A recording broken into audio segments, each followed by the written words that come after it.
We found ourselves in a devastated desert, which was once teeming with life, judging by the numerous remains of residential buildings. However, in the middle of this lifeless desert, a young man suddenly found himself wondering where he was. He looked around, then turned his gaze to the sky, and his eyes began to dry out at an incredible speed. An unknown entity contacted him and advised him not to look at the sky as the temperature here was around 60 degrees. The young man rose slowly, and his hands began to squeeze the handcuffs with some kind of digital machine uncomfortably. The system told him that he was about to be fried, as a crispy crust had already formed on his back. The system assistant asked him if he could hear him, but the young man wondered how he got there. The protagonist looked around, and the system informed him that he had fallen into ruins that were 700 years old. The system analysis also told him that there was a fallen of moderate mutation here, but that was new information for him. The system meanwhile informed him that he had entered an area where there was not a single source of water for many kilometers. The presence of vultures here hinted that if he did not escape from here, a very sad fate awaited him. He realized that he was getting information about everything, and his gaze fell on it, which looked like some kind of blessing. He quickly rose to his feet, looked around and realized that the 3 directions he had analyzed were very dangerous. After he turned his attention to another path, the system informed him that only there was water. The system also informed that if there is only one short answer among 3, then you need to choose that one. The young man ignored the system's words and continued to look around, trying to understand how he ended up in this place. He finally noticed the shackles and assumed that in this life he had become a criminal and had suffered a severe punishment. However, upon closer inspection, he realized that the thing looked strange for simple handcuffs. He was informed that these shackles were used as a means of spying on slaves, and he decided to save himself. He realized that a person could survive for an entire hour at a temperature of 71 degrees, so he didn't have much time. However, he was haunted by the information that someone had been following him all this time, so he decided to find out everything about it. He looked around carefully and calmly, trying to find a camera or anything that looked like a clue. The people watching him and who were in the rich palace wondered why this boy was still alive after 10 minutes. The man walked through the blue door but was still alive, which was a great disappointment to them. They wondered why the man looked so cheerful, since the blue zones were always the hottest of all. They began to get indignant, adding that they wanted to see how the fallen would devour people, and the manager took notice of this.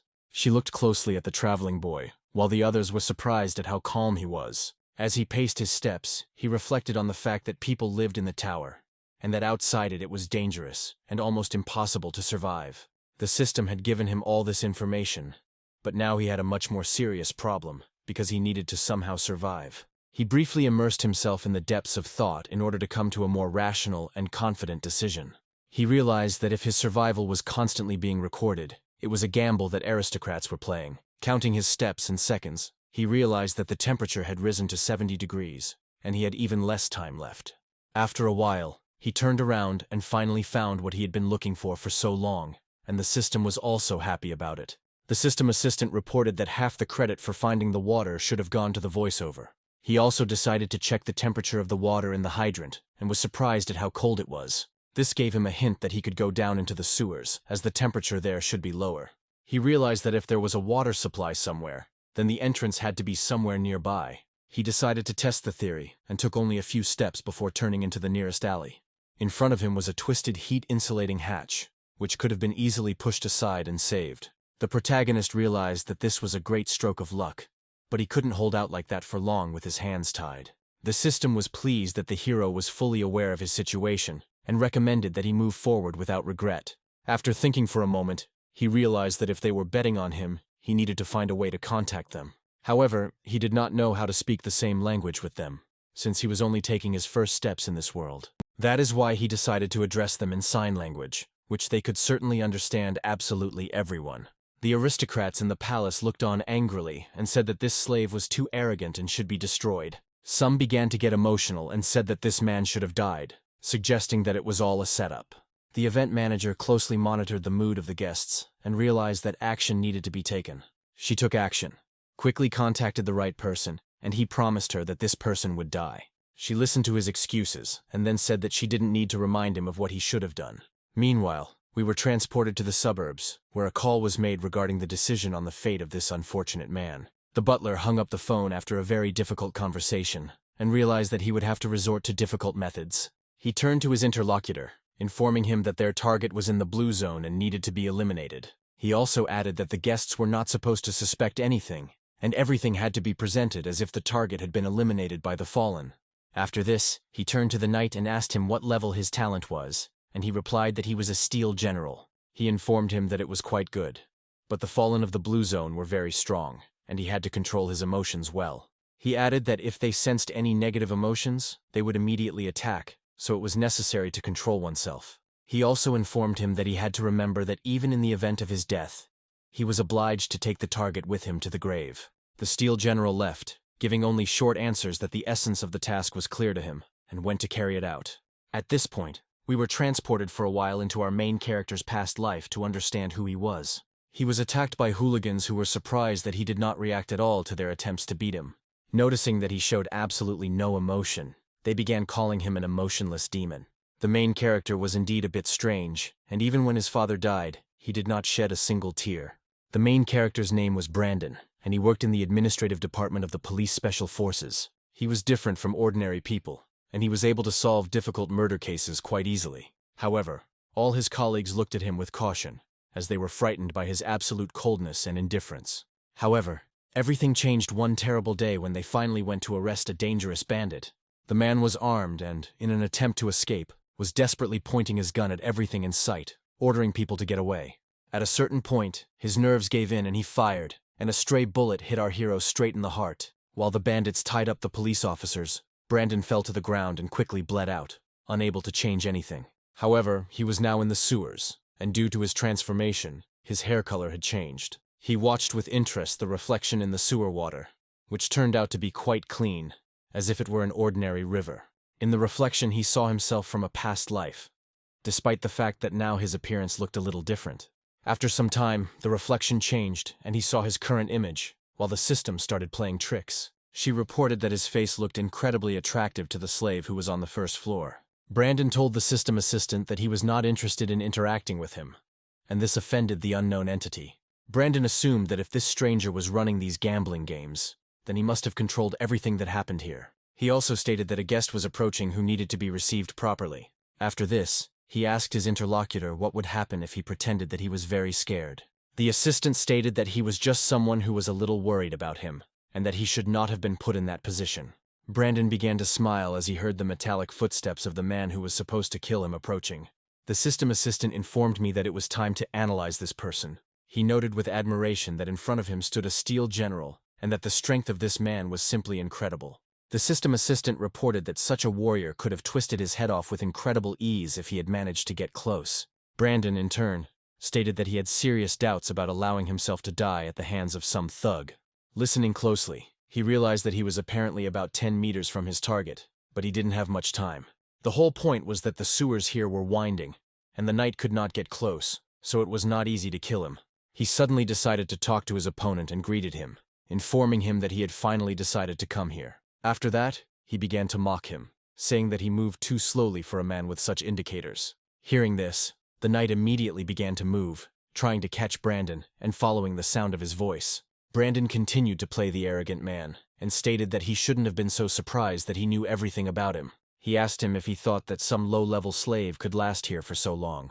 He also asked him if he really thought it was a regular assassination mission. He laughed arrogantly and called him an incredibly naive fool who had driven himself into the grave. He smiled and added that things would be very fun in the mountain house now that they found out what had happened here. He also added that he was a worthless slave who should have died outside the tower, but an assassin was sent after him anyway. From his point of view, the fact that he was already dead, and at the same time mocking everyone who was there, was a very good show. He also added that he had expected a much more serious opponent, and such chatter made the knight angry. This is exactly what Brandon was trying to achieve, and stated that in a real scenario, the knight would not have torn him apart, but would have stayed here forever. He pointed his finger somewhere upward and said that he would step on his corpse and continue to mock the aristocrats. The pitch darkness began to be illuminated by several pairs of eerie eyes, which immediately stared forward. Brandon announced that this was his last gift, as a huge and dangerous thing emerged from the darkness. This thing looked like a skull, but its jaw was divided into several parts at once and was full of very old teeth. Brandon made a slight movement with his hand, after which the giant monster rushed forward with a powerful lunge. However, to the Steel General's surprise, this monster completely ignored Brandon, because in fact, he did not feel anything. That is why the Fallen immediately rushed to the source of negative emotions, which was the Steel General. The monster's teeth were incredibly sharp, so surviving such a bite would have been problematic. The system assistant approached the protagonist and praised him for his resourcefulness, saying that he had not expected anything like this. Brandon looked at the bloody water and said that he was very sorry, because not long ago this water was very clean. The system assistant advised him not to approach this fallen one in order to thank him personally, as it was dangerous. He added that at such a distance, even a drop of negative emotion would have attracted this monster. Brandon got into the water and reported that he was a very positive person and could not evoke negative emotions. He also added that the body of this opponent was not yet cold, and that if it could be searched, it would add to his positive attitude. After a while, he took out a small disc and examined it carefully, trying to understand what it was. The system assistant reported that it was a return device that needed to be turned in order to get anywhere. Brandon carefully turned the device to activate it, hoping to escape from here. The assistant reported that he had been rather lazy in completing the level, and had not received the puzzle pieces, but still freed him. Brandon listened with interest to his stories about the exploration of the area and the doomsday puzzles that needed to be solved. Finally, he expressed hope that the puzzles he would build in the future would be even more interesting than these. After some time, we were transported to the headquarters of the Foreign Intelligence Corps, where its captains were listening to the report. The officer reported that they had found a young man named Brandon, who was approximately 18 or 19 years old. Looking at the gloomy commander, he reported that this was all they had managed to find out about this man, since he was like a blank slate. A captain from Division 7 named Howard asked if that was really all they had learned about him. The captain of the 13th Division, Lucas, laughed and reported that the level of interrogation among his team had dropped sharply. The employee reported that the man was difficult to interrogate because he was quick to point out their shortcomings. Lucas wondered how this was even possible, and asked the captain who they had caught in the first place. Howard remained calm and asked his employee what the man had asked other employees. The employee reported that Brandon was trying to find out from them how many floors there were in the tower and how the Fallen appeared. The employee also informed them that Brandon had asked about accompanying powers and talents, even though absolutely everyone knew about it. Lucas laughed loudly and said that he was quite an interesting guy, after which he decided to take him in. Howard asked him if he really wanted to recruit this man, adding that it seemed like shooting a cannon at a sparrow. Lucas turned to his comrade with a smile and informed him that, apparently, he also wanted to take him into his squad. Howard explained that their team received a tip about a loan sharking case a few months ago, but it turned out to be complicated.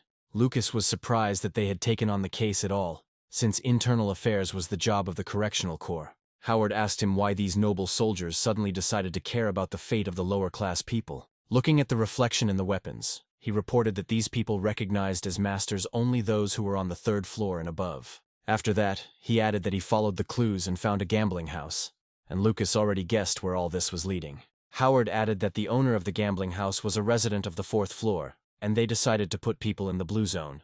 Lucas immediately declared that this was some kind of absurdity, because placing a person in such a zone was pure madness. Looking at the employee, he added that if these people weren't even agitated by the white zone, then they had completely lost their minds.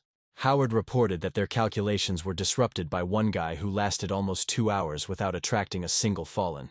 Howard also said that he knew of cases in the sewers, and said that some woman called him. Lucas stated that if these were adventures of nobles, then the Rectifying Corps should have dealt with this. He added that the Foreign Intelligence Corps had never been held in high esteem by the people on the 4th floor, and Howard agreed with him. He also added that the woman's goal was to get past the big player and save Brandon, and Lucas smirked. Howard asked him how good he was at interrogating and offered to take part in the case personally. Lucas got up from the couch and said that he was really interested in looking at it. Howard was silent for a moment, then announced that the young man was an excellent weapon. He carefully sheathed the sword and informed everyone that it needed to be carefully looked after and kept safe. In this world, 700 years ago, the end of the world occurred, destroying the existence that people were accustomed to. The world changed and became too harsh as monsters called the Fallen began to appear continuously. At this time, a tall tower appeared before the eyes of humanity, and no one knew exactly how it appeared or who built it. However, only inside this tower could people live and hope for the future. And after some time, people discovered strength within themselves. A beautiful girl explained these concepts, stating that through this power, humanity had surpassed its limits. She also reported that the longer a person remained outside the tower, the higher the level of the accompanying power became. After this, she added that this concerned not only people, but also objects that could change while inside the tower. Her colleague reported that such items were called Jin Ling, after which he added that all of this could be improved. He added that they knew of about 1,024 talents in total, which represented powerful abilities. He added that many people with talent above 500 were attracted to the Army Corps. The girl began to talk about how their main trump card was Howard, who survived in the Blue Zone for 24 days alone. The young man reported that the tower's Pacifying Corps and the External Intelligence Corps were security forces approved by the authorities. He explained that the Correctional Corps consisted of children of aristocrats who looked down on civilians. Brandon realized that this world encouraged people who went beyond the tower in order to become stronger. The girl reported that it was very dangerous, but if a person could stay there for a long time, then he became as strong as Howard. She spoke enthusiastically about how she now possessed abilities that allowed her to instantly destroy enemies. After a while, Lucas ran into their room, quickly opened the door and greeted everyone. They asked him what he was doing there, after which he quickly ordered them to go get a drink of water. Brandon looked closely at the new man and decided to analyze him with his own eyes. The staff told him he could take his time, then carefully gathered his things and left. Lucas sat down on the table in front of the protagonist, but the latter got ahead of him and announced that he was ready to join them. Lucas looked at him with a stunned expression, not believing that he had been read so quickly. He was greatly surprised at the moment when the full extent of the deduction that this boy had used dawned on him.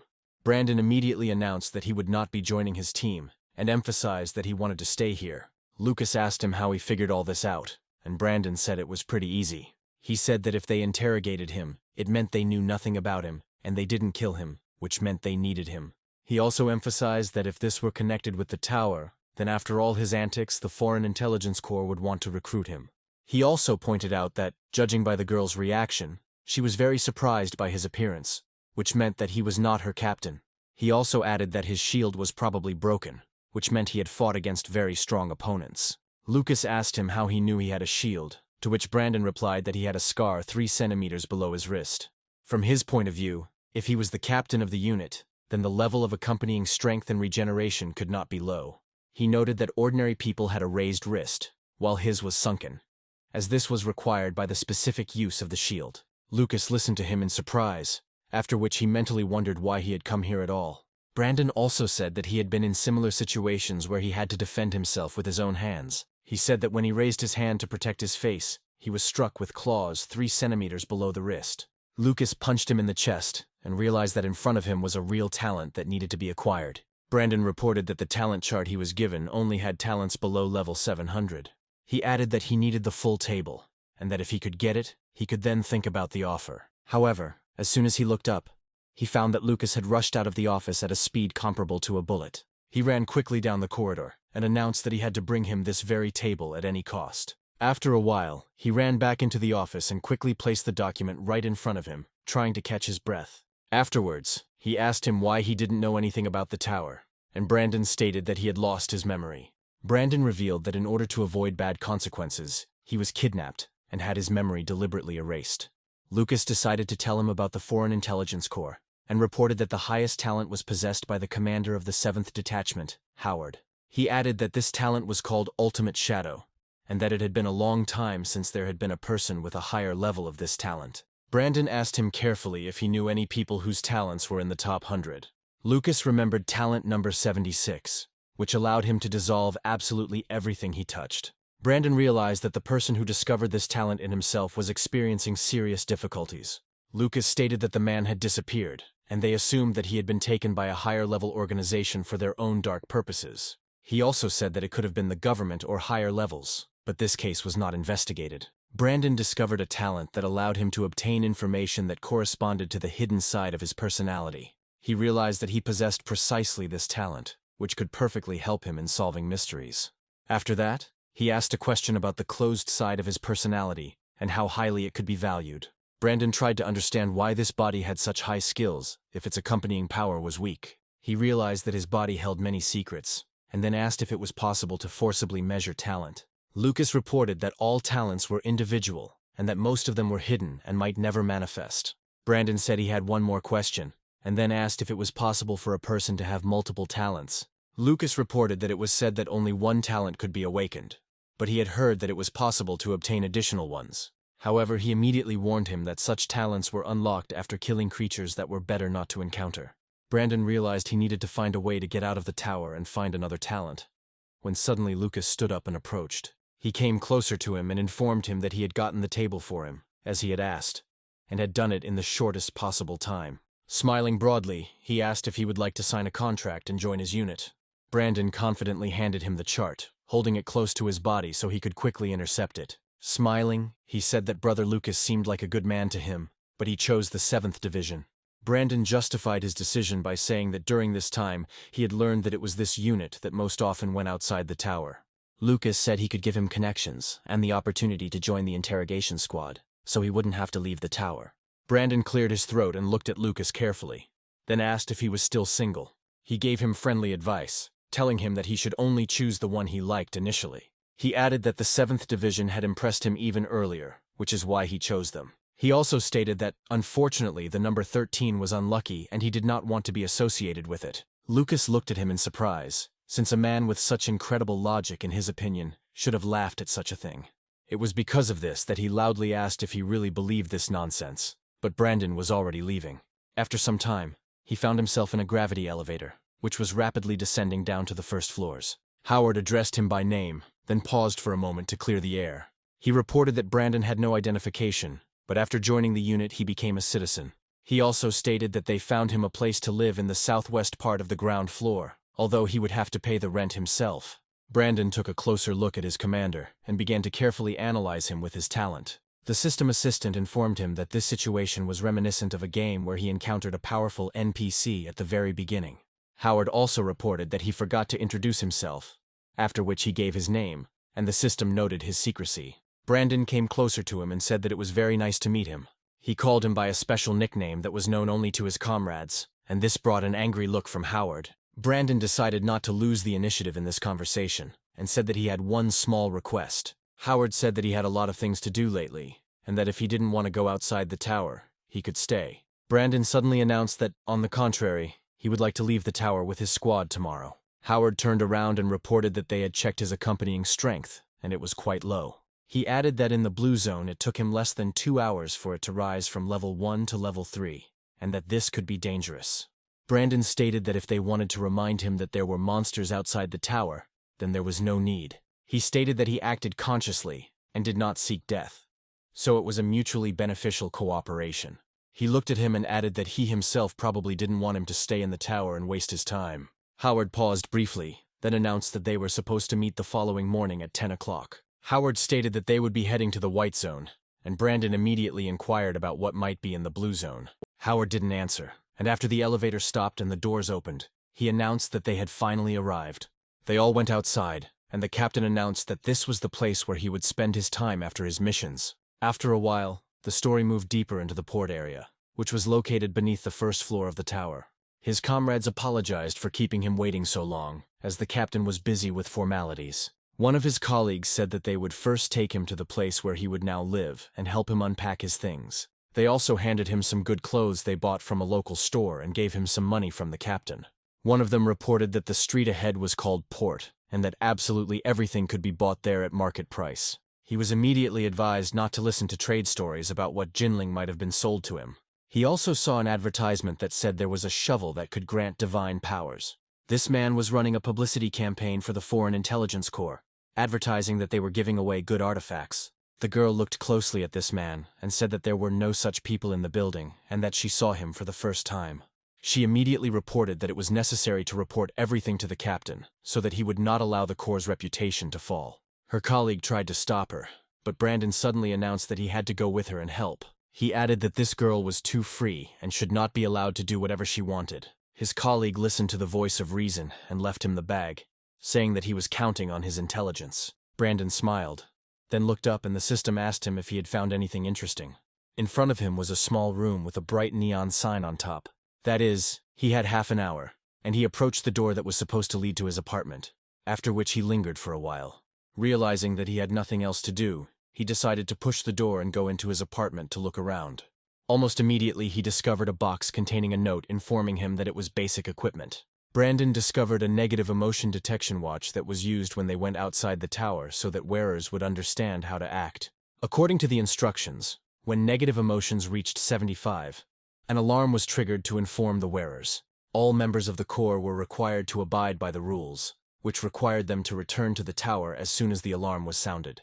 The system chuckled and said that for other people it was a very useful thing, but for Brandon it was just a trinket. He also discovered that the chest contained several tranquilizers, which were used to suppress emotions. Brandon looked at the syringes and the system told him that he could use them when he got too close to a fallen. The system assistant reported that after 5 minutes of calm, the state developed into hyperactivity. Brandon immediately decided to use this tranquilizer to test how it worked in practice. The system assistant clearly did not approve of such actions, and asked him whether he really wanted to experience negative emotions. Brandon didn't answer, then looked down, preparing for the 5-minute countdown to begin. The system assistant chided him for such recklessness and wished him luck in surviving the subsequent attack. After 5 minutes, the time had come when the emotional system was supposed to go into an excited state. Brandon leaned back in his chair, looked closely at his hands, and then listened to his emotions. He felt absolutely nothing, but for him it was a completely expected outcome. The next day he went to the appointed place and was informed that it was here that the exit beyond the tower took place. The system assistant stated that these steelies had the ability to pass through space. Brandon mentally asked the system who was at the very top of this tower, and it tried to stop him. From the point of view of the system assistant, it was better not to get involved in these matters and pretend that he knew nothing. Howard met him with the new recruits and told him that they would be with him outside the tower today. A muscular man named Victor decided to say hello first and asked Brandon if he had any jinling. Brandon smiled and said that he didn't have anything, but he was planning to get something outside the tower. After this, an arrogant young man named Lincoln approached him and told him that he should not have gotten underfoot. Brandon called him sis and said that he looked really good, which immediately provoked him to aggression. After this, a shy young man named Shark cautiously approached him and also stated his name. Brandon extended his hand to him, while the system assistant advised him to be careful around this man. However, before Shark could shake his hand due to his shyness, he was pushed away by a calm but tough girl. She shook his hand, after which she said that her name was Ingrid and that she was very glad to meet him. The system assistant said that she, like Howard, also hid her true talent, but she had a normal character. Ingrid turned and headed for the exit, after which Brandon asked the others where the other person was. Everyone else looked at him and remained deathly silent, trying to figure out how best to present this event to him. Howard was the first to step forward and say that the man was already dead, and that it was better to take care only of oneself now. Brandon realized that every single person in this group was a villain, and that he had to keep his eyes open. Howard said that it was time for the advance team to return, which meant they had to take over right now. They came closer, and someone loudly announced that the conversion team was returning back to the tower. Gradually, the energy pillars began to form something resembling the outlines of human bodies. The announcer announced that the safe return of the preliminary reconnaissance team had been confirmed. The scout reported that energy resources were found in abundance, but no monsters were detected. Brandon realized that this world was very chaotic, and that was why preliminary scouts were needed here. One of the reconnaissance group controllers looked up and saw the captain's frowning gaze. He immediately became more tense, wished him luck, and said that he believed in their success. Howard didn't answer, then put his hand to the giant artifact that was responsible for teleportation. Gradually, this artifact also began to pulsate, and cracks appeared along its relief. Over time, these cracks turned into energy gates, and Howard told the others to follow him. Gradually, his squad moved forward, only to be pulled in by a strange teleportation spell. Ingrid finally recommended that he check for tranquilizers, and he stated that he had checked everything. She also stated that after they entered, a special number would be generated. She added that the number was entered into a grid on the side of the portal, and that the number increased horizontally. She advised him to go first, and Brandon carefully studied the number of digits on the number. He came to the conclusion that during the 700 years of the tower's era, people had already explored millions of areas, and this impressed him. As he touched the gate, he felt his body begin to gradually split apart and materialize in another place. He was blinded for a moment by the bright flash, but he remained enthusiastic about the journey beyond the tower. Gradually, the teleportation procedure ended for everyone, despite the fact that their eyes stung for a long time afterward. The heroes suddenly found themselves near the closed gates of a giant building that looked like a hospital. Lincoln walked closer to the building and was surprised to read the number, which stated that it was a mental hospital. The system assistant reported that no one knew what could await in this place, but it was full of negative emotions. The assistant also reported that there was a secret inside that only he could solve, and Brandon was pleased with this. Victor stated that this psychiatric hospital had a strange name, after which he suggested going in and taking a look. Shark said that there should have been a lot of fallen there, and that he felt uneasy. but his sensor showed otherwise. Howard surveyed the area and said that the temperature here was normal, but that could change very quickly. The system assistant emphasized that the temperature here was much higher than normal and called these people crazy. The squad meanwhile noted that there was no grass or minerals around, and that they must have been near a city. Victor, speaking about the city, stated that in that case it was necessary to go inside and see what was so interesting there. Brandon at the same time recommended caution and not to rush, as this place seemed unusual to him. Lincoln immediately began to show aggression towards him, saying that he should not have dragged them down by attracting the fallen. Howard suddenly interrupted the potential conflict and said that he would go first and ordered the others to stop. Lincoln looked at him with some surprise, but they decided not to oppose the authority of this man. Howard meanwhile carefully opened the gates, simultaneously breaking the chains that bound them in just a few moments. However, apart from this, nothing could interrupt the deafening silence of this ominous and very strange place. Brandon and his team took a few steps forward to get a better look. Lincoln said that there were 4 medical buildings here, each of which had 19 floors, and this seemed suspicious to him. Brandon reported that in fact they could only enter one of these buildings, and the others would be inaccessible to them.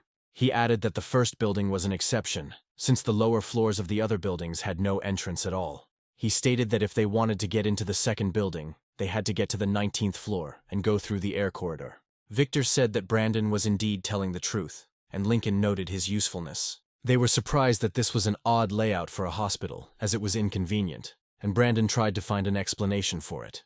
Shark suddenly said that he felt the presence of 17 evil spirits, and this made him very scared. Howard didn't pay much attention to his fright, realizing that he was trying his best to suppress his delight and bloodlust. They reached this entrance quite quickly and slowly opened the doors, discovering that the walls here were covered in blood. However, the blood looked to have been dried for a long time, and this hospital apparently had been abandoned for a very, very long time. Lincoln looked around carefully and said that it was a complete mess, and everything was completely neglected. Brandon, in turn, became fascinated by the blood trails in order to understand if there was any logic to them. Looking at them more closely, he discovered that these bloodstains were dark red and resembled those that had been left quite recently. He approached the system assistant and asked him if he knew anything about this symbol, to which he replied in the negative. The entity in his head said that it was a mental hospital and that everything was fine with his head, but she also added that if the traces were left 2 days ago, and Victor stated that there were a lot of rooms here. Howard turned to Brandon for advice and immediately stated that they needed to be examined one by one to obtain information.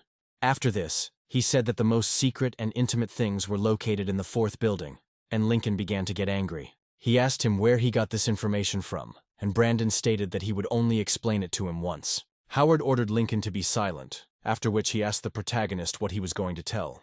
Brandon said that, as he had said before, of the 4 buildings, only the first one had an entrance. He suggested that if a patient in the 4th building needed help, he would have to take a rather long, winding route.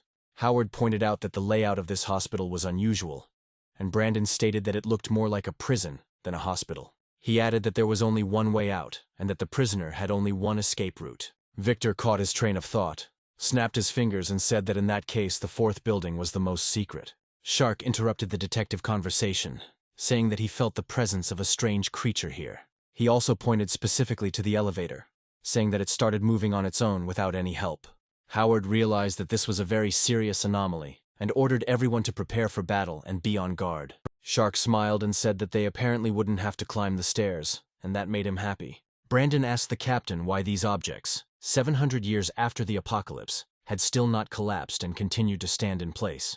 As the elevator went down, Howard said that he didn't have a precise answer because this world lived on its own. He gave the example of a situation where a Ferris wheel in an abandoned amusement park was spinning on its own. He added that the rules outside the tower were very strange, and that they applied not only to the space that surrounded them. Brandon realized that the phenomenon that could not be explained here was considered a rule and an axiom. Meanwhile, the elevator arrived on the 1st floor, and very soon the doors were supposed to open, revealing some of the mysteries of this place. The heroes were prepared for the fact that anything could come out of these doors, since this place was teeming with monsters. Eerie sounds began to come from the elevator cabin, and it became clear that it was necessary to prepare for battle. A few moments later, the elevator doors were grabbed by a strange creature that looked like a human, but with a very strange head. This creature possessed incredible strength, as it was able to push open the doors of a heavy elevator. The monster began to hiss threateningly and immediately rushed to attack the captain, who asked everyone else to step back. Howard had no fear of the creature at all, and only gripped the sheath of his sword tighter. preparing to strike. As soon as the right moment arrived, he made a sharp lunge and immediately cut off the monster's head from its body. Brandon was surprised by such incredible speed, and after a few moments he heard a dull thud next to his feet. After that, looking down, he realized that it was the head of a monster, which fell to the floor and bounced several times due to the incredible force of the blow. Brandon looked at Howard's weapon and realized that he possessed a level 19D artifact with interesting skills. The entity reported that its effectiveness also depended on the owner, and Howard was a very skilled swordsman. Brandon guessed that the D stood for the number of days outside the tower, and realized that he became a Jilin on the 5th day. Shark said that he didn't feel very comfortable in such spaces, but Victor encouraged him and asked him not to worry. Brandon meanwhile leaned down to properly examine the severed head of this monster. Lincoln asked him angrily what he was doing, and asked him to hurry up and not delay them. Brandon realized that the monster's skin was dry and cracked, and its species had changed and become like a mosquito. He realized that the Fallen, who were at the 2nd level of mutation, were very similar to humans, and that was what made them different. After that, he tore the shirt off the monster's body and realized that some painful things had also regressed. During a thorough search of this monster, he suddenly discovered a strange note there with something scratched on it. He decided to study it carefully in order to obtain potentially very valuable information about this place. After examining the contents of the page, he realized that it was a page from a diary kept by a patient before becoming a monster. He realized that there were tears and folds in the corners, which the patient had most likely left while trying to hide the page. He also saw the date on the note and wondered how much time had passed since it was written. He realized that many objects of this world, like this page from the diary, had not been destroyed for 700 years. He assumed it had something to do with the tower, but Lincoln interrupted him, asking why it was taking him so long to figure it out. Brandon entered the elevator and announced that he had finished his research, after which he said that they needed to go to the 11th floor. They asked him what he had found, to which he replied that it was a small piece of paper and advised them to be careful. He added that there were stronger Fallen hidden on the 11th floor, which could be fought for warm-up and to search for information. Lincoln started protesting again, so Brandon called him sis and told him to be careful. Suddenly, a strange energy fluctuation began, and the entire squad heard a mysterious laugh that belonged to a girl. Shark looked around, wondering what it was, and hoping that others had heard it too. Meanwhile, the elevator stopped on the 11th floor, and the rest of the squad cautiously walked out into the corridor, examining the room. However, as soon as they took the first few steps, this laughter was repeated and quickly disappeared into thin air. Looking down the hallway, they discovered that somewhere in the distance a red lamp was flickering, as if it were talking to them. The unknown girl started laughing and said that they had come to play with her, adding that it would be a game of hide-and-seek. An unknown voice said that she had been waiting for him for a very long time, and hoped that he would be able to find her as quickly as possible. Brandon reflected that the sound was like the cry of a girl who seemed both big and small at the same time. Gradually, some strange liquid began to drip from the ceiling, and an even more sinister laughter was heard. Ingrid suddenly felt a drop of some strange dark matter fall on her shoulder, and she realized that it was no accident. She looked up to find a giant hand aiming at her, trying to grab her and break all her bones. Howard immediately came to her aid and delivered a powerful blow with his sword, preparing to confront his opponents. He asked them to be careful, and also to remain calm so as not to attract more monsters. Hands began to gradually emerge from the ceiling, while laughter mixed with the cries of children filled the air. The entity in Brandon's head said that one of them was moved and set the girl's consciousness in motion. Lincoln said that there were too many disgusting hands here, and that he didn't want to play with those tentacles. Victor advised him to stop talking nonsense, adding that all that was needed was to finish off these creatures as quickly as possible. Shark, on the contrary, began to rejoice, saying that he finally got access to these amazing toys. Ingrid continued to fight her opponents, and this time she was no longer so easily caught off guard. Howard decided to use his talent for incredible speed to destroy his opponents. He quickly made several cuts that turned those shadowy hands into pathetic stumps, incapable of anything. Howard advised them to act quickly, saying that they should never have played with this fallen one. The entity in Brandon's head said that the captain was incredibly cool and had amazing skills. The system assistant also reported that if he were as cool, there would already be a crowd of beauties around him. Brandon just yawned, and the entity concluded that he had no chance of getting a girlfriend anytime soon. Brandon looked at his stats and realized they hadn't changed, and he felt incredibly bored. Meanwhile, the heroes continued to fight the shadow tentacles, continuing to hold on to victory after victory. However, despite their victorious march, there was no end to these tentacles, and they continued to advance. Lincoln suddenly wondered why their newcomer was acting so strange, and why the tentacles weren't attacking him. He was particularly irritated by this fact in the context of the fact that the attacks on him only intensified over time. Brandon said that he was sleepy, and that the little girl's voice was probably affecting his mood. Victor noticed that the number of negative emotions on Brandon's hand was 0, meaning he was a real monster. Brandon said that if they checked the evidence, he could go on Reconnaissance, using his skill. Howard asked him to stop, and said that they would soon figure everything out and move on only together. Brandon said that until their emotional state stabilized, the tentacles would continue to attack. After that, he said goodbye to them, saying that he would go and try to find the source of these tentacles. Victor asked the captain where he had found this man, emphasizing that he had no shortage of courage. Victor also emphasized that if his mood swings did not exceed single digits, then he was truly brave. Howard realized that in this case there were no surges at all.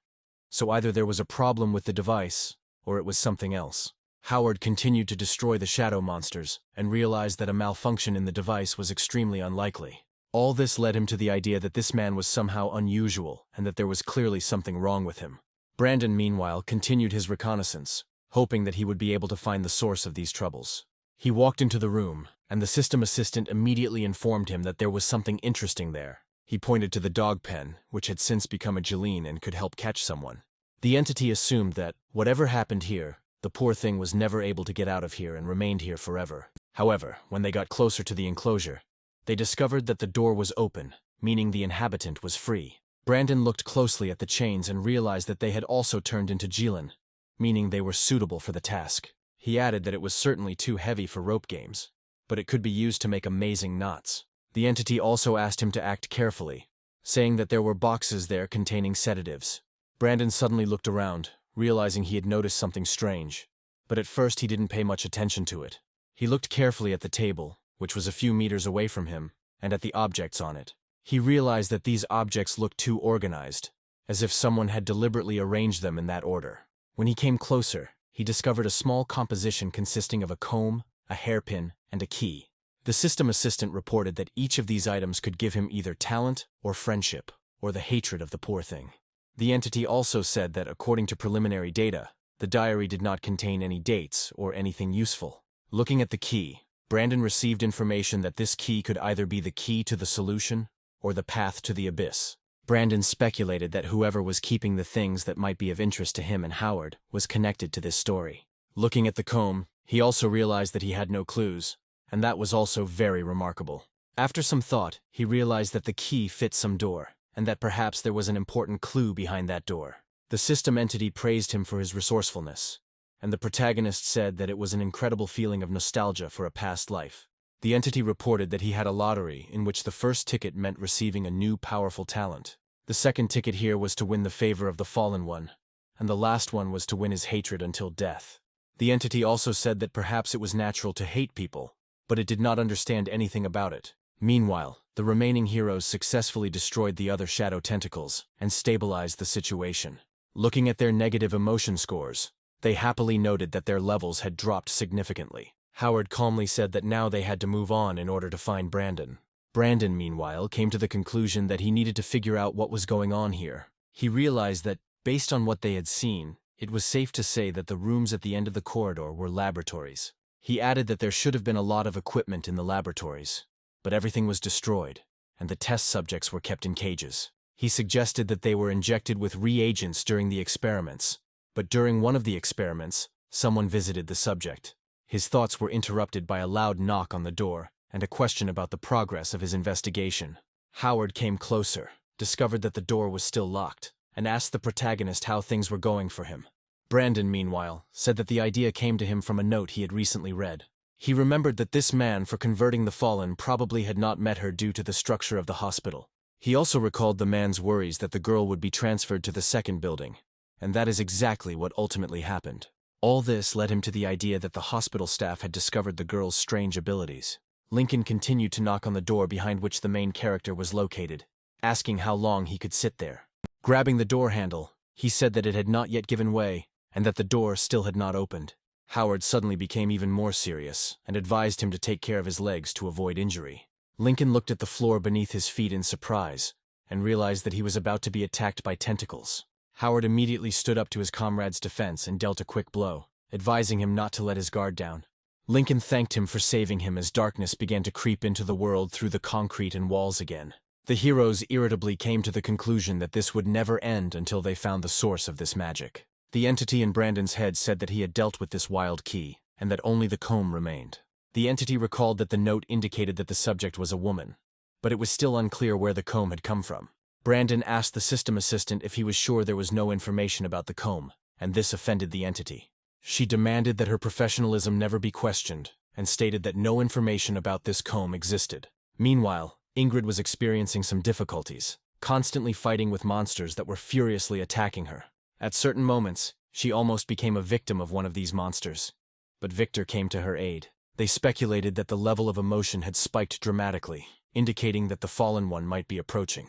Lincoln wondered if their newcomer to this room had encountered this Fallen One. They tried to determine where this monster was, but Shark got too carried away by the process and began to scream loudly. Howard decided to take emergency measures and said that he could clear the way for them himself. Having destroyed several obstacles in his path, he hoped that he would be able to quickly evacuate the newcomer. However, as soon as he killed the giant monster, the door handle suddenly began to open by itself. Howard found himself in a very disadvantageous position, because if a monster had crawled out from there, he would not have had time to dodge the attack. However, fortunately for Howard and the entire squad, an unsuspecting Brandon emerged from that door. Lincoln said that if he hadn't died, he could have at least made a few sounds to calm them down. Brandon twirled a small comb in his hands and said that he felt very ashamed for not informing them in advance. After that, he said that they needed to go to the 19th floor, and Lincoln asked him how he managed to survive. He also asked him why he didn't say anything when they knocked on the door and tried to find out what happened to him. Shark looked around in surprise, and he was left with the question of why all of this suddenly disappeared and did not attack anymore. Lincoln suggested that there was a Fallen inside, and Brandon said that he had temporarily suppressed the source, but everything would happen again soon.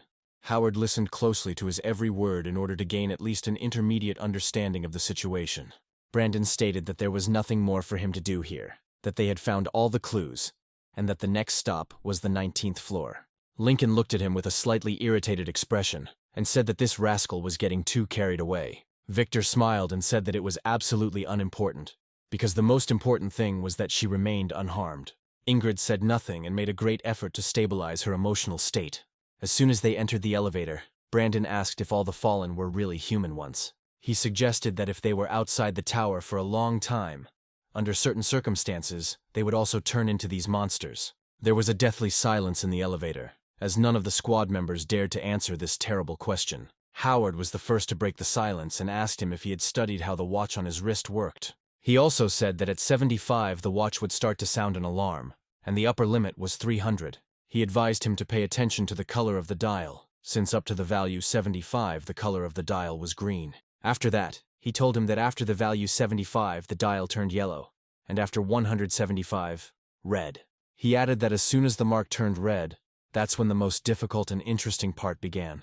The elevator doors opened and he decided not to finish the sentence, after which they all went out into the corridor, trying to examine him. Brandon realized that if negative emotions accumulated too much, a person would become fallen. The system assistant said that, in fact, when people were angry, they really did resemble giant monsters. Finding the surrounding area pitch dark, Howard recommended turning on the lights and ordered everyone to explore the area. Shark suddenly turned to the captain and said that he sensed 6 fallen beings at once behind the door, and their level was higher than the previous ones. They gradually approached the door, hoping that they were not faced with something completely impossible in terms of the enemy's level. Shark was about to rush into battle, but Howard stopped him, saying that he should have waited for orders. After this, he carefully approached the door and slowly opened it, making it clear that he would go first. With the first creak of this door, the creatures that lived in pitch darkness began to move and turn their gazes. There were indeed several monsters, but this did not matter in the least to the captain. Brandon asked Victor if Howard had always been so determined and fearless. He added that, although he himself always fought on the front lines, Howard always rushed forward faster than anyone else. Victor immediately reassured him, saying that there was nothing to worry about, since Howard always knew what he was doing. Howard immediately jumped up and prepared to fight several opponents at once.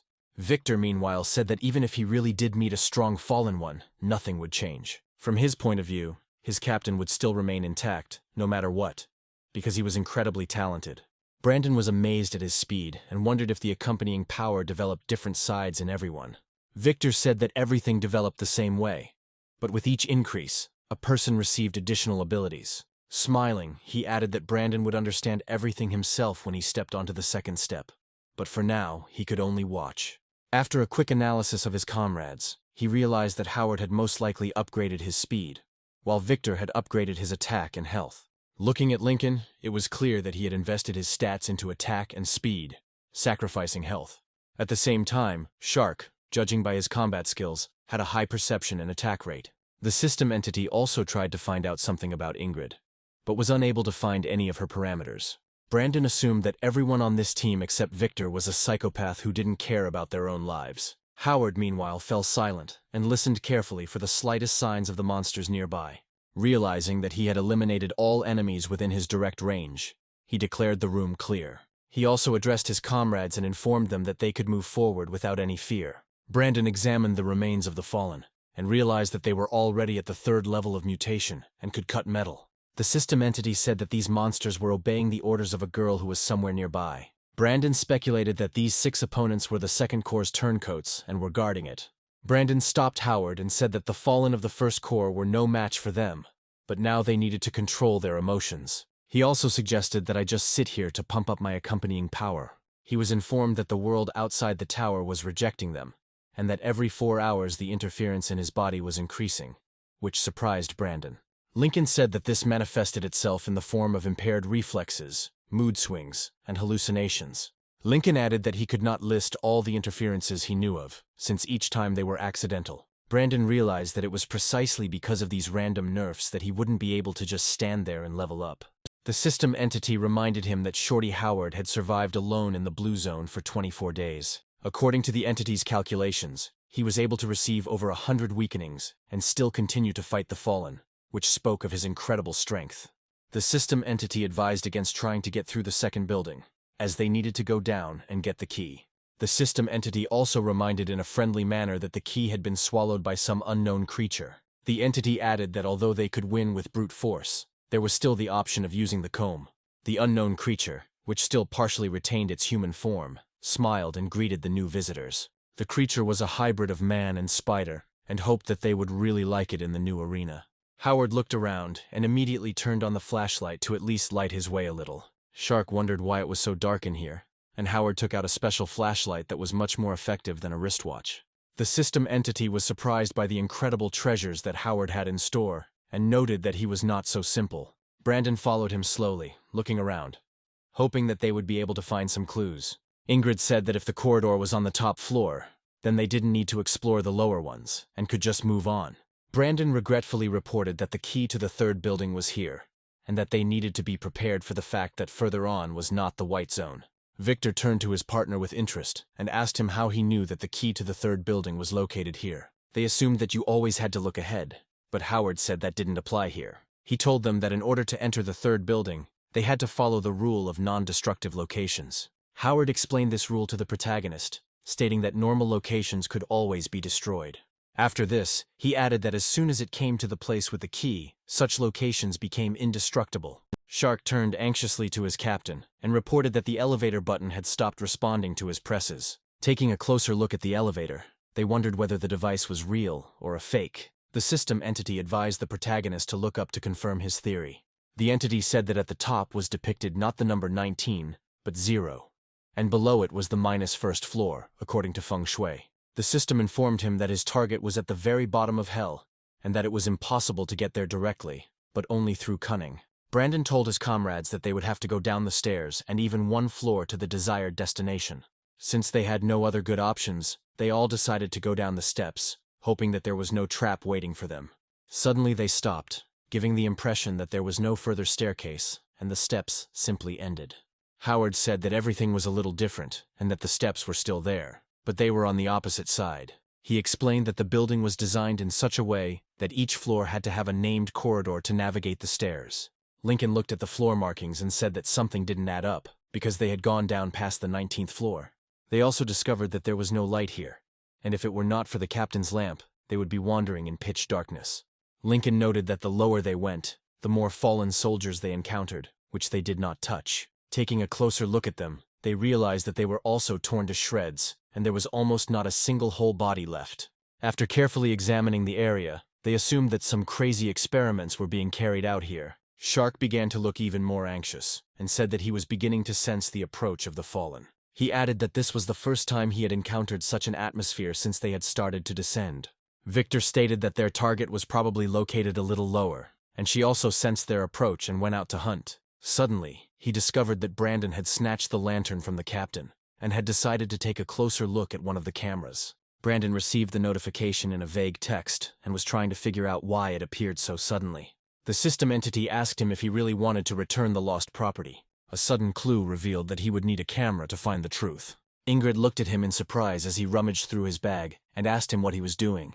Brandon quickly showed her the camera and told her that he needed to get his artifact. Lincoln told him that there were very few items that could become a Galen, and that one might not get anything for years. Brandon looked at his comrade with a smile, and realized that he did not know what he was saying due to his specific perception. The system entity told him that the camera was not the best candidate for Galen, but anything could happen. The entity also recommended that he say a certain number to himself and look at cell number 12. Brandon ran the code through his head and realized that it was the date of some significant event. After taking a closer look, he pressed the button and heard the characteristic click of a camera taking a picture. Victor was glad that the device worked, and said that he was damn lucky to have been able to buy one. Lincoln asked him how photography would help them, and Brandon said that the camera takes pictures from the past. Having received the necessary photograph, they observed a strange boy with red hair in it. Howard wondered how anyone could learn anything from the photograph, and Brandon asked him about the fallen's mind. Howard stated that some of the fallen retain human characteristics, such as speech. He also added that even rarer are those who are technically considered fallen, but are actually evolutionaries. Brandon remembered the term and realized that it was much more appropriate for the creature he was looking at. Brandon said that the teenager in this photo is a caretaker whom they have not met yet. Gradually, the face of this boy appeared from the darkness, and he said that he would gladly eat them. Howard and the rest of the squad looked up to find a huge monster circling above them the whole time. Howard said that it was a high-level fallen one, and ordered his comrades to prepare for battle. He immediately rushed to attack with his sword, but the fallen one managed to dodge the attack and not receive any damage. Howard, in general, was not distinguished by incredible agility, because he had rarely encountered such monsters before. Meanwhile, the child-faced monster said that he was glad to welcome them to his arena, where he would have fun.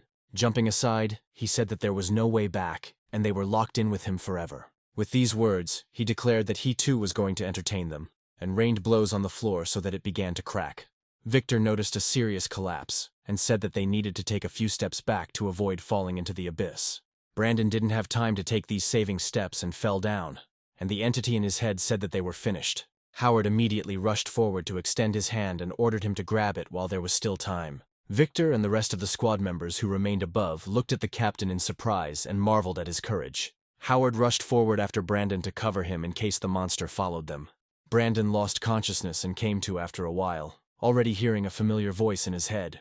The entity stated that at the moment he appeared in the shell, he suddenly decided to sleep, and this was very strange behavior. The entity also said that if Howard had not come to their aid, they would have been torn to pieces. Howard said that he had already scouted the area, and it was very simple. There were no structures here except for columns. From his point of view, it really was something like an arena, as at least 10 different fallen were fighting here.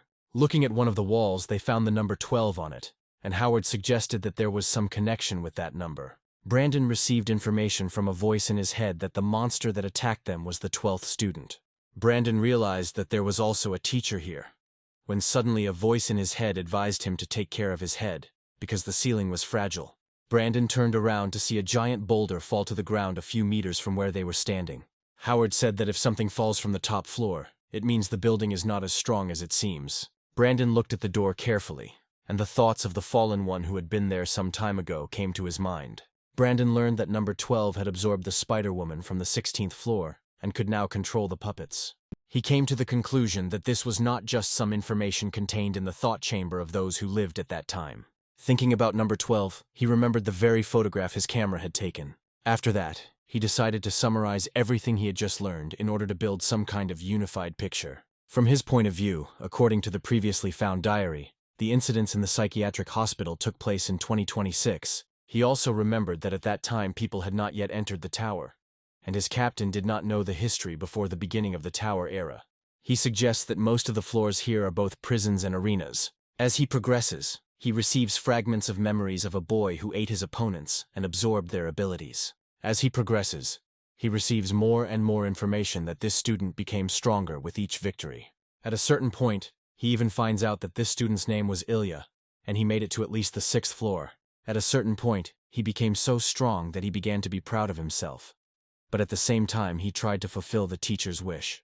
However, at a certain point, his wish was destroyed as he finally suffered a crushing defeat. Brandon realizes that the turning point in this story occurred on the underground 14th floor. He reflects on the fact that the poor thing from the 11th floor of the first building was once transferred to the second building. He suggests that the hospital was trying to create the perfect monster, and that this student made it all the way to the 14th floor. He assumes that this girl had a hard time, since she had such serious abilities. However, the solution to this story becomes even more confusing, but that makes it even more interesting, no matter how you look at it. Finally, he reaches the 15th floor, and hears in other people's thoughts the counting of a huge number of hands, which simply have no end. He suggests that negative emotions have turned into hands, and this little girl has turned into a real boss. As he goes further, he hears number 12's thoughts that he lost because he didn't eat enough food, but that will now be corrected. According to the following records, number 12 lost during the next fight, and this destroyed his confidence. Brandon realizes that for this man, this girl has become an inner demon that cannot be defeated. After finishing his thoughts, Brandon informs the captain that he has realized that 12 is the number of the fallen they encountered. He reminds him of the photo they saw recently, and tells him that the guy became a fallen who attacked them. He also suggests that the fallen fought and ate each other here, which is why there are so many corpses on the upper floors. Howard asks him how many fallen were created in total, and Brandon replies that there were at least 12, but maybe more. Howard says that this is very bad, since high-level fallen are quite difficult opponents. Brandon turns to his captain and asks him to look up, hoping he can find his way there. However, the very next second, a creepy eye begins to shine from the darkness, signaling the approach of a monster. Howard turns irritably towards his opponent and says that he did not expect him so early. Immediately after this, he grabs his weapon and realizes that the time has come for a serious fight for his life. He also tells his comrade that the return will have to be postponed indefinitely. He also asks him not to come too close or go too far, so as not to accidentally hit him. Afterwards, he hands him a flashlight, stating that he can use it to block the fallen's movement. The systemic essence says that these fallen ones are unusual, and they cannot even be fully called fallen. In terms of essence, they used to be like that, but now they have acquired many mutations. These mutations combined make them very formidable opponents and provide them with other enhancements. One of them tries to grab Howard to crush him with his giant hand, but he fails. Howard immediately makes quick strikes with his sword to cut off the arm and chop it into several pieces. Even though this monster used talent to increase its durability, it didn't save it. Howard realizes that he can't stop there and decides to use his ultimate shadow talents. The entity in Brandon's head suggests that this creature cannot be called an equal opponent to the captain. Brandon, meanwhile, realizes that these are the opponents that number 12 ate, and now they have become his puppets. The system entity declares that he is absolutely right, and now these creatures are nothing more than puppets of that dim-witted kid. Brandon looks closely at the remains of these monsters, and realizes that they look somehow incorporeal. The entity says that there are at least 3 such enemies here, and it is best to avoid them to avoid damage. Brandon notices a strange movement behind him, and immediately turns around to see what it is. A second later, he jumps to the side so that the camouflaged fallen cannot grab him. Realizing he has no fighting skills, he decides to rely on Gorgon's lantern to slow down his opponent. The entity says that petrification is impossible, and all he did was impose a slight slow on the enemy. Brandon dodges another attack and realizes that his plan wasn't the best one. Howard is already preparing to come to the aid of his comrade and swings his sword. However, this monster suddenly develops a danger-sensing talent, which helps against super-fast enemies. At the very last moment, the creature manages to jump to the side, thereby avoiding a cruel fate. However, Howard moved so quickly that he still managed to leave a small scratch on the monster's body. After this, the creature runs into the shadows to dissolve its body and attack sometime later from an ambush. Howard is annoyed that the blow was not strong enough, and emphasizes that he did not expect to meet such an enemy. Brandon promises that he can figure out a way to deal with this enemy, and asks him if he is sure. Brandon tells him not to worry, saying that he has a few thoughts to deal with such an enemy. After this, he turns his attention to another, much larger opponent, and declares that he cannot cope with him. The system voice tells him that this fallen one has a rare mutation and a spatial distortion. Howard says that he himself does not know whether he can cope with such an opponent, because he does not have the appropriate means. The system again addresses the protagonist, recommending that he raise his head and quietly look down. Howard manages to react to the blow and grabs his friend in time to pull him aside. A little more, and nothing but a place would be left of the main character due to the incredible strength of this enemy. Brandon realizes that this is another nasty ability they will have to fight. The monster, meanwhile, continues to frantically rotate its many eyes to find its target. Noticing Howard running towards him, he materializes several fists out of nowhere and tries to crush him. Howard, with his characteristic speed and agility, dodges each of these blows without any problems. He then takes up an excellent position to rush forward and deliver a quick sword strike. Positioning himself at the front, he unleashes powerful blows that look from the side like a dance of a glowing blade.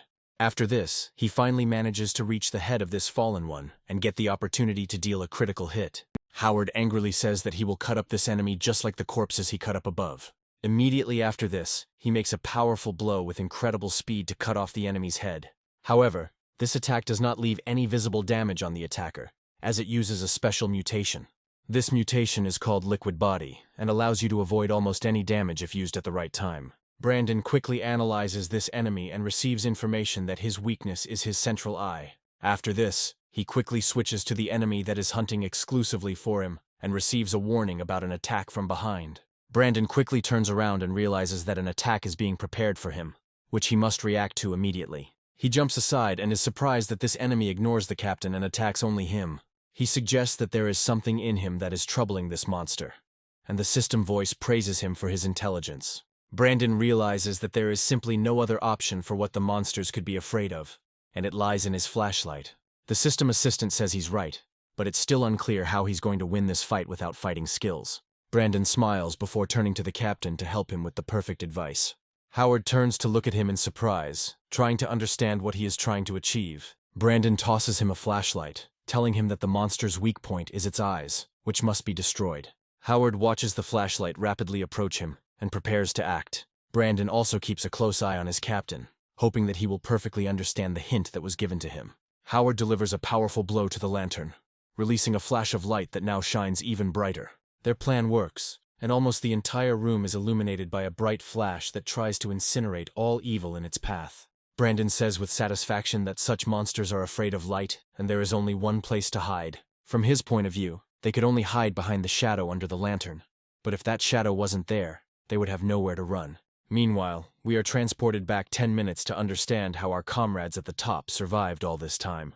Victor fought with number 12, trying to block the attacks of his powerful jaws with his slightly protected hands. His comrades support him in every possible way, and try to find the right moment to carry out a combined attack. Shark and Ingrid rush forward, trying to divert the monster's attention to free Victor's hands. Shark is very happy because he finally got a chance to fight a big opponent and test his skills. However, this adversary has far more aces up his sleeve than it might seem at first glance. He forms a powerful defensive structure from his petrified hand to save his body. Under reliable protection, he says that he will catch his opponents, and a very unenviable fate awaits them. He then calls upon the spider half of his body to fire a powerful web blast.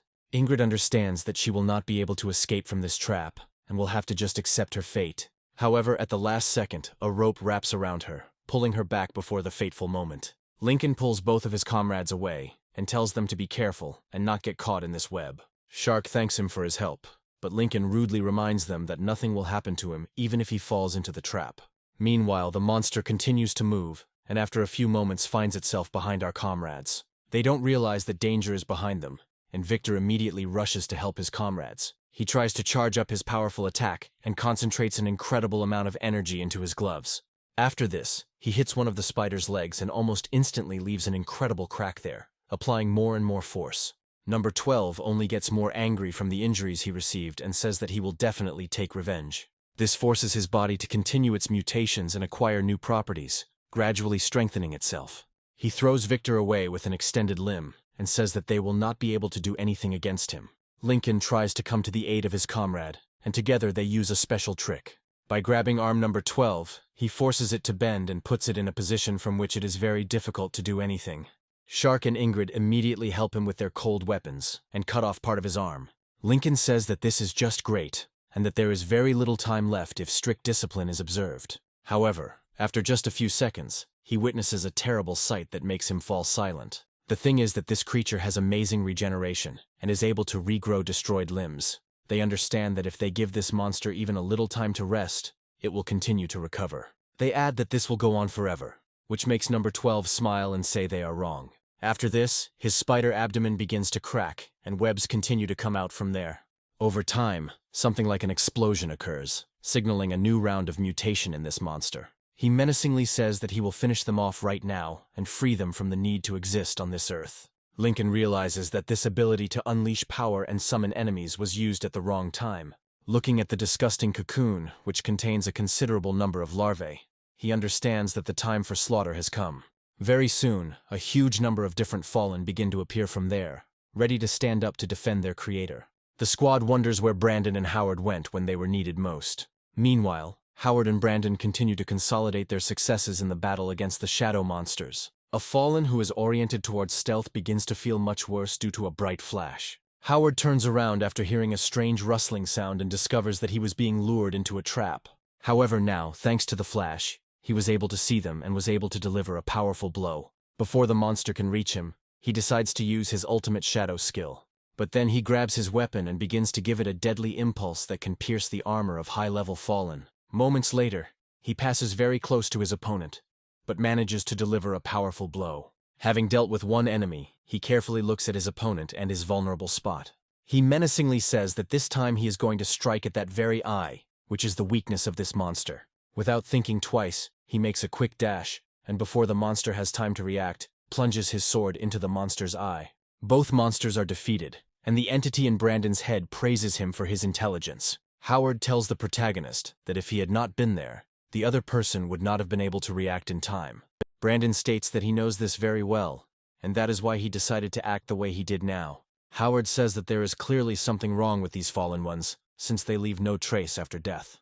Brandon reminds him that they don't completely dissolve into dust, as there is something left behind that looks like cobwebs. Howard remembers what number 12 looked like when they met him, and realizes that these creatures are somehow connected to him. Brandon points out that the web helps create these creatures, and Howard realizes that this is a very problematic opponent. They decide to come to the aid of their friends as quickly as possible, otherwise things will be tough for them. Brandon looks up and realizes that there is a real battle going on there, and he needs to get to them as quickly as possible. After some time, the entity in his head warns him that a 6th-level Fallen One is rapidly approaching him. However, in addition to the Fallen One, his comrades are also approaching him, having decided to follow this creature. Brandon calmly notes this fact and tells his captain about what might have come from where they least expected. Shark looks down carefully and tells the whole team that he has finally found his comrades and they are below. Victor and the rest of the squad jump down and say that there are still many fallen ahead, so they can't relax. Howard immediately takes off and jumps into the air, telling his comrades to proceed according to plan. Lincoln receives a direct order to act and says that he understands the order perfectly, Commander. He then uses his blades to clear a path in front of his captain, giving him room to maneuver. Howard, in turn, finds himself in Victor's arms and prepares to go on a long flight. Victor puts in maximum effort to give his comrade maximum speed. Lincoln, meanwhile, successfully returns to Earth, managing to avoid any damage from the Fallen. He looks happily at his captain and hopes that he will be able to cope with this impossible task. Howard doesn't answer, but the determination he exudes tells the story. He decides to use the Ultimate Shadows talent to deal with several enemies at once. A few moments later, the air begins to shake from the most powerful and rapid blows from Howard. He really does look like a dancing shadow that strikes one enemy after another. None of them have time to do anything because he moves too fast for Puppets number 12. Shark rejoices at his commander's success and says that their captain is the strongest and best in this world. Brandon also watches his comrade's actions, and the entity in his head is amazed at his skill. Howard finally deals with the monster's puppets and is now trying to find the main enemy. He jumps onto the top floor, the floor of which has partially collapsed, and looks around in search of the enemy. Just a few moments later, number 12 appears behind him, realizing that he is the squad leader. Howard immediately makes a quick strike behind himself, but he manages to dodge and prepare for the fight. Victor warns his comrade, saying that this is a very powerful Fallen One, who is at least at the 5th level. Number 12, meanwhile, arrogantly says that weaklings like these guys are not his enemies, but Howard is more serious. After this, he rushes into battle and says that he is still stronger than anyone who dares to come here. Howard is not particularly impressed by such speeches and continues the battle, hoping to catch his opponent in a mistake. He is able to quickly close the distance between himself and his enemy, and deliver a devastating blow that cripples the opponent. Meanwhile, the entity in Brandon's head analyzes this monster and says that its parts can be sold on the market. At this time, number 12 spots an excellent opportunity to disrupt his opponent's maneuver and grabs Howard by the leg. Without thinking twice, the maddened monster throws him aside so that he can break his bones on the rocks. Howard does get seriously injured, but he is still strong enough to continue fighting. Number 12, meanwhile, decides to use his talents for incredible regeneration and completely heal himself. Howard still doesn't give up, as his reaction is at an incredibly high level due to the danger. The system entity notes that Howard is very confident in fighting this monster on equal terms. The entity asks the protagonist whether he should rely on the captain's power or come up with something on his own. The entity also suggests that there is a way to kill this monster differently, without the captain's help. The systemic essence says that in this case it is possible to force this arrogant guy to share his talent. Brandon is intrigued by the prospect and, eager to acquire new talent, tries to figure out what he needs to do to get it. Meanwhile, the battle begins to drag on, and a powerful explosion is created that hides the opponents. Number 12 is very happy about such a serious battle, saying that he hasn't been this happy for a long time, because he's finally not bored. Howard is thrown aside, but manages to land on his feet, and the squad asks him if everything is okay. He says that everything is fine with him, and recommends not to get closer to avoid getting injured. Brandon decides to disobey this order and approaches the captain, wanting to get his attention. He also hands the backpack to his comrade, so that he does not interfere with him during the following actions. Smiling slightly, he asks them not to worry, saying that he will deal with this damn monster himself from now on. After this, he begins to ominously approach number 12, while the latter does not particularly react to him, despite everything. Lincoln immediately begins to protest, and asks him if he is seeking death, or if he has overestimated himself. Howard sides with his comrades, saying that this monster is truly difficult to fight. He asks him to step back and be careful not to get hurt, because this opponent is too strong. Brandon asks the captain to trust him, saying that he knows exactly what to do in this situation. He also asks others not to chat without any reason, and to pretend to be cold-blooded and indifferent. Victor tries to listen to his advice, after which he draws the others' attention to the captain's expression. Howard also looks at him very indifferently, and asks them what they are staring at, and why they are paying attention to him. The soldiers, for whom the captain's expression seems a little cute, immediately turn away.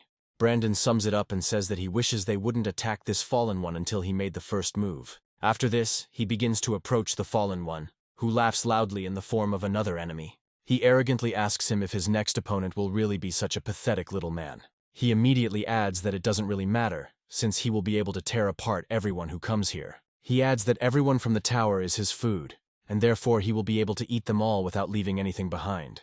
With these words, he begins to laugh loudly and brings his sharp paws down on the stone floor next to Brandon.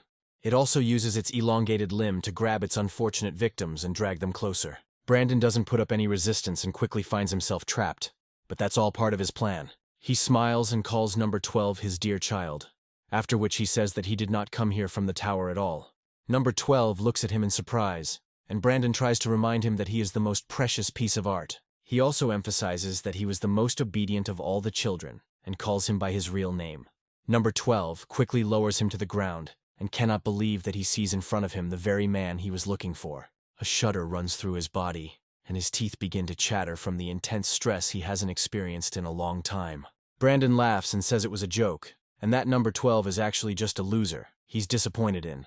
Number 12 assumes that the person standing in front of him is a teacher, and Brandon is surprised that his student has not gone blind over the years. Number 12 says that this is simply impossible and repeats this phrase endlessly. Incredible resentment and sadness engulf his body, and he completely loses all fighting ability. He wonders why the teacher didn't come to him if he was alive all this time and hiding somewhere. Lincoln is very surprised that Brandon only said a few words and already made this fallen one go crazy. Howard says he has no idea why this happened and that Brandon probably knows what he's doing. However, he is haunted by the thought of what happened to those black hands that simply disappeared. Brandon, meanwhile, continues his verbal attack on the giant fallen, pretending to be his teacher. He says that number 12 probably thought that the teacher abandoned him only because he died, and that was the only reason. Brandon says that if he had come earlier, it would have only reminded him that he is an even bigger loser than number 12. He addresses the fallen man and tells him that he is a complete failure and the worst possible candidate. He honestly admits to him that he cannot come to terms with the fact that there is such a disgrace as number 12 in his life, and that is why he did not come to him. This mental attack has an immediate effect. The fallen one immediately begins to lose self-control and the will to live. Number 12 grabs his head and says that this is not true, since he is the best teacher's preparation. Brandon mentally rejoices that the enemy was successfully demoralized, and the system entity is surprised by his sadism. Brandon jumps down and asks the fallen man if he has any idea why he was placed here. Brandon tells him that there were those here who could help in improvement, but he was disappointed. Brandon further accuses him of being afraid to meet that girl from Building 4, despite his size. Number 12 begins to blame himself for his weakness, and Brandon accuses him of having to deal with the consequences because of it. He adds that his protege not only turned out to be trash, but also actively causes him difficulties. Shark is surprised that Brandon understood the essence of this monster so well, and Lincoln tries to understand how this is possible. Brandon says his failures have dented his reputation over the years, and he has created many copies of Number 12. He also adds that all these copies were much better than his, and fulfilled his requirements without any problems. He just looks at Number 12 and says that he is his only shame, which still prevents him from working. Number 12 starts crying and says that he is a loser, after which he asks to give him a chance to fix everything. The system entity says that the attack was successful, and his childish heart was trampled. The entity asks how Brandon was able to imitate teacher Number 12's personality, and Brandon says that he imitated his father. Brandon says that from the sign on the previous door, he learned that Number 12's personality is that of an arrogant dog with a lack of love. He also recalls that in the notes on the 9th and 13th floors of Number 12, he mentioned staff and teachers. The child pretended to obey the hospital, but fanatically revered the teachers and openly said that he wanted to be a weapon. Brandon realizes that this teacher set everything up so that Number 12 would end up here and become much stronger by absorbing other fallen ones. However, the hospital created an even more terrifying monster, which was the little girl from the 11th floor. Brandon understands that in one of the zones he will definitely meet Teacher Ilia, who is a truly evil creature. After this, he takes out a comb and says that it is time to wrap things up and deal with this enemy. Number 12 looks at this comb with joy, and understands that the teacher probably killed this girl in order to come back for him. Brandon says that the plan to create a full-fledged being failed because of him, but he never forgot about him. Coming closer to him, he declares that he will definitely not let him down a second time, and Number 12 swears to obey forever. He says that he will definitely complete any task and will never let him down again, no matter what he asks. Brandon tells him that he is an integral part of the plan to create a complete being and must serve him. He adds that half the value of art lies in the craftsmanship and half in the history of the piece. He says that he wants to give him an eternity that will bring him as close as possible to completeness. He adds that it is necessary for body Number 12 to separate from his will and be able to serve him until the end of its days. Number 12 happily asks him what he needs to do to make it happen, and Brandon slowly leans over and whispers to him. Number 12's face instantly changes and large tears begin to accumulate in his eyes. Brandon pulls him closer to hug him and give his words more conviction. Number 12 doesn't say anything. He just continues to cry, trying to figure out how to carry out his teacher's order. After this, Brandon moves away from Number 12, hinting to him that it is time to put the above plan into action. Then he turns around indifferently and leaves, trying to pretend that the fate of Number 12 is very important to him. The boy, meanwhile, returns to his giant body and begins to mutate uncontrollably. After this, huge hands emerge from his back, which look like they could move mountains. Number 12 starts laughing madly before commanding these hands to deliver a crushing blow. These hands immediately rush forward, but almost immediately their trajectory changes significantly. A few moments later, Number 12 inflicts fatal injuries on himself using these limbs. Howard and the rest of the squad are amazed at what this fallen one did to himself, since he had no reason to do it. Brandon is notified that Number 12's self-destruct has given him the ability to absorb opponents. Now, as soon as any enemy dies, he will be able to absorb it to gain some stats. Lincoln realizes that he is left with too many questions about what happened and how it was even possible. Howard says that any dialogue is built on some information, and Brandon got it from somewhere. Brandon says that in the future you just need to trust him and not ask anything, because comrades must trust each other. Victor laughs and says that this is the first time he has seen a monster self-destruct, and that this is something new. Lincoln adds that these creatures cannot be treated like humans, as this is the lesson of the investigations conducted in the tower. Brandon turns to Victor and says that the key is in the belly of this monster, and only he can get it. Victor hides behind Lincoln's back and says that he is new, and does not yet know that this job is only for Lincoln. Lincoln sighs tiredly before slowly reaching into his jacket pocket to pull out a small package. After he unwraps the package, it becomes clear that it contains a huge number of opening knives. The systemic nature of these knives means that you can delicately dismember corpses, as if you were in the chef's kitchen.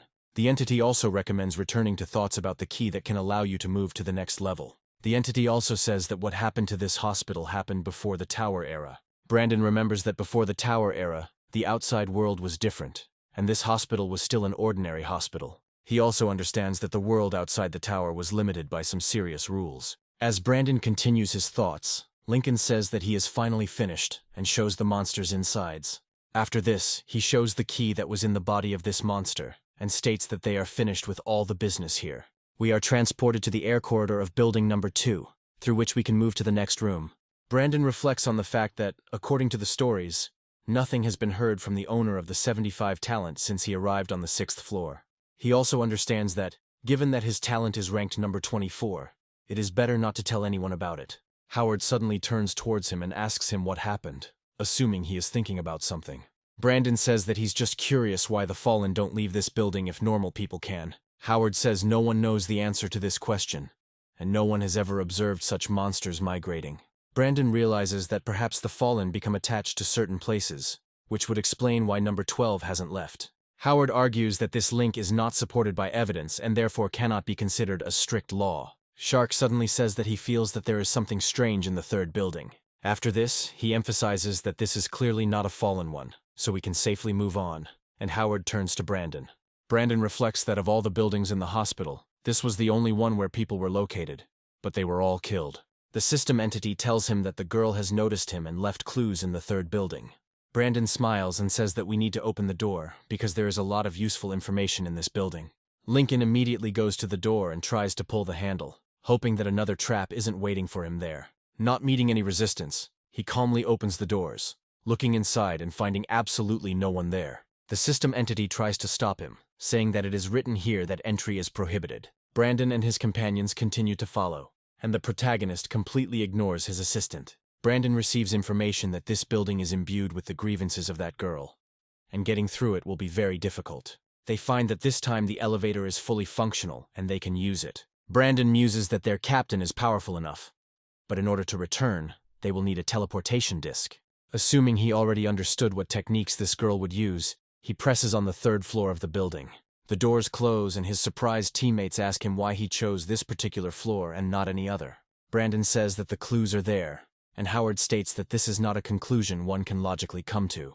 Brandon says that the last thing he likes in the world is to explain his thought process, especially in this situation. Sighing, he says that if the captain asks, he will tell, and reminds them that they heard the call of the Fallen. He adds that he went to look for the source and entered that room in the corner from which no one had come out for a very long time. He adds that because his emotions were at 0, he heard a voice that was very different from the one they heard.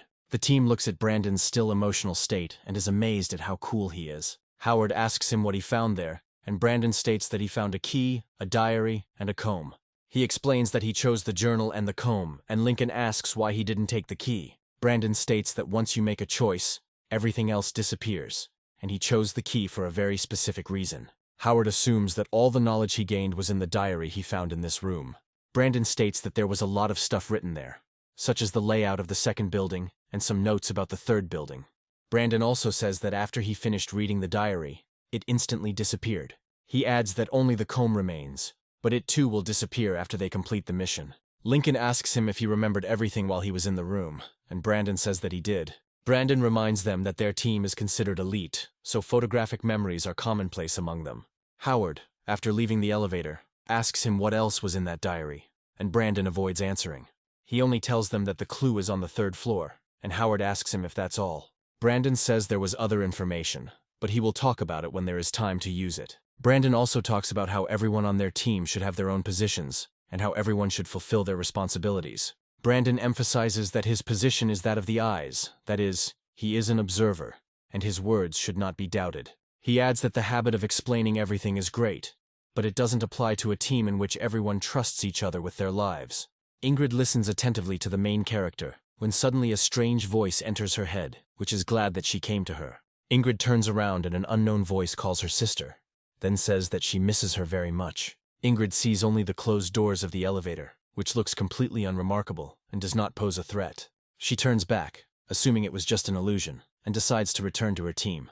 However, as soon as she peers into the corridor, she discovers that the situation has changed significantly. Her team had vanished somewhere, and she found herself in a rapidly deforming corridor from which shadows were creeping. Ingrid calls for help from her captain and asks where they are, as the voice begins to laugh.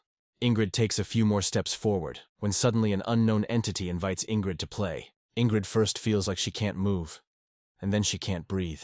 Her abilities are neutralized almost instantly, and she has no way to cope with these attacks. However, after a few moments, the captain comes to her aid and simply calms her down.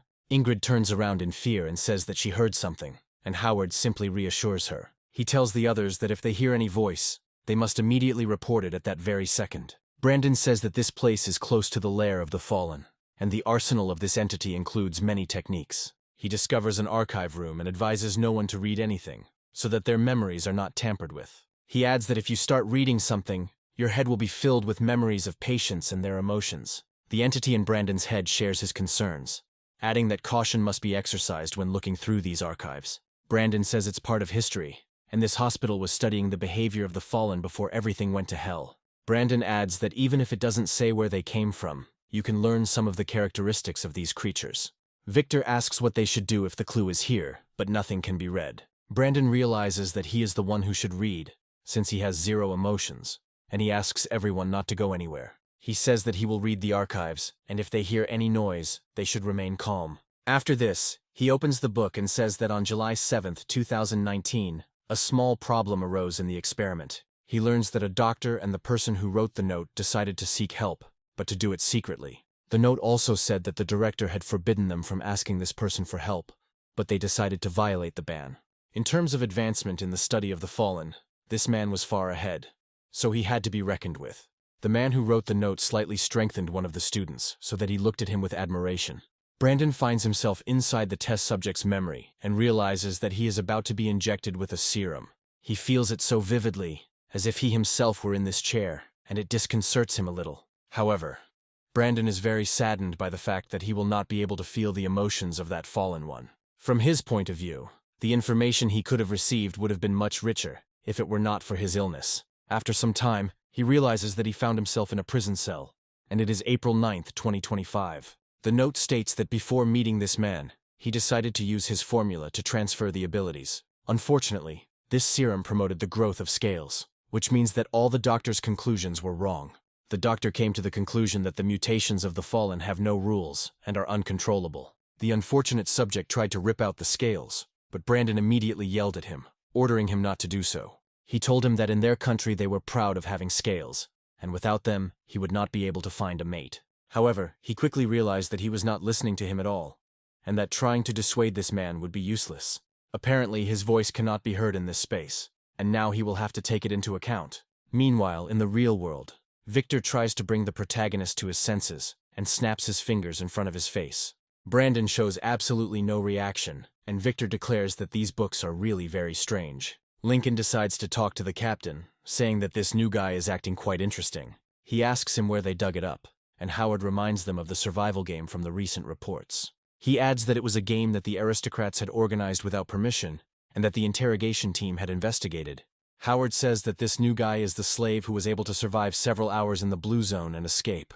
Howard says that, moreover, this was the first time this boy came out of the tower. Now it is his second time.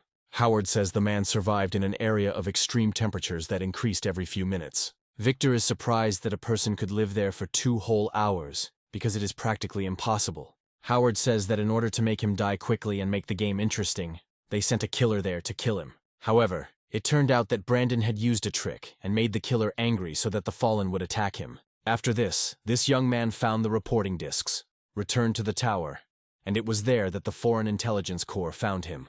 Lincoln is surprised that the Fallen didn't sense this little thing, considering it was an area of extreme temperature. Ingrid says that Brandon seems to lack certain emotions if he was able to maintain his composure. Looking at him, they come to the conclusion that this is the most reasonable explanation for what happened to this man. Ingrid emphasizes that she cannot explain what is happening in any other way, even if she uses her imagination. Lincoln says it doesn't matter because he's not antisocial, which means he can be a good teammate. They ask the captain how he knew its location, and he explains that a woman called him and told him about it. He adds that this woman told him to get ahead of the people from the Accor house and save him first. Brandon, meanwhile, feels his consciousness gradually returning to him, and he finds himself back in the real world. Howard says the case is still under investigation, and all they know right now is that the woman on the third floor is an aristocrat. Brandon pretends not to hear any of this, trying to figure out if they've been discussing him all this time. Howard says that what attracted him to Brandon was not only his lack of emotion, but also his good analytical skills. Shark says he immediately realized that Brandon was more interested in the fallen than in interacting with humans. Lincoln adds that they have nothing in common because Brandon is interested in them, not afraid. Victor wonders what to do if the woman comes back and demands that Brandon be handed over to her. Howard tisks his tongue in irritation and says that no one has the right to take his people, and they will protect him at any cost. Brandon visibly smiles and is even a little surprised that Howard treats him so well. The system voice says that he is shameless, because he has already woken up and is now eavesdropping on their conversations. Brandon realizes it's time to break character and slams the book shut to signal that he's awake. He asks them how much time has passed, and pretends that he has not heard anything from their conversation before. Howard calmly remarks that 40 minutes have passed, and asks him if he has learned anything. Brandon states that there are a few details, but they are all unimportant, with key information still missing. He adds that he will continue reading, and asks them to wait a little longer so that he can get something more interesting. However, as soon as he reaches for one of the books, the ceiling suddenly begins to collapse and suck him in. He finds himself in 2027, deciding to do some research into hospital records that have been kept since 2023. The monsters in the Gol area are mutating more and more, and the staff had to hurry to follow the words of that man. Brandon notes that several hospital records mention a mysterious creature. At first, he thinks that it might be Ilia's teacher, but there are inconsistencies in the time frame of the tower's appearance. He suggests that there may be multiple towers, but that still doesn't answer the question of where they came from. He also notes that the document does not yet contain any useful information regarding where the fallen came from. He decides that it is time to leave this document to look at the next one, but suddenly he hears children's footsteps. He also finds that it prevents him from going back, and he feels as if he is being held back by something. Brandon assumes that he has been tracked, and now he won't be able to escape so easily. Looking at his hands, he realizes that they are completely immobilized, so he won't be able to do anything. The girl suddenly asks him why a man with scales can't find a girlfriend. Brandon guesses that this girl heard all the words he spoke in the patient's memories. Smiling, he maintains his calm presence of mind and says that he simply lied. He adds that he thought that this person shouldn't talk like that either, if it's because he already has scales. The girl looks at him with resentment and says that he is lying with his whole appearance, making it clear that she is very angry. Brandon states that he would not cheat in such a disadvantageous situation, and then introduces himself by name. However, instead of giving her name in response, the girl becomes even more angry and accuses him of lying. Brandon understands that on the surface she is a harmless little girl, but inside she is filled with a huge amount of pain and resentment. He decides to pretend to be weak and says that he is not lying. Although this does not at all meet the doctor's expectations, he tries to find the reason for this poor girl's anger, and for this, he decides to do everything so as not to scare her away. He clearly understands that one cannot be deceived by the appearance of this girl, because she was tortured a lot, and now she is filled with rage. Brandon reminds the girl that she left him a choice problem in which he chose the comb. After this, he calmly says that these combs never actually existed. It was just a trick. After he said this, the chains that were lying near the subject suddenly began to rise into the air and ring. In the real world, Howard and his squad are surprised to feel a strange tremor throughout the building and try to figure out what happened. Howard says that it's probably because Brandon finally got to the bottom of it. The girl meanwhile approaches him and asks him why he chose a comb instead of everything else. Brandon claims it's a hunch, as the diary could have belonged to hospital staff and the key was to the cage. He assumed that all these objects would evoke unpleasant memories, so he chose a comb.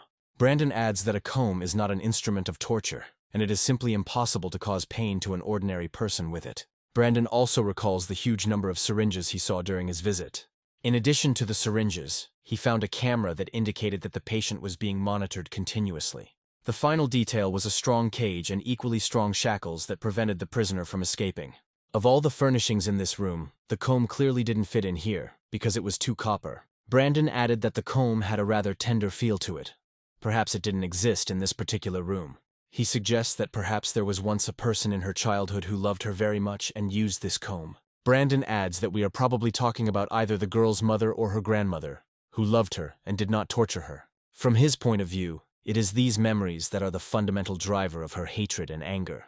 Finding himself in this room with this girl, he says that such objects bring back warm memories. Looking at the sad girl, he says that he has no idea what she has gone through. He also adds that she must have missed the man who brushed her hair, but he didn't show up. She adds that there are not only cruel monsters here, but also people who are even crueler, and the girl says that he is lying. Brandon says that she probably thinks that he wants to survive, and therefore is afraid of her in order to save himself. But it also suggests that people are unlikely to treat the fallen the same way he does now. He adds that he did not come here to kill her, and treats her without hatred or fear. He also hints that she herself can feel that he is not afraid of her, because for such a creature it will be incredibly simple. He says that people now live in the tower, where it is difficult to survive. But recently he was thrown outside of this tower. Brandon says the temperature there reached 70 degrees, and he almost died from severe heat stroke. But she also adds that if it weren't for him, she would probably have become like her, and plunged into the depths of hatred. The room gradually collapses, and the protagonist decides to say his name, after which he asks the girl what her name is. The girl suddenly transforms into a more adult version of herself, and declares that her name is Heather. Brandon is mentally glad that she is gradually beginning to trust him, and at least won't kill him on the spot if something happens. Looking closely at her neck, he suddenly discovers a strange pattern that he had already encountered during the battle with Ilia. He asks her where this pattern comes from, after which he tells her that he saw a man in the second building with the same pattern. Heather asks him if he wants to know why she didn't kill him, and what happened to the other creatures. Brandon smiles slightly before nodding, displaying absolute fearlessness and calm in front of her. Heather tries to stop him, saying that if she shows her true self, he will be afraid of her. With childish enthusiasm, she says that she will prove that all his words are lies, and he is lying to her for his own purposes. She insists that he's not afraid of her only because he hasn't seen the real her. But Brandon says that can be easily verified. Smiling, he says that if she wins this argument, he is ready to accept death and will not resist. Heather looks at him with a stern look, but after a while she decides to accept his offer, and she closes her eyes and plunges into dark thoughts in order to concentrate on dispelling illusions. She then extends her hand forward and dark tentacles emerge from nowhere, heading towards Brandon. Brandon is a little surprised, but he can't say he's scared by what he saw, because he can't be scared. Suddenly he finds himself on the 11th floor of the first building, not trying to understand why they came back here again. Looking around, he realizes that this floor now looks different, and they have ended up somewhere else. Looking at the table, he realizes that the diary, key, and comb are now gone, and in their place lies a completely different document. Looking closer, he realizes that it is a medical record containing all the records about a specific patient. Taking this medical record, he realizes that the answer to the 4 riddles about this poor thing is right here. As soon as he opens this diary, a huge number of evil spirits burst out of it, spreading throughout the room. Brandon is once again drawn into the whispers and memories and hears someone screaming very loudly in incredible pain.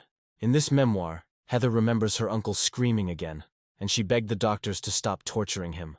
The doctors said they didn't know which uncle they were talking about, and she remembered that for them this person no longer existed. The thing is, that for the heartless doctors, this man has already turned into a completely different patient with a different name. After some time, during her visits, this man began to beg her for help, because he was in great pain. Heather distinctly remembers his voice becoming weaker, but she could hear him perfectly, as if he were speaking very loudly. Heather remembers that this man asked to take him away from here, and she felt incredibly sorry for this man, because he was being tortured. Gradually, this pity began to settle in her and slowly turned into incredible anger. After some time, she heard another news that a patient from the 3rd floor of the second building lost control and became a fallen. She understood perfectly well that we were talking about that same uncle who had now turned into a cruel monster. She noticed a black spot on her hand and a tiny crack on her forehead, and doctors didn't know why. She was very sad that this uncle was no longer there, because he would no longer be able to tell his daughter's story. After some time, she remembers another person whom she saw in a dream, as if he was huddled in a corner. She remembers that she prepared this black room for him and promised to repaint the walls in different colors. And since, unfortunately, she very quickly forgot what colors existed, there were only 3 colors left in her world. She began to perceive the world in black, white, and red, and her friend said that his bones, like thorns, pierced his body. With sadness, she realized that he too had now turned into a monster, and she no longer saw her old friend. After some time, she finally saw him, because he came here to fight with her. Heather long remembered the beautiful way he smiled in the dark room she had prepared for him. She became very ill and started crying non-stop, and no one could calm her down in natural ways. Doctors decided that she was experiencing a serious nervous shock, so they injected her with a tranquilizer to calm her down. After lunch, she overheard a conversation between doctors, according to which another person had lost his mind and become a fallen one. She noted that the black spots on her hands had grown again, and another crack had appeared on her forehead.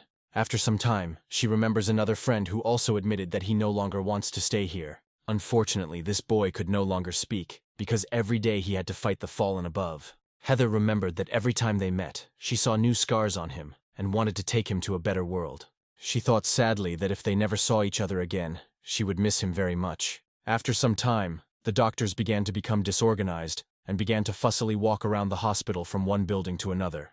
The thing is, a large number of patients lost their minds and became fallen, and one of Heather's best friends was among them.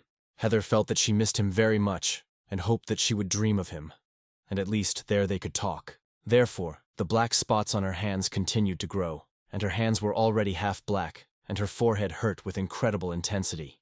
Brandon watched these memories closely, and at a certain point he saw something amazing. It was then that an eye began to appear in place of these cracks, which seemed to belong to a completely different entity.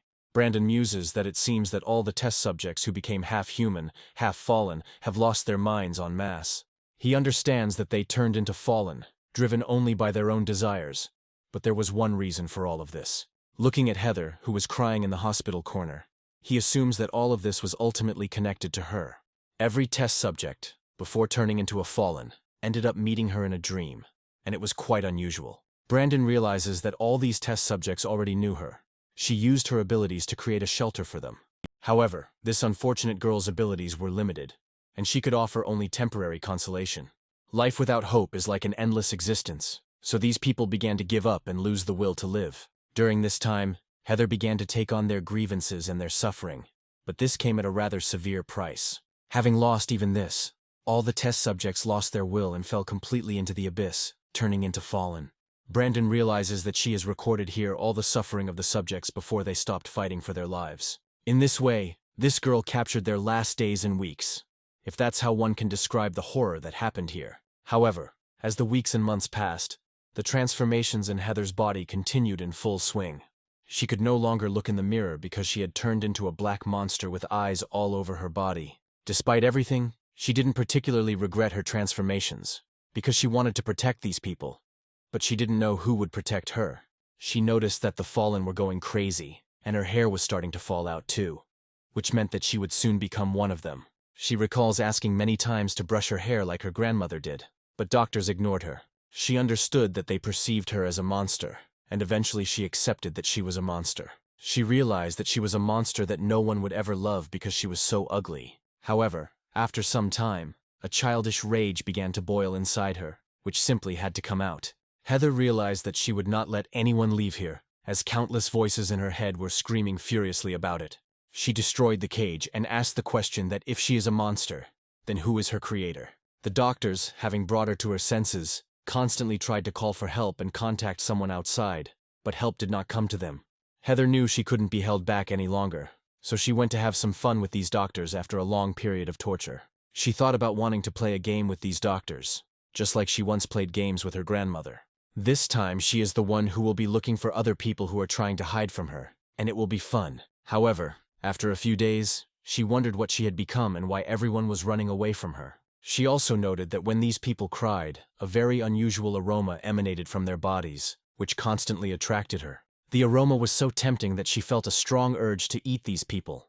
After some time she met Ilia and noted that he was very cool, but always lost to her. She understood that he didn't want her to take him away, because he was waiting for his teacher to receive praise. Heather envied him because she too wished she had a person outside waiting for her, but her grandmother had already died. She expressed hope that Ilia would be able to wait, so she shared some of her power with him. She noted with pain that this man was incredibly loyal, but it seemed that because of her, his teacher had abandoned him. Over time, she felt that the doctors were emitting increasingly strong aromas of despair, and someone had become a part of her. She knew she had to eat those doctors because the voices in her head kept screaming at her to do so in an attempt to avenge herself. However, she did not want to destroy these people, because she wanted to play with them a little to make her have more fun. She started to feel sad because everyone hated her because she was an ugly monster, although she didn't hate anyone. The only thing she wanted was for someone to come along and play with her, even just a little bit. Brandon, finishing reading the medical record, realizes that he has, in principle, come close to solving this interesting case. Now he fully understands why the entity in his head called this girl a poor thing who had been through a lot. This child experienced the hurt and suffering of every test subject and every employee of this hospital, but he still remained a child. Brandon realizes that even when confronted by the doctors who caused her so much suffering, her primary desire was not to kill. The entity in his head suddenly returns, telling him that Heather is being subjected to thought suppression, so he doesn't have much time. However, for a few seconds, it still gives him the opportunity to analyze the creature that is in front of him.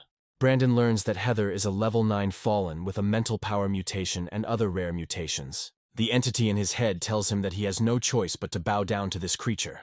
Brandon discovers that suppressing his thoughts has once again eradicated the talent he used to analyze her. At the moment, he looks exactly the same as before, when he decided to read a book and instantly froze in place. Watching him, his comrades wondered what he was doing and why he still hadn't responded. Howard advises them to remain vigilant, as it will soon be 4 hours since they left the tower, and this is an important marker. The squad members began to look around, realizing that they had completely lost track of time, and very much in vain. A few moments later, the clock strikes 4 o'clock, as they are outside the tower, meaning it is time to relax. Ingrid gains a hindrance outside the tower, causing her to move much slower due to her legs becoming heavier. Victor feels that his arms have become weak due to the fact that he is hindered by the decrease in attack power. Lincoln gets the most annoying hindrance in the form of negative thinking, which causes him to become depressed. Shark completely loses his sight and begins to peer dimly and wave his hands right in front of his face. Howard recalls that the usual grief blindness only appears on the 2nd or even 4th day, and they were just unlucky. Howard notes that his disturbance outside the tower is a flash of anger, meaning he may still be here for some time. Howard orders Shark and Lincoln to return to the tower to avoid attracting the attention of the fallen. Lincoln says that now he thinks about the huge differences between people and understands that he is not fit for work. Afterwards, he apologizes for being so incompetent, but Howard sternly orders him to get lost. Shark carefully kneels down and tries to find his comrade by touch, after which he reaches into his pocket. Taking out a teleportation disc, he wishes the captain to be careful, adding that they are going back with the old man. Victor looks closely at his captain and asks him what they should do since Brandon is still stuck there. Ingrid adds that while he is in an unknown space, no one knows what his limitation is. Meanwhile, the bookshelf begins to move aggressively, and it becomes clear that something is wrong. Ingrid, Howard, and Victor look around and realize that this is clearly unusual behavior for such an area. Howard quickly heads over to Brandon and says that they need to close ranks around him to protect him. He also recommends that they prepare for battle, as they are likely to be attacked by someone very strong. Howard tells them to watch their backs and protect Brandon because he's about to solve this mystery. Victor fights off another attack from Heather, hoping that they only have a little time left to hold out, given the weakening.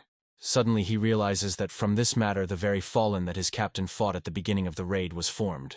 He also discovers that there are now even more of the fallen they saw during their battles. Victor says that even if this is some kind of imitation, they appear here somehow too quickly. Howard realizes that this is all caused by his outburst of anger, and after a few moments he cuts them apart. He doesn't utter a single word and brutally deals with all the opponents who attack them. Victor gets a little scared and expresses hope that the captain didn't think he was trying to hurt him. Howard orders him to protect Brandon, adding that he will deal with these fallen ones himself. Howard sees more enemies appearing in front of him and says that Brandon must have found something important. However, it will take some time before this mystery is finally resolved, but Howard is confident in himself. Brandon, meanwhile, continues to travel through the illusory dimension, becoming part of its structure. Looking around, he discovers a huge number of doors hovering in the air next to him. He gradually begins to float in this space and tries to understand what all these doors belong to. The system entity has managed to penetrate here again, but immediately declares that it will not be able to hold out here for long. They explain to him that this is the so-called main hall, where each door is connected to a space of memories and documents. He is also told that 4 hours have passed and he has now received a disadvantage, stating that he is under the effect of confusion. Brandon realizes that he can live with this weakening for now. He just needs to find the right door. The entity tells him that there are more than 100 doors here, but there is only one correct choice, and it is quite difficult. Suddenly, the entity senses Heather approaching and reminds him that he only has the opportunity to bow before her. Brandon smiles and looks at the giant monster, thinking that it's time to get out of this dead end. Brandon opens one of the doors and walks in on Heather as her room slowly begins to take shape. He quickly takes out a comb and hands it to Heather, saying that he kept his promise and did not deceive her. He says that he came to this world recently and treats the fallen differently than other people, so he is not like everyone else. He says with complete confidence that even now he is not afraid of her, and he definitely does not hate her. Heather asks him, surprised, if he really isn't afraid of her after everything he saw. Brandon says he's so sorry no one could brush her and take her out of that horrible place, and that it can't be fixed. He tells her that the world is not limited to the 4 buildings of this hospital, and that people are much more multifaceted. He says that people hate the fallen because there is still no research to prove that they are more cruel. Brandon says Ilia was one of those people who were led by his almost religious devotion. Heather accepts the brush, and Brandon tells her that she is different from them and much smarter and more intelligent. He praises her for being able to accept most of the hospital's test subjects and still considers them friends. He also says that he cannot imagine how she suffers from all the grievances that are accumulated in her body. However, from his point of view, if she is able to maintain her will, then she is still a human being and not a monster. Howard, meanwhile, continues to eliminate his opponents one by one as soon as they come within dangerous distance. Suddenly the enemies disappear, and Victor notes that the hatred of these fallen ones seems to have dissolved. Howard nods approvingly, then suggests that it's most likely because Brandon actually pulled it off. Brandon tells Heather that she shouldn't let herself be turned into a monster because there's a big world outside the hospital. He tells her that there are many places she has not been to and many things she has not seen, being a good girl. Heather gradually transforms into the form of a small child and says that there is one small detail. Falling sadly to her knees, she says that she cannot leave this place no matter what. Brandon says that it may not work now, but he will find a way to free her. He gently strokes her hair and says that he will definitely help if she is willing to wait. Heather looks at him, but words appear in front of her that this man is lying and wants to harm her, which means he needs to be killed. Heather tries to fight the voices in her head, convincing herself that everything is wrong and that she can trust him because he might be good. She also makes the argument that this person is not afraid of her at all, and this is already a giant breakthrough compared to the others. Brandon slowly rises to his feet and says that perhaps they are very similar in some ways. Heather asks him how exactly they are alike, and he states that they are abandoned in an alien world and know nothing about it. He adds that if every journey has its own mission, then his mission is to reveal all the secrets. He asks himself where the fallen came from, how the tall tower appeared, and how many floors it has. He says that for him, this is the meaning of life, and when he finds the answers to these questions, he will be able to find a way to take her away. Heather looks at him in surprise and asks why he decided to take on this task, since he doesn't even know her. Brandon smiles and says that she is not alone, at least not from today. After this, he turns into a child and says that she has a friend who is ready to play with her, no matter what. He also talks about coming from a world outside the mental hospital, which surprises Heather. She starts to cry because she hasn't heard anyone call her their friend for many years.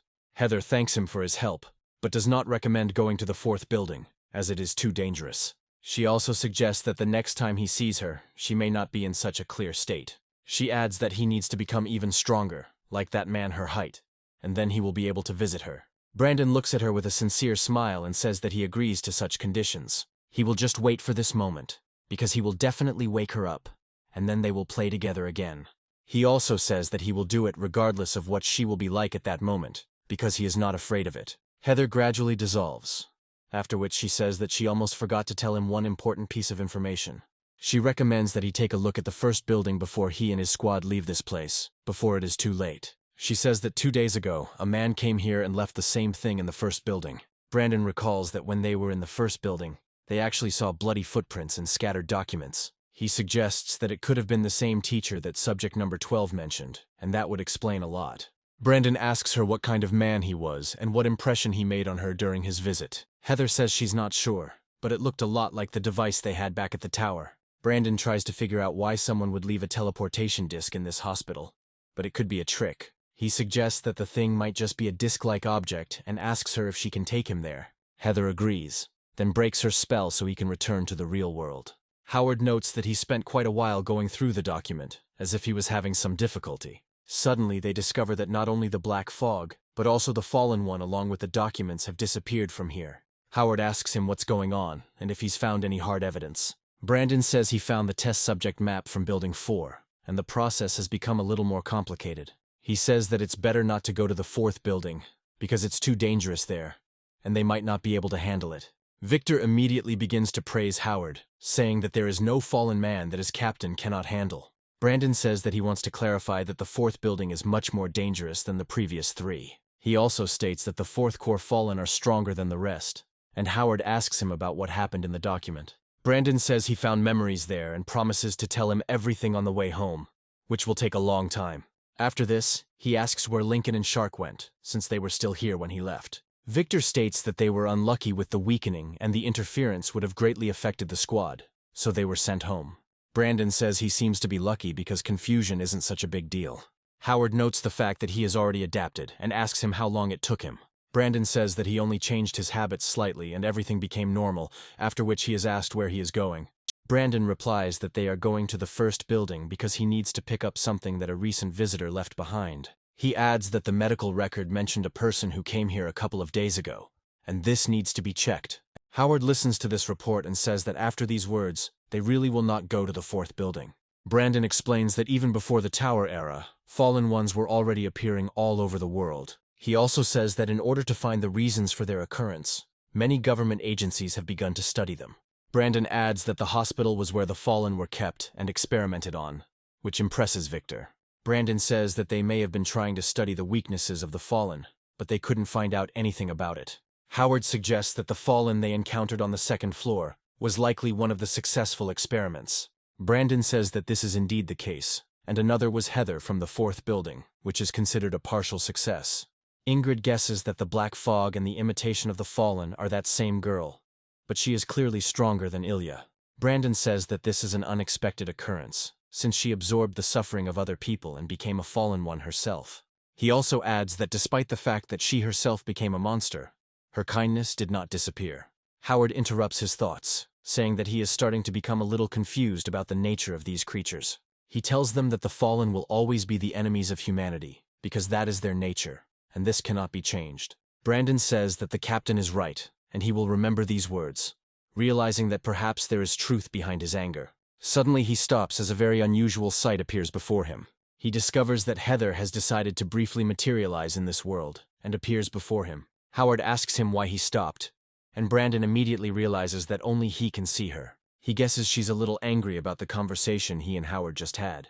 He begins to follow her, thinking that the entire hospital is a part of her and he needs to watch his words. After a while, the girl stops, and without turning around, points her finger at the room.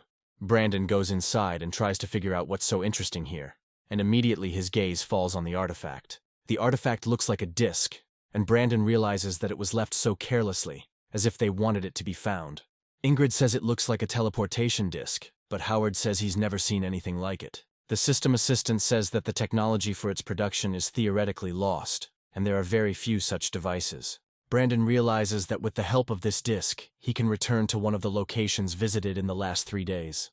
The system also suggests that he look at the recordings he has at hand to find more clues. Brandon takes a closer look at one document and realizes that it is far from what it seems at first glance. According to the text, the unknown person invites the researcher to play a game with him and go through all the zones he has prepared. Brandon realizes that he was left with a chain of documents, and Poor Thing Hospital is just the beginning of a larger game. A smile appears on his face as he realizes that things are getting much more interesting, and Howard asks him what happened. Brandon replies that he just remembered a funny joke and says that he will take the thing with him. Howard doesn't have any particular objections to this, and says that he can take her for himself. Howard says that if there is nothing more to explore here, then we need to return as soon as possible. He activates the disc almost instantly, and hopes that everyone else will be able to return home safely. Brandon is the last to activate the teleportation procedure, and gets the chance to say goodbye to Heather. Heather looks at him a little upset, as she would really like him to stay with her for a little while longer. Brandon sees her off with a smile and a look full of hope that they will see each other again in the future. He states that it is time to say goodbye, but they will definitely meet again and play together. The system says that he has explored the territory by 60%, and his actions were not very high quality and not at all satisfactory. However, once only a few energy molecules remain of his body, Heather calms down. She hugs the very same comb that was used to comb her hair and feels much calmer. Meanwhile, we are transported to the starting point from which our heroes began several hours ago. Shark and Lincoln immediately feel much better, as their interference was eliminated upon returning to the tower. The employee asks them why they are the only ones who returned here from the entire department, hoping that nothing happened. He also adds that they entered the zone through a white stele, but now it looks blue. The employee says they already know this, but he reminds them that walking back and forth is prohibited due to health risks. Lincoln says that they know everything perfectly well and are near this stele because they are waiting for the captain. Brandon, appearing out of nowhere, makes a funny joke towards Lincoln, glad that he is out of the way. He also says that they ran away, probably thinking that it would be a tactical retreat. Lincoln turns away in irritation, while the employee is surprised that the newbie is allowing him to do this. However, he is impressed that this man went on a mission for the first time and lasted outside the tower for more than 4 hours. Howard says he has no assignments for the next week, so he can afford to rest. Brandon asks him why this is the case, and Howard states that he passed the entrance exam successfully. He also says that they will have to go through some formalities, and after that he will officially become a member of the Corps. Brandon smiles and realizes that he has a lot of things to do in the tower because he needs to make a living. His first priority now is to try to figure out a way to get himself some money. Howard returns to the office that evening to fill out the necessary reports regarding the latest mission. He looks at each card carefully, twisting a small pen in his hand, hoping it won't take long. Most of the newcomers have shown quite a lot of potential, and they complement each other well. However, he is still trying to figure out how best to fill out the report so as not to attract unnecessary attention. He especially struggles when he starts analyzing Brandon and his stats. He understands that he has worked with many soldiers, but for the first time he sees a person devoid of negative emotions. He understands that if a person can always remain calm, then within a few years he will become a professional. However, he realizes that his own home, which is constantly trying to haunt him, is not so simple either. After this, he quickly destroys Brandon's true card to hide his true abilities. He understands that in order to ensure the safety of his employee, he must falsify all the information. He hopes no one will notice the change, although in reality, there is nothing to worry about. After a while, he improvises the necessary notes to make everything look acceptable. After finishing his work, he activates his earpiece to contact a very important person. He goes to the window and looks thoughtfully at the city, while the measured beeps sound in his ear. After a while, a very soft voice answers and informs him that he has reached the service bureau. Howard says he has an immediate and long-term mission to protect one person. He adds that this is a member of his team who is very attentive and quick-witted, so he needs to act carefully. The voice replies that this can be entrusted to people from the Foreign Intelligence Corps, since it is much simpler. Howard states that this is a special case, and that people from the Foreign Intelligence Corps are not suitable for these tasks. After a while, a soft voice asks him what they will receive in exchange for such a serious service. Howard states that every time he returns for a mission, he will bring them some artifact. The girl says that these are amazing conditions that she agrees to, and now she is even more interested.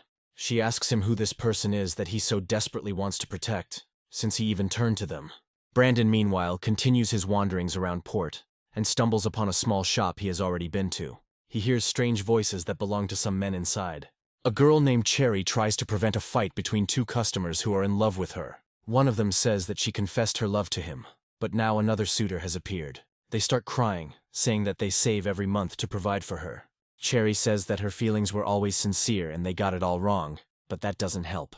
After a while, she decides to use her outstanding acting skills and falls backwards. She pretends to be sincere, asks them for forgiveness, and says that they are both ashamed to be near her, although they are very outstanding.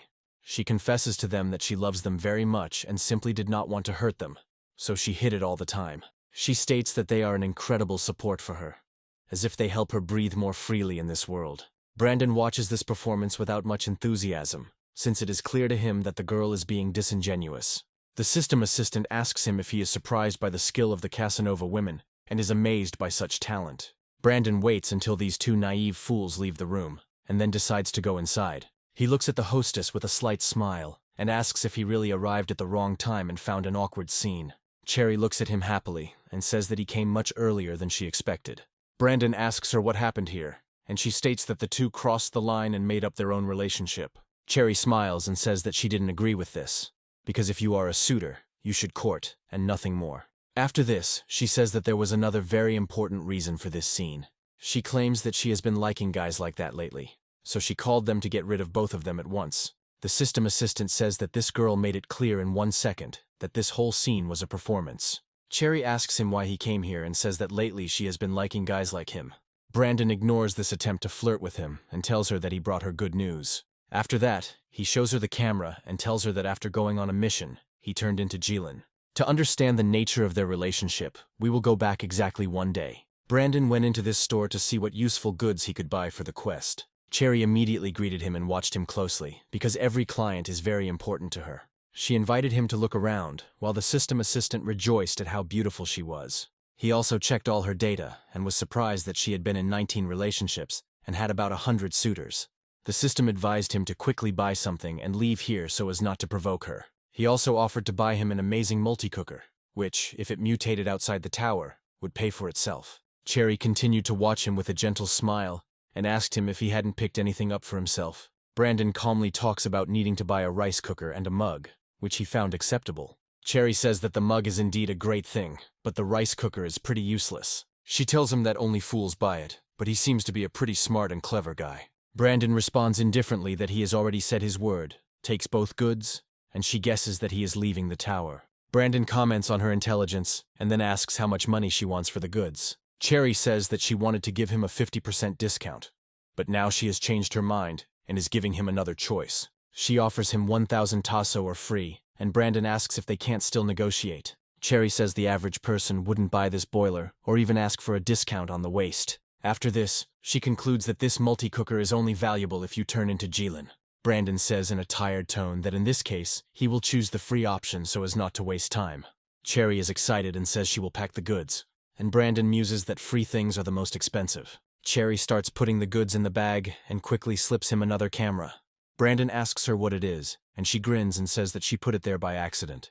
The system assistant notes that this is a rather interesting person, and one can expect all sorts of surprises from him. Cherry says that in a couple of days he will accidentally notice this camera and will return it to her with all his heart. Brandon understands why she's asking him what to do if this camera doesn't become Gailen. Cherry says she's willing to take the risk, since she's already given him a slow cooker and a mug anyway. After this, she offers to restart their relationship from the very beginning, and says that her name is Cherry. Brandon turns away indifferently and states his name, then heads out of the store and towards his home. She waves goodbye to him and says in a sweet voice that she hopes for further cooperation. She also says that she expects good news from him as soon as possible, hinting that he will have to try hard. She is currently actively interrogating Brandon and asking if the camera has become Gillen. Brandon says that this camera shows what happened on the given date it is pointed at. Cherry looks at him with admiration and asks if this is really the truth and he is not deceiving her. Afterwards, she rushes off to pick it up, but Brandon says he would like to discuss the fee with her. Cherry asks him what payment he wants for such a priceless treasure. She adds that she is still a girl, and he can behave calmly or just give it to her.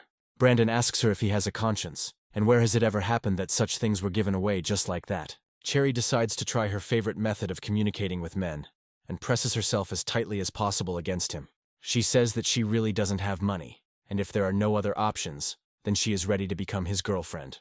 Brandon says that she misunderstood him, and that he is not interested in a relationship, and that girls should value themselves more. Cherry sadly admits that his favorite tricks aren't working for him, and says she needs to look at the product first. Brandon hands her a camera and tells her that she can run tests as much as she wants. He states that she needs to set the year, month, day, hour, minute, and second, and then say it silently to herself. Cherry states that it is quite comfortable, and then walks over to the place she would like to photograph. She points the camera lens and says the date, which was exactly 10 minutes ago. Brandon asks her if she's really removing the disposal price, and Cherry just jokes it off, trying to whitewash herself. Once the photo is processed, it becomes clear that it works exactly as Brandon said. Cherry says that with this treasure, the whole story can be revealed if you keep taking photographs. Brandon understands that the camera can indeed be used in a variety of ways, including for such purposes. Brandon realizes that he can create a whole story by taking photographs one after another and bringing the past to the surface. Cherry suddenly discovers that, despite pressing the camera several times, no photos are appearing. Brandon says that Gillen's level is low, so photos can be taken twice a week. Cherry speculates that if used in the right place, it could be a great tool for gathering information.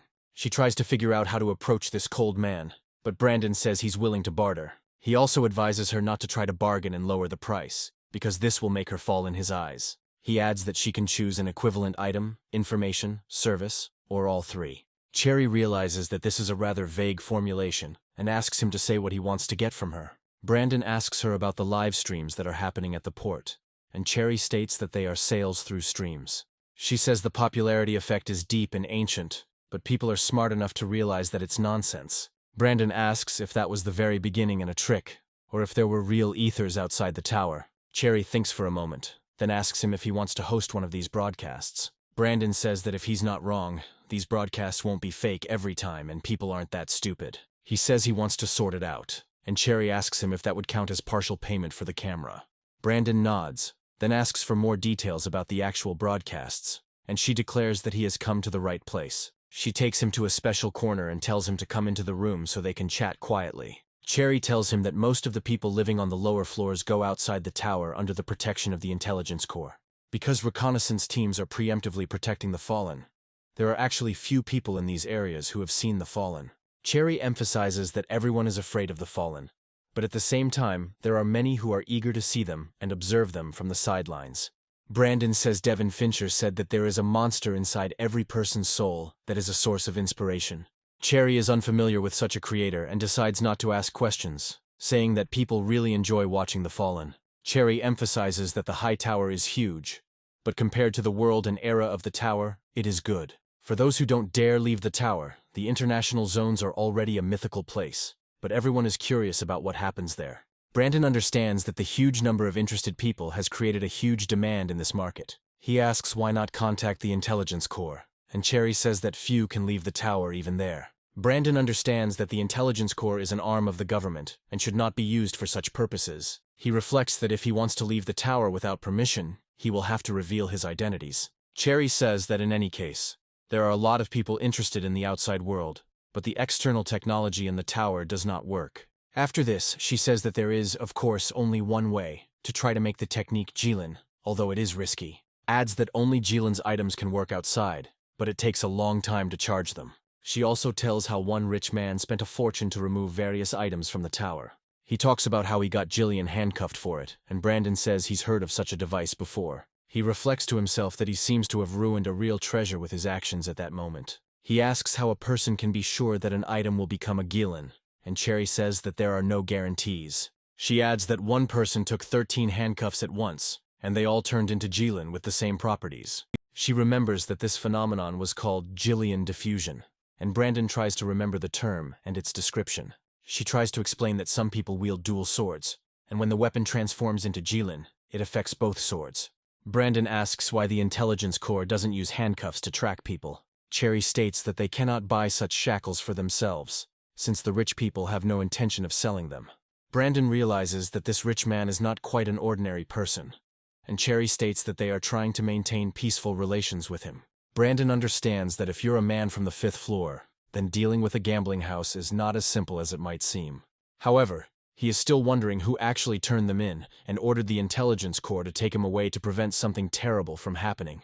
Brandon understands that the owner of these items could be very powerful, and if his identity is revealed, he will hardly be able to be protected. Brandon asks her about the possibility of getting equipment to broadcast outside the tower. Cherry says she actually has one person who knows a couple of loopholes to carry out this plan. Brandon says it's absolutely brilliant and adds that he needs a Jillian mask that changes his voice. He adds that if there is equipment for broadcasting, then it cannot be done in his name, and secrecy must be maintained. Cherry says the conditions are too harsh, but Brandon says he can improve her camera. He also adds that if she agrees, he will help her with the creation of such improved items on a regular basis. Cherry presses his hand, trying to squeeze his palm as tightly as only a normal girl can. She happily says that she accepts his proposal and is ready to make a deal that takes effect immediately. She adds that she can deliver him equipment and a guarantee that no one will contact him, but she will become his business partner. Cherry realizes that if Brandon is strong enough, then this is his stable producer of Gillins and the key to riches. Brandon asks her how quickly she can get this equipment, and the girl states that it will take her 3 days. Brandon mentally notes that this is much faster than he originally expected, and expresses hope for cooperation. Cherry says that this hope is mutual, and offers to discuss the details of conducting joint broadcasts. After some time, a full moon rises over the city, and Brandon returns to his apartment. He looks closely at the device he was able to take with him from the mental hospital and studies it. It does look like a return disc, but it has some very strange pattern engraved on it. Brandon remembers that it is an invitation, and tries to figure out when it would be best for him to use this item. Suddenly, someone starts knocking on his apartment door and asking if he is home and if he is sleeping at that hour. A female voice introduces herself as Judy from the interrogation team, adding that the captain sent her after him. Brandon approaches the door cautiously, wondering if they really have a case to deal with. Brandon asks her what happened, and Judy says that the captain sent her because he thought he would be bored. She says that the group leader thought that he was very capable, so he decided to invite him for a while. Brandon remembers being told yesterday that he had a week off, which meant that people in the group were already getting going. He agrees to this, and says that he has everything free in the next few days, and is ready to join the group. Judy says that the captain wanted him to be in charge of all these things, and that there was a lot of them piling up. The system assistant says that apparently the shorty has figured out that he will want to leave the tower without permission. Brandon understands that this was done in order to bring him closer to her and protect him if necessary. Brandon says that's no problem either and opens the door, saying she can come in to tell him everything. After some time, they go to the second floor of a high tower, where the interrogation team headquarters is located. Judy says that this is a branch of the headquarters of the 7th Division of the Intelligence Corps. Brandon asks if there are computers here and is told that such things are only available on the 3rd floor. After this, Judy decides to introduce the protagonist to the head of the interrogation team named Terry. Brandon realizes that the level of technology on the 3rd floor roughly corresponds to the world of his past life. Looking closely at the boss, he asks him to tell him what all these cases have in common. He tells him that if we talk about similar moments in these cases, the main suspect has already been determined. Terry emphasizes that the only things that remain unclear are the motive and evidence that still needs to be obtained to move the case forward. Terry adds that they are in the process of investigating, and they still need to gather the necessary evidence. He also adds that there are cases that they really wouldn't like to solve, but they have a very strict boss. Terry says the captain is too concerned about such things, despite the chaos that reigns on the lower floors. From his point of view, all this is necessary in order to let people on the ground floor know that they have not been abandoned and that they are still cared for. Brandon asks him if his team has the authority to arrest the prime suspect in this case. Terry claims that they have such powers, but their status is not comparable to the tower's restraining corps. Brandon understands that the authorities here treat people from the lower levels with great disdain and do not respect them at all. He reflects that it will not be so easy for the captain to change the situation, but he is ready to help him with this. Brandon states that all suspects need to be brought in so that they can be interrogated as quickly as possible. Terry notes that they have about 100 suspects, and bringing them all in at once could create an overload. Brandon says that when they were outside the tower, the captain didn't doubt his words, and he expects the same from them. Terry replies that he is indeed a true professional, and decides to listen to his advice. Brandon carefully examines the evidence and says that he expects the suspects to arrive as soon as possible. After some time, all the suspects are brought here. It is recommended to line them up so as not to create problems. Terry notes that there have been a lot of people here for a long time, and wonders if a newcomer can handle it. Suddenly, Lucas's familiar voice appears behind him, asking him what so many people are doing here. Terry calmly tells him that they are doing the business that the boss ordered to be transferred to the right people. In response to Lucas's question about what happened, Terry states that they have rounded up all the suspects in the unsolved cases. Lucas assumes that the captain will be conducting this interrogation, which means he has absolutely nothing to do, and looks at the office. After this, he says that he will not interfere and will go and rest, because he just returned from a mission. Meanwhile, Terry enters the observation room and asks his comrade about how things are going. Judy tells him that he came here just in time, as Brandon had just started interrogating the suspects. Terry looks at the camera and sees the suspects in this case entering Brandon's room. He recalls that this body was in a murder where the deceased was the husband of this suspect, but no suitable evidence could be collected. Terry also recalls that it later turned out that the woman was cheating on her husband, and their relationship was not working out at all. According to the detective's assumption, the man courted the woman, crawling at her feet, but even the marriage was ineffective. The girl says that on the day of her husband's death she was at the casino, and all the employees can confirm this. Brandon receives information that in front of him is not a killer, but a moose woman who is only pretending to be a Soviet lioness. Brandon speculates that she teamed up with her lover to kill her husband, and that the motive is money. He waves his hand to make himself suspect of having an assistant, and Terry decides to send Judy to help him. The girl calmly walks towards the interrogation room, trying to understand why he called her so quickly. Brandon leaves the room almost immediately and tells her that she came here at the right time, handing her the folder. He says that they need to bring the casino owner here and interrogate them separately, like in a prisoner's dilemma. He recommends that when interrogating, they focus on the information he wrote down, and that their trust in each other will soon collapse. After this, he adds that he has gone to deal with the next matter, and leaves the rest to them. 5 minutes later, he emerges from another interrogation room and says that the murder weapon has been identified. He explains that it was a hand-sharpening tool that was hidden in a bookshelf. After some time, one of the employees runs into the interrogation room, saying that he needs help. He emphasizes that he lacks people who could carry out the orders of their superiors. He says that the boss has dug up a real monster somewhere, who solves cases in a matter of minutes. They ask him how quickly he solves cases, and Terry replies that he has solved 10 cases in an hour. Terry emphasizes that this guy seemed to have seen the whole scenario of the crimes and finds evidence with amazing accuracy. After this, he says that he is taking these cases with him, and asks that people be sent to him as quickly as possible. He says that if they see the captain, they should tell him that he will temporarily take the people from groups 11 and 13. As quickly as possible, he finds a large number of unsolved cases, and gives the order to hand them over to Brandon. Going to his comrades, he asks about how the interrogations are progressing, and they tell him that he has already interrogated 12 people. He says that we need to turn off the monitor and delete all recordings of previous interrogations conducted by this person. When asked why he should do this, he replies that it is necessary to avoid drawing unnecessary attention to this person.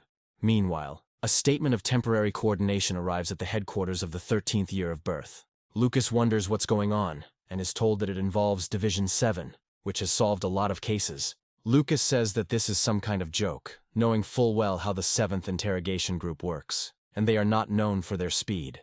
After this, he slowly freezes and says that this could only change if they brought in reinforcements. At that moment, the image of Brandon immediately comes to his mind, who amazed him with his brilliant deduction. After this, he falls into a chair and loudly bangs on the table, saying that this is the worst money in his life. He is asked what happened, and he asks menacingly and desperately why his unit number is 13.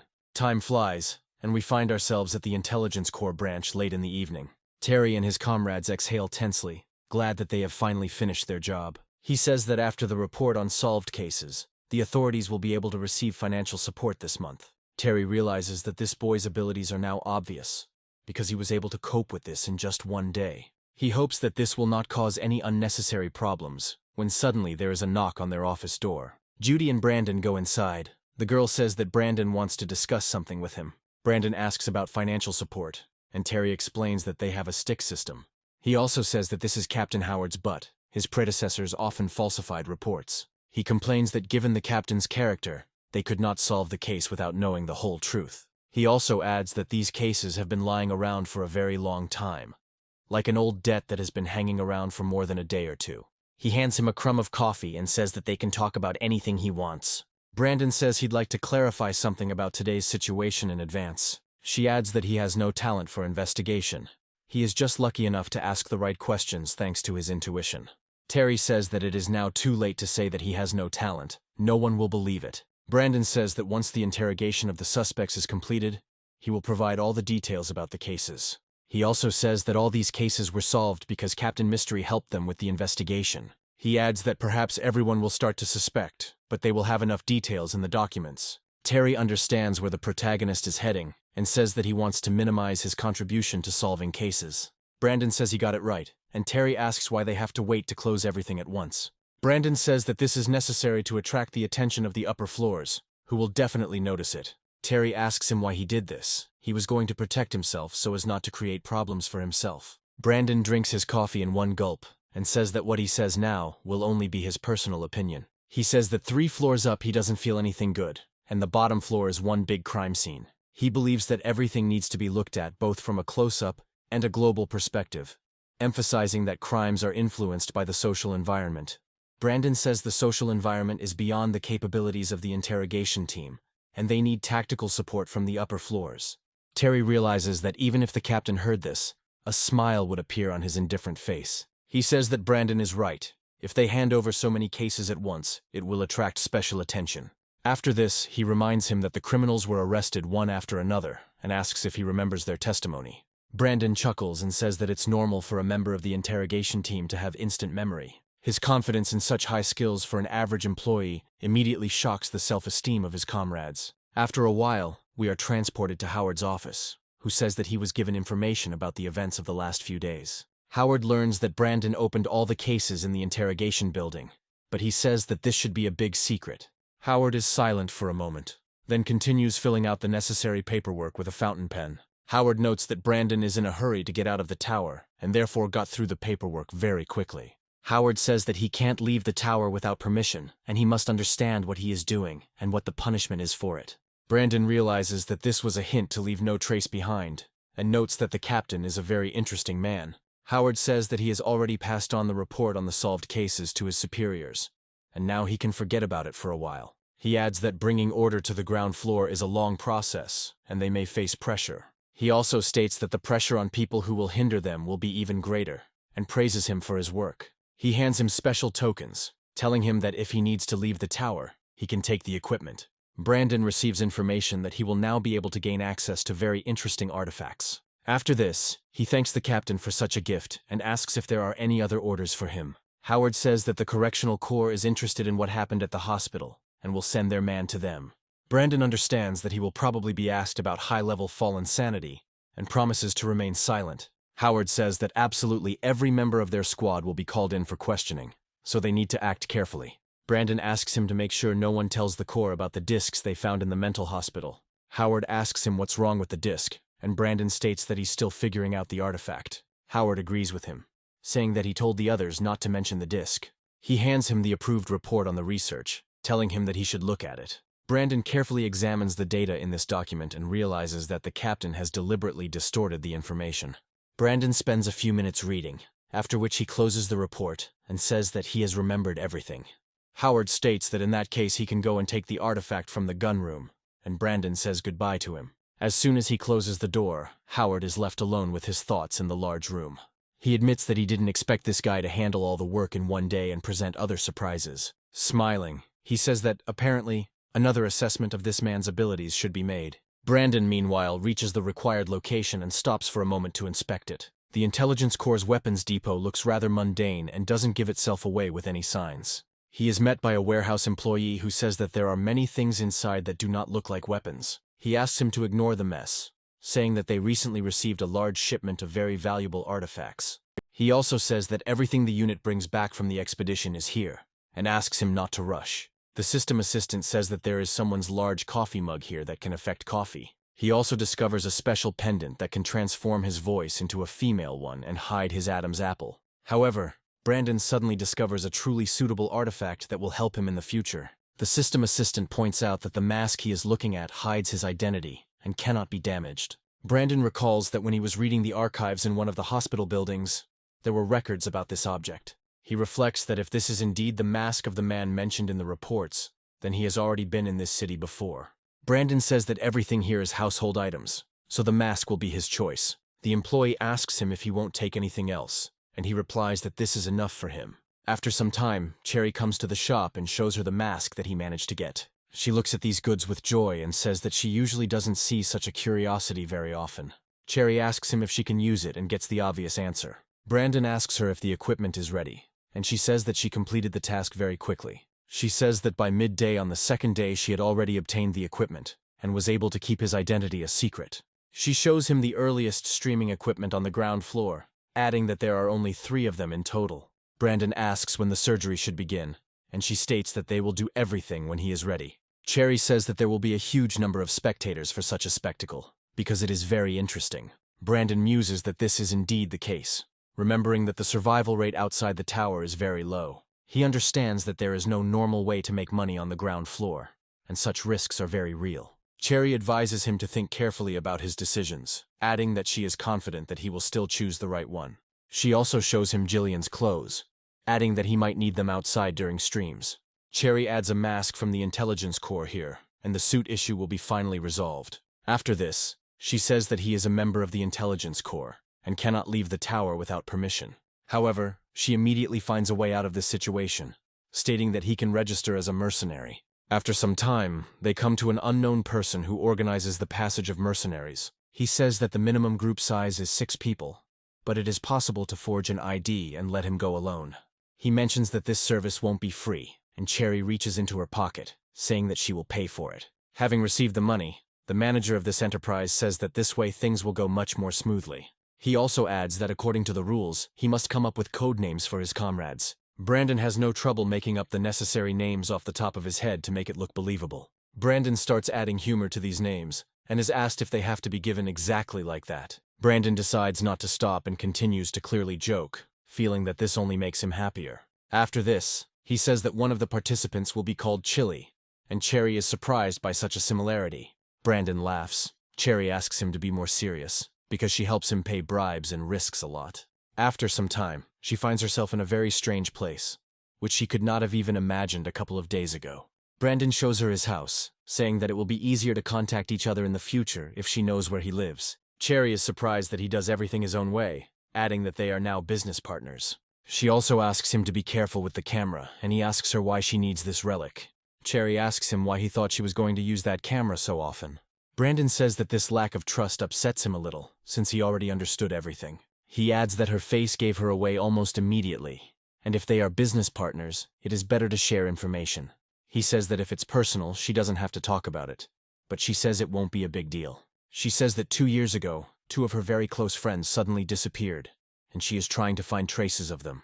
Cherry emphasizes that there is a clear hierarchy in the tower, and that the upper classes bully the lower classes, and this is already a common occurrence. He also says that 3 years ago, women began disappearing from the lower floor one after another, about 1 a week. He also talks about how men were sent to participate in survival games, while women went through other procedures. She says that people on the upper floors have all their needs met and are already bored with all the entertainment. She says that those girls will not return, because they were sent outside the tower, and perhaps they have already become fallen. She talks about how all the fallen were human, and then asks him if he could meet one outside the tower. She suggests that this question is impossible to answer, recalling that she was previously involved in a different business. She recalls that she and her friends used to open clothing stores, and she even dreamed big. However, once her friends disappeared, the common goal they had been working towards disappeared along with them.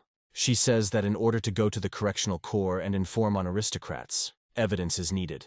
Brandon realizes that her friends probably tried to investigate the kidnapping of the girls and paid for it. He understands that they may have captured something incredible, but the film from this camera has been destroyed. He now understands why it is so easy for mercenary troops to register, because it is profitable for the top brass. He understands that the world of this tower is rotten from top to bottom, and it will take a lot of effort to cleanse it. Brandon says a just heart is good, but they underestimated their opponents. Cherry sadly says that he already figured it out, and Brandon declares that they were played with enough and thrown outside the tower.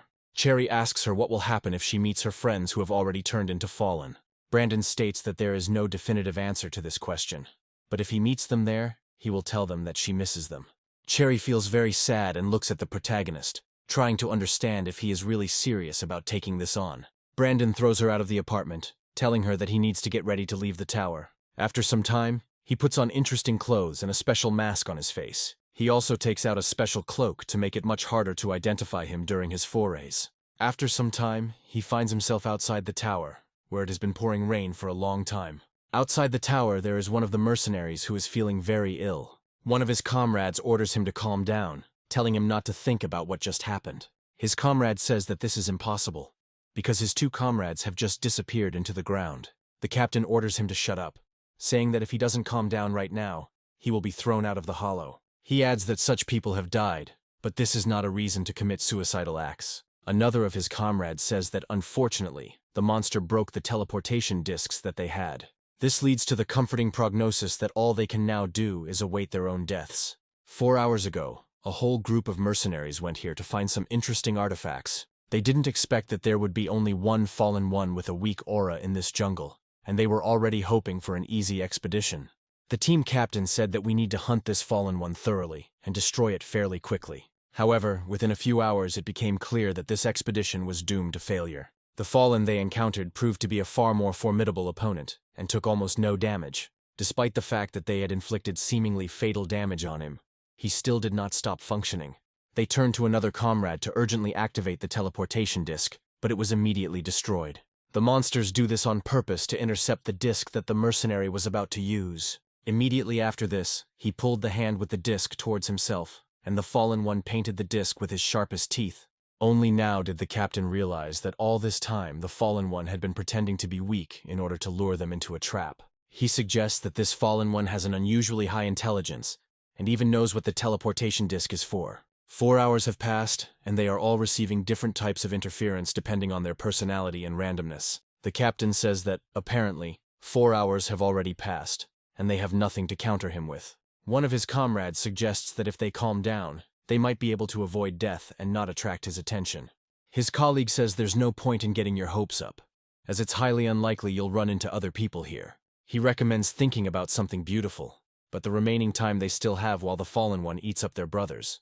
The captain says that the rain has stopped, and perhaps they should try to escape from this place while they still have the chance. Suddenly they hear the footsteps of an approaching creature, but because of their fear, they are afraid to look out to see who it is.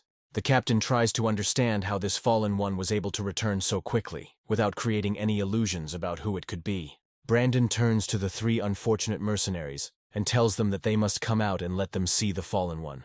He states that the next rain will be in 5 minutes, and if they want to survive, they need to exchange information urgently. Meanwhile, we are transported to the port, where a live broadcast is about to begin on one of the screens. Cherry is among the crowd and tries not to attract much attention, as if she has nothing to do with it. At a certain point, she contacts her comrades on the radio and tells them to turn on the air. After this command, the giant TV screen turns into a white spot for a moment, while the broadcast is being adjusted.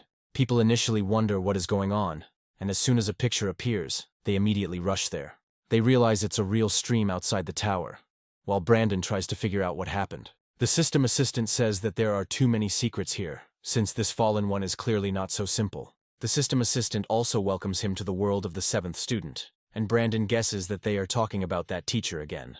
One of the mercenaries named Lori asks him how he got here, trying to figure out if he is a fallen man or a human. Brandon says that this is a very difficult question, and he is not ready to answer it so easily yet. The team captain, Angus, says that he is very happy to see a living person, but he wants to know who is in front of him. The system assistant says that this person is dangerous because he would like to kill him and take his disc. Brandon tries to calm him down by telling him that he has already lost 2 partners because they underestimated the enemy. Brandon advises against making hasty decisions, while Angus is amazed by his prophetic abilities. He calms down, but still tries to understand who is in front of him if he was able to read the situation so easily. Brandon gives them a fake name and says that if they want to survive, they must obey him. A young man named Carrie asks him if they can really survive if they follow him. The system assistant tells him that the person in front of him has a rare talent called 777. Angus very politely approaches the protagonist and asks him why he doesn't lend him his teleportation disc. He adds that he has a strong reputation among mercenaries, and his words can be trusted. The system assistant says that all 3 must be present in this dungeon to complete the mission. He is also told that there are 8 possible outcomes to this quest, so he will need to choose carefully. Brandon realizes that, depending on what he chooses, either 3, 2, or 1 person will survive. Brandon says that he doesn't trust them, and therefore can't give them the disc, which angers Angus. Brandon says that the monsters have very strong perception, and tries to ask why he didn't kill them, but destroyed their discs. Angus says he can only assume that the younger one has some intelligence. Brandon says that he let them escape and destroyed them all at once, which means he enjoys their fear. He also says that for this person, the more fear and despair the victims experience before death, the better. Carrie falls to her knees in despair, wondering if the fallen one had been playing with them all this time. Brandon says that now you don't have to hide your fear, because there's no need for it, and warns about the danger. He declares that as soon as one of them escapes, the fallen one will immediately seize the rest and burn them, without a second's hesitation. Angus asks the protagonist if he is afraid that the fallen will find out about his plans and kill them all. Brandon says that, unfortunately for the fallen one, he won't be able to sense him and still doesn't know he's here. He comes closer to them and says that if they want to survive, they need to figure out how to find the secret of this area. After this, he leans over a little and says that they will kill this monster later, which greatly surprises Angus. Brandon looks at his watch and states that there are 2 minutes left before it starts raining, and they need to find the next shelter. He recommends talking on the way, as this will save time and will only bring benefits. Angus suddenly stops him and asks why he is sure that there is a shelter nearby, since this is his first time here. Brandon says that perverted hunters, on the contrary, want their prey to constantly feel hope of rescue. Brandon says that if there is only 1 fallen in the entire jungle, then there is 1 question that still remains unresolved.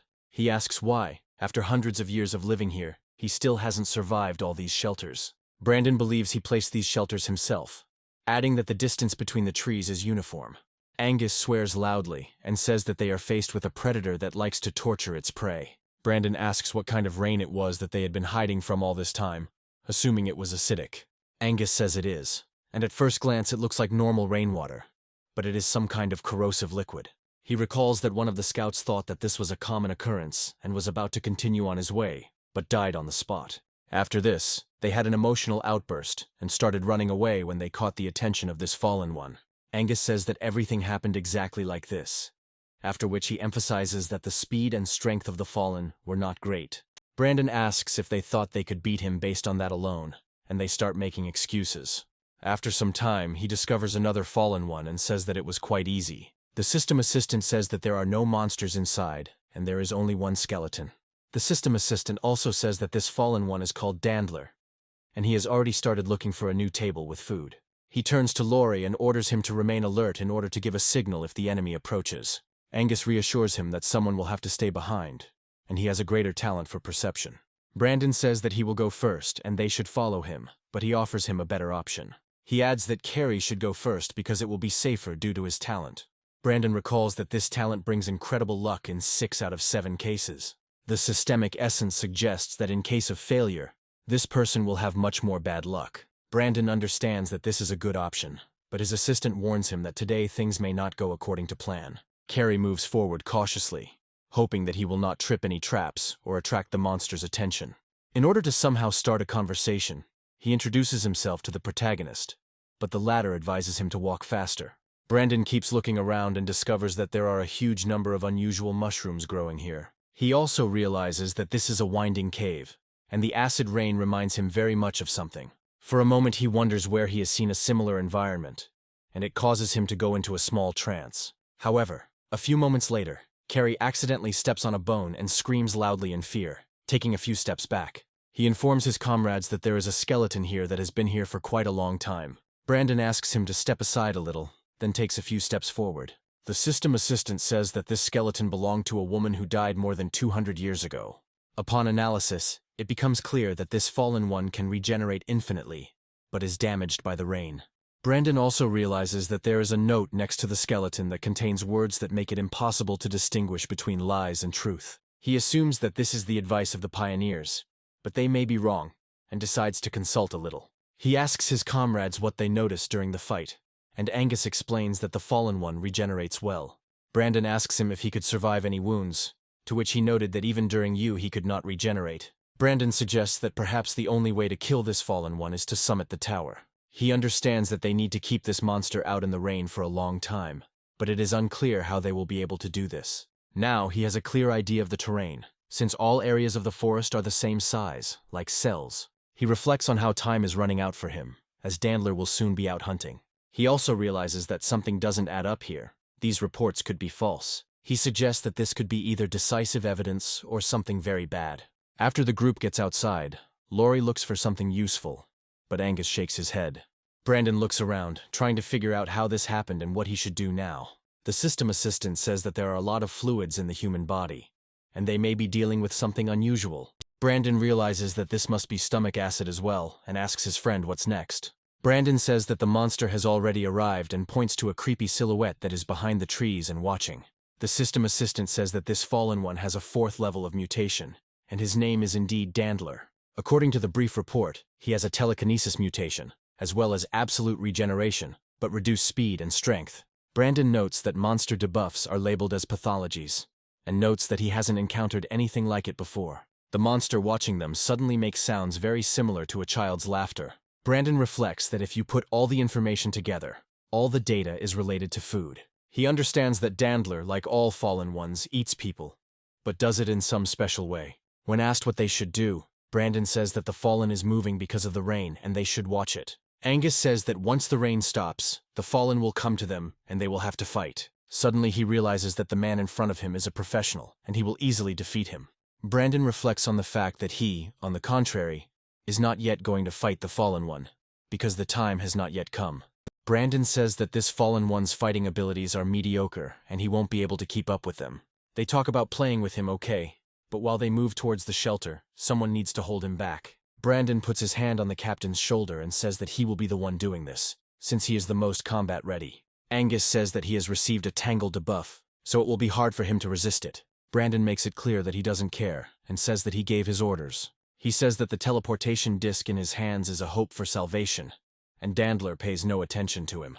He adds that the confusion has changed his orientation in space, and this is the slightest hindrance of all. He adds that he only needs to find landmarks, determine the current position, and calculate the deviation. Carrie wonders why he has this feeling that this guy knows everything in the world. Angus gains serious confidence in his actions and says that he will take this upon himself. He says he has no idea how long he can hold it off, but he will try his best. After this, he asks his comrade if he is sure that he will be able to get them out of here unharmed. Brandon tells him that he doesn't really have any other options, as he is also interested in their survival. The rain is gradually subsiding, which means it's time to rush into battle and fight for your life. Dandler takes off with a nasty sound, hoping to catch up with his victims as quickly as possible. Angus immediately blocks his path and delivers several blows to cut off his arms. Brandon, Laurie, and Carrie successfully leave here, saying that they need to hurry to help their comrade. Brandon tries to calm them down, saying that he will not allow him to die here such an inglorious and cruel death. According to the information provided to him by the system assistant, both of these guys have their own secrets. However, for him it is even more interesting, because on the battlefield in the form of a chessboard, he really gets the feeling of a game. Meanwhile, there is a lot of activity going on the lower floor of the tower as everyone is interested in watching.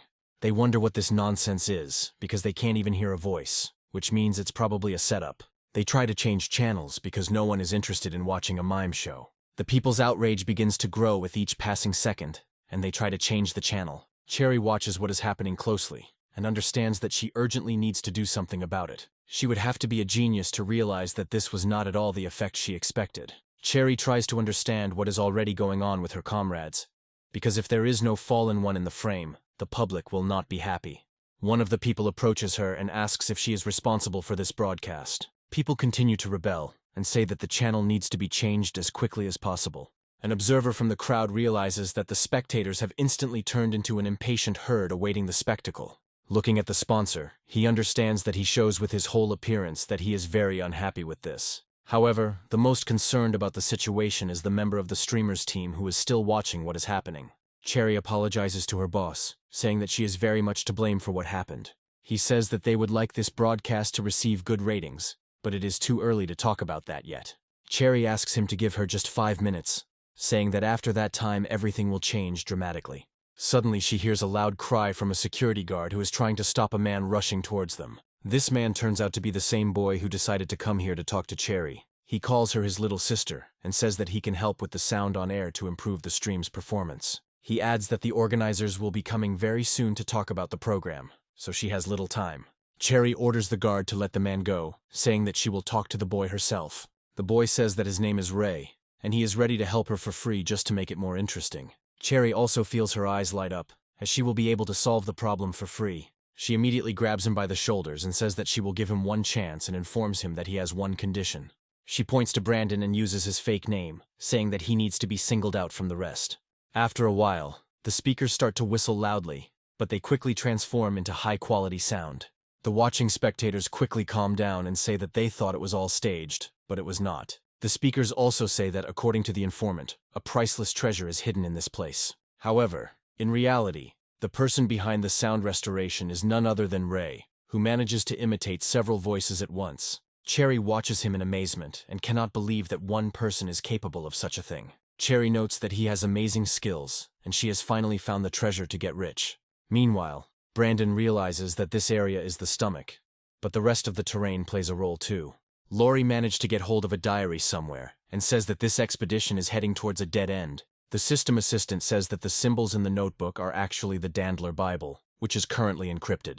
Laurie asks the protagonist if he wants to look at it, but he states that there is no need for that yet. Brandon remembers that these notes can only be read during the confrontation with the final boss. Carrie stops him and asks what will happen to their captain, but he reassures him that everything will be fine. Brandon tries to hurry them, saying that they need to find shelter before the next rain comes. He thinks about the need to connect the existing clues, because before he was in other zones similar to the real world. However, from his point of view, this jungle looks like a well-designed chessboard, in which, for some reason, acid rain falls. He understands that if this place is one big stomach, then it is unclear what role Dandler plays. Meanwhile, Mozart continues to fight with the captain, hoping that he will be able to wrest a strategic advantage. Angus notes that the longer he fights this monster, the better he controls his confusion. After a while, acid rain starts, and this gives him time to escape from here. Dandler suffered quite serious leg injuries, so he is unable to quickly escape from the rain. His body immediately begins to corrode, and he begins to squeal loudly, and the sounds of his screams echo throughout the forest. Brandon and his troops also hear these sounds and understand that everything is going just fine for their captain. Brandon reflects that it seemed like rain was the best way to fight back, but the truth remains to be seen. He again urges his comrades, saying that they need to go as quickly as possible to help their captain. Meanwhile, we are transported to the Foreign Intelligence Corps, to Howard's office, who receives a secure call. Howard decides to take the call and is contacted by the same soft female voice, who greets him politely. The girl says that the case she was assigned to has already been settled, and she introduced her man to Brandon. She adds that, unfortunately, he cannot be monitored outside the tower, but Ray tries to help him as best he can. Howard listens attentively to her story, after which he asks if there is any other useful information. The girl says that there is something else, adding that Ray is one of her future successors. She emphasizes that he will soon be exposed for the missions assigned to him, and he must somehow compensate for this. She also says that she had to involve her friend and pay a large sum of money to make everything work. She questions why he spends so much effort and resources to protect this man. Howard clears his throat and says that when his man gets back, he'll tell him to contact the right people. The girl asks him who he is to him if he considers Brandon his man. Howard says that to him she is just a tool, then throws away his headphones and hangs up. Meanwhile, Brandon and his comrades reach the next point in this creepy labyrinth. They look at the treehouse with disbelief and say that for some reason it looks more like a huge target. Brandon immediately goes upstairs and says that Lori should stay here to guard the passage. Brandon speculates that he did it on purpose, as his plan was to separate them. Approaching the entrance, the system assistant says that he has entered Dandler's house and recommends that he look around. The system assistant says that there are 3 items here that can be taken, but 2 of them will lead astray. He also says that only the 3rd item will help save all 4, but which one is the correct one is not yet clear. Carrie looks on happily at the teleportations, while Brandon tries to figure out what to choose. The system assistant says that if you try to use 2 incorrect items, someone will die. Brandon wonders what the 3 are doing here and why they were transported in the first place. An even bigger question for him is whether he chooses the outcome actively or passively. From his point of view, the difference here is colossal, because in the first case he will try unsuccessfully to save everyone's lives. In the second case, he himself chooses a certain outcome, which may require sacrificing one of them. Brandon suggests that if active choice is at work here, then at least one person is in big trouble. Brandon asks Carrie if he wants to get out of here, and he immediately answers in the affirmative. Brandon asks him what he will do if he is the only one who can get out and the rest have to die. Carrie calmly asks him if he can save everyone who is here. Brandon says he might not be able to save everyone, so if he can save one, it will be him. Carrie expresses hope that this is just a guess, and Brandon asks him to hurry. He says that there is a teleportation disc, a remedy for suppressing negative zones, and an umbrella. Brandon asks him which of these items is the most important, to which he replies that they are all important. He suggests that the drug can be used to cure Angus's confusion, and the umbrella can be used to fight Dandler. Brandon listens to his guesses and comes to the conclusion that everything is generally exactly as he expected. He understands that if only one of the 3 elements will help get the best ending, then it is definitely not the disc. Carrie, meanwhile, says that the umbrella is the most useful here, since it will be able to defeat the monster. Brandon understands that this is indeed the case, but only on the condition that Carrie can actually kill this fallen one. Brandon muses that Dandler is different from other low-level fallen because he has a perfect mutation. Brandon suddenly decides to ask Carrie how he likes this room compared to his previous hideouts. Carrie reflects and says that this room is exceptionally clean compared to the others. Brandon states that this fallen one's entire body is rotting, and this room is completely clean, as if he had never been here. He assumes that he either doesn't come here, or doesn't know about the existence of this house, or these are all just excuses. Brandon points out that this monster probably won't see the safest shelter from the acid rain. He also notes that this can be combined with his penchant for savoring the victim's despair, and Carrie is on to something. He says with horror to himself that acid rain cannot actually kill this enemy. Ray, meanwhile, continues to perform voice-acting feats to keep the audience interested. He tries to comment on every event that appears in the footage with maximum charisma. He even gives Angus's actions a much more heroic aura than they actually had. He deftly invents dialogue for them and voices it with an incredible level of skill and dedication. Cherry looks at what is happening and says that this is one of the best shows she has ever seen. Her assistant says that thanks to the restoration of sound, audience satisfaction levels have begun to rise. He also says that in a little while, this stream will reach 5-digit numbers and hit the top of the broadcasts. Cherry is delighted to have found such a young talent, adding that she backed the right horse this time. Ray continues to voice everything that is happening and says that they will soon find the treasure on the map. We can only marvel at the fact that he has no idea of the context of the events, yet conveys it quite accurately. Once our heroes get to Dandler's hideout, Ray makes it sound like they've finally found the treasure.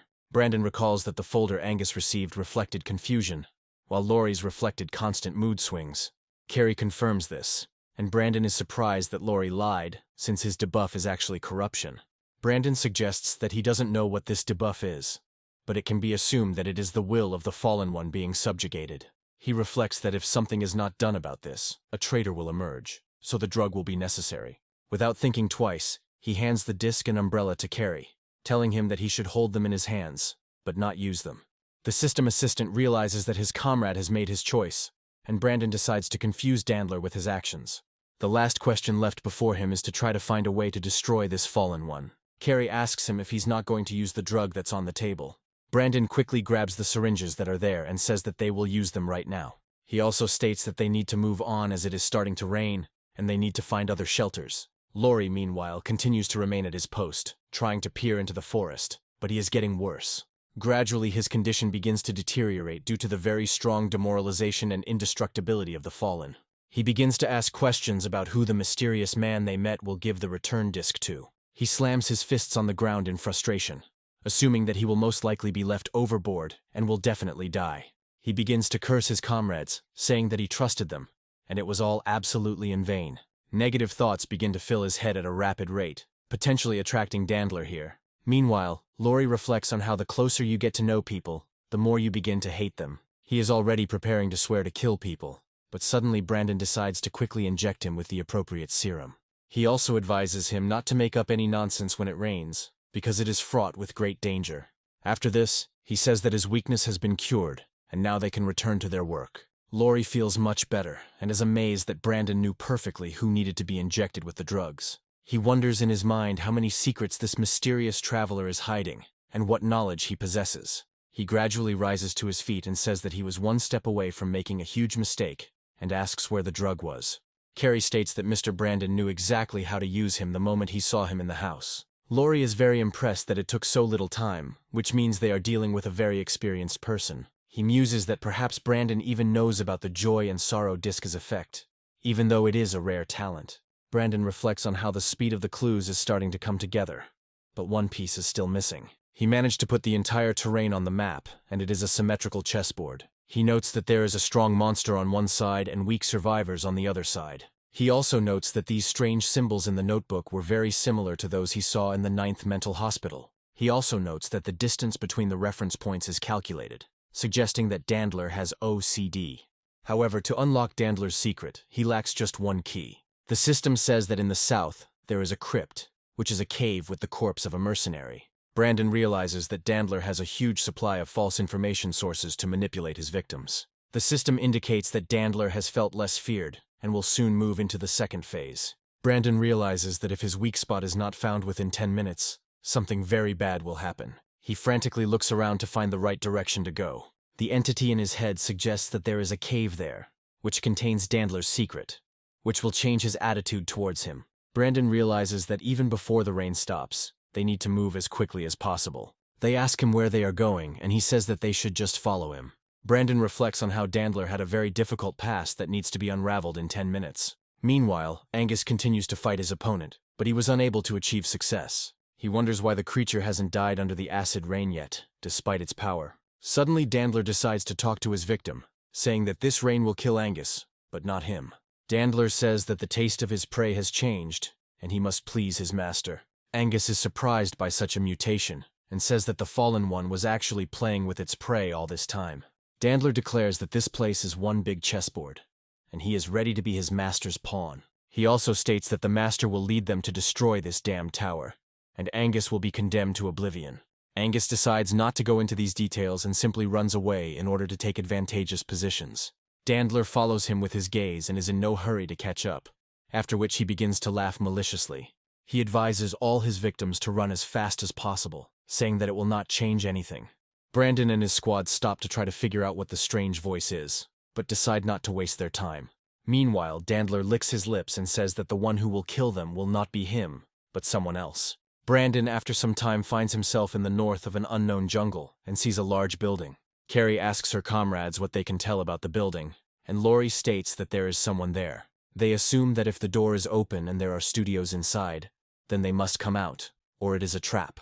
Brandon reflects that he has a very bad feeling about this, but he is already close to solving this interesting mystery. Brandon muses that the clue about eating people and saving the sick is giving him ideas. He knows that if you put all these clues together, it will be a mess, but he felt that Dandler was pure evil. He satisfies the hatred of fallen humanity. But there is surely someone more powerful behind him. Brandon comes to the conclusion that in order to improve his answer to these questions, he needs to go to that room. He decides to go there alone and orders his comrades to stay here and remain vigilant. Moving on, they discover a box in which a person and a diary are hidden, which have been lying there for 2 days.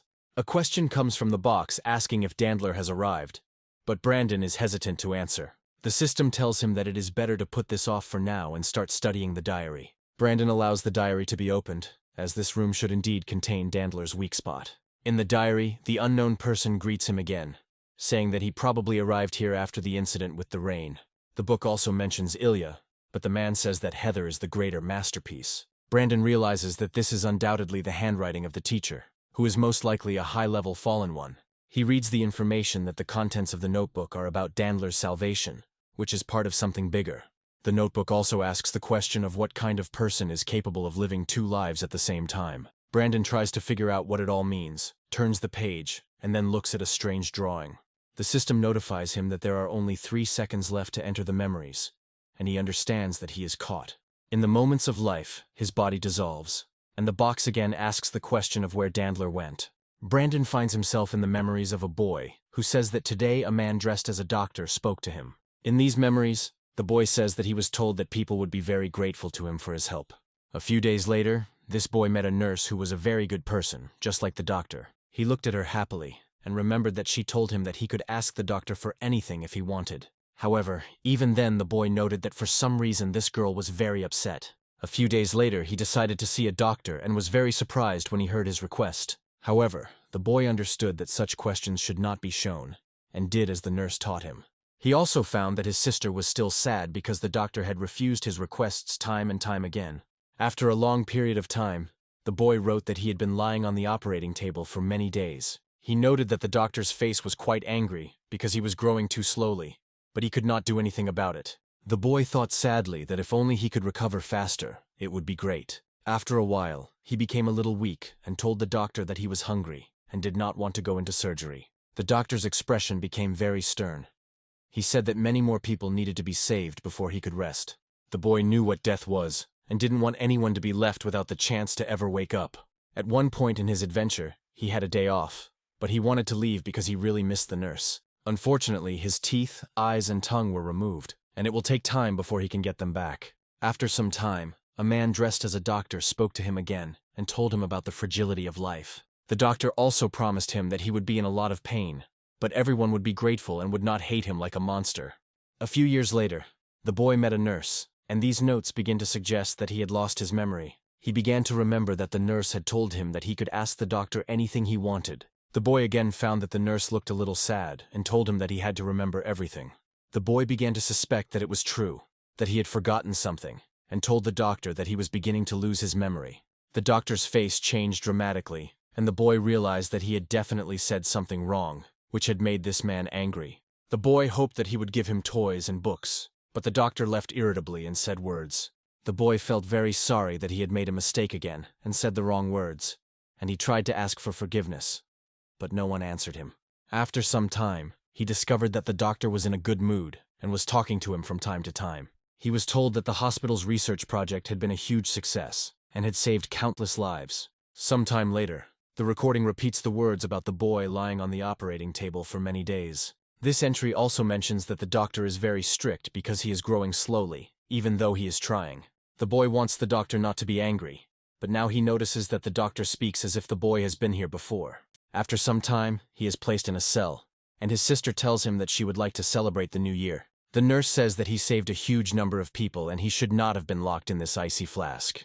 The boy asked the nurse if all the people he had saved remembered him, but for some reason she began to cry when she heard this. The boy was happy that all the people he saved remembered him and felt love for him. After some time, the nurse suddenly decided to say goodbye to him, while simultaneously cutting his hair before the operation. At first he was very strange, because it was just an operation, but this time they started cutting into his forehead. The boy was surprised that everything was different from before, because this time they weren't removing his organs, but his brain. He hopes that the operation will be over soon, and he will be able to return to his sister to comfort her. The next day, the man dressed as a doctor spoke to him again and told him that life is very fragile. He was told again that people would be grateful to him, and he would become like a TV star, and everyone would love him. The boy discovered that a nurse was standing outside the office window, but she did not go inside. The boy also discovered that the nurse was crying, and so she decided not to come in so as not to meet his gaze. After this, Dandler begins recording, saying that he has returned to school again. He recalls that the teacher was very happy to see him return, but he did not like the looks of these people at all.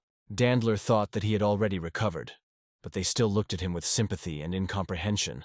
He recalls that after lunch there was a test to check his knowledge, and he passed it. He was offered to participate in the regional Olympiad, and he agreed, because the meaning of his life is to bring joy to others. However, over time he became bored with such a simple life, and he periodically began to fall asleep in class. At lunchtime he dreamed of the sun, according to which he returned to the hospital and lay down on the operating table. He remembers that he was once lying on an operating table, and next to him lay a man who looked very much like him.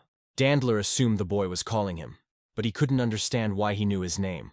After the dream ended, Dandler remarked that it was one of the strangest dreams he had ever had. However, after some time, these dreams began to recur with enviable regularity. Dandler wasn't feeling well and was downright scared after it happened for the 10th time in a row. Each time he saw only a part of this dream, and this dream made him look for something, but he could not understand what exactly. A few days later, a student he didn't really know suddenly decided to confess her feelings for him. He remembered that this student always followed him around, and he treated her politely, as his teachers and parents taught him. In fact, she was disgusting to him, but he still decided to accept her confession of his feelings. Dandler was surprised that she decided to confess to him, since he didn't know her well, and assumed that she would brag about him. Smiling, he realized that this girl did not know that for him she was just another meal. After some time, several organs failed and he had to undergo surgery. He was afraid that after this operation he would cease to be himself, and he again had that dream about the unknown boy. The heart, liver, lungs, and spleen, as well as kidneys, were given to Dandler, and he even felt that he had become one with this boy. After some time, he asked his mother his questions about the existence of this baby, but she denied it. She said his organs were from different people, so he should focus on making the family richer. After some time, he began to get clarification from the girl he had gotten himself for some reason. He said that this girl, upon seeing a stray cat, would say how dirty and disgusting it was. However, she probably often posted a lot of photos from some cafe on her feed and rejoiced at their beauty. Dandler is very angry that his girlfriend thinks that she has successfully won his heart. However, this suddenly made him even more curious about how great it would be to eat people for real, not metaphorically. Over time, the dream sequences began to become more and more realistic each time, and this began to worry Dandler. In his dream, he saw a boy who was crying and worried because no one loved him, and all these words were a lie. Dandler couldn't understand him because all his life he had been surrounded by people who liked him and treated him well. Everyone loved him, and everyone was happy to see him. And because of his rich parents, everyone dreamed of getting close to him in order to gain benefits. Dandler wanted to get some benefit from this situation and realized that he hated the people around him more and more. Dandler recalls that he met the boy again in a dream, and he complained to him. But this time he didn't recognize him and looked as if he didn't remember anything at all and saw him for the first time. After some time, his girlfriend dragged him to the medical center to kiss him for a long time, and he decided to bite her. He bit her lip and sucked her blood, and at that moment he realized how bright the world around him was. He was in incredible ecstasy until the unfortunate girl pushed him away due to severe pain. She looked at him in horror with such a frightened look, as if she had seen a real monster. Dandler couldn't understand why she was looking at him like that, when all he had done was bite off half of her lip. His father paid a significant amount of money to the victim's family to ensure that the terrible situation was eventually hushed up, and scolded Dandler. Dandler, in turn, only regretted that he had eaten such a small piece and was not able to truly feel full. Overall, he didn't regret anything, since now he no longer had to look at the face of this ugly woman. Gradually, he began to feel something completely new awakening inside him and demanding more blood. Dandler's next entry says that it was an interesting day because he met an interesting person. The teacher brought in a psychotherapist and only wanted to hear that all this was done due to excessive stress. The psychotherapist turned out to be a very interesting person who said that his name was Kane. It was Kane who gave Dandler this name and immediately realized that in fact he was not a naughty child. Looking into the boy's eyes, the therapist stated bluntly that the child simply liked the taste of blood, and there was nothing wrong with that. Kane was obviously some kind of evil being, but it was a perfect match for the degenerate Dandler. He noted that these were very strange names, but it seemed to him an unexpectedly interesting amusement, which he decided to continue. For his birthday, he received a car, but he didn't like it because he was already tired of the life of a good boy. In his dream, he became friends with the boy again, but he continued to suspect that very soon this boy would forget him. After lunch, Kane suddenly appeared in the courtyard of his house and calmly rang his special bell. Dandler was very pleased with his visit, while Kane said that he came there to communicate with him as a doctor. The parents happily let him in, and Kane said that he had come there to give him a birthday present. After that, he took him to the parking lot and decided to open the trunk of the car, which he did not like at all in the first place. However, in the trunk there was a bag from which came the cry of a woman, the unfortunate victim, who had no idea what awaited her. Kane asked Dandler if he liked the gift, and the delighted child said it was cool. During the year they spent together, Kane became his full-fledged mentor, and he told him the dream he had seen. Much to Dandler's surprise, Kane told him that this was real reality and not a dream. He told him that there was another Dandler in this world who was now suffering. He also added that he was in debt to him, and the meaning of his existence was to save him. Meanwhile, the news began to report that more and more people were beginning to mutate. Dandler was a little afraid at first, but Kane gave him courage with appropriate advice. He called him a natural-born predator, and added that everything in the world is his prey, including humanity. Dandler wanted to save his other self, but Kane stopped him, saying that he was still benevolent towards this world. As time went on, the number of fallen continued to grow, and the disaster gradually gained momentum. However, they still did not reach the level of a threat to humanity, and ordinary people could deal with them. Law enforcement officers patrolled the streets and easily eliminated individual organized targets. Kane took him out to hunt some of the fallen, and also took him to hunt for humans who had strayed from the pack. Dandler did not understand whose side his teachers were on, while he declared that they belonged only to themselves. He stated that if the fallen do evil, they must be killed, and if people do evil, they can be killed too. After some time, the changes in his body could no longer be hidden, because he had absorbed too many creatures. At a certain point, he asked Kane if he was a man, and Kane asked why he should strive to be one. He also told him that people would still be driven into the tower that appeared, and he would only be able to stay here in this form. Dandler began to notice that his parents and teachers were finally showing their true colors, and everyone around him began to fear him. He saw that they were angry and resentful that they could no longer use him, but they continued to pretend to be scared. They wanted to send him to the 9th mental hospital so that the doctors could somehow cure him. Dandler wondered if he was the monster, even though it was people who seemed ugly to him. After some time, his peace was destroyed as a masked man appeared. Dandler was furious because this man was calming people down, and the fears in the city were gradually decreasing. There was nothing Dandler could do about it, as he had been advised not to approach the man. When everyone wanted to lock him up in the 9th mental hospital, the teacher saved him, and this served him well. A little later, Kane told Dandler that the rate of mutation in this world is very high. Most of the people fled to live in the tower, and only those who are simply waiting to die remain here. Dandler wondered what had happened to that man in Moscow, since there had been no news from him. After a while, he decided not to think about it, since there was complete chaos here, and stronger monsters were distributed around the area. Dandler watched with great pleasure as the remaining people scattered in all directions near the market. He also observed fights over supplies, which were becoming increasingly scarce in the area. Kane told his disciple that this world would last for about 3 more years, and then nothing would remain of it. He advised him to become one of the fallen, as this was the only way to live outside with the herd. They finally went to the city's central hospital, where that same little boy was located. Dandler was very happy that he would finally be able to get out of his other self and free him from captivity. The door to the office they were heading to had long been open, and the capsule had been destroyed. The good copy of Dandler carefully climbed out to figure out where he was. The gray-haired boy found himself here without any obstacles. No one knew him, no one loved him, and no one cared at all about him. The boy looked a little lost, as he kept eagerly trying to find his girlfriend with his eyes the whole time. He loudly called out the name of that very kind nurse who constantly looked after him and worried about him. Dandler recalled that Kane then told him that there had never been any nurses in that hospital. From the very day he had the operation, there was not a single woman in the hospital, and it was all just a fiction. Brandon realizes that this is where Dandler's memories end, and that he will have to think for himself from now on. The system assistant in the protagonist's head declares that he probably figured out what's going on here himself. Brandon slams the journal shut, saying that the world began to change not with the appearance of the fallen, but long before. He also learns that the light version of Dandler had a talent called infinite nerve energy. The first entries in the diary appeared in 2017, and doctors spent 7 years treating it as a storage facility for human organs. However, everything changed in the summer of 2024, and a break finally appeared in this terrible cycle. This breach was caused by another child, whom Dandler saved with his organs, and imbued the great evil with incredible power. Brandon realizes the irony is that a good man lived in a terrible environment and no one loved him. The only thing this little boy clung to was the illusory image of a nurse, which kept him human. Brandon sadly realizes that all this time, Dandler remained human, despite all the hardships. The system assistant asks him what the evil copy has been doing all this time, since it didn't appear in this situation by accident.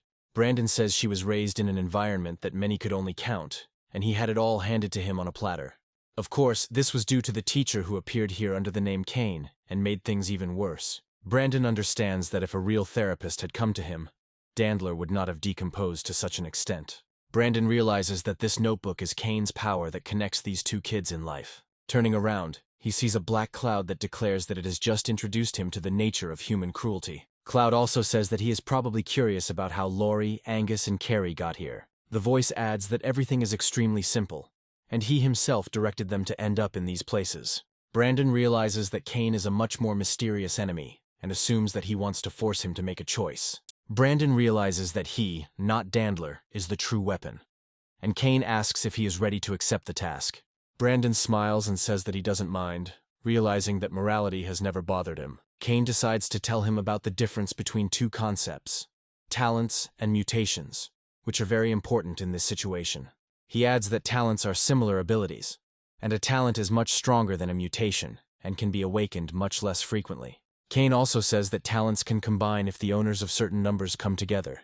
Brandon is thinking about it because it's easy to understand, and it all looks like combination technique variations.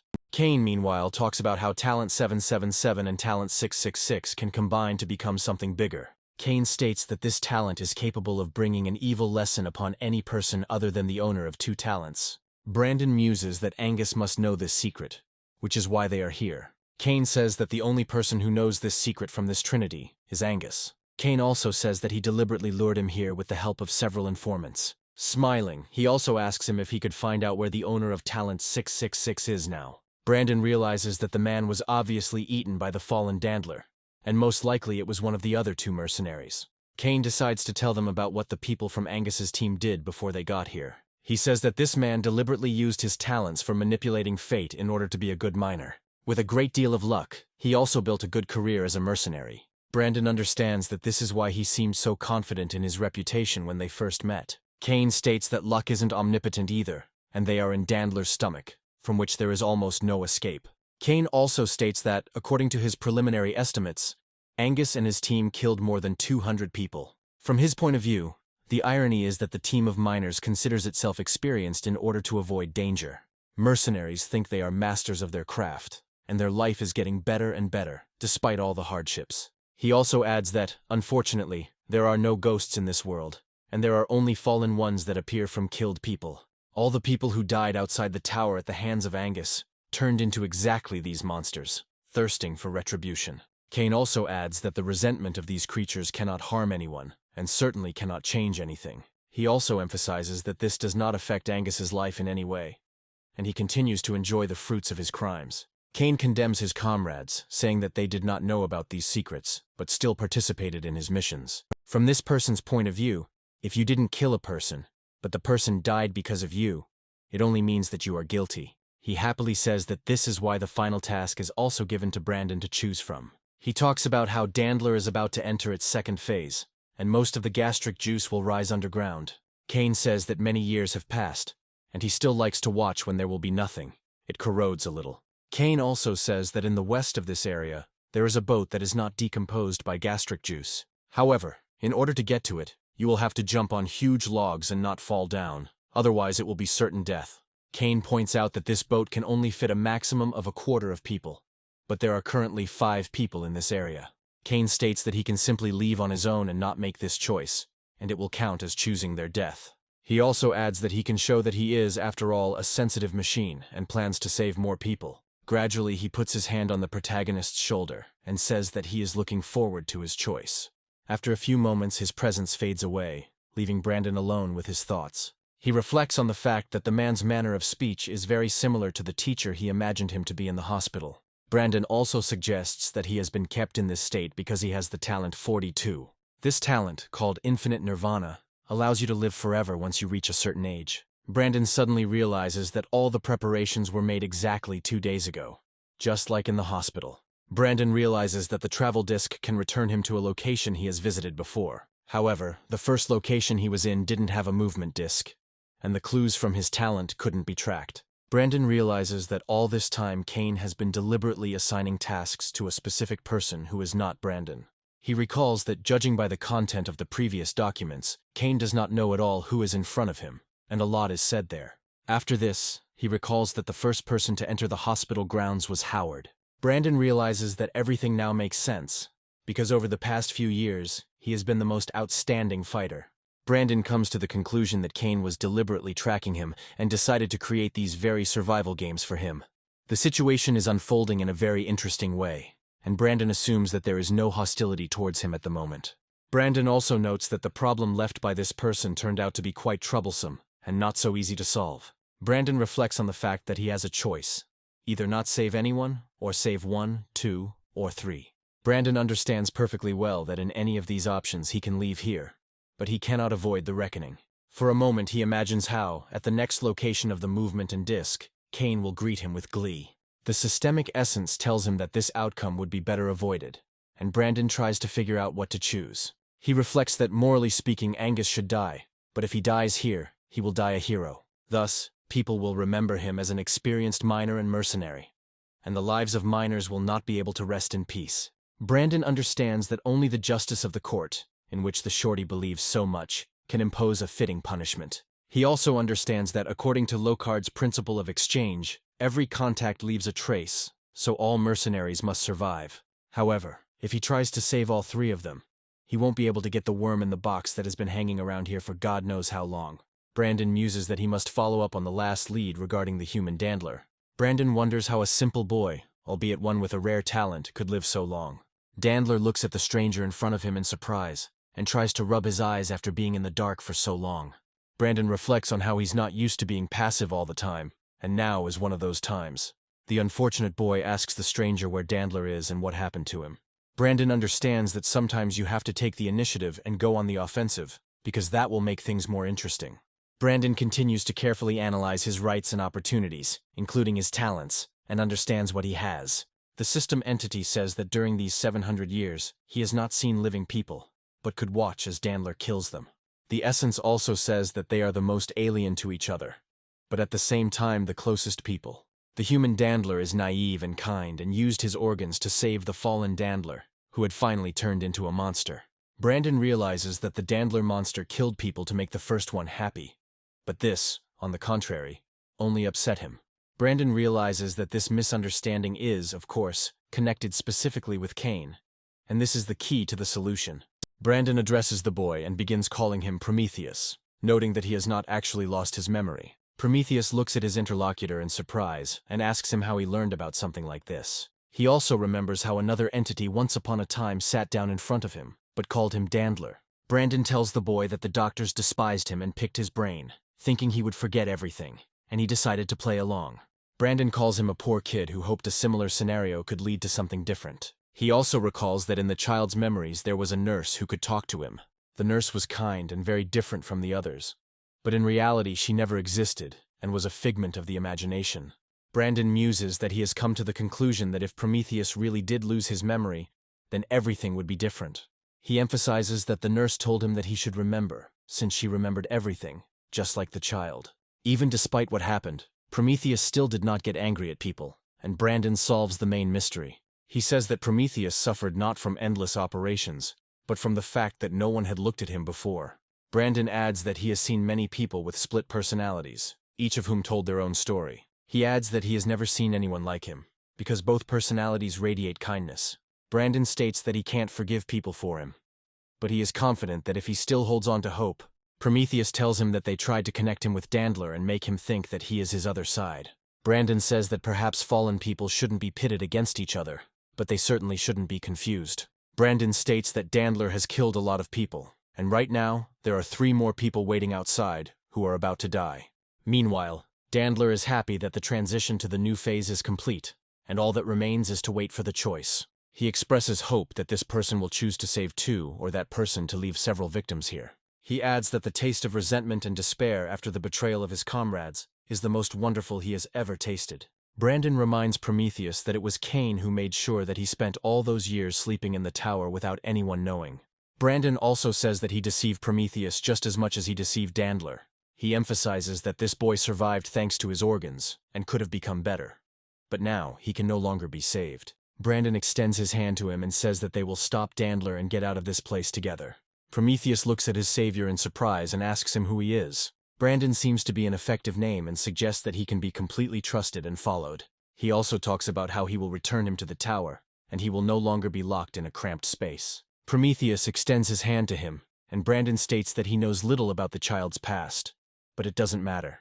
Now he gives him a promise that everything will be different, and the endless years of suffering are finally coming to an end. Prometheus asks him if he really exists, and if he will deduce that he will disappear as soon as they leave this place. Prometheus adds that he saw many good people, but in the end they all left him at a certain point.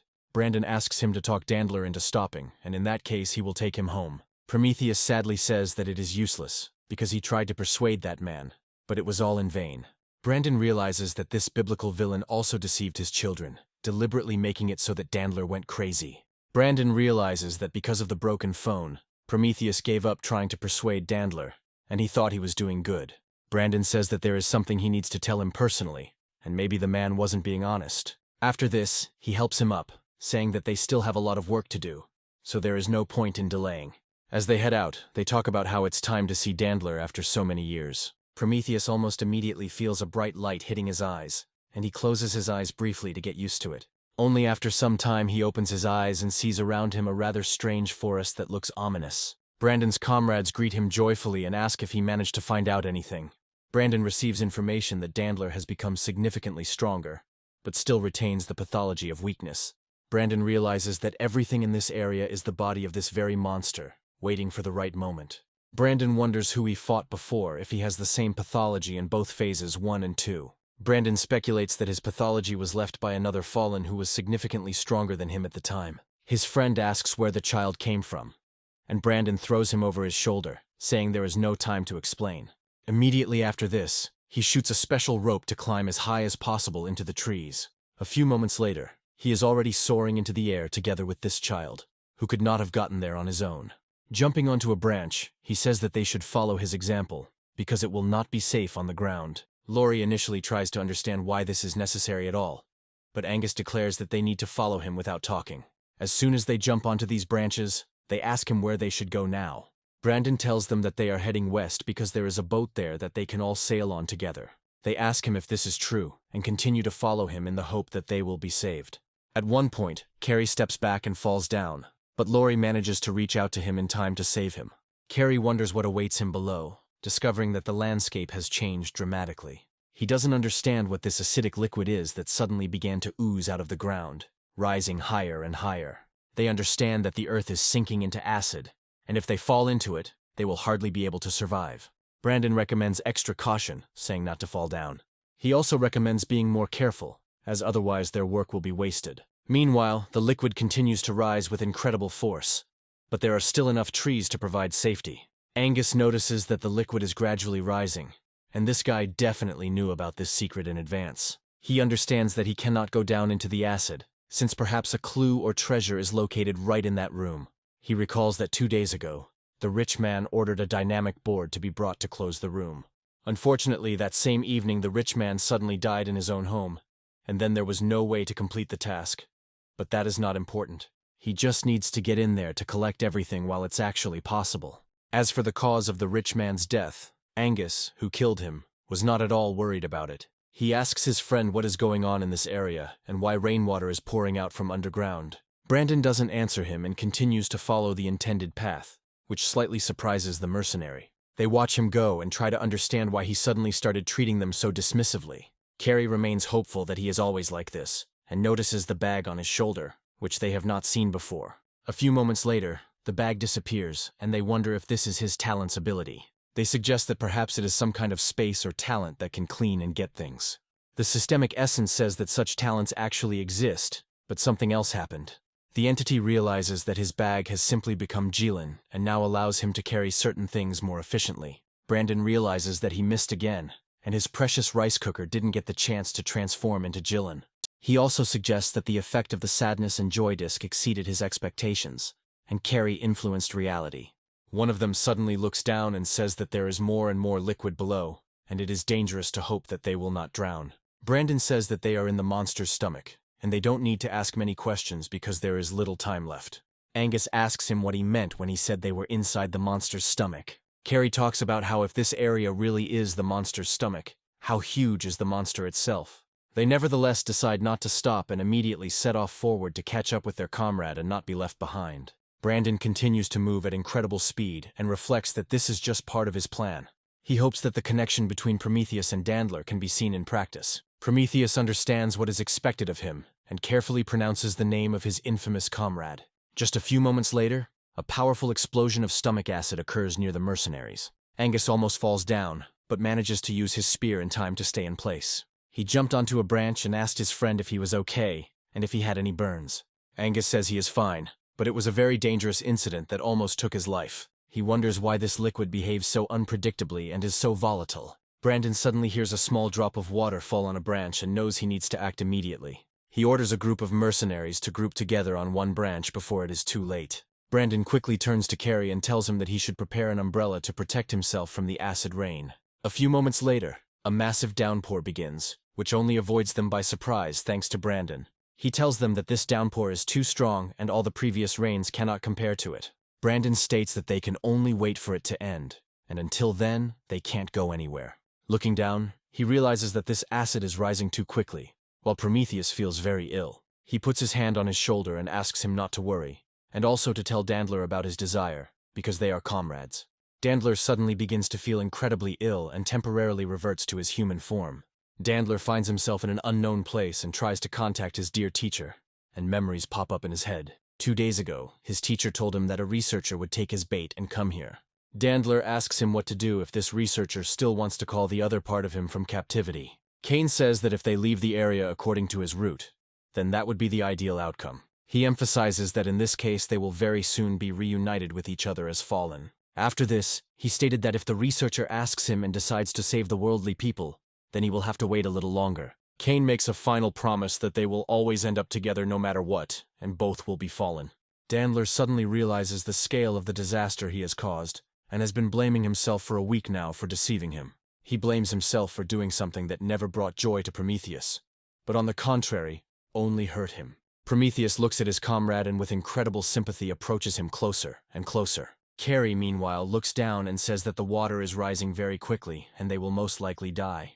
Angus again talks about the need to hand over the disc to him so that he can bring reinforcements. Brandon realizes that the fallen Dandler also hides kindness deep down inside, and that is the only thing that unites him with Prometheus. Brandon reflects on the fact that there is not a single normal person in this area except him and Carrie. He reflects on how Angus must pay for all his evil deeds, and Laurie is plotting something evil. From his point of view, only Carrie here is a good person who acts as a tool. Brandon also realizes that the two most abnormal people here are Dandler and Prometheus for their own reasons.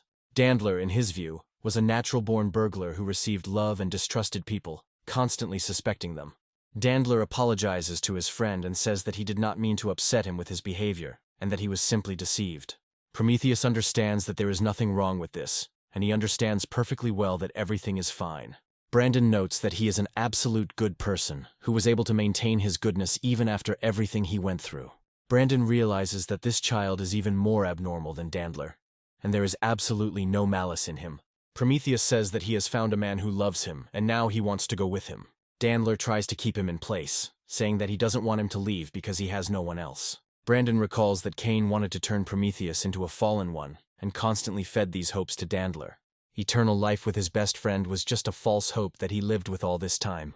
Brandon realizes that no one can do this, because if Cain knew a way, he would have used it already. Angus says that the water has gotten dangerously close, and recommends doing something before it's too late. Prometheus suddenly turns to his friend Dandler and begs him to give him a chance to leave here. He says that he no longer wants to sit in a damp and dark room and is tired of living in captivity for centuries.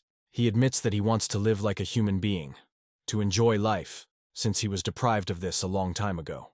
After a few moments, the sky gradually brightens, the rain stops, and the sun's rays fall on the heroes. Carrie and the mercenary squad look up in surprise. They can't believe the rain has finally stopped. Brandon smiles slightly as he reflects on the fact that the outcome of this battle is finally completely decided. Carrie carefully puts away the umbrella and comes to the conclusion that the rain has indeed stopped, and it is now safe here. Angus also points out to them that the fluid level is gradually decreasing, which is also good news. Laurie is amazed that this child shouted one phrase into the sky, and then the danger immediately disappeared.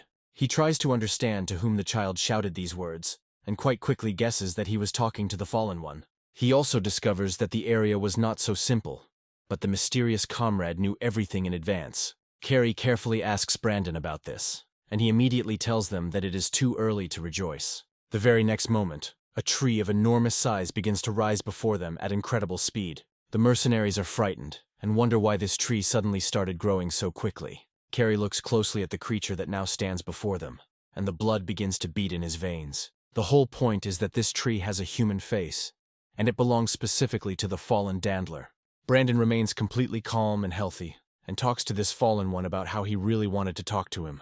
Dandler looks at him sternly. They don't say a word, but Brandon can tell he wants to talk. Dandler says that he can take his other half, but he doesn't understand something else. He looks at the mercenaries and asks why he still hasn't made the decision to kill them.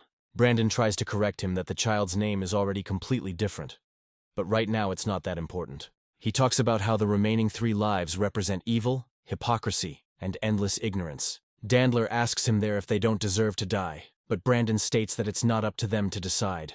Brandon also says that he doesn't like to complicate things, even though he lives on one of the lower floors of the tower. Dandler looks at him and says that killing is the easiest way, but Brandon disagrees. He states that this is far from the easiest solution, and a real lazy person would choose to turn to the justice system. He adds that it has been perfected over thousands of years and is far more advanced than Kane's daring ideas. Brandon also reminds him that his teacher already tricked him once, and it could happen again.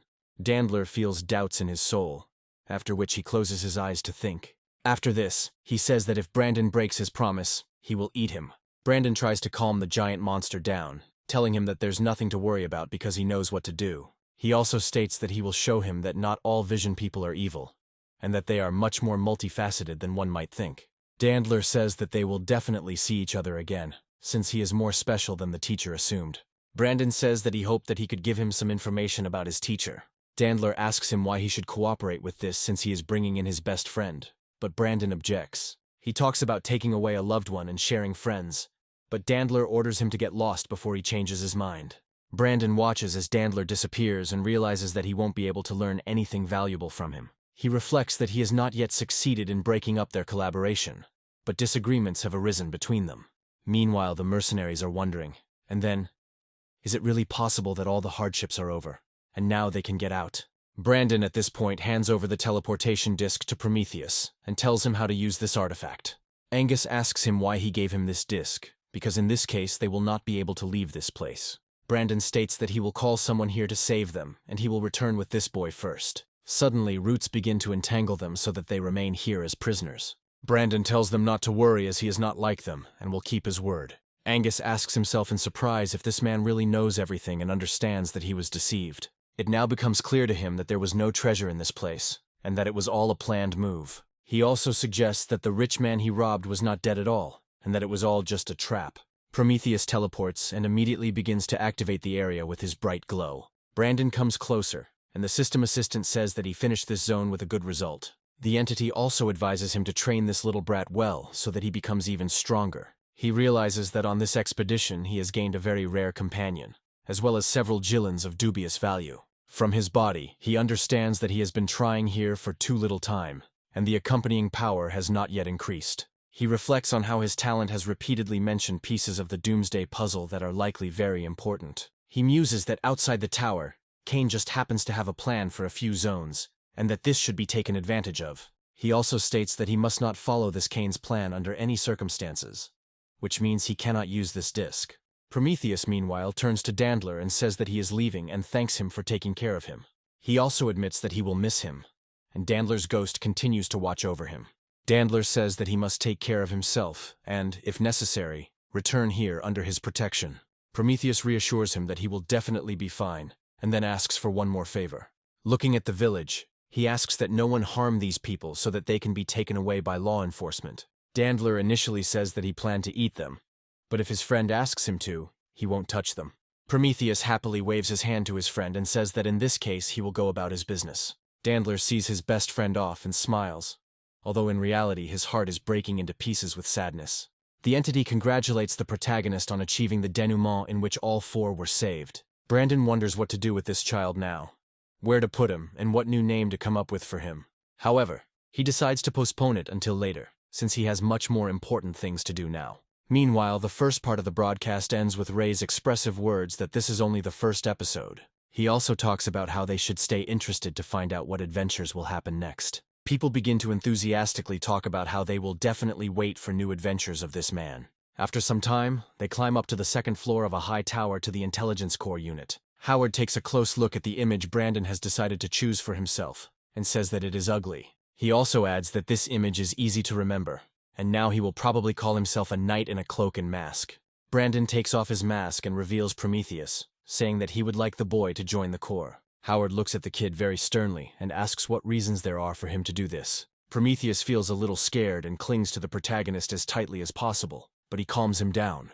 Brandon says that there is nothing to be afraid of here, and that you need to wait a little while until he sorts this issue out. After this, he calmly approaches the commander's desk to blurt out one word to maintain secrecy. He takes a pen and a piece of paper from him, saying that he is going to borrow it for a few minutes. The paper now contains information about where he found this child, what talents he possesses, and about Kane's personality. Howard watches his comrades' every move closely, trying to figure out what they've gotten themselves into.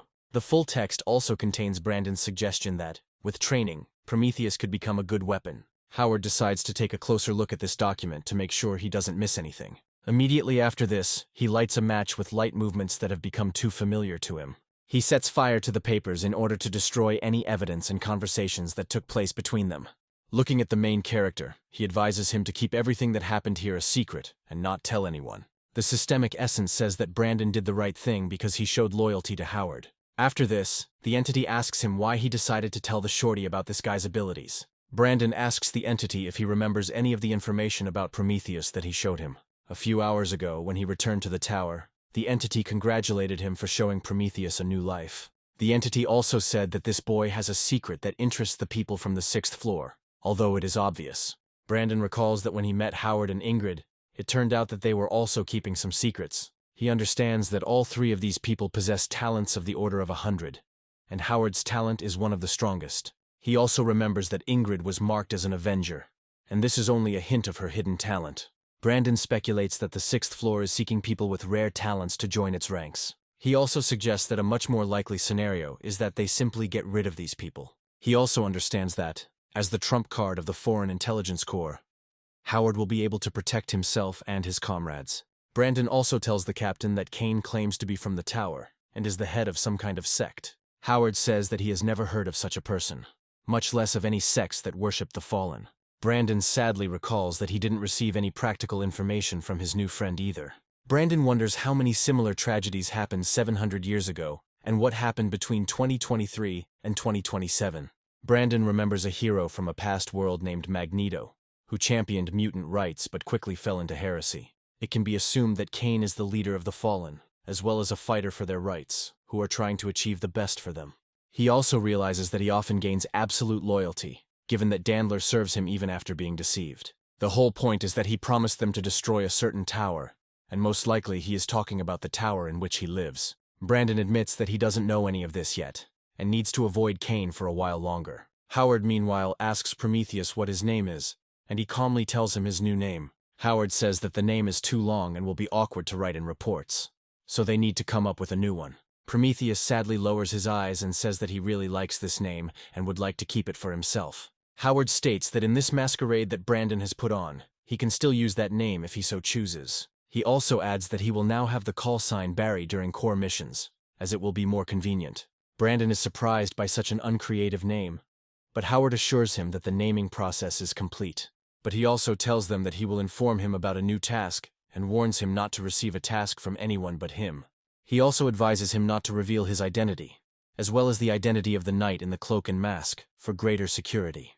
Brandon realizes that with his new equipment, it will be very easy for him to change identities.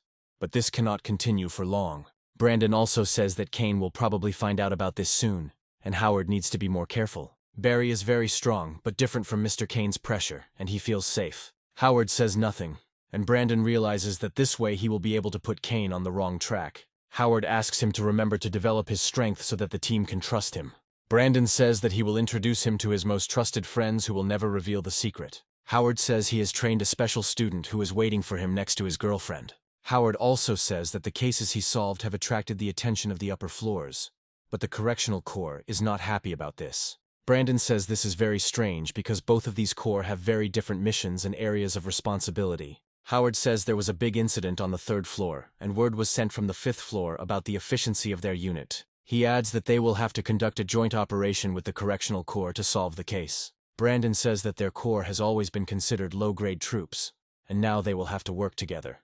Howard says that the Correctional Corps is rotten from the inside, but there are a lot of talented people there. It also says that they cannot screw up this business, because if they do, its temporary success will become a dud. Brandon realizes it's a tripwire from the detention center and says he needs to be able to walk around the 3rd floor. Howard says that there are 2 days left until the week's episode, and in the meantime he can do whatever he wants. Brandon is glad that he can leave the tower one more time, and when he returns, he will deal with the restraining corps. As he heads out, he turns to Barry and tells him that he must obey the captain, who will take care of him. Barry says that he understood his older brother's advice perfectly, and wishes him luck in his endeavors. Brandon closes the door, then suddenly returns and makes another request of the captain. He asks him to send a group of people into the jungle from which he returned to pick up the 3 people left there.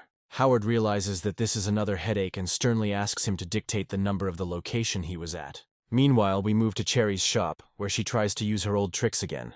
She kindly asks Ray if she is a beautiful girl, trying to win him over.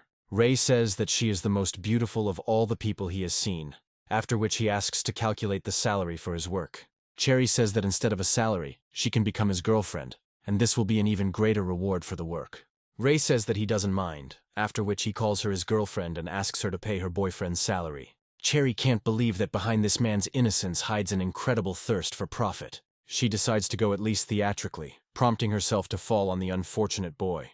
Ray wonders why she suddenly slipped, since she had been standing on her feet quite confidently all this time. Ray asks her if everything is okay with her, because perhaps she has become ill and needs to call a doctor immediately. Cherry tells him that she is his girlfriend, so he cannot demand any money from her. Ray smiles and says that in that case he will break up with her, after which he again asks her to calculate his salary. Cherry realizes that a more flexible approach is needed if she wants to get him to work for her for free. She says that as soon as she saw him, her heart started beating faster, and he is definitely her soulmate. She asks him to visit her more often, and Ray agrees, saying that for a fee he is ready to do this. Cherry is completely destroyed by the resourcefulness of this boy, whom she considers greedy. He remembers that at first this man rushed here as if he didn't need anything, but now he's demanding money from her. She understands that in front of her is a real actor who is able to pretend to be an innocent child at the right time. However, for her, such a partnership is not the worst option, so she agrees to cooperate. Meanwhile, Brandon is walking around the port and overhears people talking about different movies they were going to see. He also notes that a huge number of people are discussing the last broadcast, in which a man in a mask saved the day. The system entity says that it had no idea it would become so popular, but it is unclear what content was in it. Brandon notes that she does sometimes admire Cherry's talent and her ability to organize anything. He also recalls Carrie's interrogation, which proved that he was not an evil person and was simply a tool. But he remembers that this man with one word seemed not to save the blessing on his bag, which became Jilin. Brandon continues to ponder this, and then walks into Cherry's store, unaware of what awaits him. Ray and Cherry, meanwhile, are unsuccessfully bargaining, saying that their terms are completely unacceptable to each other. Ray begins to threaten her, saying that if he gets upset, it will affect the job, as well as Cherry's income. Brandon watches them closely, and realizes that these are 2 real talents who will go far in life. Cherry says that it is impossible to argue with him, so she will agree to the amount he named. After this, they turn towards him and are happy that he finally decided to come to them. Brandon asks them how the broadcast went, and Ray starts to get excited about seeing Brandon in person. He says that he was incredibly great on that broadcast, and didn't think that they would be able to see him so soon. Brandon analyzes his interlocutor and realizes that his behavior corresponds to the thinking of people on the lower floor. However, he understands that all of this is actually an act, and this boy is pretending. After he again addresses him by his effective name, he immediately tells him not to rejoice. He gives his real name and says that if he is called wrong again, he will be fired immediately. Ray is surprised that his information was wrong, because in front of him is a person with whom he can easily get close. He also feels an incredible aura that presses on him more and more with each passing second. Brandon approaches Cherry and tells her that she did a good job, and she returns the compliments. He suggests getting back to business, saying that after returning to the tower he needs to wait 10 hours. He asks them to prepare for the next broadcast in 7 hours, and Cherry is surprised that he is in such a hurry to leave the tower. She also says that kind-hearted people don't get paid for their broadcasts and that it's worth increasing your power. Brandon suggests that while the Fallen may be dangerous and violent outside the tower, the higher floors are no less dangerous. Brandon calls Ray Shorty, and then asks him if he is familiar with the business on the 3rd floor. Ray clears his throat and asks him why he called him Shorty, but he doesn't rush to explain. Ray realizes that there is a truly strong person in front of him, even though it was not clear at first. Brandon says that when he returns to the tower after his next foray, Ray will go with him. Cherry finds out that they are going to the 3rd floor, and says that this is absolutely amazing news. She asks him to slow down, and says that she is writing a list of things that she needs to bring from there. Brandon asks her if the things from the 3rd floor are impossible to buy, and she states that it is obvious. She also says that if she has the chance to get to the 3rd floor for work, the routes there are limited. Brandon carefully analyzes the list of things he needs to get, and realizes that Cherry is not sitting idle. Brandon also understands why there is no factory on the bottom floor with such a population, since they are all on the 3rd floor. He understands that aristocrats control various resources and items that improve the quality of life. However, the remains of these luxury items fall down and are considered great luxury items here. Brandon suggests that perhaps the people who just entered the tower had some kind of power and created such a system of slavery. He understands that in the end, only by possessing sufficient power can one create such a backward social system. Cherry says that many streets will be closed to people from her 3rd floor apartment without special passes. Brandon says that the chance to get to the 3rd floor doesn't come around often, so he can bring more things. Cherry asks him if he can carry all the things she ordered, and Brandon says the limit is 20 kilograms. Cherry says that these are acceptable conditions and promises to have everything necessary ready in a few minutes. 7 hours later, Brandon dons his camouflage outfit and heads towards the teleporter. This time he does not need to go through the registration procedure again. He just needs to come to the right place. He puts on a mask that is supposed to hide his identity, and prepares to leap into the unknown. Ray, meanwhile, is also preparing to host some great broadcasts and bring in even more money. Cherry, who is with him, speaks with incredible enthusiasm about the fact that it's time to light up. Brandon, meanwhile, completes the teleportation procedure, finding himself in a completely unknown place. The system entity tells him that it is not only in the tower that people are treated like cattle, and now he will see it. Upon analysis, it turns out that there used to be a zoo here, but now it can be called a human park, full of fallen ones. Brandon reflects on how he seems to be in the blue zone, but it is similar in difficulty to the purple zone. He is also informed that there are 744 fallen remaining here, and he understands that it will be very difficult to level up here. However, he has no way back since he has already come here, and some puzzles can be found here. He remembers for so long his father asking him to listen carefully during their trips to the zoo. He told them that people consider themselves superior to animals because they can eat them, and for them, they are akin to gods. His father told him that he believed that one day the day would come when perhaps they would be the ones being raised in the cage. Brandon says it seems so real now that the world has been turned upside down. He asks the system entity if it seems to him that the tall tower is no different from a zoo. The entity is surprised by his deductive methods, as he just guessed that the people here are kept in cages. Brandon also reflects on the fact that he doesn't despise Kane, and on the contrary, he finds him an interesting opponent. The entity suggests that his father might have known him, but Brandon believes he is too weak for such a comparison. Suddenly he discovers a strange creature, and is surprised that animals can also become fallen. He understands that Kane hasn't prepared anything in this place, which means there are no semblance of clues here either. People watching this broadcast are wondering where the battles have gone and why everything is so boring. Suddenly they find several fallen approaching him and hope for a fight. Brandon analyzes the mutated ostriches, and the system tells him it's best not to engage them in combat. Brandon walks past them calmly, taking advantage of the fact that he doesn't attract their attention with his coldness. People are very surprised by this outcome because they have never seen the fallen attack people before. The broadcast directors watching this reflect on how they always thought that only corpses are not afraid of the fallen. They assume that such unflappable streamers are very rare, and that investing in one can make a profit. He turns to his assistant and says that when the broadcast ends, he needs to arrange a meeting with Cherry. Brandon, meanwhile, wonders where he should go next to find the answer to this strange place. He holds a map of the zoo in his hands in order to find out where the most interesting animal specimens might be kept. Suddenly, a giant creature flies over him, and he quickly looks up to assess the danger.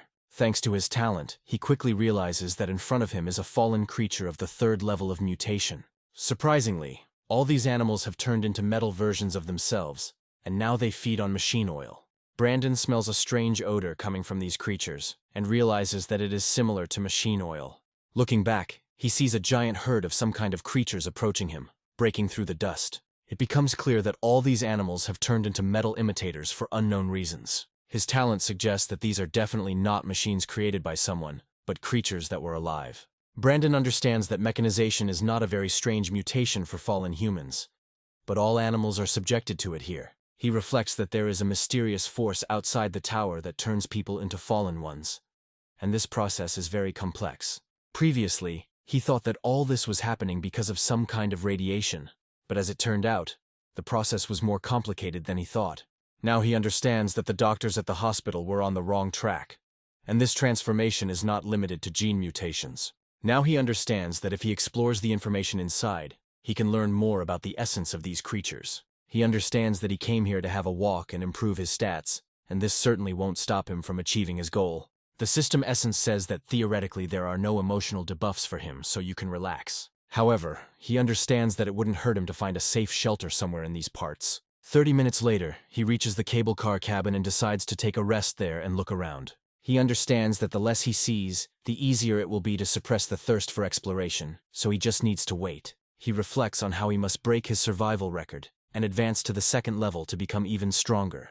A few moments later, he takes out the handcuffs he recently bought, glad that he didn't forget about them. He also decides that in order to not make the broadcast too boring, it would be better if he turns off the camera for now. Of course, this solution is not the best one for increasing the broadcast rating. Ray immediately falls silent and asks his boss what needs to be done now to regain audience retention. Cherry says that he must have some kind of plan and they should just wait for a while. An hour later, nothing happens. But they still decide not to worry, because Brandon will definitely not abandon them. After 2 hours, the excitement is slowly growing, but they still don't decide to raise the alarm and try to contact him. However, after 3 hours of silence, the unfortunate Cherry's nerves are at their limit, and she is about to become hysterical. She wonders what is going on there and why he hasn't turned on the broadcast yet, because people are already furious. Ray reassures her that the broadcast suddenly turned on and they are now back on the air. Brandon, meanwhile, has received an unpleasant hindrance, and the system entity even begins to laugh at him. He has been given a warlust disadvantage, and now, if he is not in combat, every 12 minutes he gets a new debuff. Brandon realizes that even Howard has never received such a debuff, and this is a very unfortunate roulette in which he lost. According to the description, if he is not being pursued by a fallen or is not in combat with one, he will receive new problems. Clenching his fists tightly, he realizes that this is simply a terrible start to an exploratory expedition. However, this does not mean that he is going to give up so easily, because he still has a lot of things to do. He understands that the problem is not that he lacks endurance, but that the circumstances are completely different. Brandon reflects on the fact that he needs to go on an investigation now, but his options will be limited. He sits down to figure out which way he should go and which path will be the safest. Looking to the north conveys to him the message that there are quite a few fallen there who will not be hostile. The system entity emphasizes that these fallen ones crave machine oil and have absolutely no interest in blood. Brandon realizes that there are herbivores there, and that this path is relatively safe because he has no sense of fear. However, the notes don't mention the existence of useful information, so Brandon takes a different direction. The talent system suggests that the second part contains a house of horrors, and the degree of corruption in this area is much greater. Brandon understands that he is now in the blue zone, but the purple part of it is very close. It's too dangerous a place, so he decides to turn to the east, where there is a moderate presence of the fallen. There is a power plant in the south, and the system says that there are many stupid but very strong opponents here. Brandon notes that each of the 4 directions gives no clue as to whether there is useful information there. He also suggests that this could mean that there are clues everywhere, and that one needs to visit all the places. He ponders which route would be most efficient, so he decides to head east first. He recalls that there were many rest areas, and text information cannot be hidden in the shadows. By simple reasoning, he comes to the conclusion that he needs to go to the places of rest and look for something there. The system talent laughs at this, saying that he still decided to come to the eastern observation deck. He is also told that there is a Jilin telescope here, which can only be used outside the tower. The system talent also tells him that there is an idiot sleeping on the observation deck right now. Brandon muses that this is actually good news, since if the creature is asleep it is safe. He reflects that there are 7 minutes left until the next weakening occurs, but he should at least look at the telescope. After this, he carefully enters inside, trying not to make too much noise so as not to wake the monster. The monster is a juvenile rhinoceros who has also been transformed into a mechanical monster with iron health. The system talent decides to recount the details of the dream that this creature sees, but there is nothing interesting in it. Brandon suddenly steps on a huge pile of flyers that depict a clown in a circus. Brandon looks at these booklets in surprise, and the system tells him that this is just a preview of the next episode. Talent suggests that the world is big, but as long as he continues to leave the tower, the chance of meeting clowns increases. Brandon suggests that the circus group in question is also located somewhere in another zone. He wonders how many more conclusions he needs to draw before this episode at the circus occurs. He realizes there is nothing more interesting here and goes upstairs, entering ads for diesel fuel. He reflects that since 2024, the era of the high tower has come temporarily and brought great chaos. He speculates that in 2022, the animals in this zoo were mechanized and fed fuel. He also notes that according to reports from the 9th hospital, there were already quite a few fallen in the city's district. Upon reaching the top, he receives a notification that he has 4 minutes left until he receives the next weakening. Approaching the telescope, he realizes that this viewing device allows him to identify the weakness of any monster. Brandon understands that talent gives him more detailed information, but often it gives random information.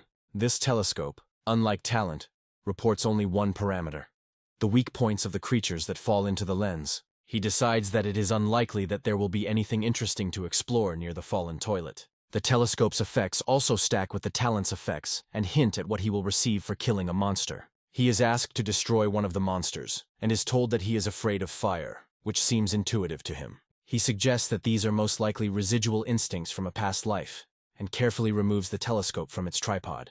However, he is unable to take the telescope with him, and he complains that such instruments will not be available to him.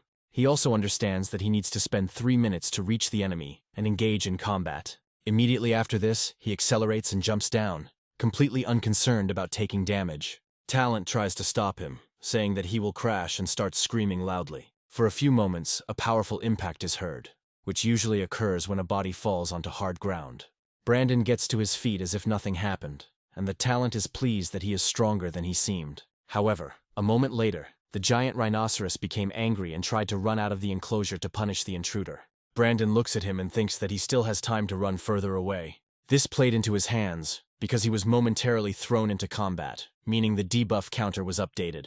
3 minutes later, he reaches a toilet, which he must explore to find the monster. He still discovers that there is one of the monsters there, who left a tail on the street, attracting attention. Brandon analyzes the enemy and learns that it is a fallen 4th-level mutant, who has also become mechanical. Brandon realizes that when this creature mutated, its talent, which is called mechanical interference, also mutated.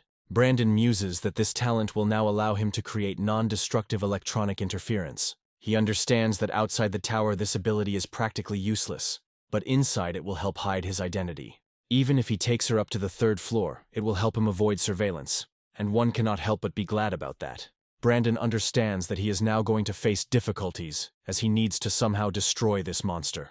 However, if he tries to blow up the building, he will not have enough speed to escape in time and will die. Brandon is trying to figure out how to ignite this monster and stay in one piece, and talent tells him to think bigger. Brandon realizes that he's been too fixated on the fact that this is a fuel depot, and the enemy is afraid of fire. In fact, he quickly comes up with a better way to deal with this monster once and for all. He chooses another creature sleeping nearby as the ideal candidate to kill this anaconda. The system stops him, telling him that he better leave here while he still can, and he needs to do it as quietly as possible. Brandon takes a closer look at the mechanical creature and discovers that it is a large lion. The system says that this is a fallen creature of the 5th level of mutation, so fighting him is completely pointless. Brandon realizes that as a child he envied cartoon characters who could easily communicate with animals. Meanwhile, viewers are very happy to have the opportunity to look at very rare and exotic fallen creatures. Ray begins to fear for his boss, and asks Cherry what they should do. Cherry is also a little worried about his fate, but says that you need to believe in him, and not worry. Meanwhile, the audience is very surprised by what is happening on the screen, because they did not expect to see anything like this. Brandon sits down in front of the lion and begins to stroke his mane with his bare hands, as if he is not afraid of anything at all. Brandon explains to the system's talent, who is also not thrilled with the idea, that the fallen have problems with perception. He claims that they are much more sensitive to emotional fluctuations, but their normal 5 senses have degraded. He decides to use a small item from Dandler in the hopes that it might bring unexpected benefits. Brandon is able to tap into the lion's past memories and understand what happened many years ago. This lion was here with his fellow lions, enjoying his peaceful life in the zoo. He was doing well and was receiving a huge amount of love from his lovers. Leo, too, was not a creature without a heart, and tried to reciprocate them to the best of his ability. However, suddenly the memories begin to follow a completely unexpected scenario, because the lioness freezes. A sudden strength appears in her eyes, as if she is looking intently at the main character.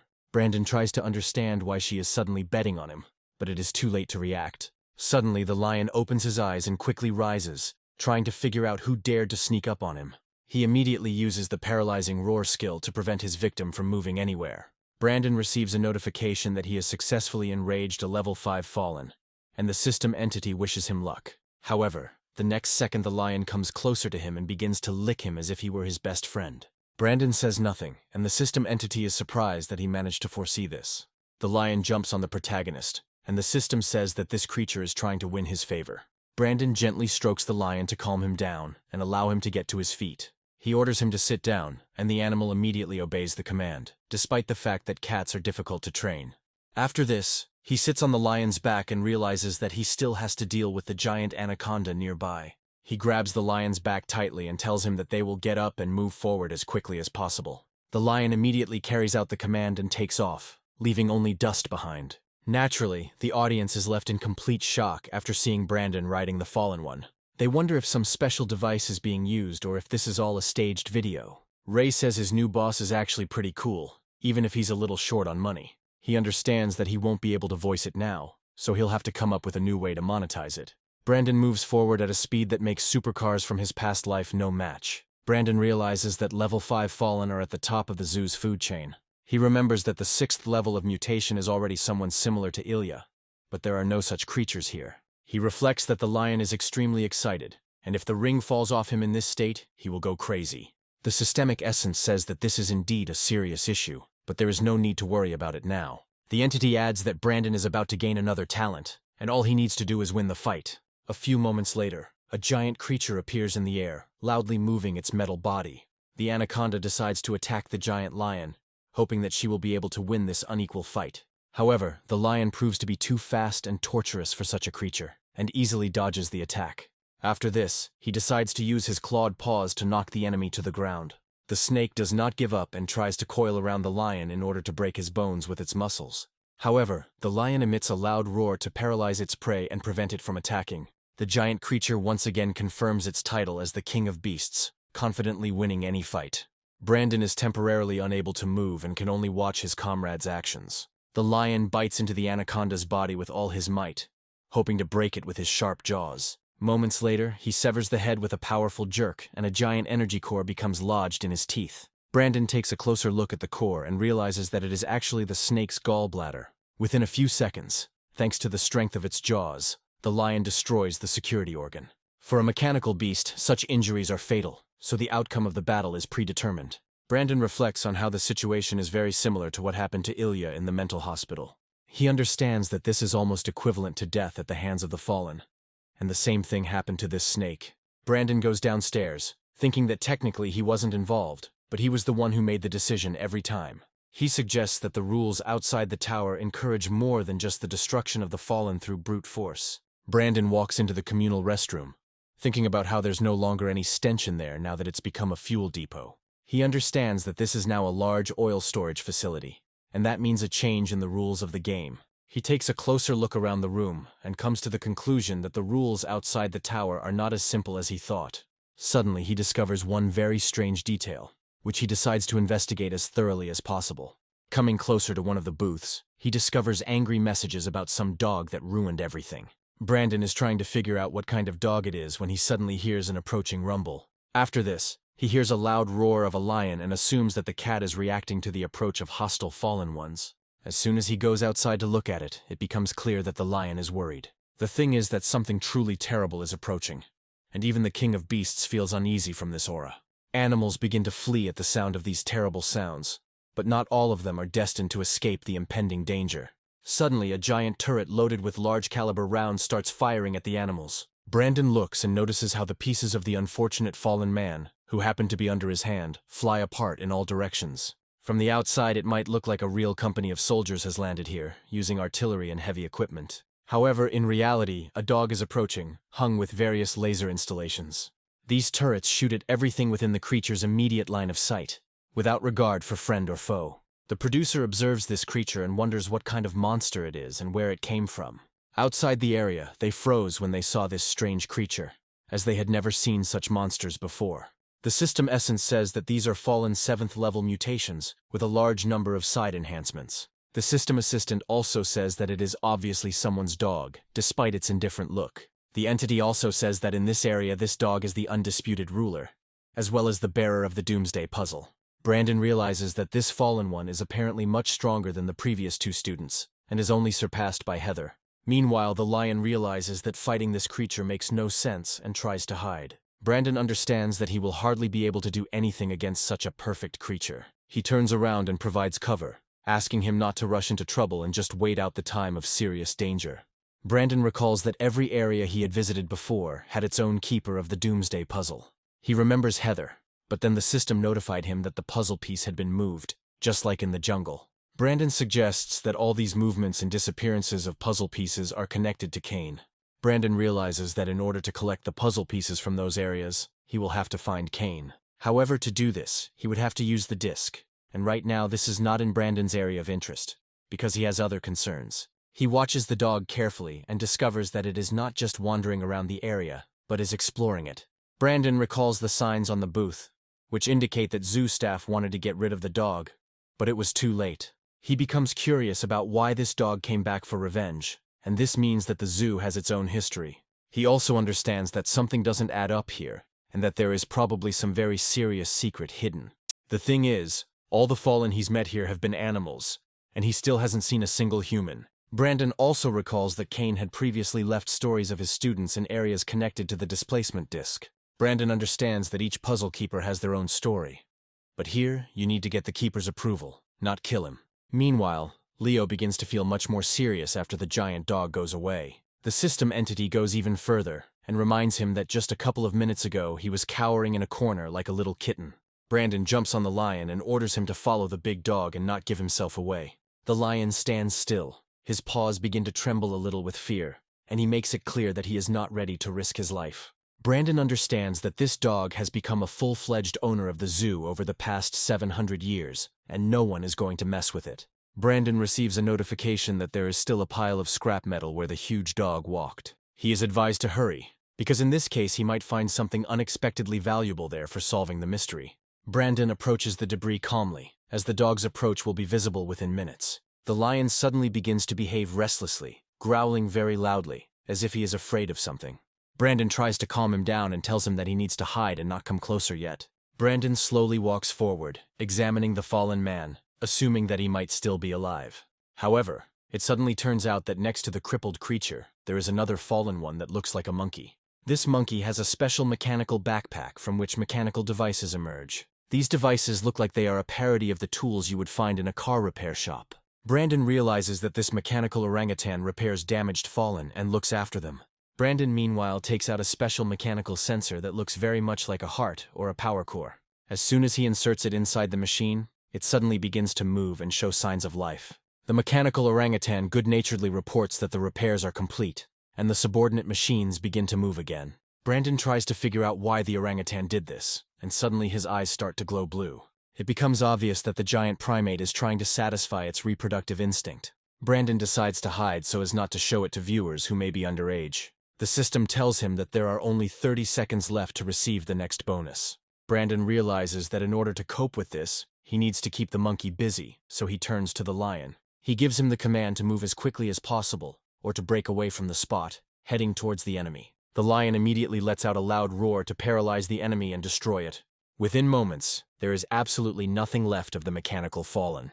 The system asks Brandon if he learned anything, and he says he has a new question. He understands that host-possessed fallen and fallen with a gene mutation are two different types of mutations. Brandon rightly suggests that there were two different forces at work in the year of the apocalypse. Brandon gets a level up. The system tells him that new bonuses are now available to him. The system states that his strength has now reached Tier 3, Level 2, and he has become a second-rate weakling instead of a third-rate one. Brandon looks closely at his stat panel and notices several qualities there at once.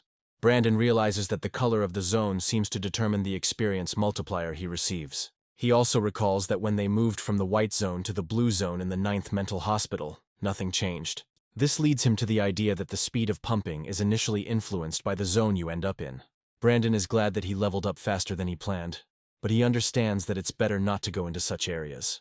After this, he reflects that with his characteristics, increasing perception makes no sense. Therefore, he decides to invest the points he received into increasing his strength skill, since he needs it. The system tells him that if he chooses the strength characteristic, he has chosen the path of direct confrontation. She also adds that he has already spent 8 hours outside the zone, so he gets another hindrance. The system entity reports that he has received parasitic hatred as a new hindrance. Now he has the ability to see the hatred of objects through his senses, and decides to try it. Within moments, the world changes dramatically, and black mists appear around it, emitting hatred. Brandon wonders if this is what the place really looks like beneath the illusion of tranquility. Brandon reflects on how he couldn't have imagined that the cat under the mechanical armor would look exactly like this. He suggests that these black mists are the material form of hatred that emanates from this place. However, such a seemingly serious obstacle, on the contrary, makes him smile and feel a little happy for himself. He says that he previously thought that he would not be able to penetrate the memories of the fallen through documents. Now that problem is solved. He doesn't need Kane's clues to solve the mystery of this place. He moves forward and says that the passage is finally beginning, because now more information is available to him. After 2 hours, he reaches the tower, where the telescope still stands, which will now serve an even more useful purpose. He managed to obtain materials from different buildings that should lead him to a clue about this dog.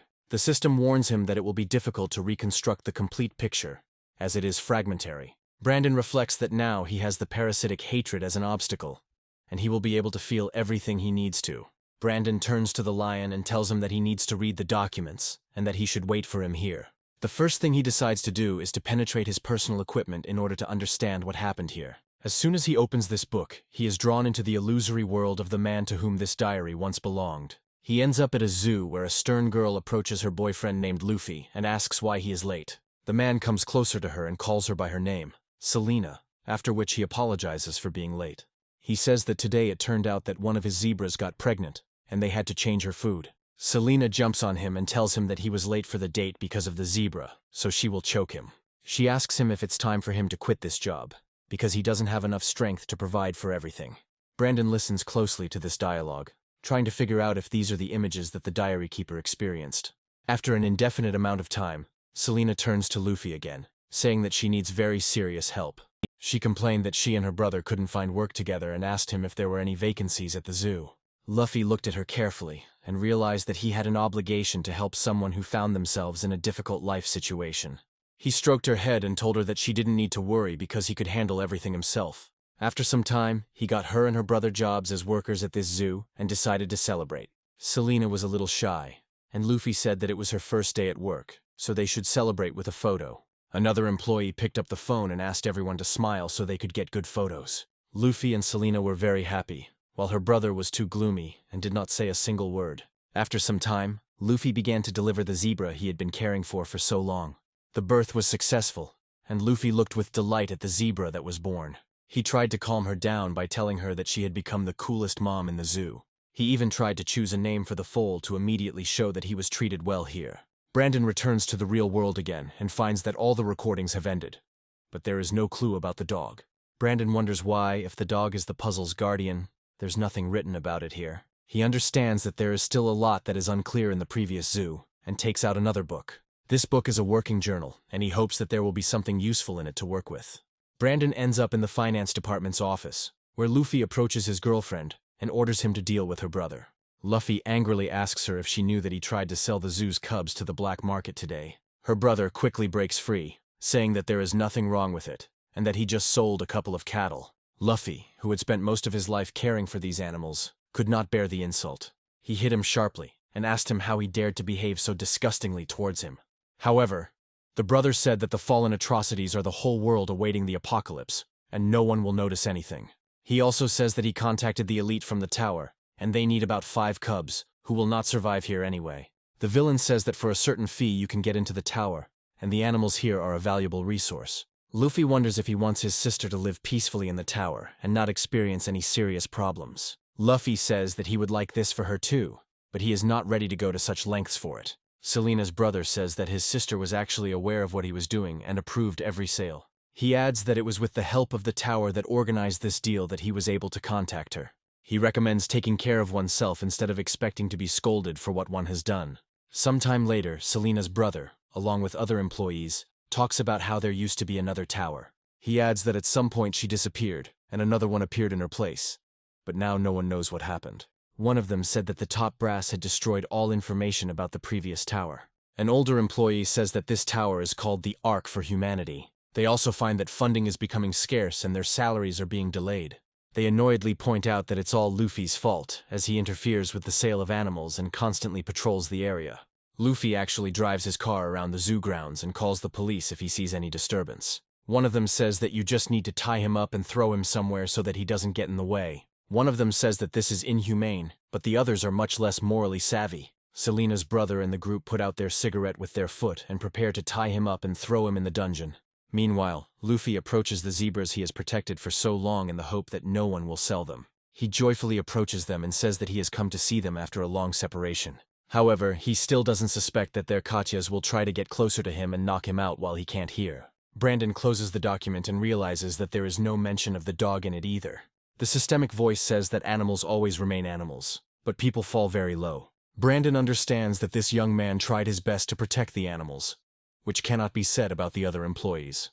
Brandon has a feeling that this man was the dog's owner, but his intuition tells him to open another book. He ends up in a dungeon, where someone is banging on the door with all their might with a metal stick to make noise. After this, a soft female voice is heard pushing the food, indicating that it is time to eat. Selena apologizes to her boyfriend for not coming earlier, saying that she had a lot to do. Luffy has been imprisoned in this place for a very long time because they refuse to let him out. Her brother says that it smells like excrement here, so it's better to leave here, because he's already starting to feel sick. Selena tells Luffy that there have been more and more inquiries about selling animals lately. He adds that at this rate they won't be able to secure a life in the tower, but Luffy just kicks the door. He says that if she continues selling animals, someone from the government will shut them down. He also says that justice will one day pronounce a sentence on them, and they will definitely answer before the law. Selena's brother starts kicking the door in frustration, saying that he is tired of hearing about the law. He tells him that the state is now interested in getting into the tower, and he doesn't care about anything else. He is also advised to finally open his eyes, because he is the only one who still does not understand how everything works. Selena calms him down and he leaves in annoyance, no longer wanting to talk to the man. Selena says in a cold voice that he needs to rest a little and think carefully about their words. Luffy finds himself locked in this dungeon, mentally destroyed and without the strength to fight. After this, he tries to turn over and feels that his strength is rapidly leaving him and he will soon die. One of the older employees asks him why he is so persistent in his rebellion and is not going to cooperate with them. He states that things are now going exactly as they said, with the fallen appearing more and more frequently on the outskirts of the city. He kept advising him to stop resisting and not miss the chance in such difficult times. He also said that if he does not feel sorry for himself, then he should think about his family and their well-being. Luffy told the old man that he understood perfectly well what he was trying to convey to him with these words. However, he said that people should be aware of the limits of what is permissible and live according to their conscience, no matter what. The old man tells him that the zoo has had no funding for a whole week, and these animals are doomed anyway. He asks him if he understands that these animals will never be able to appreciate his selfless care. Luffy feels emotions rising in his throat and asks the old man to free him so he can see them. The old man said sharply that, unfortunately, he could not let him out, since his superiors had forbidden him to do so.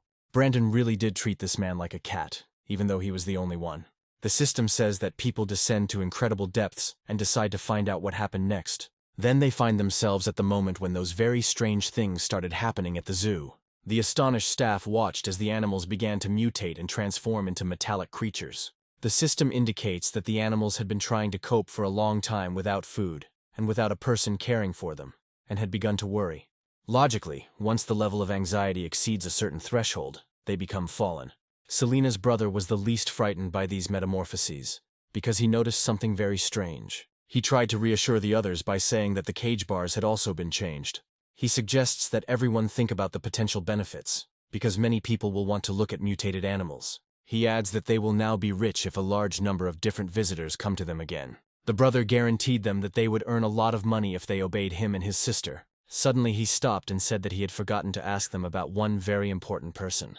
He asks them if that same guy had been quiet during those 2 months. They ask him who they are talking about, and he adds that of course he will only ask about Luffy. They tell him that there is no ventilation in the warehouse where he is sitting, and he urgently needs medication.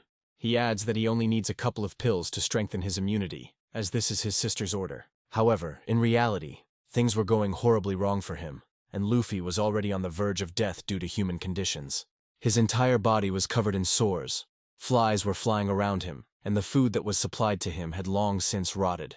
Brandon looked closely at his hands and realized that he probably didn't have much longer to live. He began to cry, thinking that he didn't want to die yet, because he hadn't seen his favorite animals yet. Lying on the floor, he thinks that he would really like to look at them at least one more time. Suddenly his eyes began to fill with a strange light, as if he had been transported to a completely different place. He saw 2 lions next to him, which he had once looked after, and immediately rose to talk to them.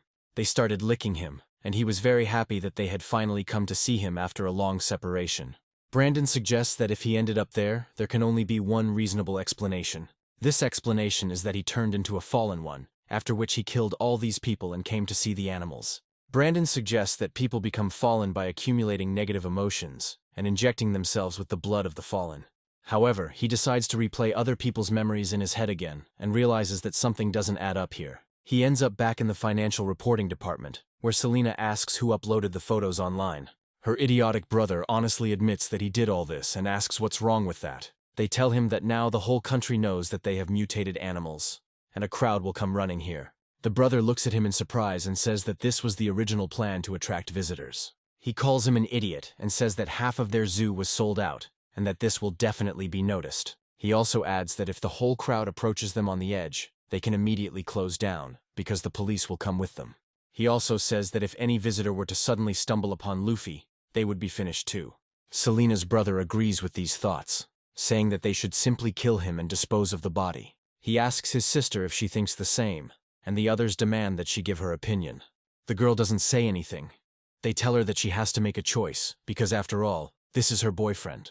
The old man asked if they could just let the man go so as not to end his life so cruelly. However, zoo staff say this is a dead end, as they will no longer be able to keep him alive. They immediately remind him that this person will definitely snitch on them at the first opportunity. Selena's brother continues to pressure her, telling her that she must make a decision and give the order as quickly as possible. The girl can't stand it and quickly gets up from the table, but is in no hurry to raise her head.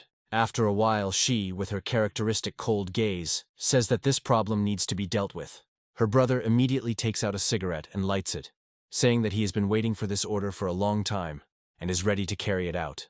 He also adds that he will do everything in the best possible way, and after what he does, there will be no traces.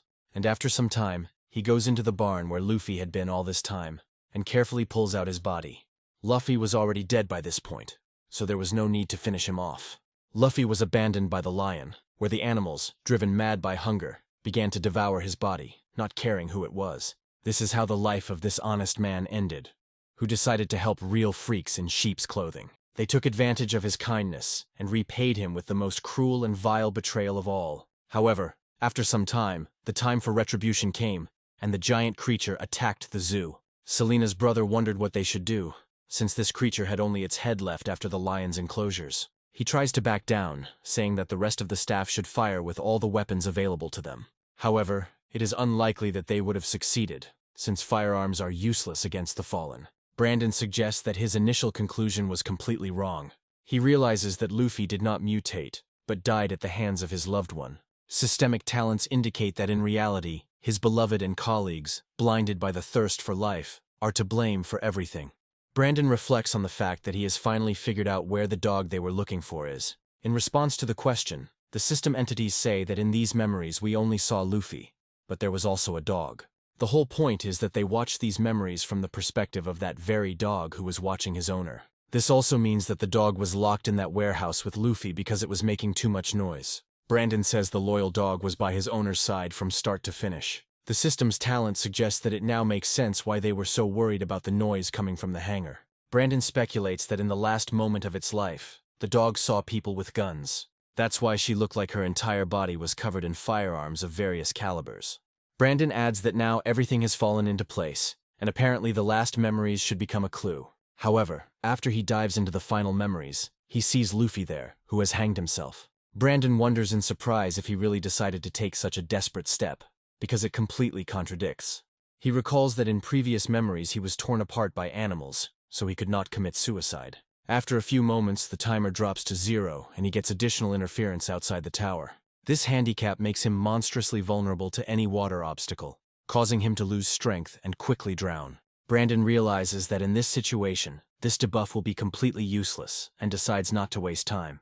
He reflects that most of the memories belong to the zoo staff and some visitors. He also notes that the first 4 memories mostly focused on Luffy's tragic fate. However, the 5th memory contradicts what came before it all along, and this gives Brandon another clue. In the 5th memory, only the ending is different, which relates to the reasons for Luffy's death.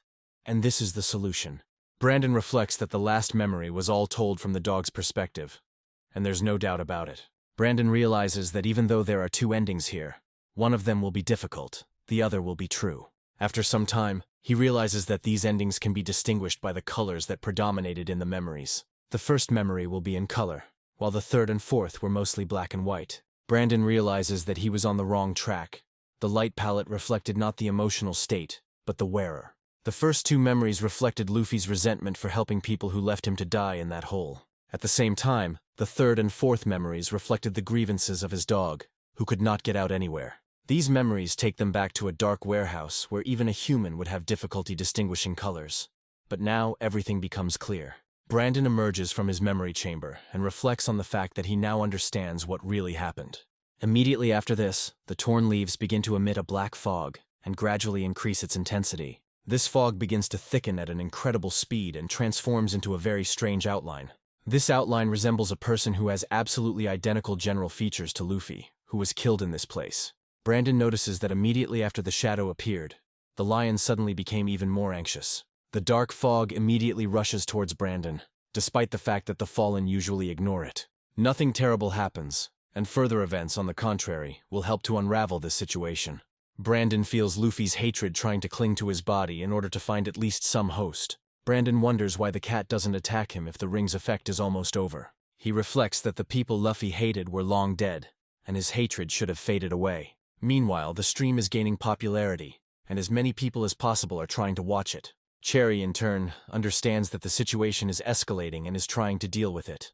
She says that this is already too dangerous, and some measures need to be taken to stop it. The producer says that they only deal with broadcasts, and nothing else falls within this area of responsibility. Cherry realizes that she has gotten involved with the worst possible partners who are unlikely to be able to help her. After this, she leaves irritated and says that they should contact someone so that they can come up with something. He also asks Ray to help with this and use his connections in the city. Suddenly the signal cuts out and the crowd is left dissatisfied with the abrupt end to the stream. Brandon did this on purpose because the rest of the story must remain a secret from the others. He reflects that now he needs to focus on what is really important and solve the mystery. After this, he jumps on the lion and asks him to take him to this dog so that he can finally talk to her. This time the lion is no longer going to argue and jumps down, obeying the will of 2 powerful entities at once. After this, he destroys the iron mesh and rushes to where the giant dog lives. During this fast run, he himself immerses himself in memories that he had to experience many times. Leo is immersed in memories of days gone by and wonders what is going on here. He watches the lions eating something and gets angry because he left for a while and they started eating without him. Suddenly the lions saw that the lions were devouring a dog that had not been there before, and someone had obviously brought it. However, after some time, very strange changes occur, and the dog suddenly rises to its feet. This dog looks like a gnawed skeleton with a little fur and meat still left on it.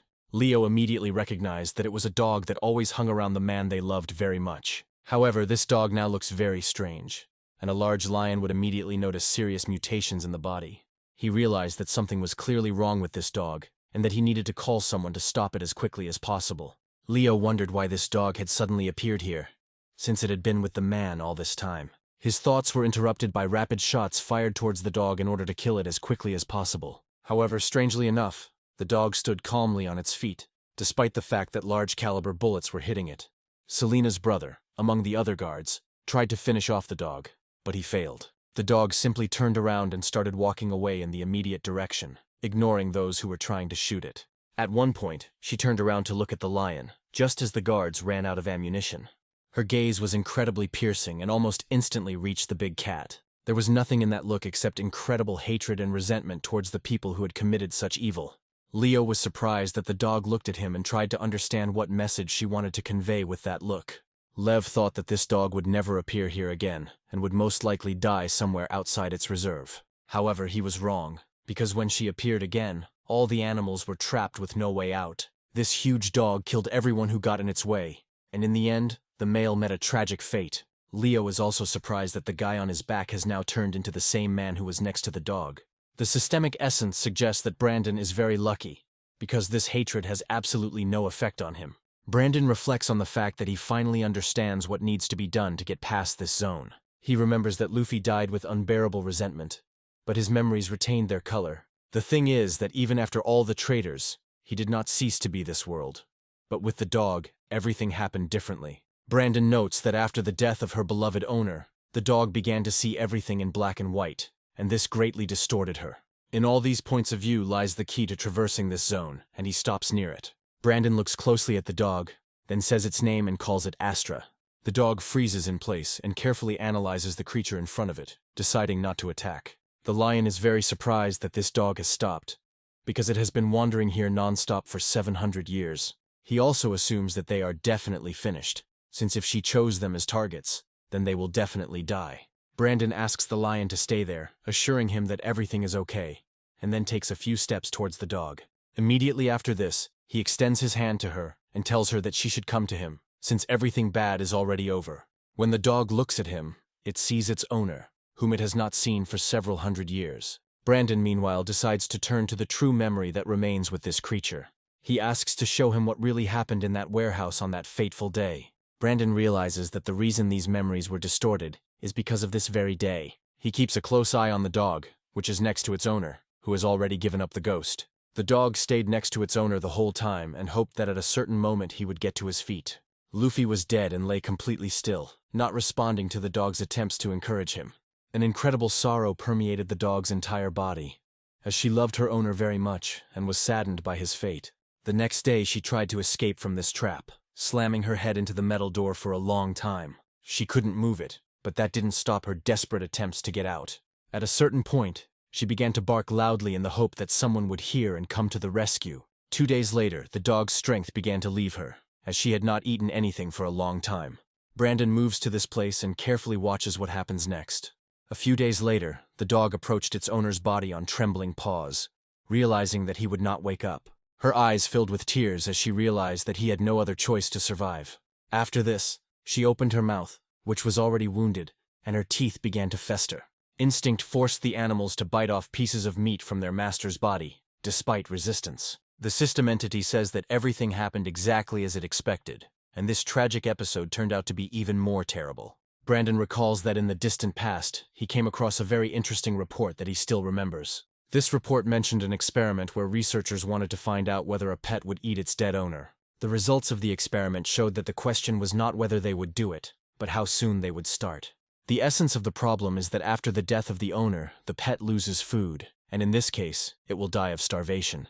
Based on the data, many animals do not think about it for long, and only dogs hesitate for a while. Astra was 2 months old and only survived because Luffy shared food with her on a regular basis. For 3 days after Luffy's death, the dog continued to starve, and none of the staff brought her food. She ended up eating her master's corpse, despite the fact that it didn't give her any pleasant emotions. Brandon emphasizes that it is not that the dog did not love its owner, because it simply had no choice. It's the cruel nature of humans, awakened by the onslaught of the apocalypse, that is to blame for putting Luffy and Astra there. He turns to the dog and says that on the day the lions ate her, she was already dead. Brandon expresses confidence that this is not the main problem. He looks closely at the dog and asks her if she understands what is really bothering her the most. The dog turns around and looks at him with its frightened eyes, making it clear that it is still plagued by guilt. Brandon realizes that hatred and guilt have turned her into something completely different, because she was forced to eat her friend. Brandon guesses that the memory he saw was just a replacement for an illusion. Brandon reassures her, telling her that she really wanted that memory to be justified. But reality is cruel. However, he tells her that she felt guilty all these years, and therefore could not calm down. Brandon says that she probably constantly beat herself up for eating her friend. Brandon understands that the dog would like for its owner not to commit suicide, and for them to just be together. Brandon realizes that for 700 years, this dog's consciousness has been locked in a room next to its owner's corpse. At the same time, she constantly reproached herself more and more for having eaten her master. Brandon understands that this can no longer be changed, but he will be able to fulfill at least the last wish of this boy. Brandon says that he is doing this for her sake as well, after which the fog envelops the entire space. After some time, this mist turns into Luffy, and Brandon hopes that he will free this dog. A few moments later, Luffy suddenly comes to life and finds himself back in that very same cell with his dog. He tries to wipe the tears from his eyes, saying that he forgives her for what she did. He also says that he never blamed her for anything, and understands perfectly well the situation she found herself in. The dog looks at him with its eyes, and its pupils begin to tremble with an incredible feeling of grief for its owner. Luffy says that if he hadn't dragged her into all this, she would never have done anything like this. Under the influence of these soothing words, the dog begins to quickly shrink, acquiring familiar outlines. Brandon watches her closely and realizes that the dog has shrunk to the size of an ordinary mongrel. The creepy room disappears again, but Luffy remains and heads towards his beloved pet. He hugs her and tells her that it is not her fault, so she should not blame herself, because the cruelty of fate is to blame.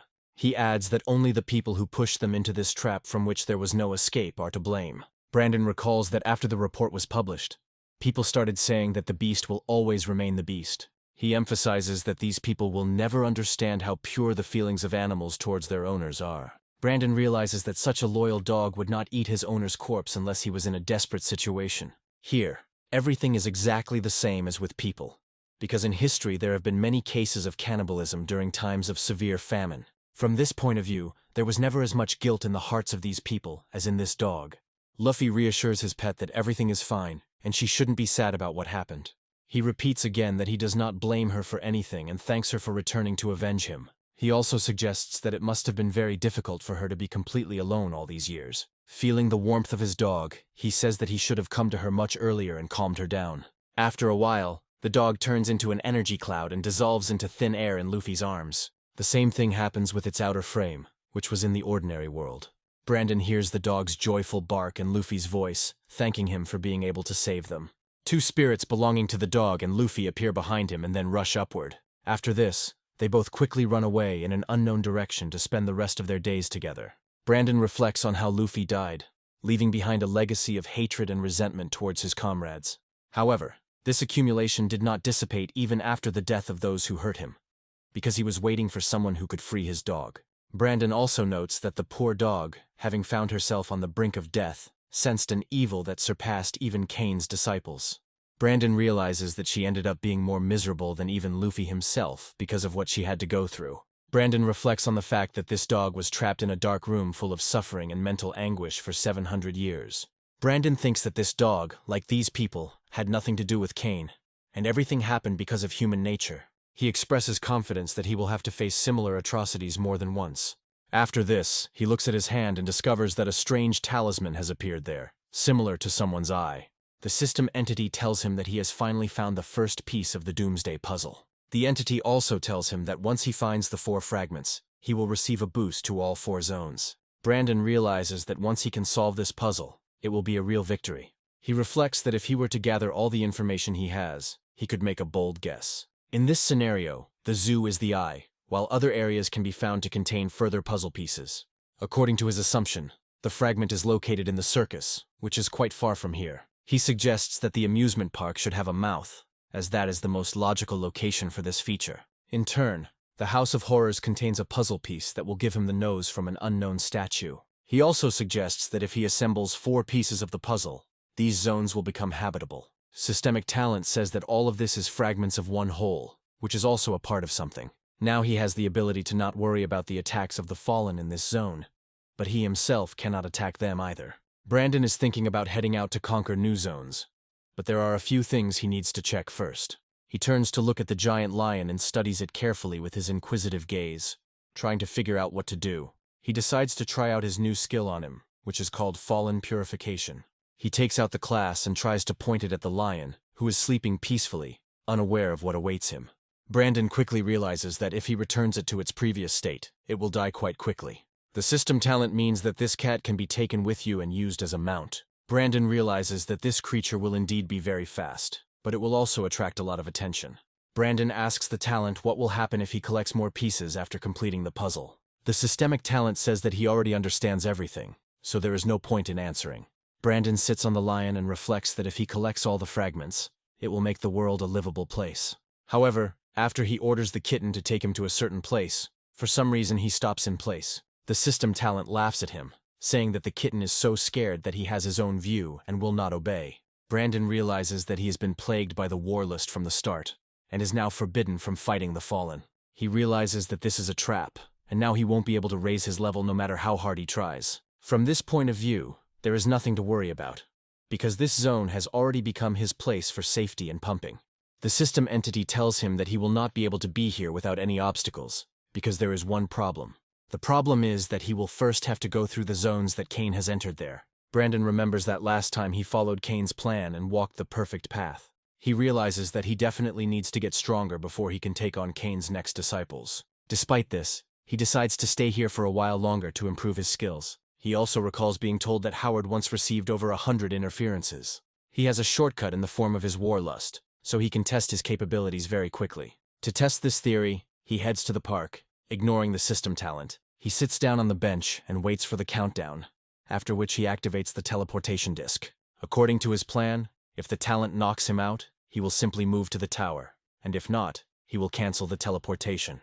In this regard, absolutely nothing can go wrong, since everything has been calculated down to the smallest detail. Brandon is prepared to cancel the teleportation at any moment if the interference is normal. The countdown ends, and he immediately feels changes in his body that make it difficult to move. This disturbance is called gravity imbalance, and his body becomes either weightless or incredibly heavy. Brandon quickly gets back on his feet and says that his body has already quickly adapted to this illness. The thing is that he already received the confusion hindrance last time, so he has experience in overcoming such effects. 12 minutes later, he gains light disability and fear, and daylight will now burn his skin. Brandon continues to walk calmly down the street, his skin completely covered by clothes and masks.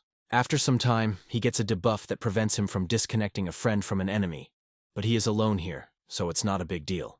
After some time, he gets a weakening in the form of eternal hunger, but this is also an easily solved problem. For a period of time, he receives a debuff that states that if he does not constantly speak, he will die. Brandon realizes that this is not such a serious test for him, since he loves to talk. 7 hours later, he gets another handicap, which is an unquenchable thirst for blood and brutal murders. The system tells him that every 7 minutes, if he doesn't kill someone, he will get a weakening. Brandon realizes that this is impossible to overcome, because he cannot engage in combat with the fallen. The system talent tells him that if we compare it with the rules, the interference lasts for 4 hours, and then lasted for 5 days. Brandon also notes that his companion power has gone up a few more levels, which is a very good result. Brandon realizes that this is his first foray into leveling up, as he wouldn't be able to achieve Howard's results right away. After this, he activates the return disc and decides to return to the tower. The system evaluates his performance in this area and says that he did surprisingly well, even though he had not studied everything. He is also informed that the guardians of other zones will test not only his mental abilities. Brandon wonders what this all means, but after a few moments, his body completely evaporates. Meanwhile, we are transported to the south district of the lower floor of the tower, where Brandon has been living for some time. Cherry opens the door to his apartment and walks inside, hoping that he can quickly turn on the light and see her. Howard and Lincoln come in with her, deciding to visit their friend and noting that his place is clean.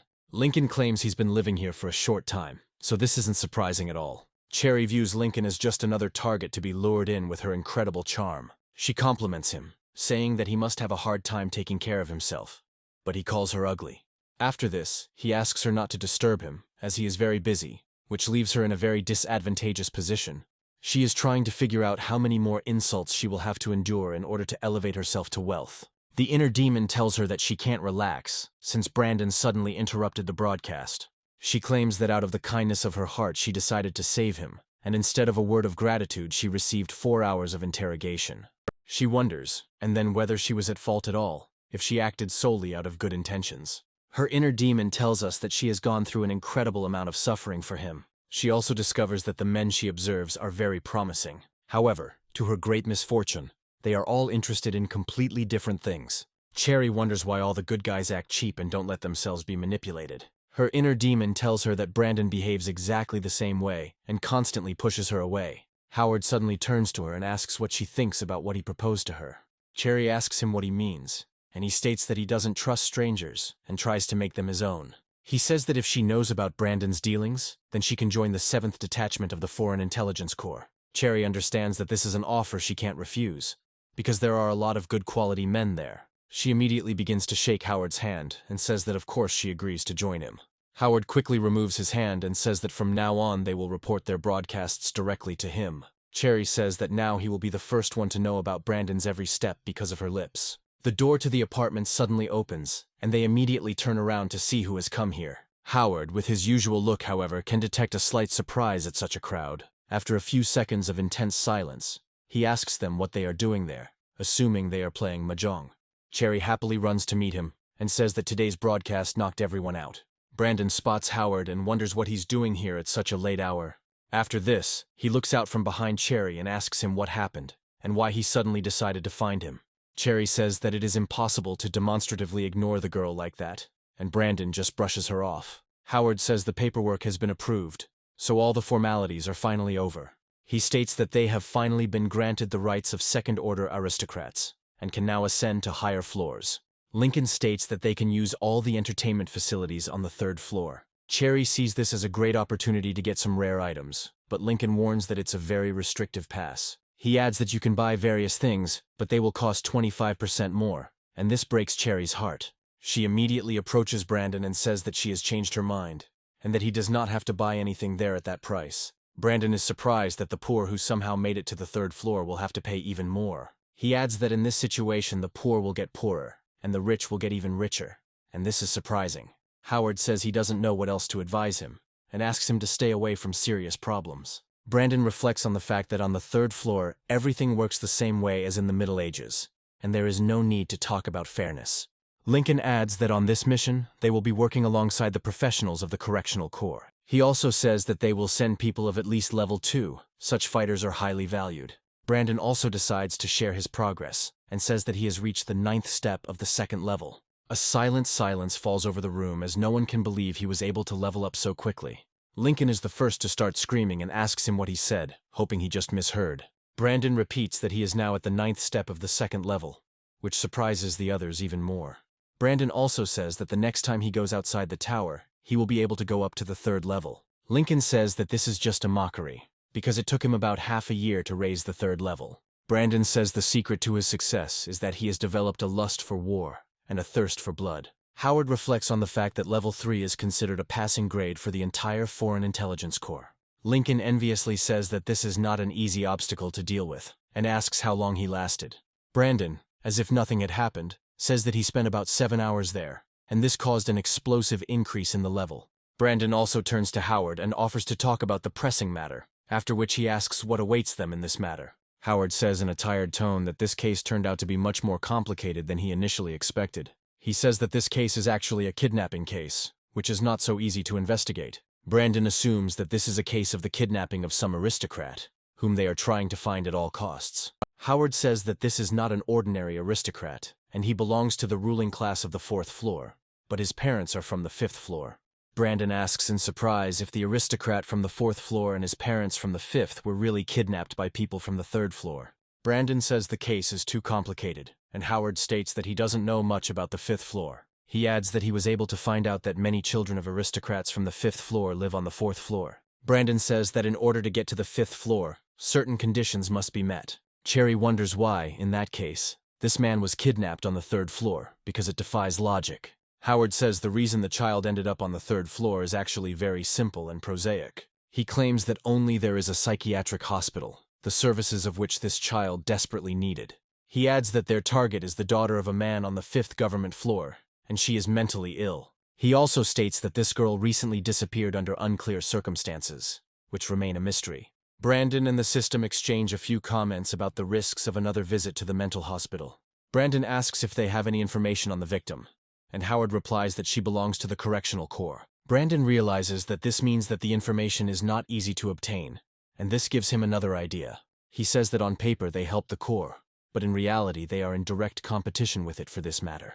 Howard confirms his suspicions, and Lincoln asks if he realizes what kind of swamp they just wandered into. Brandon says he's going to have a tough time against this deadly Corps and asks for evidence. Howard says they know the location of this hospital, and that the disappearance happened a week ago. Brandon asks if they have any evidence from the mental hospital, like security footage. Howard shakes his head, then says that they did have that evidence in the first place. Brandon asks what this all means, although deep down he already knows where this is going. Howard says the Correctional Corps destroyed the evidence to keep it out of the hands of a competitor. He also states that they made a copy for themselves, but they are not going to share this data with them. Lincoln says this is common practice and has happened more than once, adding that the elite are involved. There is another long silence in the room as everyone has to think about what to do next. Brandon says that the captain already mentioned some clues that the hull does have. He wonders if they could be used, but Howard immediately states that it is practically impossible. He says that their intelligence department is on the 4th floor, and it is impossible to get there. The system entity tells the protagonist that, just like last time, this quest has a terrible start. Brandon says that to sum it up, it's been a week since the girl went missing, and the number of streets is limited. He suggests that their target may be on the 3rd, 4th, and 5th floors, but the investigation can only be carried out on the 3rd. Brandon says that given that the evidence is on the 4th floor, the case is impossible to solve. He asks his captain if they can just abandon him, but he states that it can no longer be done. After this, the captain smiles and says that, among other things, he believes in Brandon's exceptional talent. Brandon asks him if the captain didn't listen at all to his logical arguments about the impossibility of an investigation. However, the system recommends that he take an acting course, because his face reveals his true intentions. Brandon suddenly asks why they brought Lincoln here, since he was never known for his detective skills. He adds that, based on his observations, Ingrid would be a much better fit here, as she has greater intelligence. Lincoln smiles and says that when dealing with these kinds of people, you can't rely on intelligence alone. Howard says that Lincoln is very good at swearing and can be downright unbearable at times. After this, he makes a short verdict, saying that Ingrid is completely incapable of swearing and being firm. Brandon remembers that the captain used to tell him that Lincoln treats outsiders 10 times worse than his own. Cherry says this makes sense, because such a person is always needed to deal with difficult colleagues. Brandon accepts the captain's point of view, and says that in that case, Lincoln would be very useful. Howard says that this meeting can be concluded, since he has already said everything he wanted to. Looking at his watch, he recommends that they get a good rest, as they will have a busy day tomorrow. As soon as they leave the apartment, Howard says that they will meet tomorrow at the elevator, and they cannot be late there. After this, they do not close the door behind them, leaving Brandon alone with Cherry and Ray so that they can discuss their business. Brandon looks at them with agreement and asks why they are still here when they were supposed to leave. Cherry shows him the chart, saying that their broadcast today had incredible revenue and amazing growth. He adds that their statistics are growing by leaps and bounds, and this is a real information bomb in every sense. The next morning, he makes his way to the elevator to meet his comrades on the 3rd floor. This elevator looks like a huge industrial complex, but this is because it carries large loads. There are a large number of working people here, as well as businessmen who are trying to take care of their affairs. Brandon, Lincoln, Howard, and Ray are also inside and looking around carefully just in case. Brandon turns to his captain and says he would like to know something, and he gives him permission to ask. He asks why the Correctional Corps is not afraid of them if the Intelligence Corps is better armed. Howard says that the middle and lower ranks of the Army's disciplinary corps are indeed inferior to the Intelligence Corps. After this, he emphasizes that, unfortunately or fortunately, the overall combat power of the Pacific Corps is in no way inferior to them. Howard says the structure of the Correctional Corps is, on average, similar to the structure of the Intelligence Corps. He says that as a whole organization they are stronger, but their top brass has always defeated the top brass of intelligence. Lincoln also says that a tournament is held between their corps every year to determine who is the strongest. He adds that last year, 11 of the 16 members of the Foreign Intelligence Corps lost to their opponents. He also says that all the captains of the Severance Corps unit have a strength of level 5 or 6. Lincoln says that every year new blood joins the Corps and they have a lot of promising newcomers. He states that this is the inauguration of the captains, and none of these corps have taken first place in the annual tournament. Brandon learns that the captain has held first place for the last 2 years, and this gives him some thoughts regarding the tournament. Brandon reflects on the fact that he noticed several suspicious points in Lincoln's words. He muses that if all the captains of the straitjacket are level 5 and 6, it doesn't change anything. He suggests that the problem is that their talents far exceed those of the captains of the Intelligence Corps. Brandon points out that only a monster like Howard could defend the Corps' dignity twice in a row. Brandon wonders why there are so many recruits with rare talents in the Correctional Corps. He muses that it must be because they are all aristocrats from the 5th and 6th floors. When he arrives on the 3rd floor, he suspects that there is definitely some connection, but it is difficult to unravel. Meanwhile, we finally move to the 3rd floor, which looks like a metropolis with a factory district. Brandon steps out of the elevator and looks around to immediately notice anything interesting. Brandon discovers a large number of expensive cars here, as well as well-made roads. There are also quite a few high-rise buildings here that look like they cost millions to build. Lincoln asks him to act more civilized and not stare at everything like a redneck. A car stops next to them and says that it can take them to the right place. The systemic talent tells the protagonist that a clear division of social strata flourishes here. Howard decides to stall for time by stopping a taxi with a slight gesture of his hand. He tells his comrades to get inside, adding that they will be sent straight to a mental hospital. After some time, they find themselves next to a guarded gate, near which 2 employees are standing. Howard says it's actually a rehabilitation center, but it's most often referred to as a mental hospital. Brandon speculates that the 9th mental hospital might have looked like this center in its day. 2 correctional officers immediately begin to mock them and tease Howard about his height. Lincoln smiles and says that they saw each other recently, but the hair on the captain's head became so thick that he shaved it off again. He even expresses envy towards him, saying that he has to take much more care of his hair. One of the assistants asks him how he dares to insult the captain of the Correctional Corps and calls him uncouth. Lincoln says he didn't mean to insult anyone, he was just expressing admiration for the captain's incredible hairstyle. After this, he lets out a couple of insults towards his opponent, who rushes forward to hit him. This blow is intercepted almost instantly without any problems, and all the inertia from it goes to waste. Howard squeezes his opponent's hand tightly and says that Lincoln should behave more decently. He adds that they came here to conduct an investigation, and they don't have time for kindergarten. The angry employee breaks free from the hold and says that he has heard enough and will not continue to fight.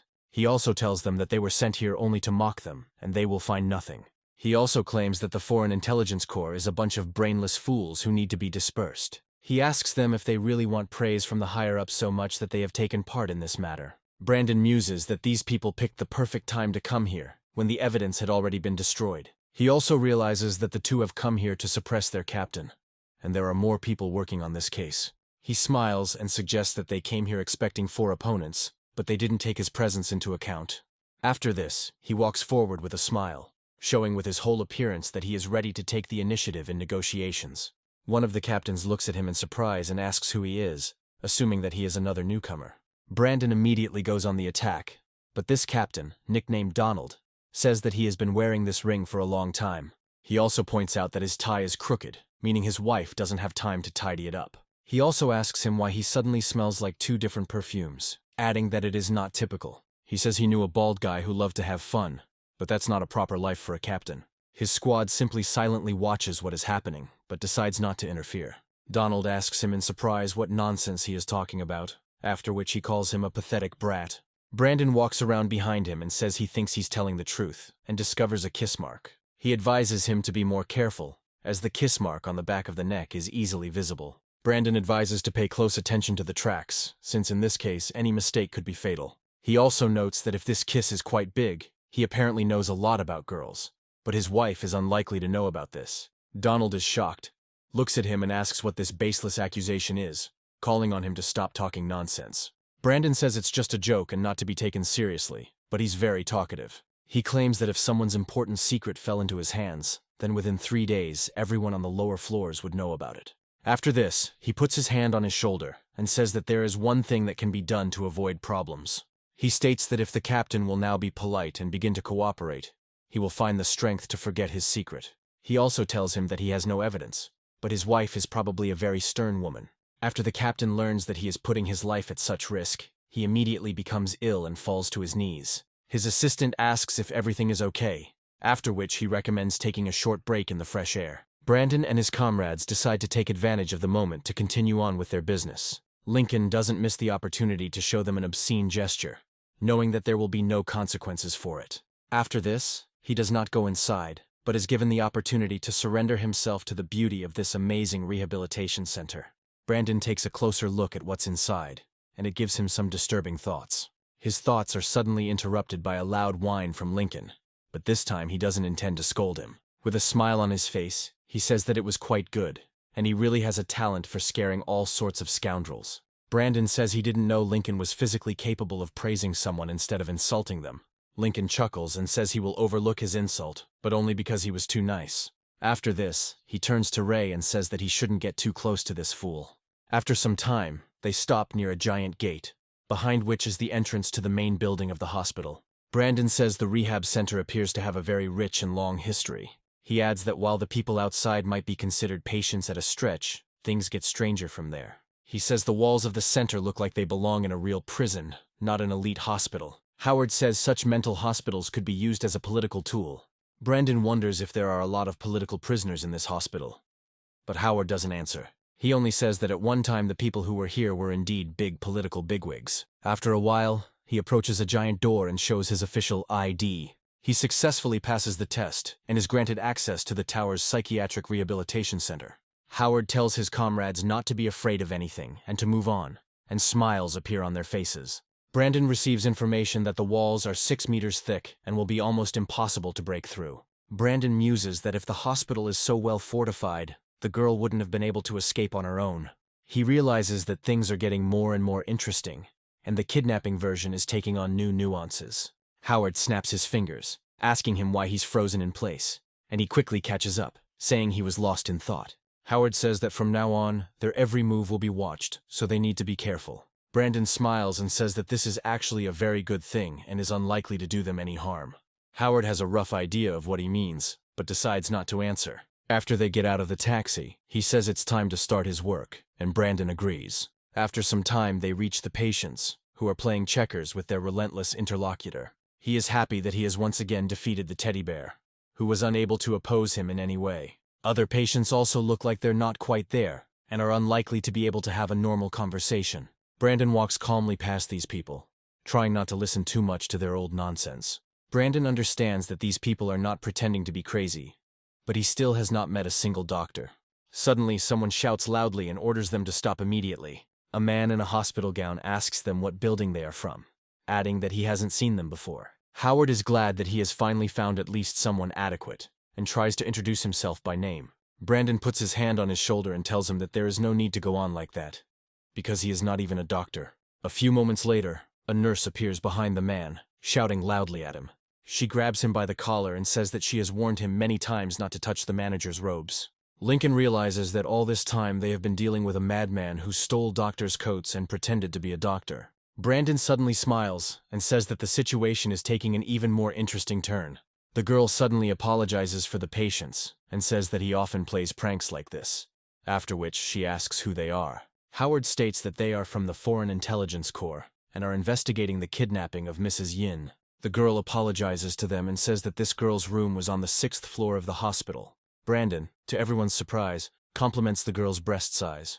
The girl turns around and says that they should follow her, declaring that she will definitely see them off. Brandon, to the further surprise of the others, compliments the girl's figure with incredible enthusiasm. As soon as he gets into the elevator, he puts his hand on her shoulder and says that she probably plays sports. The girl says she has too much work, and Brandon says she has a great figure and everything. Ray watches as his boss tries his best to hit on the girl, giving her compliments. Lincoln, in turn, does not quite understand why he is doing this, and is trying to figure out what came over him. After some time, they finally arrive on the 6th floor out of 18, and the nurse says that she has a lot of things to do. Immediately after this, she enters the elevator, bows to them, and leaves for an unknown floor. Brandon says that the girl would look better in a white coat, and Lincoln asks him what's going on. Brandon smiles and says that Lincoln thinks too simply and cannot understand obvious techniques. Howard turns to him and says that the investigation comes first now, and they can talk later. Brandon says there's something that needs to be done before they enter the room and calls Ray over. Ray looks at him in surprise, after which he receives an order to go into another room to check the soundproofing. After 5 minutes, they are finished with fantastic results. Brandon and Ray say they couldn't hear anything going on in the next room or the hallway. Ray claims that the soundproofing in these rooms is too good, and it is almost impossible to hear anything from inside. Howard says the conditions inside the chambers are unclear, and Brandon asks if he has any information. Howard says that the kidnapped Lori Yin was in room 618, and the neighboring rooms were also occupied. He also says that the fourth patient on this floor was lying quite far from the target and was in room 64. Lincoln concludes that the target had neighbors, which is good because now they can be interrogated to find out the details. Ray says the nurse who brought them here might know something, and they can get clues by questioning the staff. Lincoln claims that those guys from the Correctional Corps have long since gotten their hands on all the important evidence. Brandon says that now he will tell them why the Restraining Corps allowed them to explore this hospital. After this, he declares that the madman they encountered on the first floor is a real doctor. He also tells them that the nurse deliberately made him look crazy in order to drag him away. Lincoln asks him if he is sure about this, trying to figure out where he got this information. Brandon adds that the answer to this question is quite obvious and lies on the surface. He says that it was not in vain that they built high and thick walls so that no one could get out of here. He assumes that doctors are located outside the wall and monitor the situation through CCTV cameras. He also says that this place is only there to drive people crazy, not to heal. He also notes that he tried so hard to pester his sister, but she did not react, as if she had gotten too into her role. Lincoln asks him, surprised, if this means he was just pretending when he was making such a brazen advance towards her. Brandon says with a smile that he wasn't actually pretending at all and really meant what he thought. With incredible enthusiasm and poetic delight, he says that he really likes long female breasts. Brandon approaches the room of one of Lori Yi's neighbors and knocks loudly to get attention. He greets the man and asks if he could open the door for them to answer a few questions. The system tells them that in this room, there is a person who suffers from melancholy syndrome. Lincoln, meanwhile, asks his captain if Brandon thinks he's talking to someone important. Brandon, meanwhile, discovers that there is a camera behind him that is constantly monitoring his actions. After some time, the door opens and the man asks him if he came here from the era of 700 years ago. Looking at him, he declares that he comes from the past and was transported here into the body of this madman. He begins to furiously explain that everyone thinks he has problems with his head, but in fact he needs to escape. Brandon looks into his room and discovers books on the secret agent's time travels. Lincoln says he thought they might get at least some useful information. Brandon suddenly asks the madman if he found the key to the portal to escape from here. Lincoln wonders what the hell he's talking about while Howard smiles silently. The madman asks him if Brandon really believed that he came here from the past. Brandon immediately puts his finger to his lips and asks him to speak as quietly as possible so as not to break the conspiracy. He says that fortunately there is no one here except them, otherwise they might take him for a madman. He says that he always knew that the association of space and time would not forget about him and would return. Brandon says that first they need to find the portal that was hidden in the room next door. The psycho says that it is simply terrible, because he could not imagine that Mrs. Marlene would disappear like this. Brandon realizes that this is not a real name and says that he cannot do without this girl. He asks to tell him what happened, and he begins to invent a long story, full of details. Lincoln says he doesn't understand at all how he managed to adapt to a madman. Ray says the correctional officers only left the two witnesses alone because they couldn't communicate. He also says that some people, such as the mentally ill, unconsciously filter out the words of their interlocutors. From his point of view, if you don't speak to such a person in their language, no dialogue will take place. 10 minutes later, Brandon thanks the newcomer for the valuable information, after which he states that they will return for him. After he closes the doors, he is asked if he is tired or if he learned something interesting, and he declares that he did. He adds that their target was sociable, worked little, drew regularly, and constantly wrote everything down. After this, they turn around and head to the next room, where the next neighbor lives. Brandon approaches the required room, knocks carefully, and says that they need to talk. The door is opened by a giant hunk who looks at him in surprise and speaks in his own language. Brandon gets a notification that this is a former soldier who was pushed here and driven crazy. Brandon realizes that it will be very difficult to negotiate with such people, and then closes the door. Meanwhile, we are transported to the third floor of the tower, in the Correctional Corps unit. All of this is being observed by the 3rd Division and its captain, who has a particular dislike for the scouts.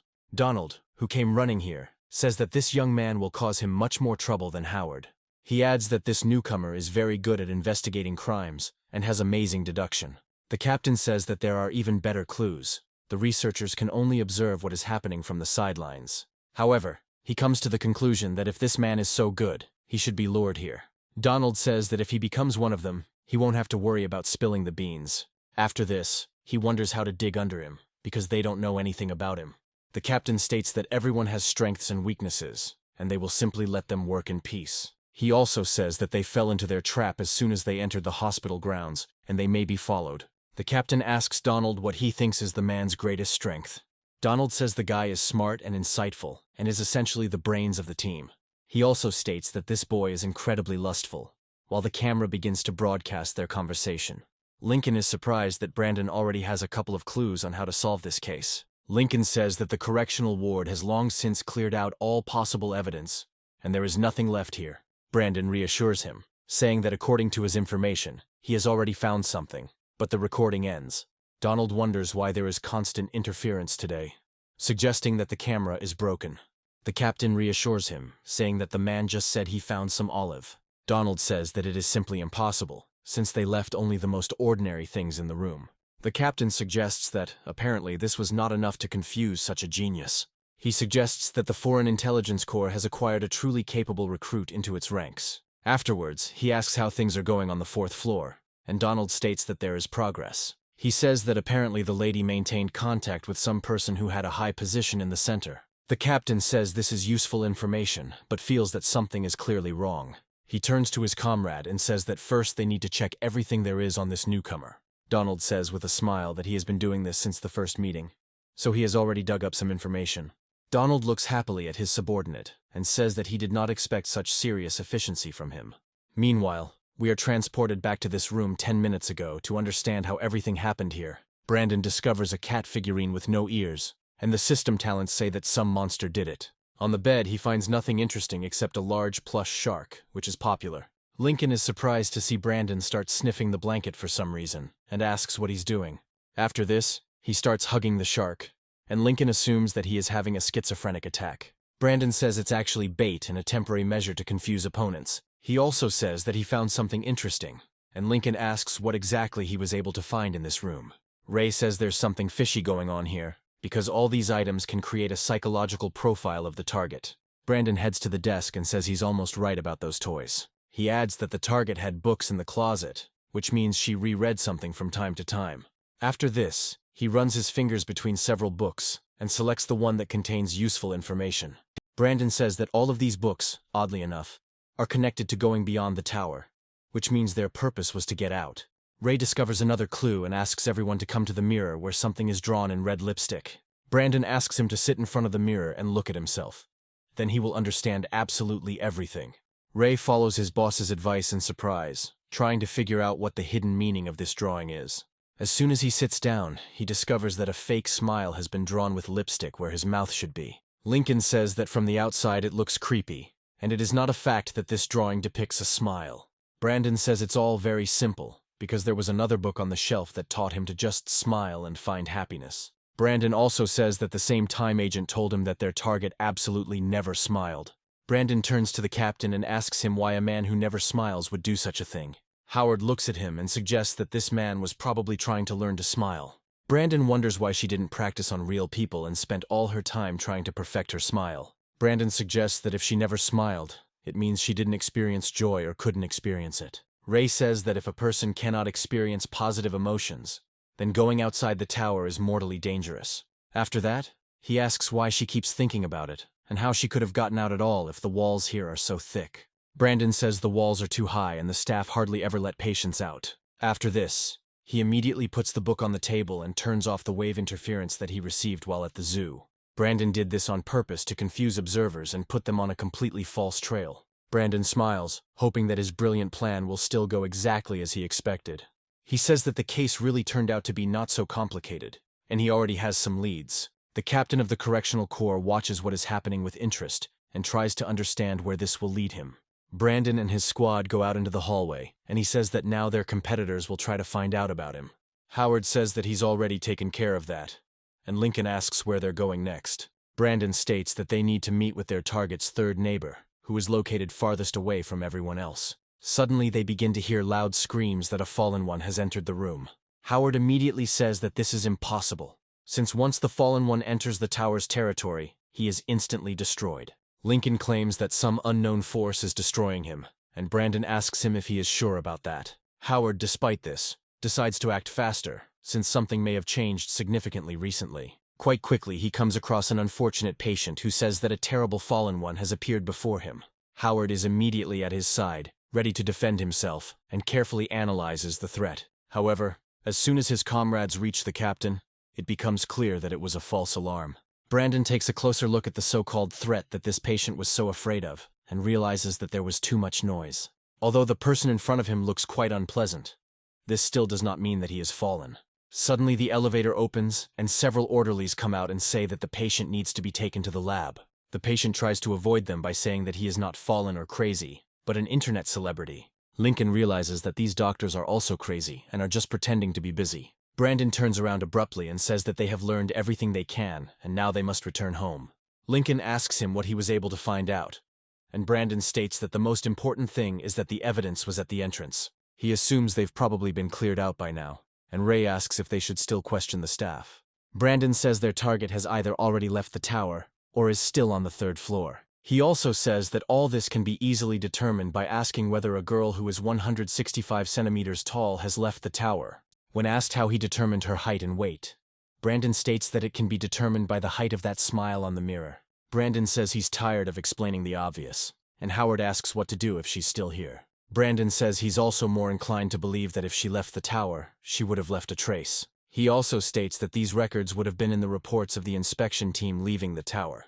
Brandon says that if she didn't leave the tower, then all the keys and solutions to this case lie in the hands of the Correctional Corps. Brandon says that they are in no hurry and can wait a little while, and Howard asks if they need to wait. Brandon states that for the Correctional Corps, suppressing the captain and losing face is more important than solving the case. Afterwards, he says that if they had the chance to do 2 things at once, they wouldn't be able to resist. After a while, the elevator arrives on the 1st floor, and Brandon says that he needs to take care of some personal matters. With these words he leaves and says that he heard that beautiful girls work in the outside entertainment establishments. He also says that one of his friends really wanted to look at them, and he cannot resist such a temptation. Lincoln says that there is no point in dragging some friend into this, because everyone understands perfectly well what is being discussed. Brandon says goodbye to his friends, saying that it would be better if they separated for a while. He also says that if possible, it is necessary to organize surveillance of the place of disappearance. From his point of view, some evidence could still remain there, and the Correctional Corps would certainly come there. After this, he calmly walks away towards an unknown establishment with unknown purposes. Lincoln asks the captain what they will do next, and he directs Ray to the courtyard. He adds that it is necessary to question patients to find out at least some clues. After this, he turns to Lincoln and says that they must return to the 6th floor to continue the matter. Howard also says that they were never able to interrogate the last patient from the Fallen that suddenly appeared. He turns around decisively and says that this is exactly what they will do while they have free time. After some time, they reach the chamber, which turns out to be chained so that no one can get out. Lincoln says that they were supposed to pass by this door, but he didn't notice that it was like that. He assumes that there is a rather violent patient inside, when suddenly screams begin to come from there. The strangers say that he is not crazy, orders the door to be opened, and Lincoln looks at Howard skeptically. Howard waits a few moments, after which he gives the command to finally open the door and let the patient through. Lincoln touches the chains to use his special talents to quickly unlock them. In just a few moments, he decides to use his power to remove all the chains. He says it wasn't that difficult, ignoring security measures and being close to the door. A few moments later, the door flies off its hinges and heads towards Lincoln at great speed. It turns out that the patient was so strong that he was able to knock her out with one blow of his hand. Immediately after this, he says that he finally managed to get out of this damned place. Lincoln clears his throat and says that a little more, and he could have given his life under this rubble. Meanwhile, a giant hunk comes out to meet Howard, who says that everything went according to that man's plan. Howard says that not everyone is capable of seriously injuring a 5th-level master with one blow, and apparently, this is all a setup. The bully praises Howard's quick thinking, saying that someone paid him well to finish him off here.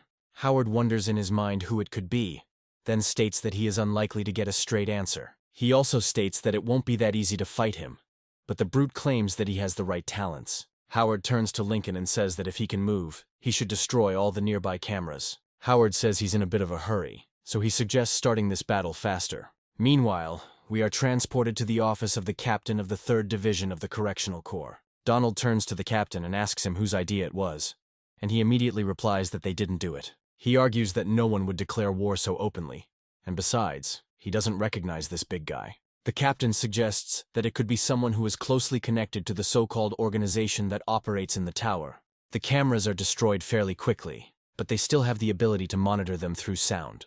Lincoln managed to destroy all the cameras with just a couple of well-placed throws of his razor-sharp knives. Lincoln tells his captain that the extra observers are gone, and that they can begin calmly. The bruiser says that Howard's talent is the ultimate shadow, which allows him to move very quickly. He adds that, together with Lincoln, they are the sword and shield of the Foreign Intelligence Corps. But today, everything will be different. The brute menacingly declares that he has a special set of skills against Howard, and immediately turns them on him.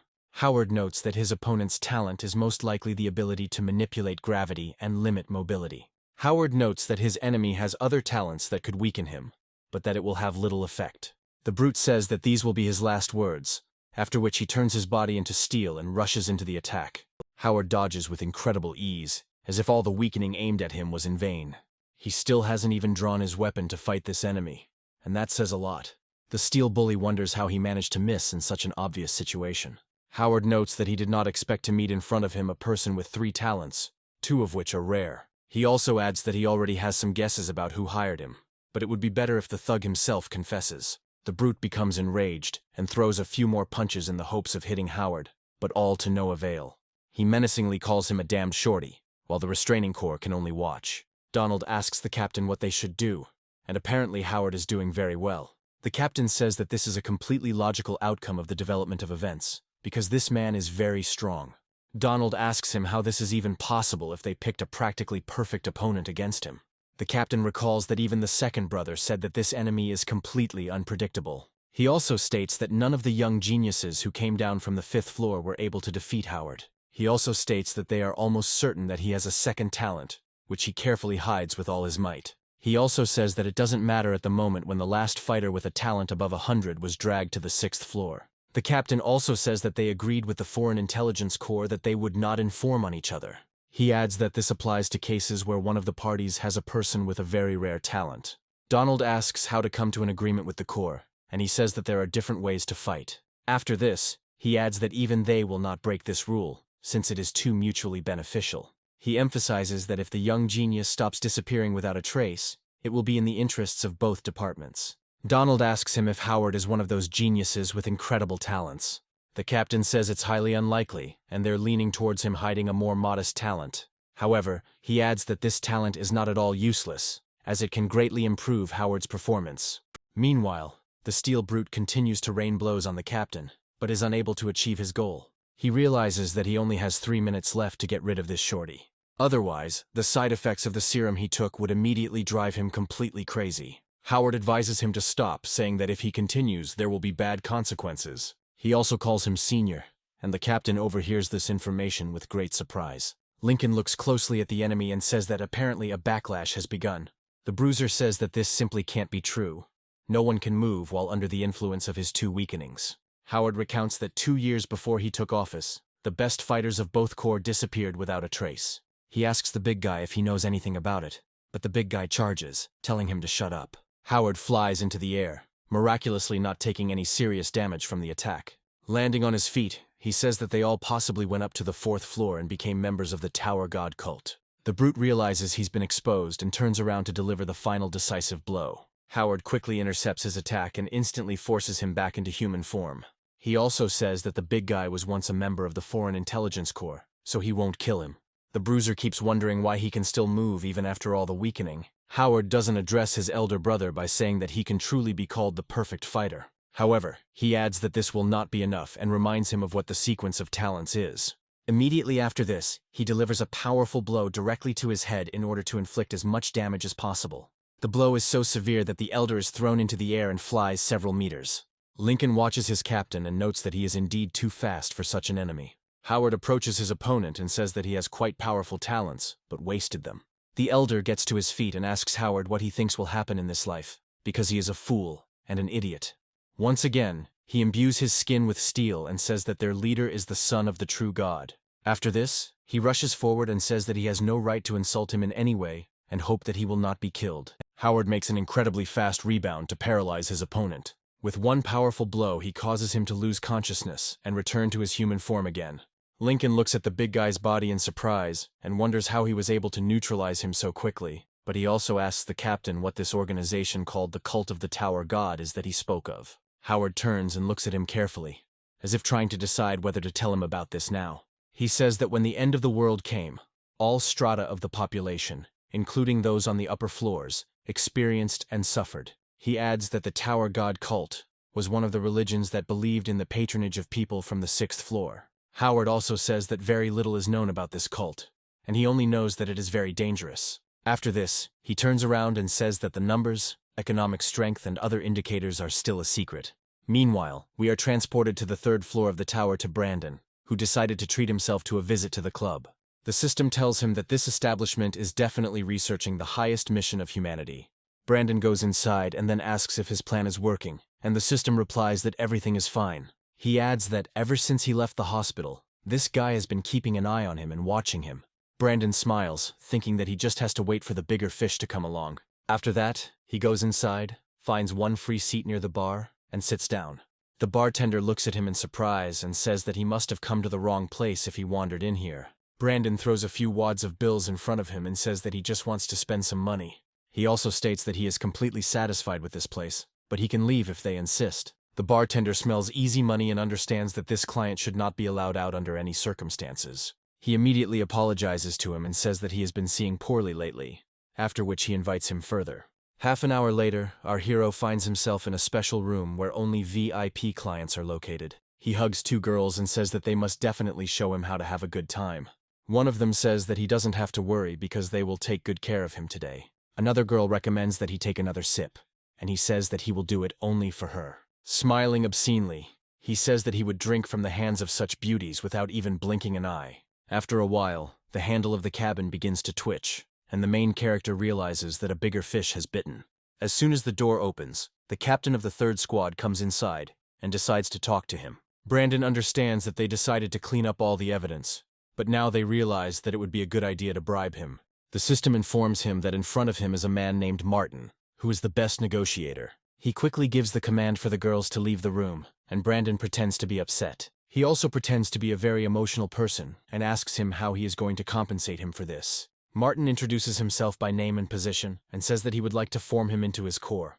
Brandon sits down on a chair and says that they are on opposite sides of the barricade, so they have nothing to talk about. Martin says it sounded pretty harsh, despite the differences between their corps. Martin also says that he brought some gifts specifically to resolve the differences. After this, he snaps his fingers, and the girl next to him takes off her hat, revealing a beautiful hairstyle. She also takes off her coat, and it becomes clear that this is another employee of this establishment. Brandon pretends to feel sick and asks him what he thinks of the gifts. Brandon says that he initially thought that Martin really hated the correctional ward.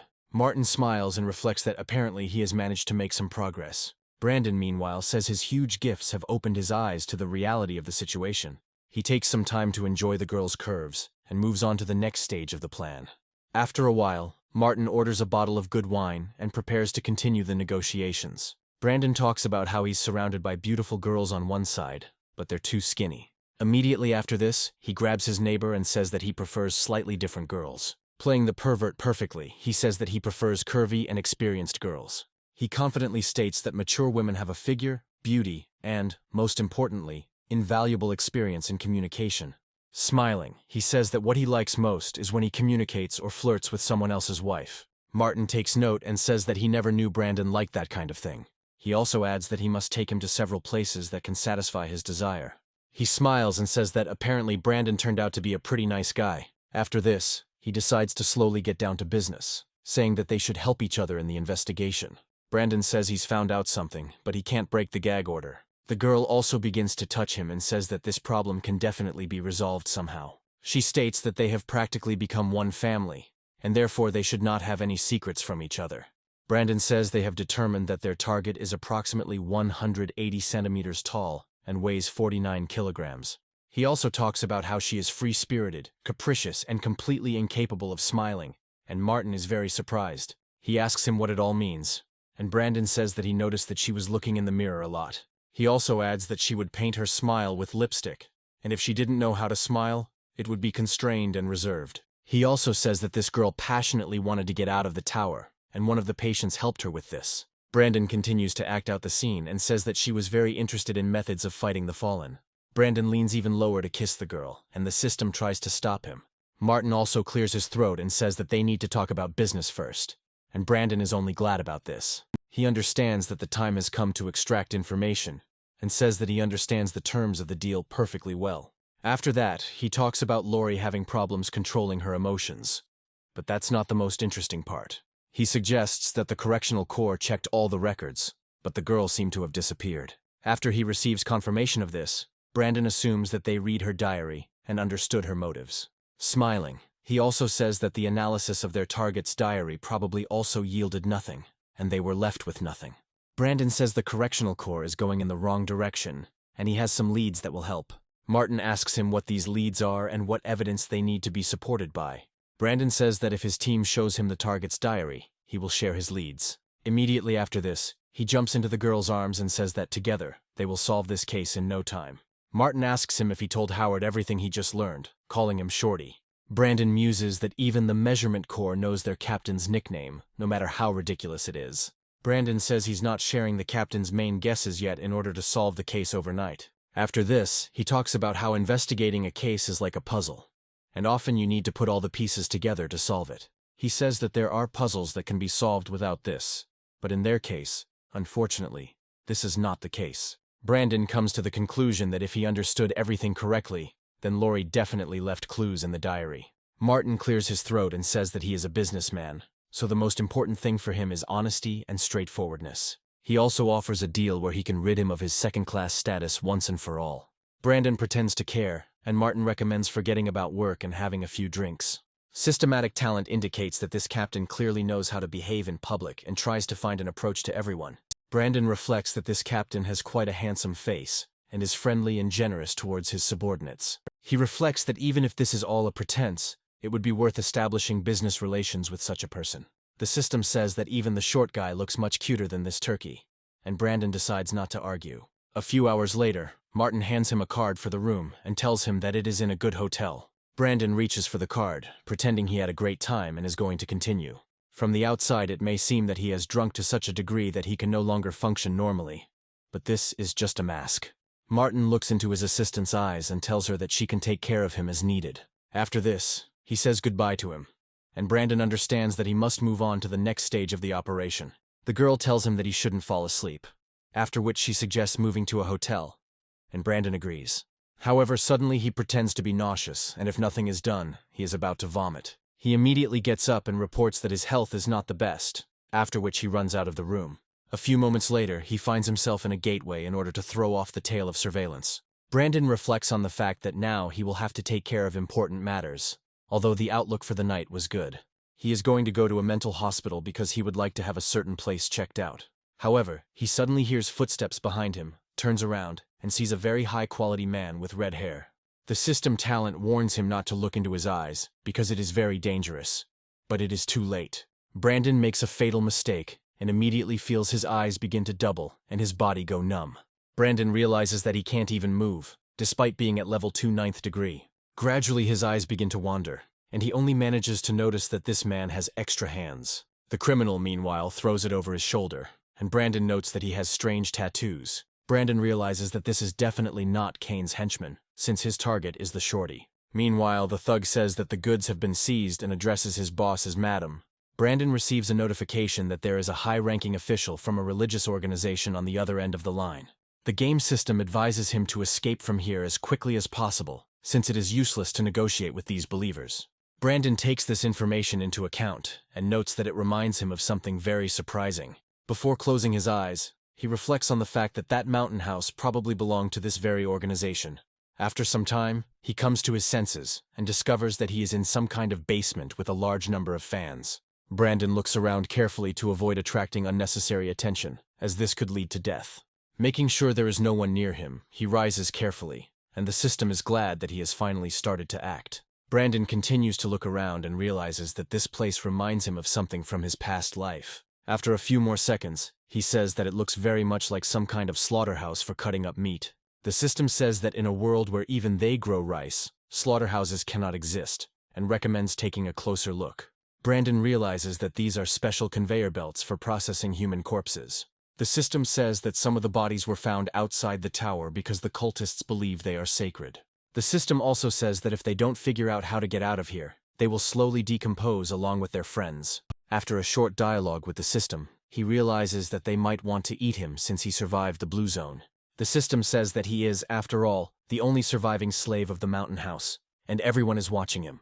Brandon checks for security cameras and finds that they are most likely out of order.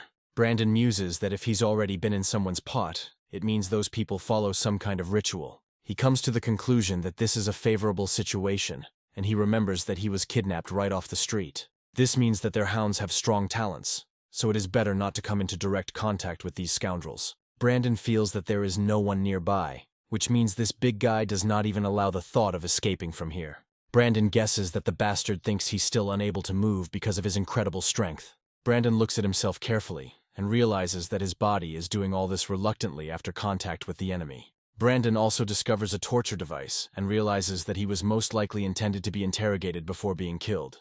The system tells him that he urgently needs to come up with some kind of plan that does not include trying to negotiate. Brandon realizes that he wasn't searched, which is evidence that Kane wasn't behind this. The system smiles and says that he still has a special ring that he can use to his advantage. Brandon remembers that he still has the talent of a predator, which he received after defeating Ilia. However, the question of how to use this talent turns out to be quite difficult, and he decides to think about it a little. Brandon remembers that after absorbing an enemy, he can gain some of the stats, but it is not clear which part needs to be absorbed. He also doesn't understand whether he will receive the characteristics immediately after absorption, and whether they will disappear from his opponent if he is still alive. Brandon has never used this talent before, so he decides to prepare, because the price of a mistake here is too high. He realizes that he had to face so many enemies on the 3rd floor. He understands that his main enemy has not yet revealed himself, although he is sure that he may somehow be involved here. However, time to come up with a plan is quickly running out, so he decides to do it immediately. Brandon turns around and sees that the offender has already appeared behind him, and he will have to deal with him very quickly. Brandon realizes that the difference in their strength is obvious to the naked eye, and it looks like he's finished today. The thing is that at their first meeting, this scoundrel showed at least 3 of his talents, among which was a steel body. His other talent is a sinister gaze, which allows him to greatly weaken or even knock out his opponent. Brandon realizes that he doesn't stand a chance against these 3 talents. Plus, this enemy also has a chainsaw. However, his systemic talent tells him that he has a solution. The essence says that from an early age this person had to work with a miner's shovel for a long time. Despite this, he adds that he is physically weaker and has the same strength as the killer from the first story. Brandon thinks that this is some kind of nonsense. After a long stay in that zone, he has already overtaken that night. However, he decides to trust his ally, realizing that the system's talent has never deceived him before. At that moment, the villain decides to use the talent of the sinister gaze in order to suppress Brandon. Brandon understands that he is going to have a hard time now and is trying to figure out what to do in this situation. Systematic talent says that people usually prefer kitchen knives, but he loves a chainsaw. Brandon learns that if he does nothing, all that will be left of him is his heart, and this gives him an idea. He suggests that perhaps the heart is some kind of elite dish that should only be available to the elite. Brandon tries to stop his opponent, saying that he should use a more subtle method. He tells him that if he starts chopping him up with a chainsaw, he will simply turn into minced meat. He also adds that, seriously, he always admired their head and wanted to join the cult. A smile spreads across the face of this scoundrel. The systemic talent indicates that the path of negotiations has failed. Immediately after this, the villain attempts to launch a brutal attack with a chainsaw that has been revved up to full power. Brandon receives a notification that the ominous gaze talent has been disabled due to entering combat. This is amazing news, as he now has the ability to read his opponent's movements. Everything suddenly becomes very slow, giving Brandon the chance to jump to the side if necessary. He gains the ability to foresee the future in the short term, and understands that he needs to move now. His heart starts to beat like crazy, pumping his body with adrenaline, increasing his speed. Brandon somersaults and lands a powerful kick right to his opponent's face, stopping the attack. Brandon did this just in time, because otherwise he would have lost his arm, and the attack resulted in only a minor wound. Brandon reflects that his reaction speed has increased to premier levels, but he can't stop. The system talent indicates that, thanks to the increase in the level, his wounds have already begun to slowly recover. Brandon makes a few more jumps to break the distance and gain an advantage. The killer continues to watch his intended victim, which only drives him into a greater state of rage. He angrily asks him if he is naive enough to think that he can escape from him while in this room. In order to prevent any escape attempts, he once again decides to use the sinister gaze to suppress Brandon. However, as soon as he takes aim, Brandon disappears from sight, and he has to walk between the hanging bags to find him. He continues to grip his chainsaw, preparing to deliver a lethal attack that will saw him apart if necessary. There is a rustling sound near him, and he makes a circular attack with his weapon, ordering the enemy to get out. Brandon jumps on him from behind, taking advantage of the fact that his opponent is completely deaf. Landing on his opponent, he immediately tries to grab him in order to strangle him and force him to drop his weapon. His plan succeeds and both fall to the ground, while the killer drops the giant chainsaw. The brute tries to break free, calling Brandon a bastard and trying his best to break his arms. Brandon realizes that based on the brute's reach, his power level is below 3, meaning he has a chance. After this, he decides to activate the talent he received from Ilia and bites his opponent's throat with all his might. A piercing, loud scream is heard in the slaughterhouse, as this bite must have caused him a lot of pain. Brandon tries to hold his opponent in place and waits for him to bleed. However, the brute realizes that he needs to activate the steel skin skill in order to ensure his safety. He notices his opponent's attempts and tries to tear out the artery, so that he doesn't have time to use the skill. Systemic talent suggests that, unfortunately, human meat tastes different from chicken. He also says that continuing to eat this person will be useless, since he will not receive new talents. The system notifies him that he has received an increase in health and a decrease in the feeling of extreme hunger. Brandon muses that he doesn't intend to turn into another dandler, but that skill hasn't done enough for him. He also recalls that this man had 3 talents, and 2 of them were incredibly powerful, but he did not absorb them. Brandon sadly realizes that this ability only slightly increased his companion power. He also understands that if the system talent told him that this big guy was weaker than him, it means he didn't have any talents. The system indicates that the second person in the gambling house already possesses the same talent: steel armament. Brandon reflects that this explains a lot of things, and now it becomes clear to him what is going on here. After a while, the big guy's phone starts buzzing annoyingly because he received a call. Brandon decides to take the call and discovers that he is being called by a contact called Mistress. Brandon greets the woman on the other end of the line, only to hear that no one is answering him.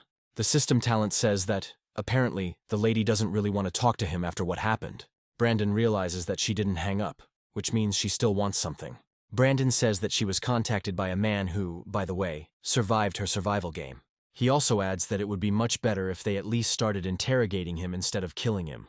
The lady says that apparently he has already dealt with the person she sent to eliminate him. Brandon says that's true, and they should have found someone better since he's out again. Brandon states that he has learned something interesting and guesses about the power of the head of their sect and wants to join them. After a short pause, the lady asks him what he knows so well, and there is interest in her voice. Brandon says that the head of their sect has the Legion talent, which is very powerful and rare. He also says that he is very smart and not at all tasty, and if they consider him a gift from the god of the tower, then he could serve the cult. The system talent asks him how he guessed what talent the head of this sect possesses. Brandon reflects that he simply remembered the power of the Legion talent, and this immediately convinced him that the sector leader possessed it. The whole point is that this talent allows you to endow other people with temporary talents. The systemic essence says that people who have accepted this gift, after the effect has expired, donate part of their power to the owner of the talent. Brandon corrects the system entity, saying that she forgot to mention that there is a small chance of getting the talent permanently. He assumes that the tin can that attacked him in the sewer was the one that had the permanent talent of steel. Brandon even replays in his head the speech of the head of the sect, who called everyone who wanted to join them. From his point of view, the head certainly indicated that for a small portion of their strength, they could possess talents. The head probably said that he would share his power for a certain time for a small fee. Meanwhile, the lady turns to the protagonist and asks him if he no longer wants to join them. Brandon says that this is exactly how it is, and he has long dreamed of becoming a part of something bigger. Brandon speculates that the cult's name must have something to do with the legend of the tower that appeared out of nowhere. He also states that the mountain house cost him a lot of money, but they have no idea how much he could have earned for them. Brandon muses that if he can join the cult, he'll at least know where they are. The woman says that she really didn't think he would survive, and this time he pleasantly surprised her. After this, she says that if he wants to join this cult, this time he must pass a test. Brandon asks her what the test is, and she says that people will contact him because she doesn't know what it will be. Brandon says he'll wait, and the system says he'll probably be left alone for a while. The girl suddenly asks him how he found out about the talent that the head of the cult possesses. Brandon says that everything is very simple, because the big guy who tried to kill him initially used a powerful talent. He also says that this big guy did not use this talent even when his life was in mortal danger. Brandon states that this could only happen if he didn't have the talent to begin with. He also says that he would be very happy to meet her, but now he has to leave. The lady ignores this, and then says that he can simply leave here and no one will follow him. She also advises him to forget about what happened today and not to get cocky, because the boss will be able to squash him like an ant. Brandon says that this won't be a problem, after which he begins to pour out an endless stream of compliments to the head of the cult. After a few more moments of this stream of flattery, the mistress loses patience and hangs up. Brandon smiles and says that no one can withstand his incredible charisma. After this, he leaves the building and says that he has finally sorted out this problem and that he can rest. After this, he looks around to understand what area he is in and how he should proceed. It turns out that all this time he was located at the tower's production base, which is a large industrial zone. Brandon realizes that he has been dragged quite far, and now he will have to get out of here. He also finds that the workers do not react to him at all, as if it were already something usual for them. Brandon realizes that the Tower God cult has proven to be even more formidable opponents than he initially thought. However, he understands that this is not the most important thing now. He needs to meet with the captain. We are transported to the 3rd floor of the rehabilitation center, where Howard tells Lucas what happened. He says that the talents of this former core fighter would be useless against him, so he can take him away. Lucas says that he will help him interrogate this man and asks why the cult was suddenly needed. Howard says they have no idea what the cult is up to, or if they are involved. He also adds that they have already caused them a lot of problems, so leaving it unanswered is simply wrong. Lucas agrees with him, after which he asks where Brandon went, adding that he hasn't seen him for a long time. Howard talks about him hanging out with the wardens, and Lincoln suggests he's into girls. Brandon smiles and says that his sister shouldn't slander him like that, because he might get offended. They ask him what happened to him and why he was so seriously wounded, but he replies that it is nothing. Howard asks him if the cult is involved, and Brandon notes that he has met them too. He explains that he was kidnapped right from the establishment, but Howard carefully examines the wounds Brandon received. Howard says it was his fault because he should have known the gambling house was cult-controlled. Brandon reassures him, saying that he himself was surprised by their excessive impudence, so he should not blame himself. Lucas jokingly asks him if he had time to change the feeding trough that he introduced for the affairs of the straitjacket. Brandon asks how the correctional corps feels about the cult, and Lucas states that they simply turn a blind eye to them. Lucas says that the restraining ward is simply powerless against him, and he is on the 4th floor. Brandon suggests that this surprise attack was some kind of interview, and they want to accept him into their ranks. Howard suggests that it would be better to move to the lower floor, since the cult's activities there are difficult. Afterwards, he asks him how things are going on the negotiation track, and Brandon states that Martin has begun to trust him. Howard says that if you follow this man, you can reap considerable benefits and approves of his actions. Brandon says that he will not go over to his side, even if he is persuaded here. Howard says that he can at least establish a good relationship with him and approves of working on both sides. Brandon is surprised at how generous his captain is, and how many liberties he allows them. Howard states that it is normal for a man to be greedy for money and beautiful women, and the system is making fun of Brandon.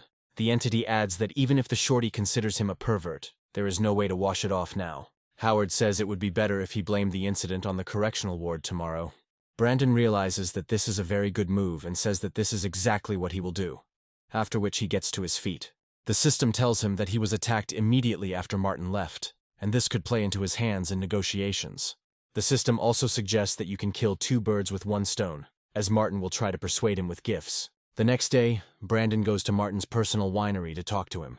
Martin had already prepared for his visit and had taken out several glasses, as well as a bottle of good wine. He says that he was informed that he had been attacked, and he ordered an investigation into the matter. Martin says that the man who attacked him belongs to the same organization that attacked Howard. He also adds that this organization is a huge headache and is called the Tower Cult. Martin hands him the glasses and tells him that there is nothing to worry about, since their conscience is clear. He says that he can assure him that the Correctional Corps has nothing to do with this, and will provide security for them. Brandon says with a smile that if the captain insists on it, then he is ready to believe that his life is in his hands. Martin laughs and says that this is simply excellent, because this deal will be very beneficial for both of them. After this, he says that his people have put in order all the materials that Lori left behind. Brandon follows him, saying that he will not hesitate and will keep his word that he gave him. Martin opens the office door and says that all the information they got about Lori is here. He adds that here are all the diaries, documents, and anything else a miner might need. He also shows him the painting and says that it is most likely the main piece of evidence. Brandon notes that very few people are able to so accurately convey the imagination that arises in their head.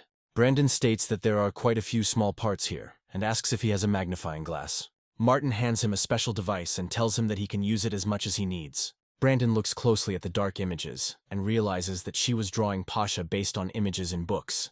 These images are conveyed quite accurately, and it can safely be called microart due to the attention to detail. Brandon says that the people from the tower have tried many times to determine its location, but no one has been able to. He also realizes that, if you think about it, the differences between the white and blue zones were quite significant. He also understands that this picture is currently just a fictitious representation from the tower. He asks Martin what kind of education the children of aristocrats receive, and he states that they are all well educated. Brandon says that you can't learn that anywhere and asks how a genius could end up in a mental hospital. Martin calmly says that there are things that are better not to ask in order to save your life. After that, he chuckles and says that he actually doesn't know the answer to this question. Brandon says that overall he didn't expect to get any answer, and then decides to examine the painting. He understands that the main role in the painting is played by the tower, which should serve as a kind of landmark. He remembers that this girl draws well, but the smile in the mirror looks a little sloppy and contrasts strongly. Brandon suggests that perhaps she did it on purpose to leave some kind of clue. The system tells him that this is a very apt idea, and suggests that he compare the mirror and that canvas. Brandon realizes what he needs to do, and quickly imagines this picture in front of the mirror with a smile painted on it.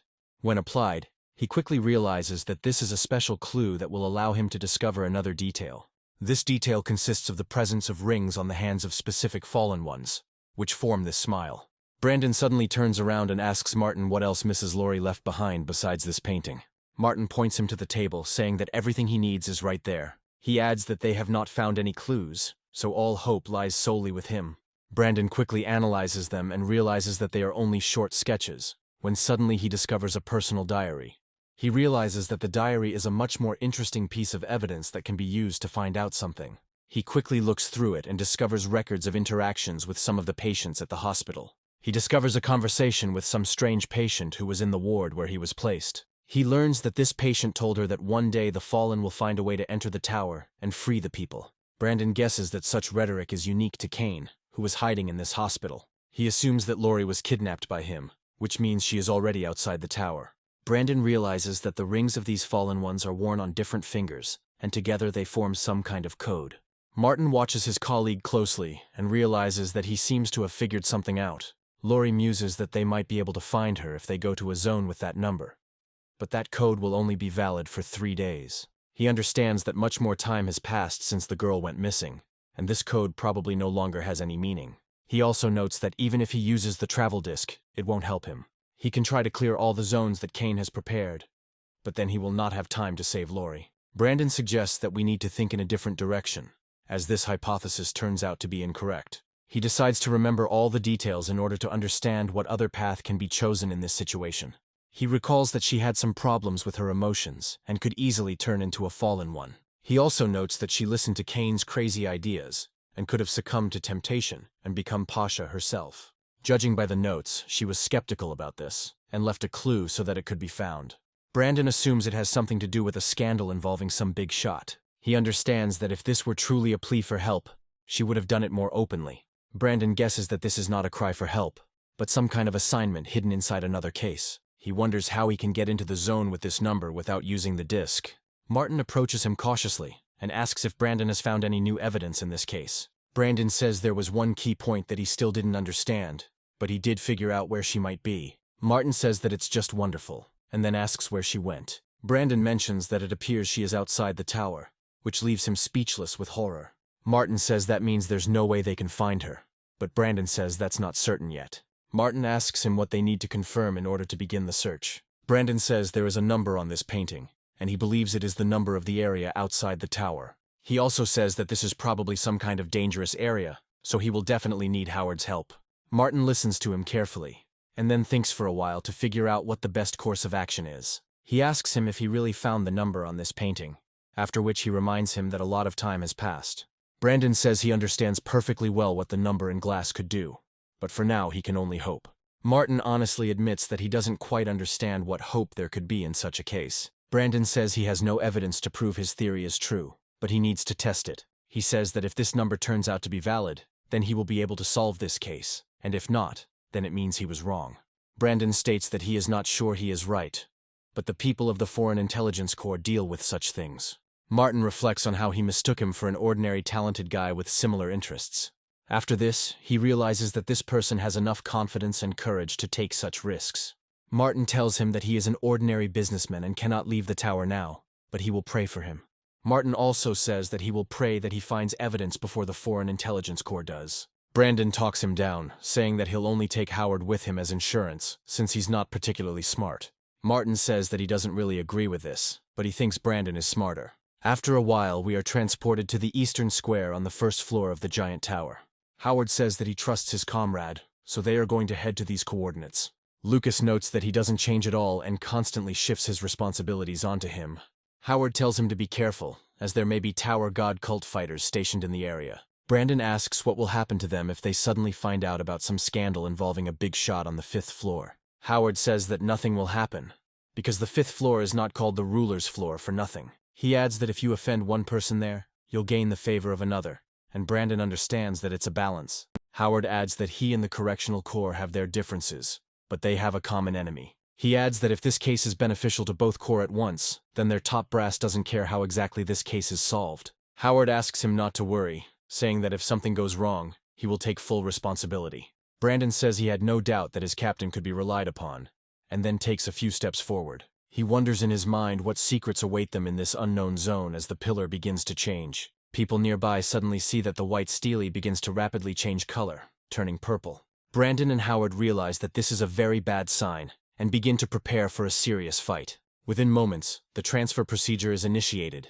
and their bodies dissolve and head off in an unknown direction. After a while, we are transported to an airplane, where an announcement was made that it was in a zone of turbulence. Brandon comes to and hears the pilot's announcement to fasten his seatbelts and remain seated. He also learns that due to turbulence, they have temporarily suspended the toilet service. We are transported back to Martin's estate, who was clearly unhappy with what had happened. He asks his accomplice if this number was really a working one, and they were thrown into the purple zone. Donald says that he has checked this several times and can confirm that it is indeed a fact. Martin learns that they have already been there for 20 minutes and understands that this is a very serious incident. He adds that even the shorty cannot guarantee Brandon's survival in the purple zone. He wonders how the purple zone number could have ended up in this picture and why it is still valid. Donald says that this is clearly not the worst outcome, because if they die, they will have one less enemy. Martin says that he can only partially agree with his words, because Howard is really very strong. He adds that, despite this, he is not capable of any nasty actions due to his character, and his life is very valuable. Martin adds that he is not as easy to kill as it might seem at first glance. He orders someone to be sent to monitor the eastern platform, and to let him know as soon as there is news. He says he has a bad feeling that if Lucas finds out about his friend's death, chaos will break out. Martin says that the alternative to this scenario is that they can find Lori. After this, he adds that, most likely, this girl's secrets could also make a lot of noise. Brandon, meanwhile, contacts the system entity, and it asks him how he would describe this day. She also recommends that he write a book called The Beginning of a Deadly Flight, since he is on a plane full of dead people. The system tells him that they are now in the purple zone, which is located above the red zone. Brandon counters by saying that the big news is that the plane is going to explode in 3 minutes. After that, he looks around and realizes that all these people are fallen, and he needs to assess the situation. He understands that these are the fallen from the economy class, who are no longer destined to move into the rich caste. The system says that one of these fallen love to read about machines that he would never have. The system also says that this has been going on for 700 years, and Brandon understands that this is real torture. Brandon remains seated and wonders where the short man and Lori went, assuming they are in business class. However, as soon as he takes off his seatbelt, it attracts the attention of his neighbor, who immediately looks at him.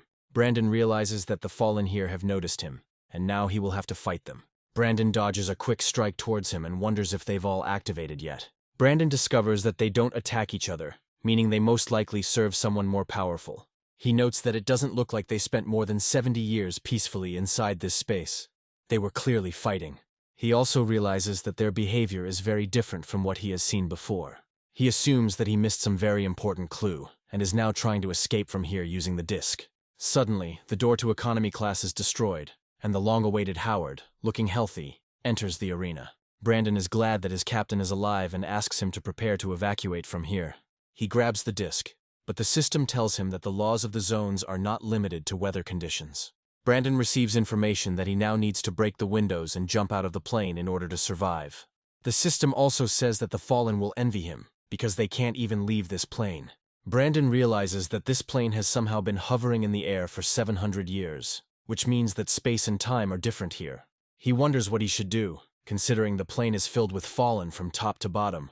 Brandon notes that they are at an altitude of 9 kilometers, and the teleportation discs do not work here. Clutching his clothes, he reflects on the fact that they will probably not survive in these conditions. Suddenly, he hears a magazine fall behind him with the very machines that the unknown fallen had read about. This dead man is already rushing forward to tear the main character to shreds. Brandon jumps back and wonders why he suddenly became afraid of death at such a sudden moment. He looks at his watch and realizes that this is some kind of anomaly, since his emotions also remain at 0. He continues to fight the fallen, suggesting it was a feeling of frustration at not being able to solve the problem. He realizes that the teleportation discs are not working, and they will not be able to return until they find the puzzle piece. This time they really found themselves in a difficult situation, but he had an incredibly valuable comrade by his side. Howard continues to take down opponents as they approach him without much trouble. Howard asks him if he's okay, and the system praises his incredible fighting skills. Brandon realizes there are 30 seconds left before the explosion, and Howard says that he should use the disc quickly. Brandon tells him that they are in an area with different laws, and they will have to jump out of the plane to save themselves. Howard says it's not a serious problem and quickly destroys the plane's fragments. Every blow he struck should have left scars, but a strange defense system had been activated in this plane. Brandon says that this plane is clearly part of the zone, and they won't be able to change the location in any way. After this, he suggests immediately getting to the escape hatch in the hope of opening it. Brandon says they can't change the location, but things that open on their own should be able to. Howard prepares to overtake him and get to the hatch as quickly as possible to jump out. He leaps over his comrade and rushes forward, but not to leave him to die. Brandon finally understands what the true meaning of this zone is and how he needs to act. Howard tries to break down the hatch doors, since they don't open normally, but it turns out to be futile. He immediately informs his comrade that this hatch does not open, and they need to come up with an alternative way. Brandon comes closer to him and says that he can try to break the combination lock. After this, he quickly tries all possible code options, but this also turns out to be unsuccessful. Brandon turns to the captain and points out that the hatch can only be opened by getting into the cockpit. Howard nods and says that he understood him perfectly, but there is only 1 second left before the explosion. After this, the bomb is detonated and an uncontrolled explosive reaction begins. The entire plane explodes, and everyone on board is instantly killed, but this area is far more ominous. Brandon finds himself in an unknown space, and the system tells him that the game is over. The system also adds that he must wake up, because he doesn't have many options, since life is not a game. The system adds that there are 6 minutes left until the next explosion, and Brandon finds himself back in the plane seat. Brandon discovers that he is not dead, and tries to understand how the law of this zone really works. The system tells him that the explosion will not kill Brandon and Howard, but it will change something in his mind. Brandon speculates that it might be a time loop, but he has no memory lapses. He also discovers that he is in a different location this time, and assumes that he places them randomly after each time. A giant fallen appears in front of him, looking like a green man with very developed muscles. He begins to scream loudly, trying to express his incredible rage that has accumulated over 7 centuries. Brandon gets information about this man who has been experiencing very big problems in his life for a long time. The system also says that after he learned that a bomb was planted here, he turned into a fallen.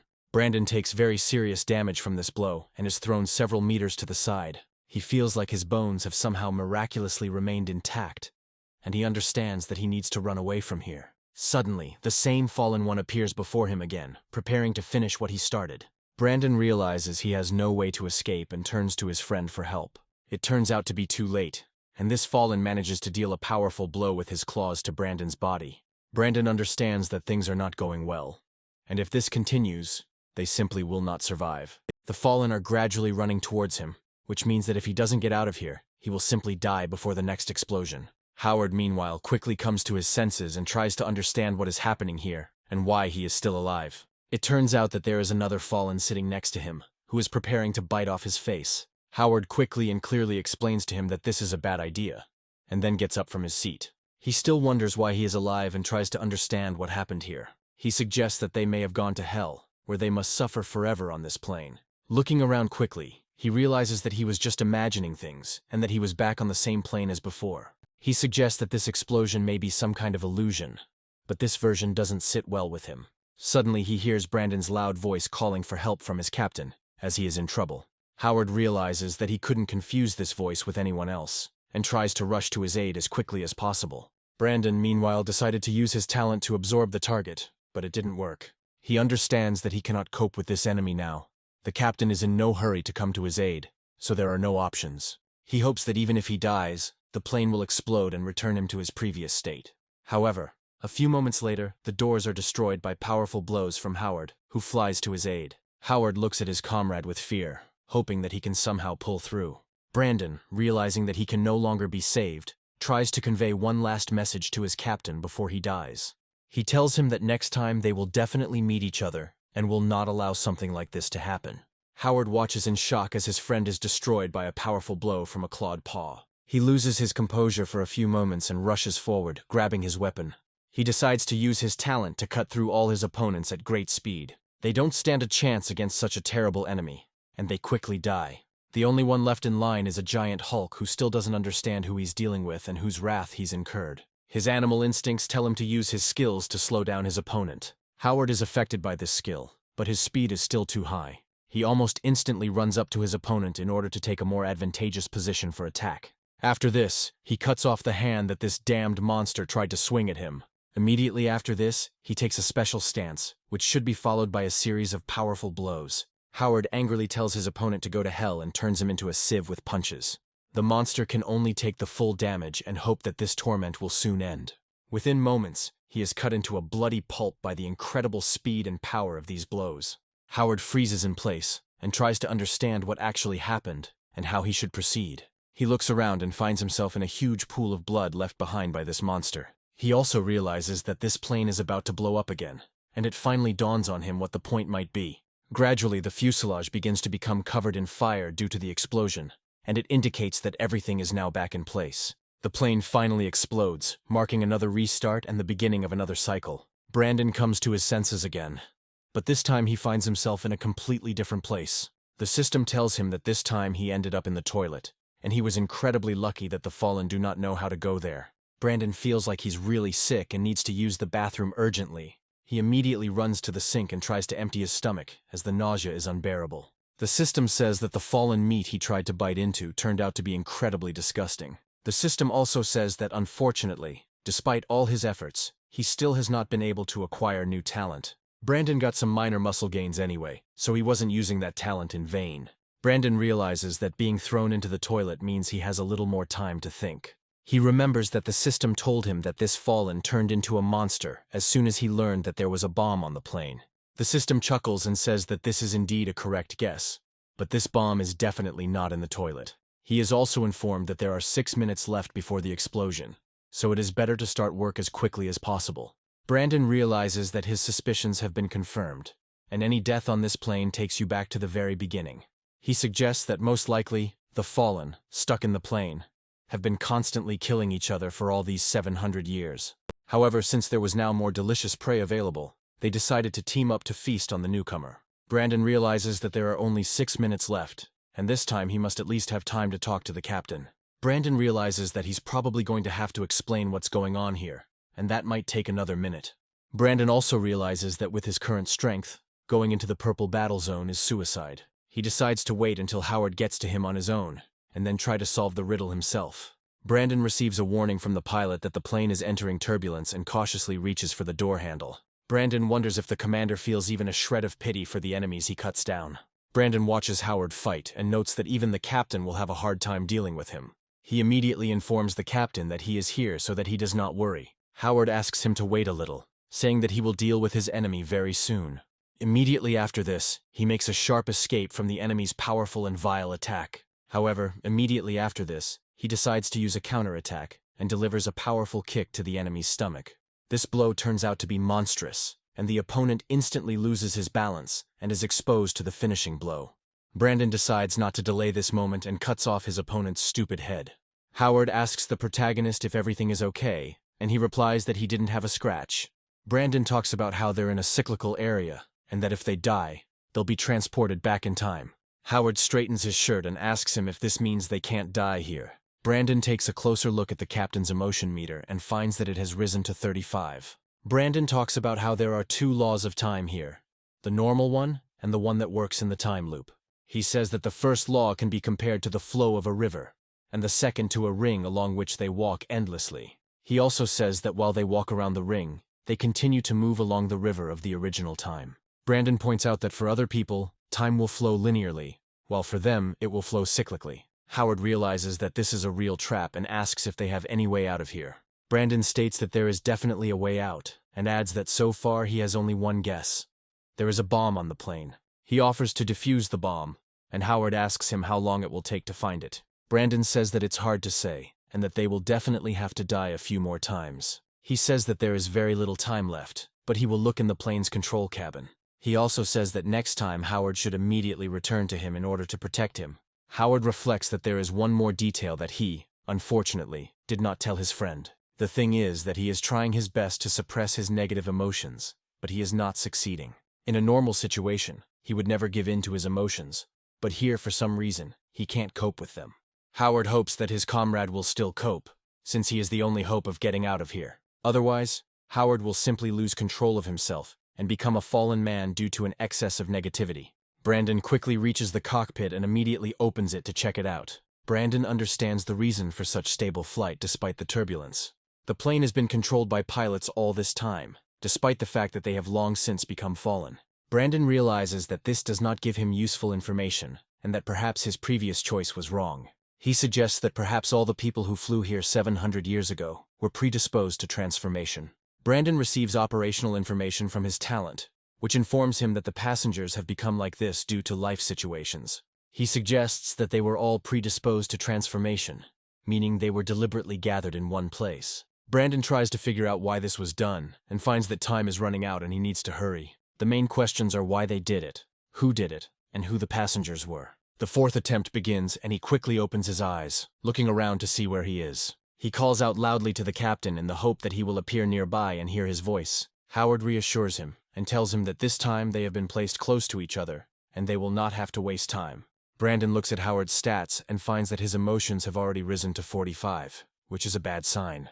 He realizes that he doesn't have many attempts left before this figure rises to 175. Brandon also notes that in this case, he will not only lose a loyal comrade, but also gain an invincible enemy. From his point of view, if after some kind of rebirth he were thrown into the thick of the fallen, he would not last even a minute. This means that from now on, every attempt should bring them at least a little closer to solving this problem.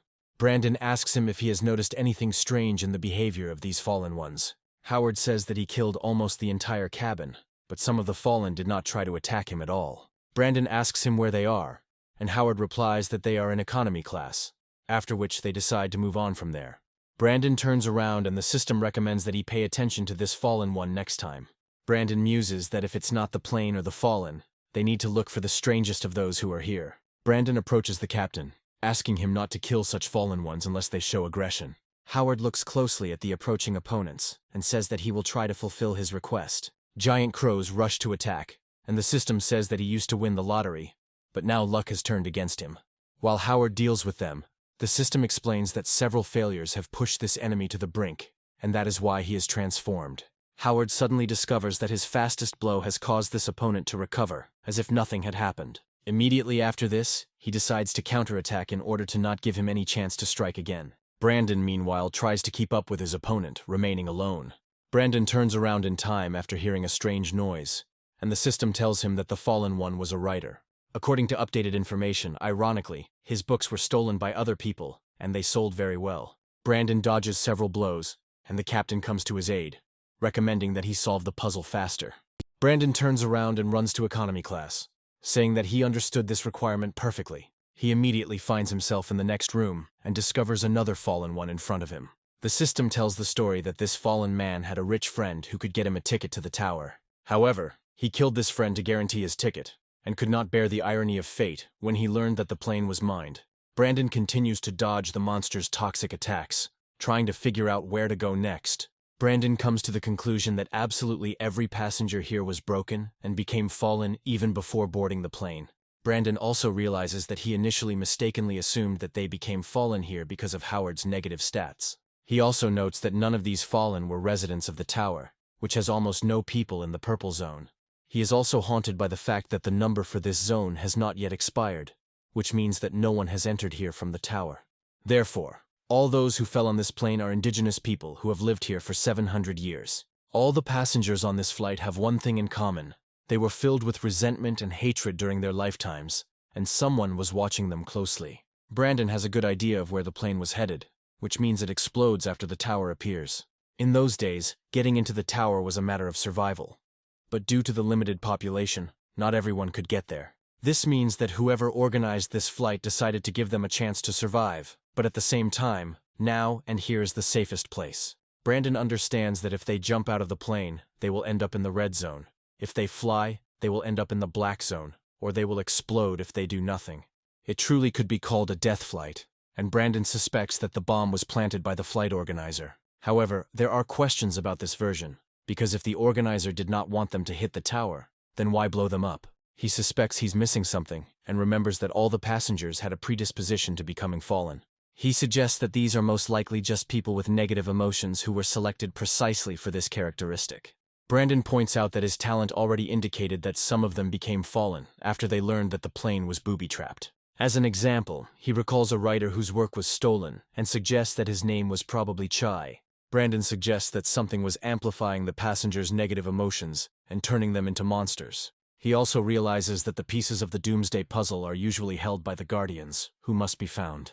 Brandon says that he can no longer hold back, since he has learned everything he wanted about these monsters. Howard nods quickly, then prepares to unleash his full rage on these monsters. Immediately after this, he makes very fast strikes, rushing from side to side and killing everyone in a row. He lands on his feet and prepares to sheath his weapon and put an end to the matter. He adds that they need to get there before the first part of economy class in order to look at those very fallen ones.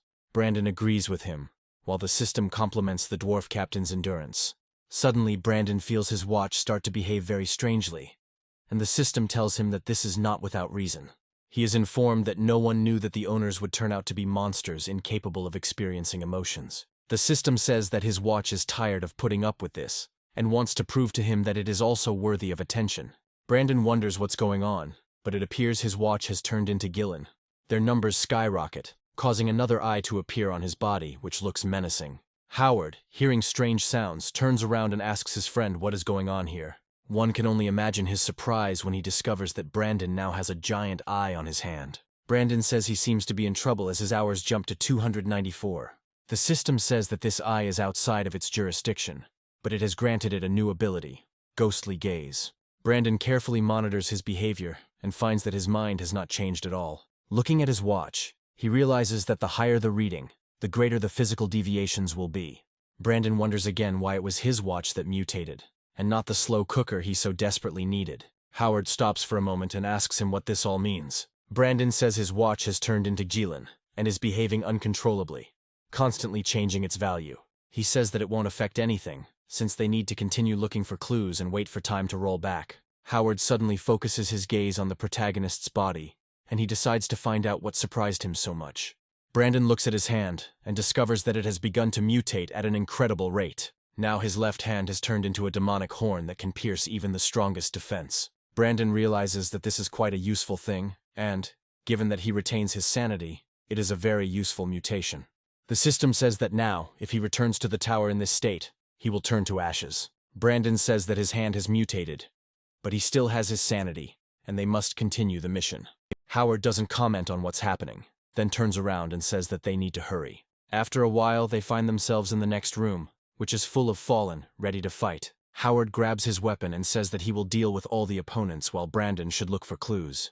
Brandon scans them with his eyes to find those fallen who are not acting as usual. Suddenly he discovers a surprising trio who do not even try to interfere in the fight and simply watch. The system points to the woman and says that she is very calm, but she has more hatred than all the passengers.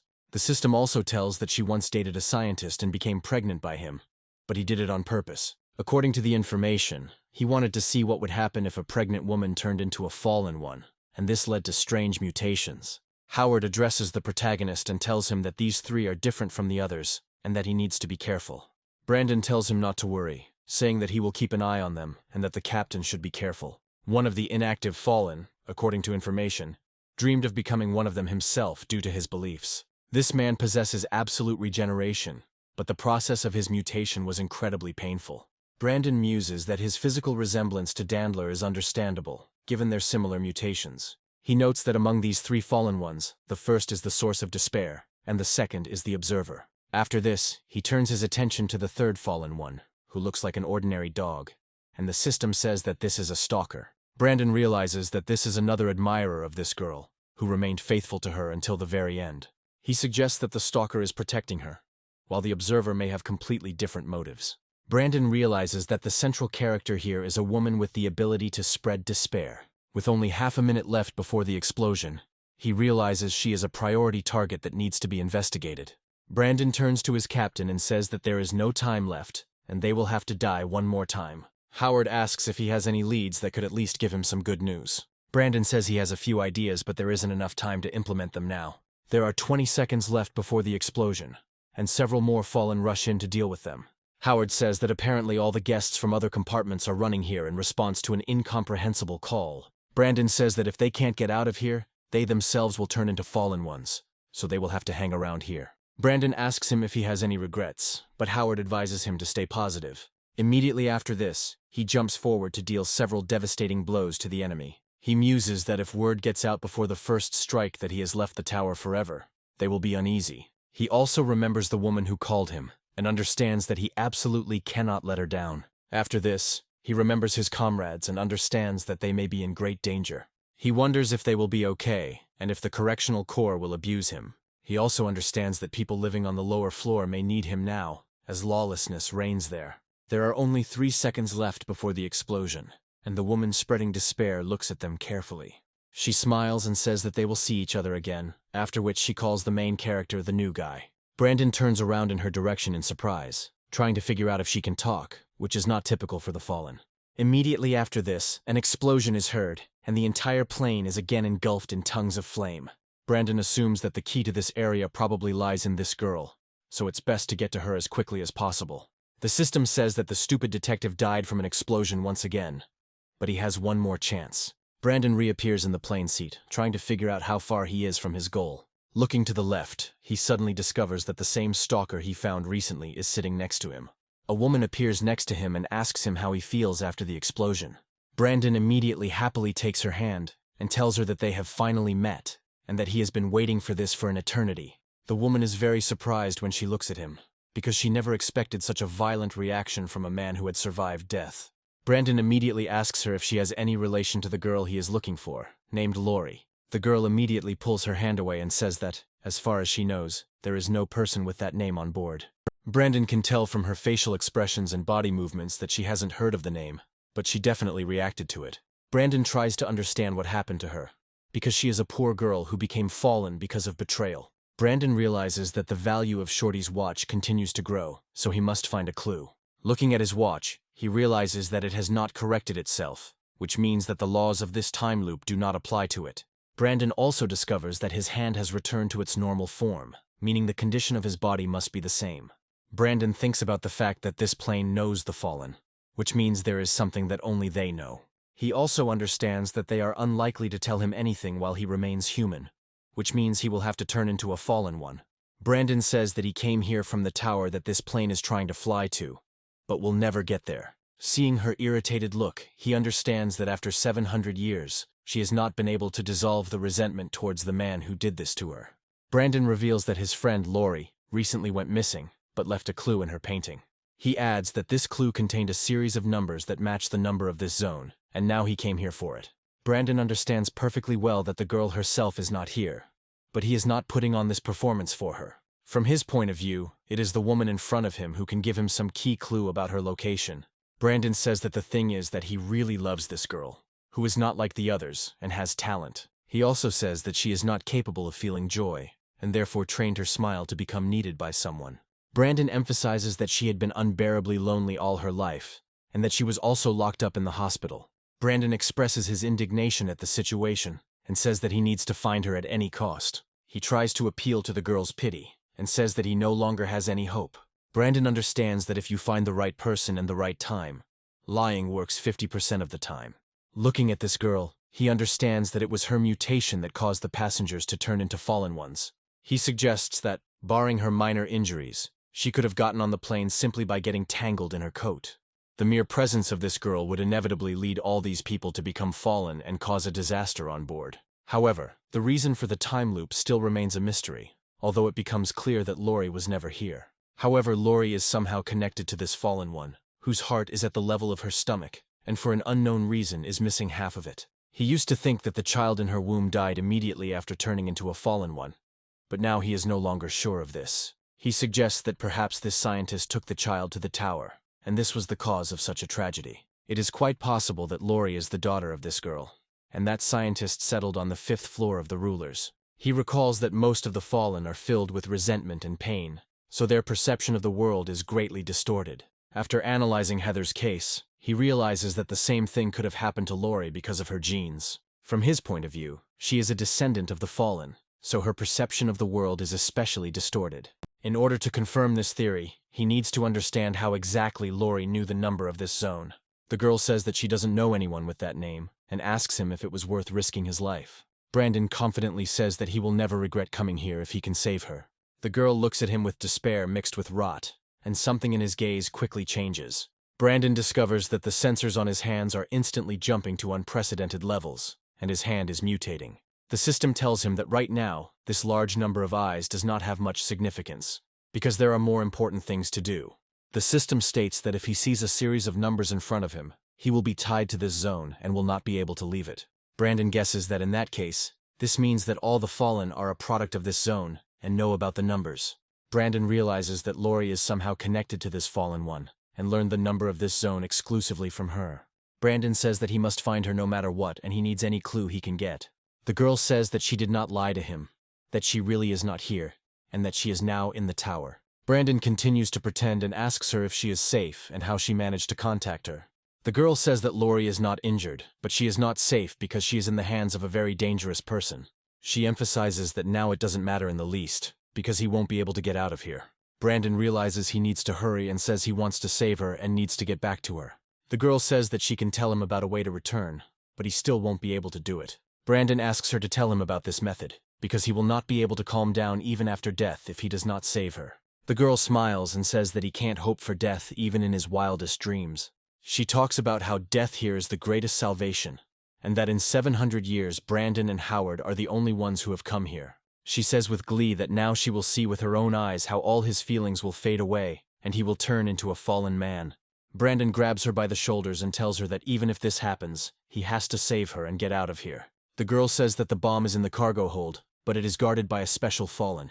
She adds that they tried to kill him, but it didn't work, because he is the master of this zone and is immortal. Brandon realizes that this fallen one must contain the piece of the Doomsday puzzle. The girl says that they are strong fighters, and that perhaps they will succeed, but it is unlikely. She also tells him that very soon, Shorty will lose control of his emotions and turn into an enemy. Brandon says that the captain is very strong, and will certainly be able to deal with such an opponent. The girl says that if he doesn't take her word for it, he can look into the compartment and look at this monster. She also says that they defused the bomb, but it still exploded and it didn't affect anything. Brandon realizes that the bomb has apparently turned into Jilin, who explodes no matter what. He muses that if Shorty can't defeat the Guardian in 6 minutes, they won't get out. Brandon finally asks her how she found out where Cherry was, and how they managed to contact each other. The girl says that there really is some kind of connection between them, and that she can feel it from time to time, and it is mutual. She also says that she could have felt another person, but he is no longer there,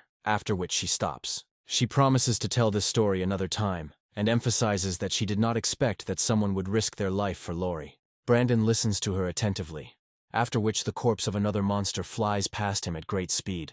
Howard goes inside and asks him if he has any leads, hoping he will give him some good news. Brandon quickly gets up and walks towards him, saying that he found out how to get out of here, but they don't have enough time for it.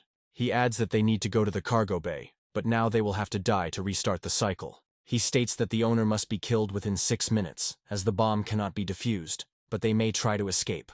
There are only 2 seconds left before the explosion, and the girl waves to them, saying that time is up. Brandon turns to her and she tells him that they will see each other next cycle, wishing them luck. Moments later, the plane explodes, killing everyone inside it. The 6th attempt begins, and both heroes come to their senses, despite the fact that Howard is no longer doing so well. Brandon quickly jumps out of his seat and says that he is in the 3rd compartment. Howard slashes open the door with a powerful blow to make a dramatic appearance next to his comrade. He says that Brandon should keep a low profile for now, as he has poor control over his power. Brandon takes a closer look at his friend's watch, and realizes that his has risen to 110. Brandon hopes they have a few more tries to get out of here, but time is running out. From his point of view, his captain was already very close to his limit, and this could not continue. After this, they rush forward to reach the cargo bay, and a giant door appears in front of them. Brandon realizes that the door is unlocked, and they decide to push it to find out who is waiting for them. Brandon receives a warning before a tough battle, and in the darkness he discovers a strange silhouette sitting on the floor. Howard stops his friend, telling him that he should stand aside and give him more space. The unknown master suddenly rises and looks towards the man who disturbed him. Howard decides not to waste any time, and immediately rushes forward in the hopes of cutting his enemy to pieces. He makes quick strikes almost instantly and cuts off his opponent's head, sending it flying. The system tells him that before him stands a fallen being with a 7th-level mutation that makes him almost a god. These mutations allow them to transfer bad thoughts into the heads of other people, as well as constantly regenerate. Among other things, he has a reincarnation mutation that allows him to be resurrected if he dies. The system says that the history of this mummy, like the history of the plane itself, is very complicated and full of sad twists. The system also notes that this is probably not the most interesting part right now, since you need to deal with this enemy. Brandon reflects that, when compared to this mutation and such talent, they are facing a formidable enemy. With 6 minutes left until the explosion, Brandon theorizes that the cause of the time loop is the host's ability to reincarnate. His other skills also allow him to quickly regenerate lost body parts, but he also has a weak spot. Brandon suggests that a huge amount of damage must be inflicted on him in a short period of time. After this, he wonders what the parasitic bad thoughts that the system spoke of could mean. Meanwhile, the Guardian of the Zone continues to fight with a new enemy, whom he sees for the first time. The system gives a very high rating to Howard's fighting skills, who fights despite the pressure. However, after an incredible series of rapid blows, the fallen one still finds the strength to recover.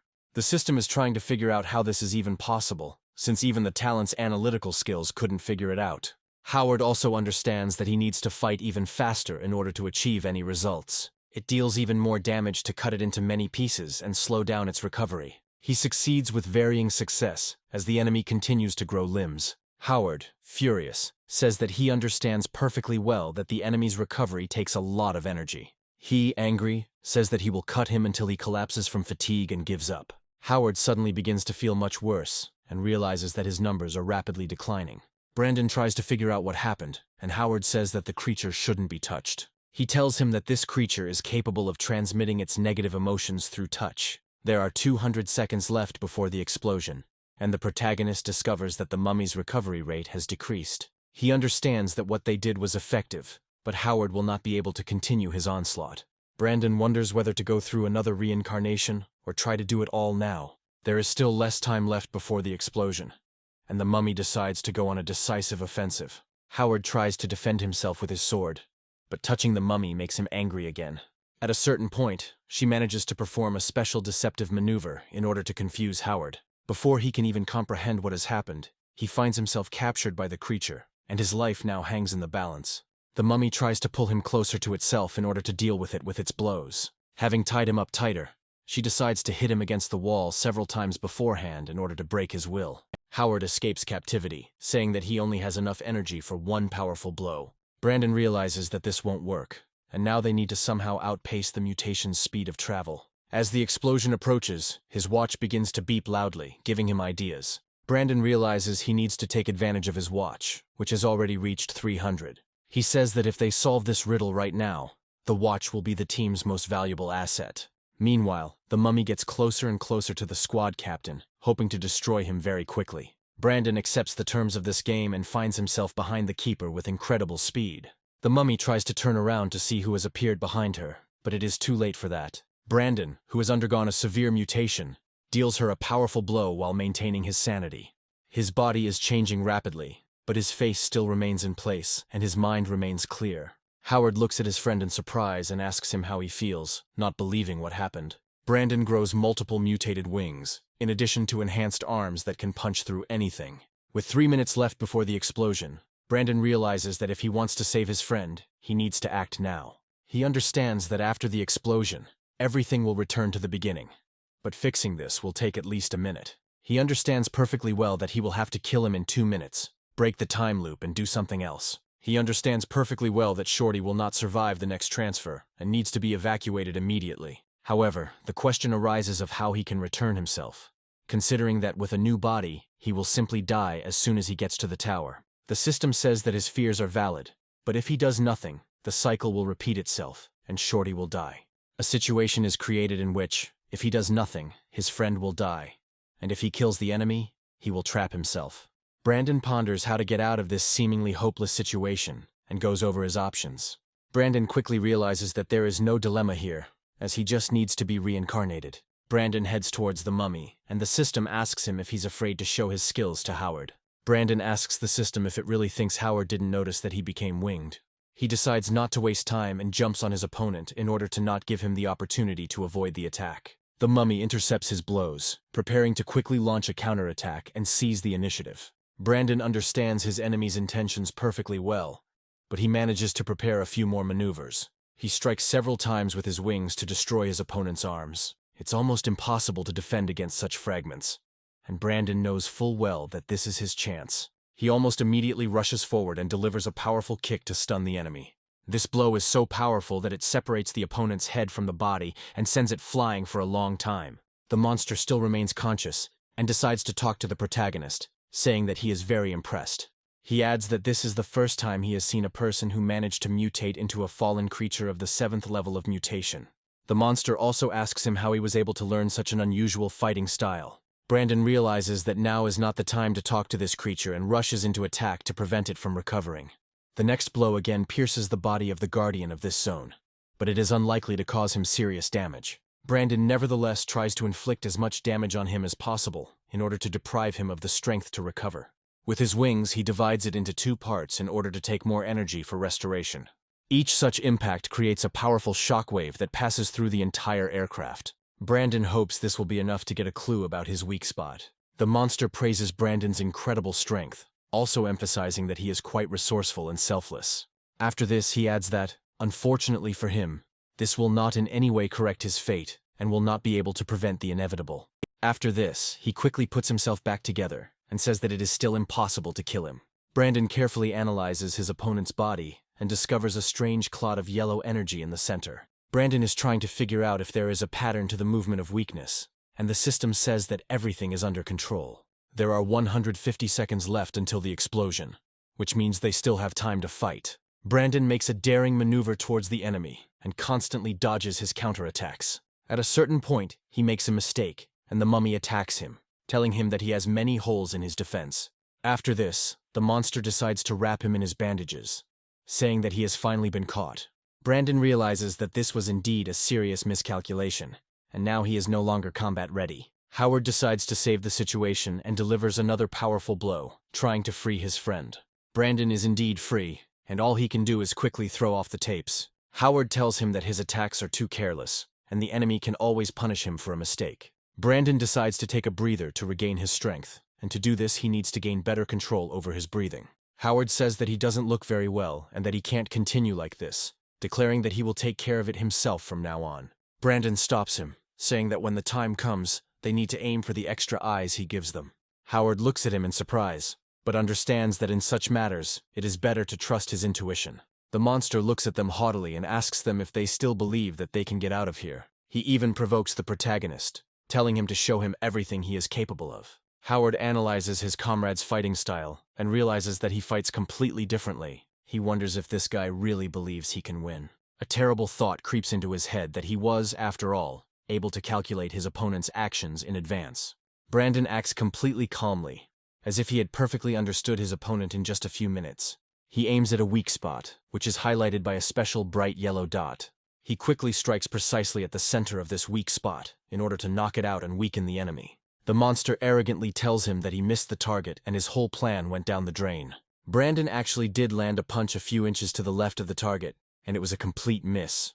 At least, that's what the monster thinks, as he's about to entangle the protagonist with his ribbons. Brandon finally says that he never said that he would fight him alone. The monster asks him in surprise what he means, not yet suspecting how wrong he was. Brandon quickly covers his opponent's back with his wing, and an eye pops out in a certain place. This eye is a signal for Howard and, among other things, serves as a target for him to hit. A few moments later, Howard launches his sword at it, which pierces the wing at great speed. The real target is a weak spot that the enemy would not have time to move in such a short period of time. The monster wonders what is going on as Howard lunges for his sword. Brandon says that the one who was supposed to kill this monster was its captain. Howard looks proudly at his ally, who was able to do the impossible and defeat such a powerful enemy. Having received critical damage, the monster disperses into the air, and this time it has no chance of salvation. After a few moments, the monster begins to resurrect and asks why Brandon is acting with Howard. He asks why a fallen being of the 7th level of mutation suddenly decided to cooperate with a human. He also asks him how he managed to figure out what his weakness is, but Brandon is not in the mood to talk. He rushes forward to use his skill and sees the abilities that this monster has. He almost instantly grabs the life spark in order to take it for himself. The system says that these ribbons are not part of this monster, and he uses them as a kind of clothing. The system also says that they killed the Guardian, but his reincarnation ability is still active. Brandon wonders if this monster's reincarnation can recharge itself an infinite number of times. He suggests that if it is reborn after the explosion, then the trap in this zone cannot be resolved. Brandon quickly turns to Howard and asks him to try using the teleportation disc. Howard says he might be able to do it, but asks what Brandon will do in that case, and Brandon reassures him.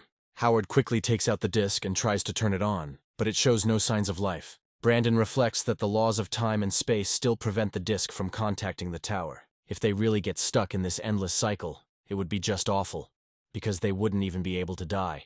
He remembers that his watch didn't stop being Gillen even after the time rollback, so there is some logic here. Brandon suddenly discovers a strange artifact that remained after the destruction of the zone's guardian. He carefully digs through these tapes and finds the object that created the small bump. Brandon finds the ring finger, and the system tells him he's only found a fragment of a small part. She states that he will be able to find his hand very soon if he continues to solve puzzles. The system also advises him to look for the positive in everything, because thanks to this experience, he understood the danger of these zones. The system also says that this ring finger will help to annul some of the laws of this zone. Brandon understands that, at least inside this plane, the rules of no-fly zone apply. Howard asks him what progress they've made, and he replies that they've found something that will help them escape. Brandon orders him to make a hole in the plane's cabin, assuring him that he will succeed this time. Howard is surprised by Brandon's persistence, but decides to follow his order. After this, he goes to the wall and grabs the weapon in order to do everything neatly and quickly. These strikes happen so quickly that you might think it's just the wind blowing. However, a few moments later, the cargo bay door flies off in an unknown direction.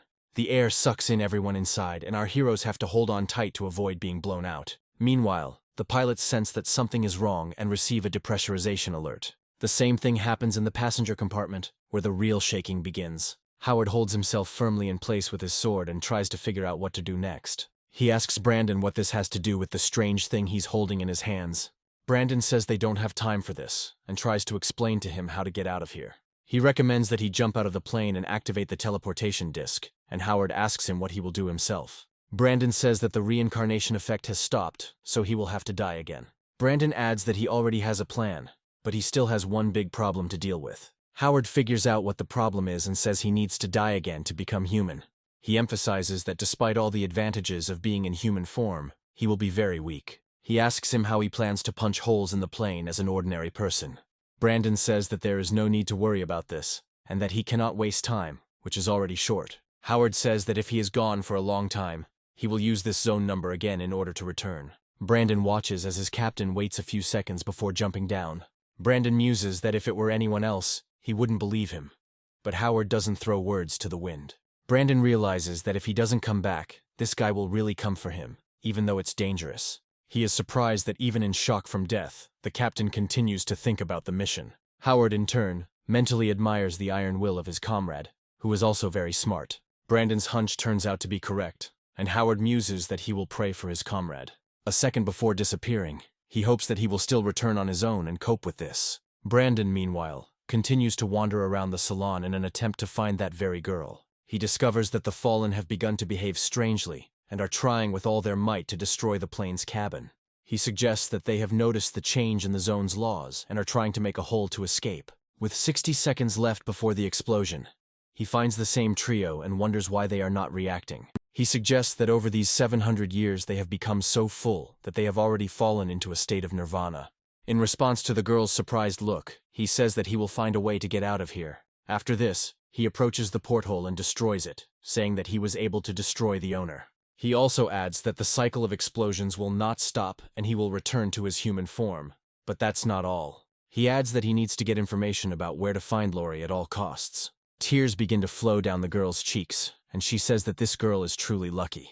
She says that having a person who is willing to risk everything is great, and Stalker begins to feel sad. When there are 5 seconds left before the explosion, even the pilots manage to break out the plane's windows in order to escape. Brandon continues to look at the girl, who does not react in any way to the actions of her colleagues. A second before the explosion, she says that she will tell him where this girl is and help save her. A few moments later, the plane explodes, but some of the fallen still manage to escape.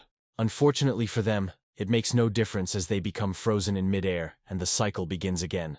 They are gradually carried back, and the plane is reassembled piece by piece and rolls back 6 minutes. The system evaluates this episode and is surprised that he still hasn't been able to get out of here. Brandon is surprised that the area is only 22% explored, since he has already explored everything. After this, he realizes that now is not the best time to analyze such things. The race against time has already begun, and he decides to find those fallen before they get to him. This is what will help him finally get off this plane and continue his search for Lori.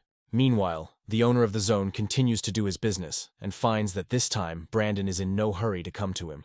After this, he decides to contact all the fallen who are on this flight. He declares that he will kill and torture them after each return if they do not carry out his orders. He speaks loudly about how they must immediately find and bring to him this man who is now on the plane. Brandon, meanwhile, continues to run as fast as he can, hoping that he can reach his destination on time. The system tells him that he has received an achievement according to which he angered the boss. Brandon realizes that he will now have to take risks in order to deal with these fallen. He says that Lori is still waiting for him, so he shouldn't give in to doubts. After this, he resolutely runs forward, promising himself that he will definitely not die in this terrible place. He reflects on the fact that he has already managed to be convinced that there really is some kind of connection between Lori and that fallen one. He understands that, on the one hand, this could be called something like telepathy, but on the other, it could be blood ties. He suggests that this woman has been harboring an undying hatred for the professor for 700 years. He also understands that perhaps her hatred did not extend to the children of this family.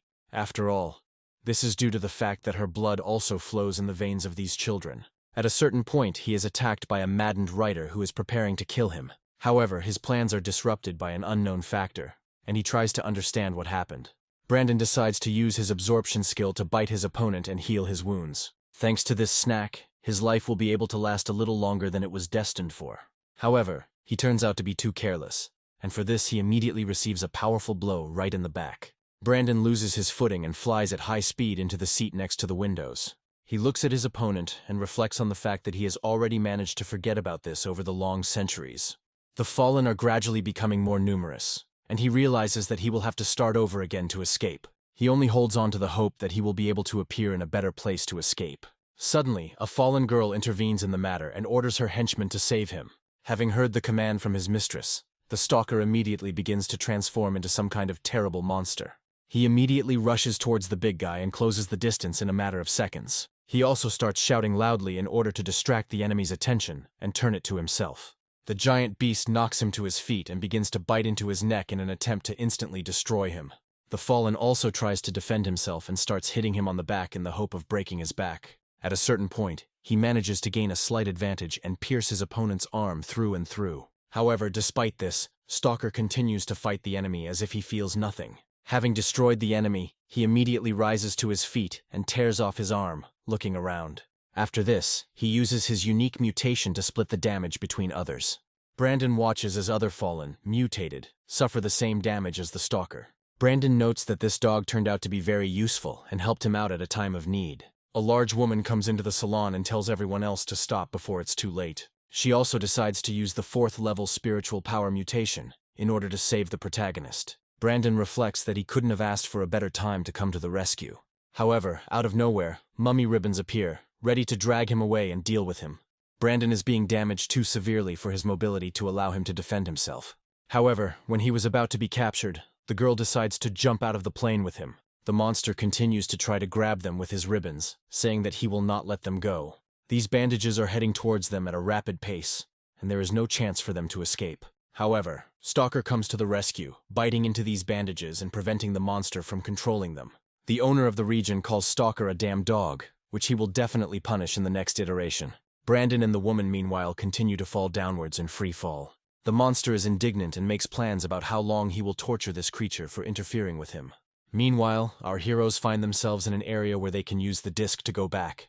Brandon looks at his device and finds that it has finally picked up a connection with the tower. Brandon is happy that he will now be able to escape from here after solving this case. The girl flying next to him offers him to take the heart, and says that it will lead him to Lori. The system says that when she turned into a fallen one, her internal organs separated from her body. Brandon realizes that if her organs and functions are preserved, then the heart has become a Gillen and has acquired such properties. Brandon is trying to understand how Pasha was able to transform not just any object, but his own internal organ into Gillen.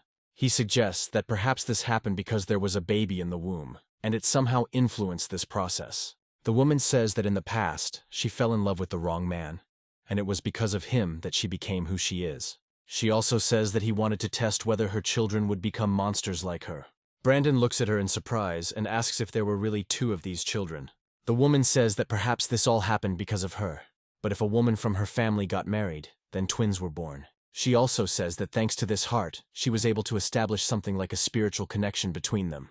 Brandon muses that this explains why Lori knew about this zone, and how the fallen knows where it is. The system reminds him that this heart is the greatest consolation for this fallen one, but she gives it away.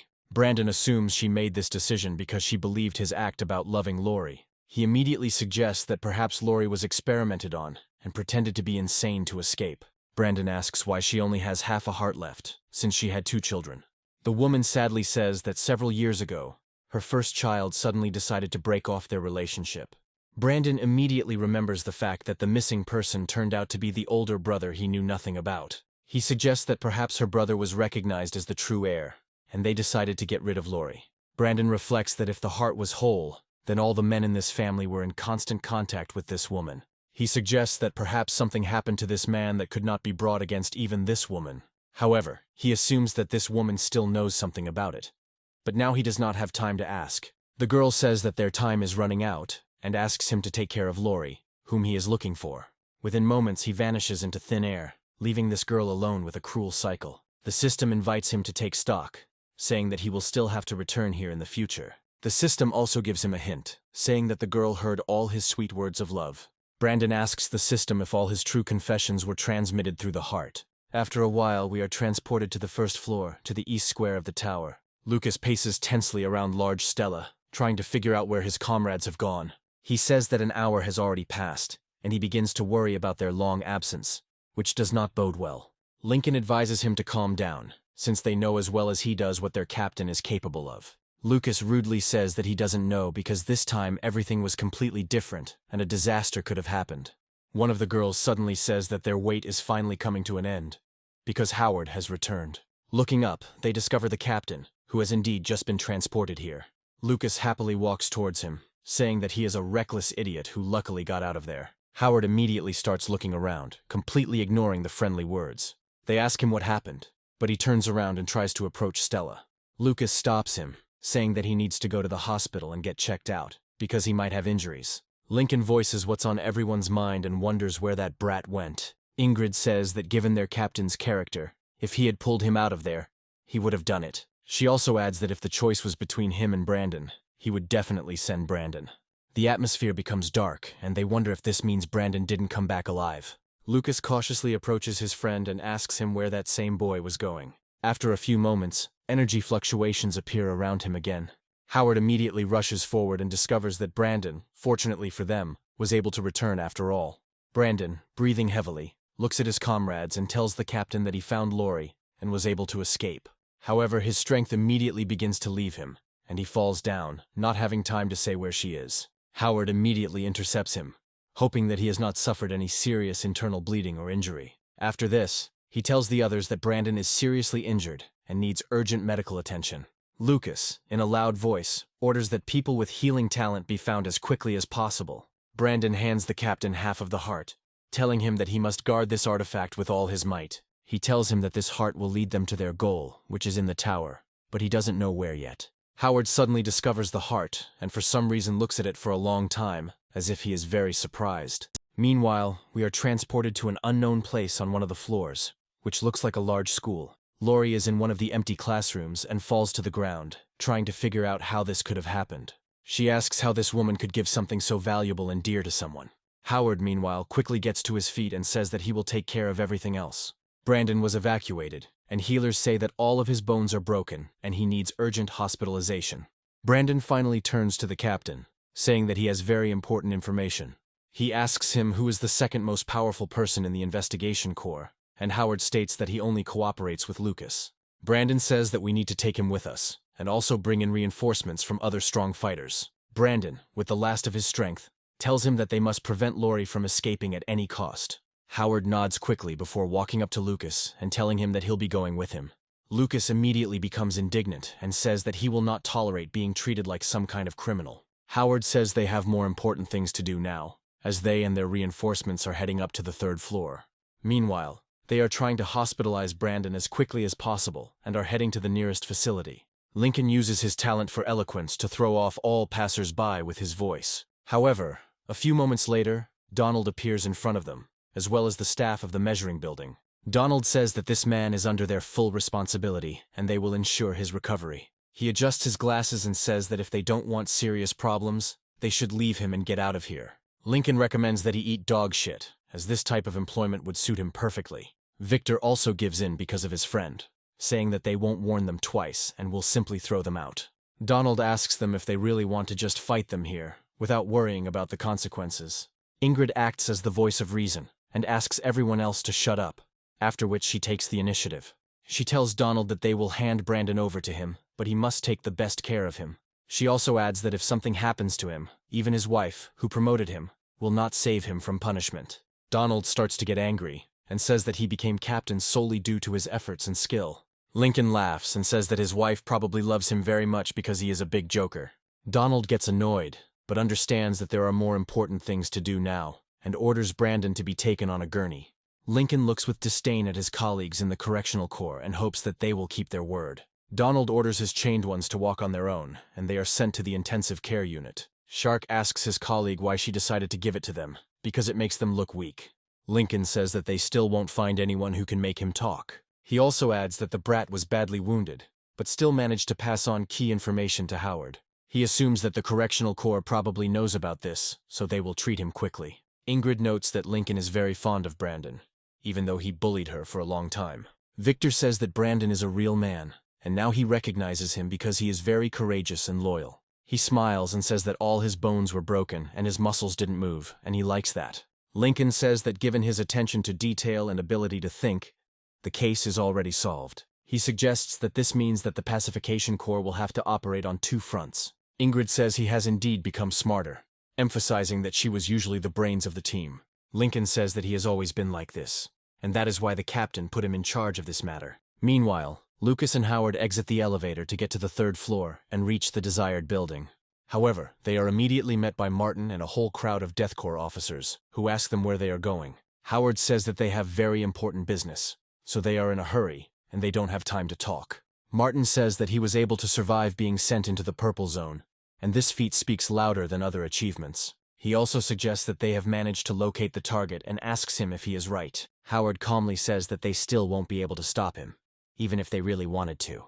Martin says that they are indeed right, and he could not stop him even if he brought all the masters here. He also emphasizes that for this cause they personally risked their lives in the Purple Zone, and survived. Martin admits that he has lost as the person in charge of the Correctional Corps, but he has a request. He says that if Howard and Lucas went to rescue Lori, it means the matter is serious, and they could use some reinforcements. Howard and Lucas exchange glances and nod quickly, realizing that they could really use the extra people. He says that if it gets too dangerous, he won't be able to protect them.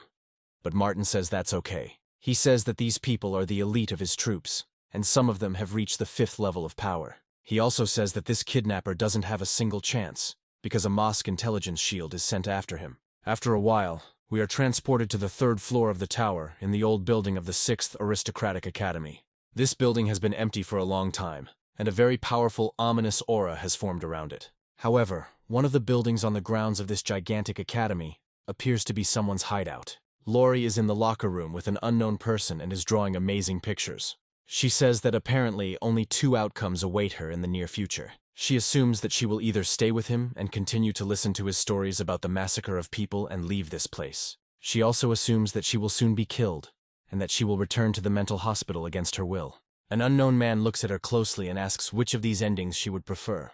Lori says that if he had asked about this 2 hours ago, she would have chosen the first option without hesitation. After this, she says that she has changed her mind and wants to leave this place, and this surprises the stranger. He asks her why she wants to be around a crowd of crazy people who are bothering her again. He reminds her that for her it was just a cage for outcasts, for whom no one else in this world cares. Lori doesn't immediately dare to answer him about the true reasons for her actions, but they are quite obvious. After some time, she decides to pull herself together, and says that now she has a man she likes. He also says that his words turned out to be a lie, although he was very convincing, and she even believed him then. Now she finally understands that there are people in this world who love her, and this changes a lot. Now she understands perfectly well that they are outcasts, and other people might actually pay attention to her. This fact turned out to be very important for her, because all this time she thought that no one would even look at her. Lori drew a picture of Howard and Lucas approaching, and stated that they were risking their lives for her. After a short pause, she says that now she no longer wants to become fallen, as she did before. Some time ago, this man contacted her and offered her to finally accept her essence and become a fallen one. He talked about how once they left the tower, he would take her to a special place where all the fallen had intelligence and personality. He added that people with emotional defects like her would quickly evolve and become great. He also stated that people who try to deceive themselves and others will continue to live in this cage. Lori asked him in surprise why he had so much hatred towards people, since they had hardly offended him much. Kane talks about how people are arrogant, ugly, and unwilling to learn from their mistakes, no matter what. He asked her if she remembered what happened to her in childhood, and whether there was anything good or joyful there. Lori thinks for a moment, then says that she no longer has any desire to remain human. Mom said that she was very tired, and asked him to take her away from here, wishing to disappear. However, now she says that she no longer wants to become fallen, and will wait for people who will save her. Kane asks her in surprise if she really means the people with the painting who will come and save her. He peers closely at the approaching Howard and Lucas to assess his chances. Lori puts a smile on her face and says that they are already on their way and will be here soon. Kane reflects on the fact that this girl cannot even express her joy at this event, and is only deceiving herself. Looking at her, he realizes that she is the perfect candidate to become a fallen one. He puts his hand on her head and says that, unfortunately, no one will ever love her in this world. He adds that she is special, so even if she is saved, she will still end up back in the hospital for the insane. He asks her if she's sure she wants to go back there, and Lori remembers Brandon's words. This will give her strength, and she says that she is confident because she does not want to become fallen. Kane looks at her carefully and asks what she will do if these people cannot save her. Lori says that she no longer has any desire to become a fallen, so he should just leave. He says that if she doesn't want to do this, then he will have to accept her choice and leave her alone. After that, he turns around and says that one day she will understand that this tower is not worth clinging to. Lori asks him to hurry and get out of here, because there are those there who can definitely deal with her. Kane looks closely at Howard's portrait, and asks her if he really won't be able to defeat him. After weighing his chances, he realizes that with this body, he really won't be able to handle it, but it's worth a try. Meanwhile, our heroes gradually approach the territory of this academy, looking around. Howard suddenly begins to feel a strange presence of an unknown creature that was not there before. He warns the others and says that there is some kind of creepy aura in the air. Lucas asks him what it all means, and he replies that it is an aura that only the highest fallen possess. Lucas tells him that the fallen cannot get in here, and Howard states that Brandon's suspicions were correct. Howard asks his colleagues from the neighboring building if they are going to go further, because it is very dangerous. The Payets says that they dare not disobey the order of their captain, and they will not be a burden, but on the contrary, will help them. Lucas recommends forgetting about it, as there is no point in talking to them, and that the mission must continue. Howard moves on and unknowingly activates an invisible trap that gives information about where they are. An unknown creature, resembling a snake, immediately rushes forward in an attempt to find its victims. Howard and Lucas continue walking, telling their colleagues to follow them. Lucas asks him if their enemy is somehow connected to the Tower God cult that is the subject of so many rumors. Howard says that if Brandon's guesses are to be believed, then this is not the case. However, it is possible that there is still a connection between them. Lucas says that if it is not someone from the cult, then it is difficult to explain the presence of such a powerful master. After this, they enter the academy grounds and discover that it is as dark as the blackest abyss. Howard asks his comrade if he still has his shield, and Lucas states that such things cannot be quickly fixed. He also advises him not to worry, as he is so strong that he can cover him without a shield. Meanwhile, one of the fighters of the Death Corps says that it has become noticeably darker here. He tells his comrades to remain vigilant and to be ready to attack at any moment. However, after taking a few more steps, he realizes that he was not imagining things, and that it really is too dark here. Some unknown entity continues to slowly approach him with unknown intentions. Strange voices appear behind him, whispering very frightening thoughts into his ear. The fighter turns around irritated because of this, asking who is here and what kind of stupid games these are, demanding that they stop. However, as soon as he turns around, he sees that he is surrounded by a strange fog, from which strange mouths are screaming at him. These mouths drive him crazy and he orders them to shut up immediately, but they only increase the pressure. Howard, meanwhile, says that he has finally found what they have been looking for so long. He says that in the pantry, he feels a growing eerie aura, which probably belongs to that same master.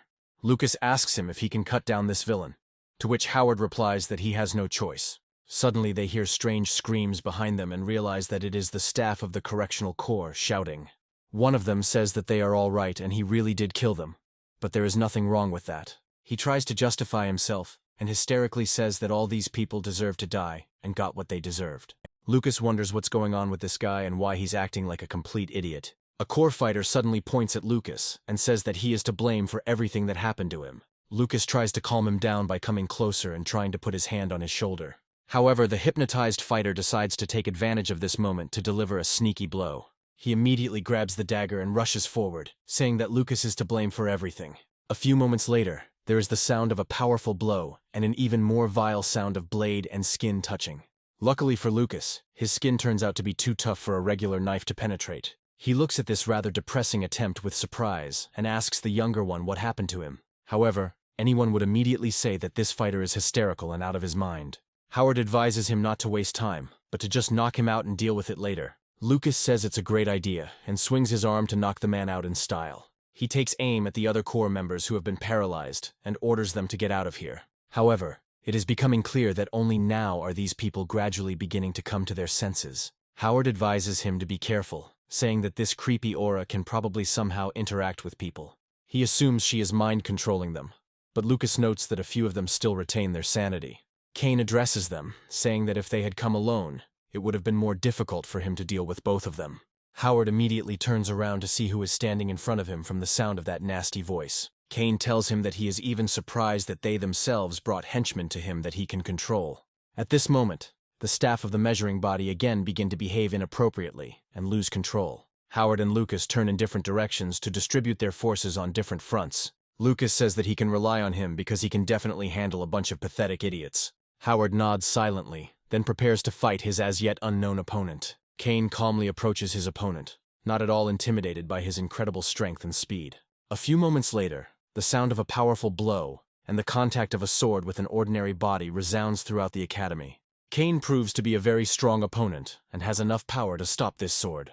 Looking at his opponent, he smirks and says that he turns out to be very impatient. Howard is irritated and realizes that he will have to use other methods in order to win. He jumps to the side and then delivers several more blows, creating energy waves. Kane jumps aside and says that first he would like to introduce himself. After this, he decides to snap his fingers to redirect the energy wave. Striking a pompous pose, he says his name is Kane and he is happy to finally meet Howard. Howard looks at his enemy in surprise and remembers whether that name was ever spoken or not. The man who asked him about Kane was none other than his faithful comrade Brandon. He also remembered that Brandon wore the exact same mask to hide his identity. Kane, meanwhile, praises his opponent, saying that he is one of the most famous people in the tower. He also rejoices and says that he is apparently the second strongest person who can block his attacks. Howard studies his opponent with interest and tries to understand what else he might be capable of in such a situation. After this, he decides to change tactics a little in order to choose a new angle to attack his enemy. Their confrontation turns out to be quite serious, since the strength level of each of the fighters is at a high level. Howard, however, is not going to give in to his opponent, and is preparing to use another unexpected blow. Kane watches the energy wave approaching him carefully, and decides not to turn away. Immediately after this, he restores his body and says that Howard's speed is simply terrifying. He talks about how he has an incredibly fast body, and he is already incredibly tempted to make Howard fall. Howard takes to the air and says that he has no great desire to listen to this nonsense. Immediately after this, he launches several energy attacks to knock the mask off his face. Howard realizes that this bastard is loaded with gillans from head to toe, and it will be very difficult to penetrate his defenses. Nevertheless, he decides to continue to increase his speed and hit exactly in the same place. To achieve this, he uses the talent Moving Shadows to perform quick strikes from different directions. Kane says that only 3 people possessed such talents, and all of them became powerful fallen ones. Kane also says that he heard that he met a powerful fallen one outside the tower who did not kill him. He suggests that perhaps it was the former strongest master who expected something from him. Howard ignores all these words and continues to strike directly at the mask of this talkative villain. Kane smiles and says that there is no point in continuing to mark his mask, because he values it very much. He also asks him if the mask seemed familiar to him, since he had worn exactly the same one recently. Howard pauses for a moment, trying to figure out what this crazy idiot meant, and after a while it dawns on him that he simply confused him with Brandon. He follows a false trail and assumes that the man is actually targeting Brandon, not him. Howard suggests that he only saw him in a mask, and that's why he confused them with each other, and that will work to his advantage. After this, he raises his sword towards him and decides not to destroy the intrigue in order to protect Brandon. He assumes that if he had the courage to start imitating him, then he must be confident in his abilities. Kane happily says that apparently he was not mistaken. It really was Howard, and not someone else. Meanwhile, Lucas continues to fight the core members, distributing healing Tamacus to them. He wonders why their comrades suddenly went crazy and started attacking their own. He suggests that perhaps this man has some kind of Dutch that can drive people crazy. Looking at his opponents, he says that these guys look like someone is manipulating them. One of the employees asks him if he can't hear the voices that are shouting so loudly in his ears. Lucas says he has no idea what they're talking about, when suddenly he actually starts hearing whispers. Suddenly, some employees fall to their knees and say that they are tired of listening to this cacophony. Lucas decides to bring them to their senses and shouts loudly at them to wake up and pull themselves together. Immediately after this, the fog begins to recede, leaving these employees alone and returning them to their sanity. They begin to breathe deeper, their heartbeat returns to normal, and they wonder what that was. Kane watches this and says that, apparently, Howard has brought a very strong and reliable ally. He adds that the tower limits his capabilities too much and does not allow him to fully express himself. He also says that their final battles will take place in a completely different place, so there is no point in rushing. Brandon, meanwhile, slowly opens his eyes in the hospital and tries to comprehend how much time has passed. The hospital light immediately blinds him, and it takes him a while to get used to it. He is left wondering where he is when he suddenly finds Donald sitting next to him. Donald appears with a message, after which he joyfully notes that his dear comrade has finally woken up. He states that the doctor has already treated his wounds, and that he will still have to stay in bed for a while. Brandon assumes they intercepted him and sent him to the hospital, although they still won't get any information from that. Donald says he has a few questions for him, but Brandon says Martin probably already has all the information. Donald clarifies that he does not do anything without Brandon's approval, and asks what exactly he talked about with Martin. Brandon says that he passed all the information on to his captain, and Captain Martin has probably already sent his men to him. Donald says that this is indeed the case, but Brandon came back tired and could have messed something up. Donald emphasizes that he came here only to find out if he has any additional information. Brandon says that he will repeat himself again, and say that the target is in the old building of the 6th Academy. Donald immediately runs out of the room, and Brandon advises him to hurry to give everything to Captain Martin. Donald immediately calls his captain and tells him that he managed to obtain information about Laurie's location. The system scolds the protagonist, saying that he simply voluntarily told them all the information. Brandon reflects that they probably already know everything and understand perfectly well what Howard is capable of. He assumed that the captain had already managed to reach his target and deal with his opponents. Brandon is also surprised that his power level hasn't changed at all, considering he's been in the purple zone for so long. He suggests that the conditions created by the zone's owner, who brought it under his control, are to blame for everything.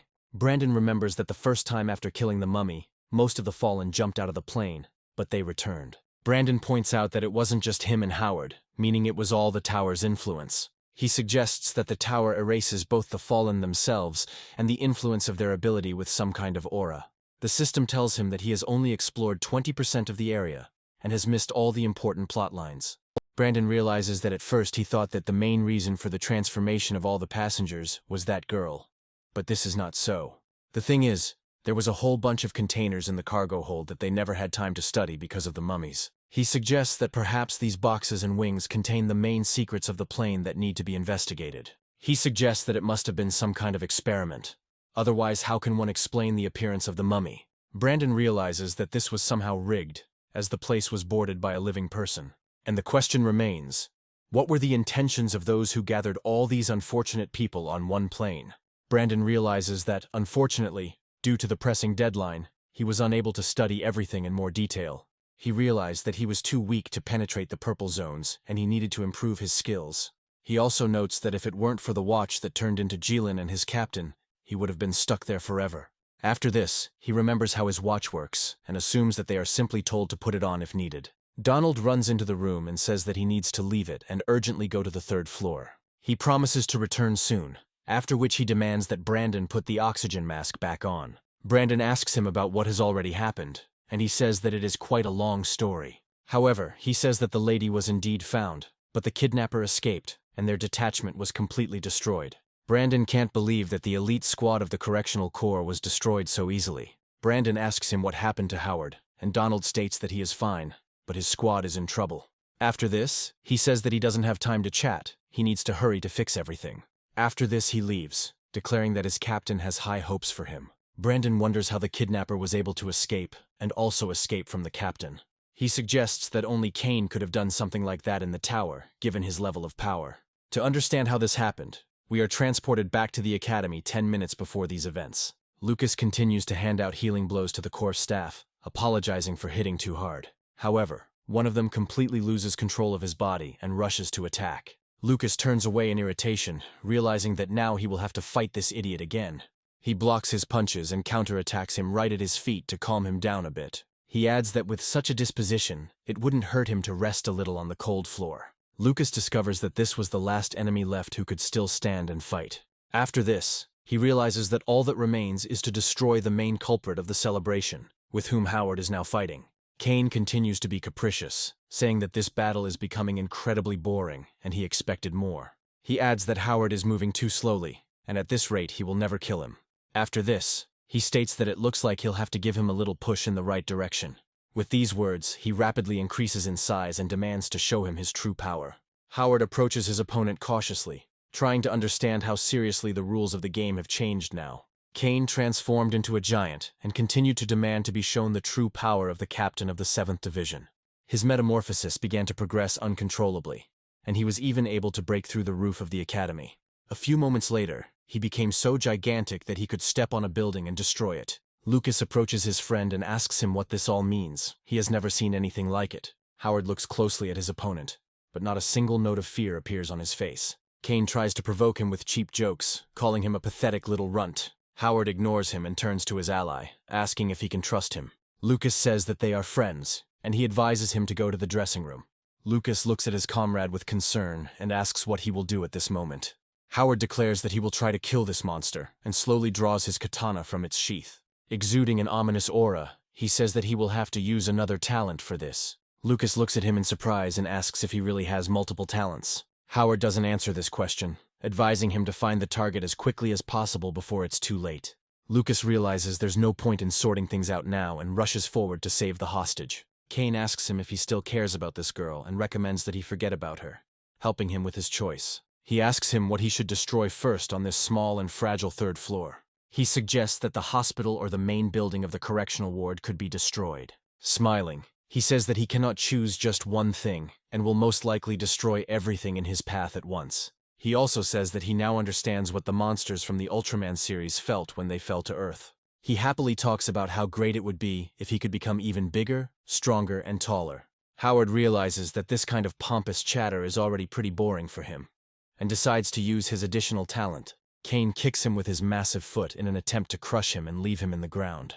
Energy sparks continue to flow through his body due to how much he spent on this skill. Howard manages to dodge this attack and immediately rushes up straight along his opponent's body. A few moments later, he finds himself next to his giant head and tells him to shut up. After this, there is a short pause, and no one has time to follow what actually happened. However, after this short pause, Howard finds himself behind his opponent and draws the smaller one's sheath. This blow turns out to be so monstrous that the giant mask begins to crack at an incredible speed. Immediately after this, blood and clots of red mist of hatred begin to spurt out from all sides of his body. After a few more moments, his body turns into a deadly fog and dissipates. Lucas, who had been running towards the hostage this whole time, turns around and asks himself what the hell this is. However, he decides not to ask unnecessary questions and focus on rescuing the hostage. He quickly opens the door and looks at Lori, happily saying that he finally found her without asking any unnecessary questions. He quickly rushes forward to grab her and tell her that they are getting out of here.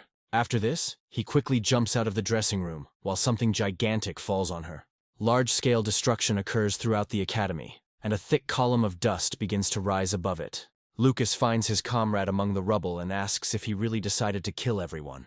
He also asks him to clarify next time, but Howard says that they should not come closer.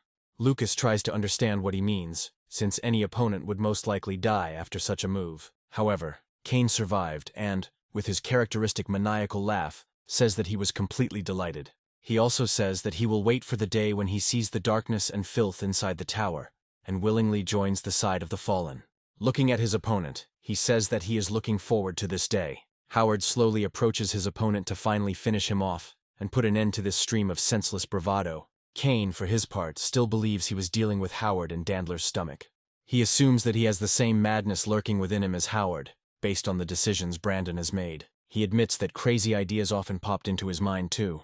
Howard tries not to show that he has no idea what this guy is talking about. He then makes a quick lunge and delivers a deadly jab with his sword to finally shut him up. Kane says that he shouldn't mock his corpse like that. After all, he already killed him once. After a few moments, his body begins to disintegrate, but he manages to ask a few more questions. Kane asks him if he used the talent of the highest balance, or maybe the god of destruction.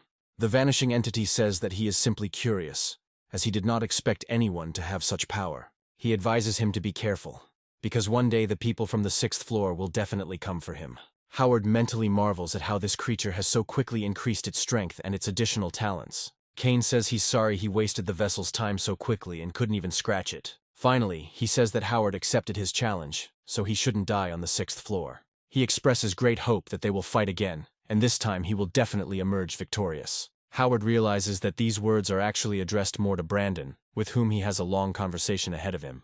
Lucas runs up to him and says that it's just great because he managed to do it. Lori suddenly asks them both where her lover, who was supposed to find her, went. Lucas and Howard turn around in surprise at this question, trying to figure out what she even means. Howard quickly realizes that perhaps the phrase Brandon said on that plane touched this girl. Howard says he's not here and will have to go back to the mental hospital. Lori doesn't get an answer to her questions, and tries to understand why he didn't come himself to save her. Howard is also hesitant to tell her about it, and she grabs his clothes to ask again. She also wonders who he is and why Brandon entrusted him with a shell-shaped heart. Howard says it's the guy who almost died on the plane, came back with serious injuries and asked them for help. Lori listens to him attentively, after which she falls silent for a while, without uttering a single word. She says that now it is clear that he could not come only because he was badly wounded, which means he still loves her.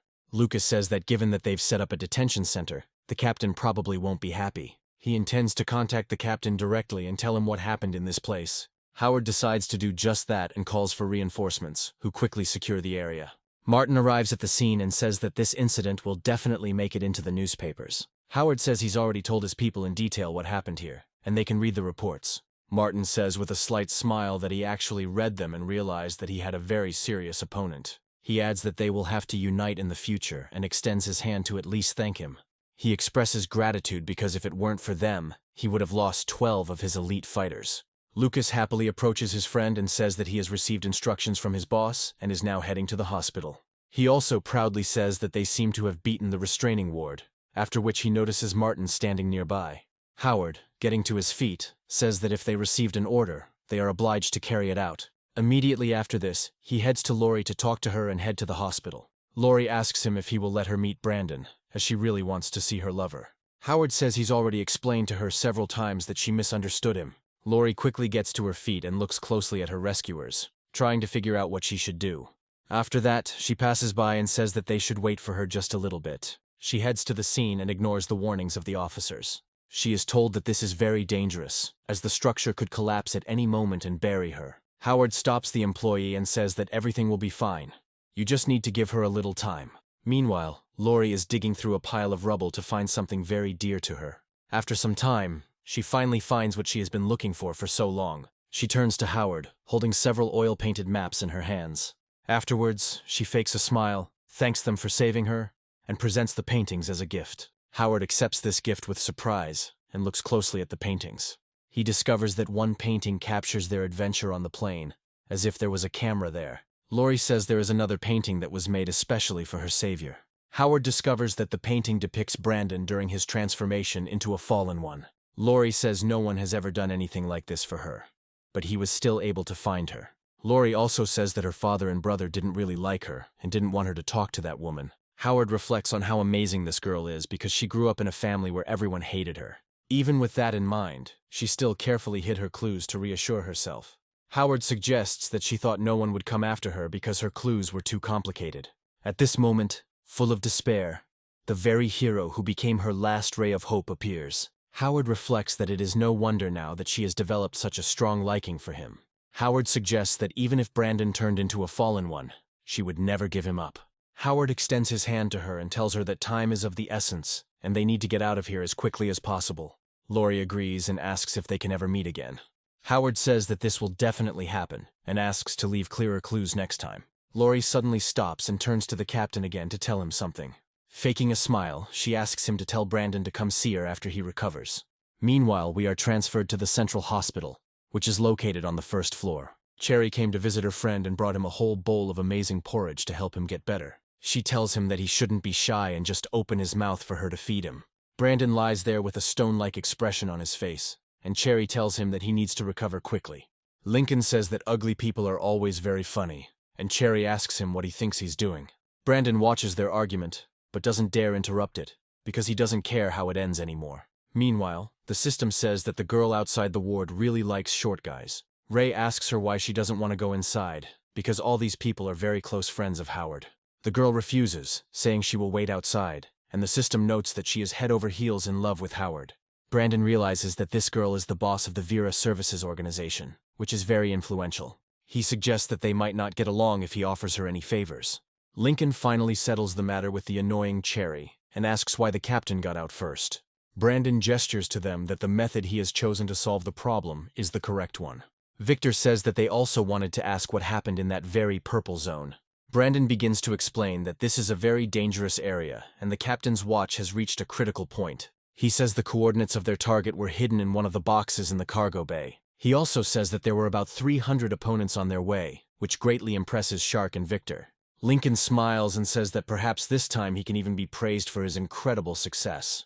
Ingrid turns out to be the only person who understands the nonsense Brandon is spouting to fool them. She reflects that she doesn't deny that he had to fight a horde of enemies, but there are clearly details missing. She asks him to stop talking nonsense and lie down more comfortably, since he needs to be examined and the prognosis understood. After 10 minutes, Howard carefully opens the doors and goes inside to check on his friend. The squad asks him how everything went and what happened to the noble girl they went looking for. Howard says he needs to talk to Brandon alone and asks them to leave so he can't be overheard. Ingrid immediately comes out and says that the captain can call them if he needs anything. However, just as they are about to leave, he abruptly stops them, saying that they have forgotten something. He points at Cherry and states that he doesn't care about their games, but he better clean up after himself. Victor immediately throws Cherry over his shoulder and runs away, loudly slamming the door behind him.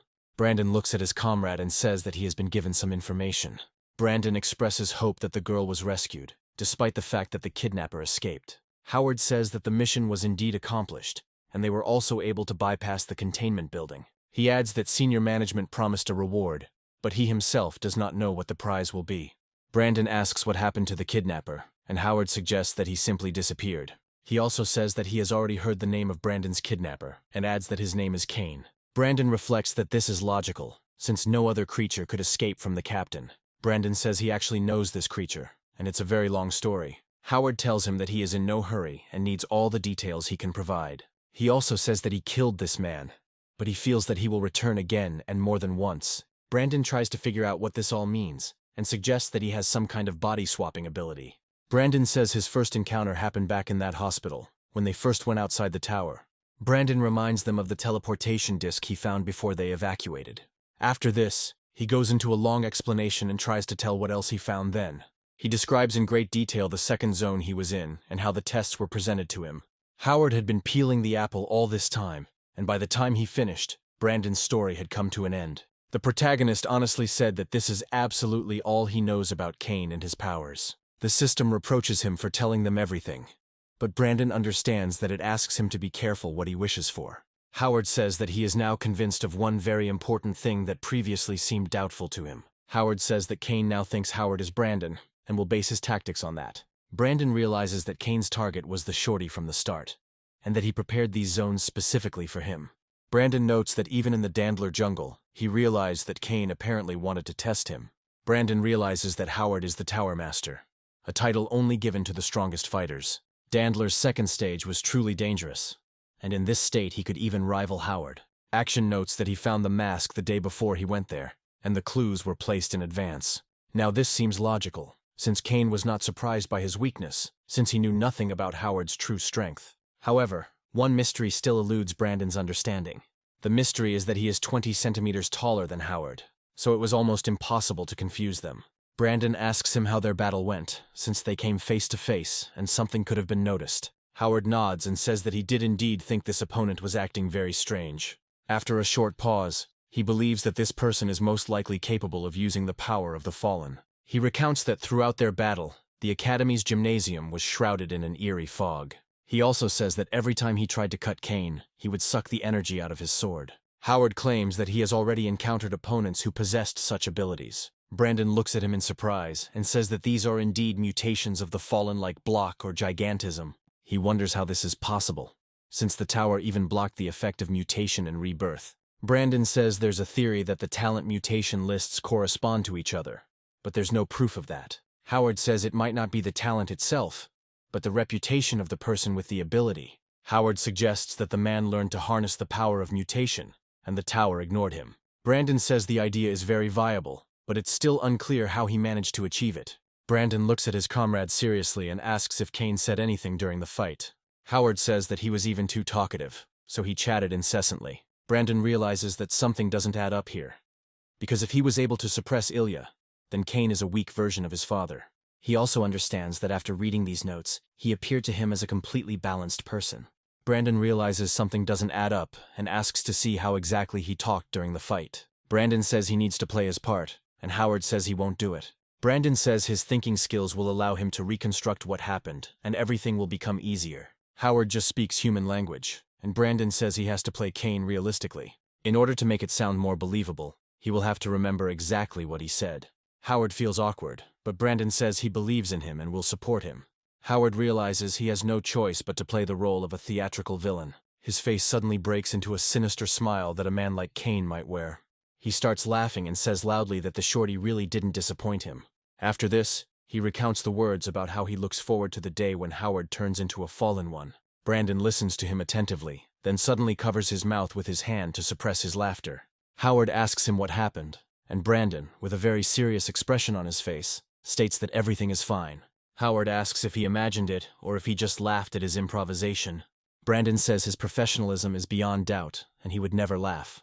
He adds that the psychological portrait is almost complete, just a little bit remains. Of course, someone in the room was eavesdropping the whole time and watching what Howard was talking about with Brandon. Suddenly the door opens, and somehow Lincoln doesn't lose his balance along with his friends. Howard looks at them with a very angry look while they try to come up with an excuse for themselves. Howard slams the door with incredible force to make it clear that their presence is not wanted. Immediately after this, he goes to the curtains and lowers the blinds so that he cannot be seen. He also looks around carefully, hoping that no one will spy on him or make a video recording. After this, he steps back and continues to play his role with incredible enthusiasm and dedication. The system says that this is perhaps the funniest scene they have seen in a long time. Brandon also says that he will never tell anyone about this, adding that he will take today's event to his grave. He also says that Kane's behavior was not consistent with the character of the man he knows. Brandon says that now Kane believes he has a firm grip on him, but he doesn't know that they are different people. Brandon suggests preparing for the next battle, and Howard asks what needs to be done. Brandon says he's met a couple of people with split personalities, and Kane is good at faking it. Brandon adds that in some ways he feels a certain kinship with the creature.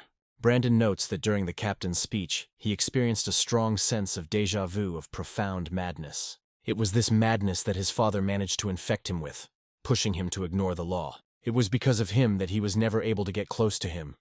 But he understands that he will never be able to give up on someone like Kane. Brandon says he is a good liar and does so solely for a specific purpose. Howard comes to the conclusion that he is definitely not interested in power in the tower, because he could easily get it. They both come to the conclusion that he is doing this in order to gain some kind of absolute power and become omnipotent. Brandon concludes that Kane becomes stronger through his lies, but there must be some condition between these parts. Brandon admits that now, to say for sure, the main clue lies in his voluntary recruitment. He asks how Kane tries to bring about his voluntary transformation into a fallen being. Brandon says the answer to this is very simple. It can only be done with consent. Howard listens to him carefully and says that this actually makes sense and reminds him of something. He adds that there is a talent number 23 that allows one to gain the power of deception, and it is called the Swindler.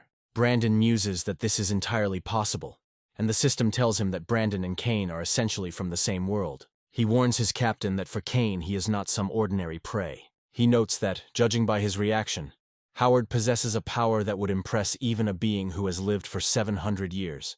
Howard says he finds it hard to believe, because Kane should definitely be stronger than him. Brandon says that this is indeed the case, and the system notes that this seems nonsense. Brandon suggests that his hatred for the people on the 6th floor stems from the fact that he can't do anything about them. Howard wonders if there is someone on the 6th floor who has already fought Kane and won. Brandon reminds him of the story of the miner who received rare talents, went to the 6th floor, and disappeared. Brandon says he's been thinking about this story for a long time, and it seems to him that there's some kind of predator on the 6th floor. He asks the captain not to be offended, and says that if he lived 700 years, he would not be able to compare with Kane. Brandon argues that Kane hates the tower with all his black heart, and the reason is on the 6th floor. They speculate that someone on the 6th floor severely weakened and offended Kane, causing him to harbor a grudge. Brandon adds that this is why he is so fixated on Howard, because he is his potential source of power. He suggests that Kane has prepared a whole series of different zones for him that will undermine his loyalty to the tower. Howard asks why Kane acted like a madman during their meeting, since it wouldn't have done any good. Brandon says it can be explained by a technique called werewolf killing. He adds that one werewolf kills another in order to divert all suspicion from himself. From his point of view, Kane appeared before him in his natural guise of a madman in order to allow him to die. Howard asks what this all means, and Brandon says it's just his theory. Brandon suggests that perhaps some bringer of justice will appear and kill Kane. Howard catches his drift and says that later everyone will find out that this bringer of justice was Kane himself. Brandon smiles and says the captain is smart, adding that it will be a distraction. Howard thinks that Brandon's words sound too incredible, but for some reason he feels like it's possible. After this, he tries to understand what to do and how to ensure the safety of his comrade. Brandon reassures him, saying that as long as he's around, Kane definitely won't be able to get to them. He also says that all these zones that are in this disc, they must pass together. Howard is very surprised by how much his friend trusts him, despite the fact that they have known each other for a short time. Smiling slightly, he says that he agrees to this arrangement, and their friendship strengthens. 3 days later, we are transported to the headquarters of the Foreign Intelligence Corps to see how things stand. Brandon walks into Howard's office as he has been called in to announce some special information. He says senior management held a conference to thank them personally, but he was turned away because of an injury. He hands him the medals, saying that this is a reward for his deeds, and asking him not to lose them. Howard says he hasn't found a suitable container for the heart, but Brandon won't have a problem with that. He also says that the girl they saved has taken a liking to him, and that perhaps she should be interrogated. Brandon says there's no point in asking her since they can use the teleportation disc. Howard says he has to visit her, and Brandon realizes that potential love will only cause problems. Howard says he's sure this girl is more than just mentally ill. He also says that people with such a blatant lack of attention and love are a bomb. He offers to win her over to his side, emphasizing that he will not interfere in their relationship. After a short pause, he says that she is a very beautiful girl, hoping that this will convince him. Brandon says that the captain probably misunderstood him, and that she is not that interested in the woman. He states that even though they drank with the girls, it never changes his comrades in arms. Howard asks him to stop engraving and consider this his order, which must be carried out quickly. Howard also says that the hospital is now under heavy security, and they are now responsible for its safety. He emphasizes that there are many reasons to believe that Kane has already managed to sow the seed of doubt in her heart. He adds that they definitely need to talk to her to find out more information.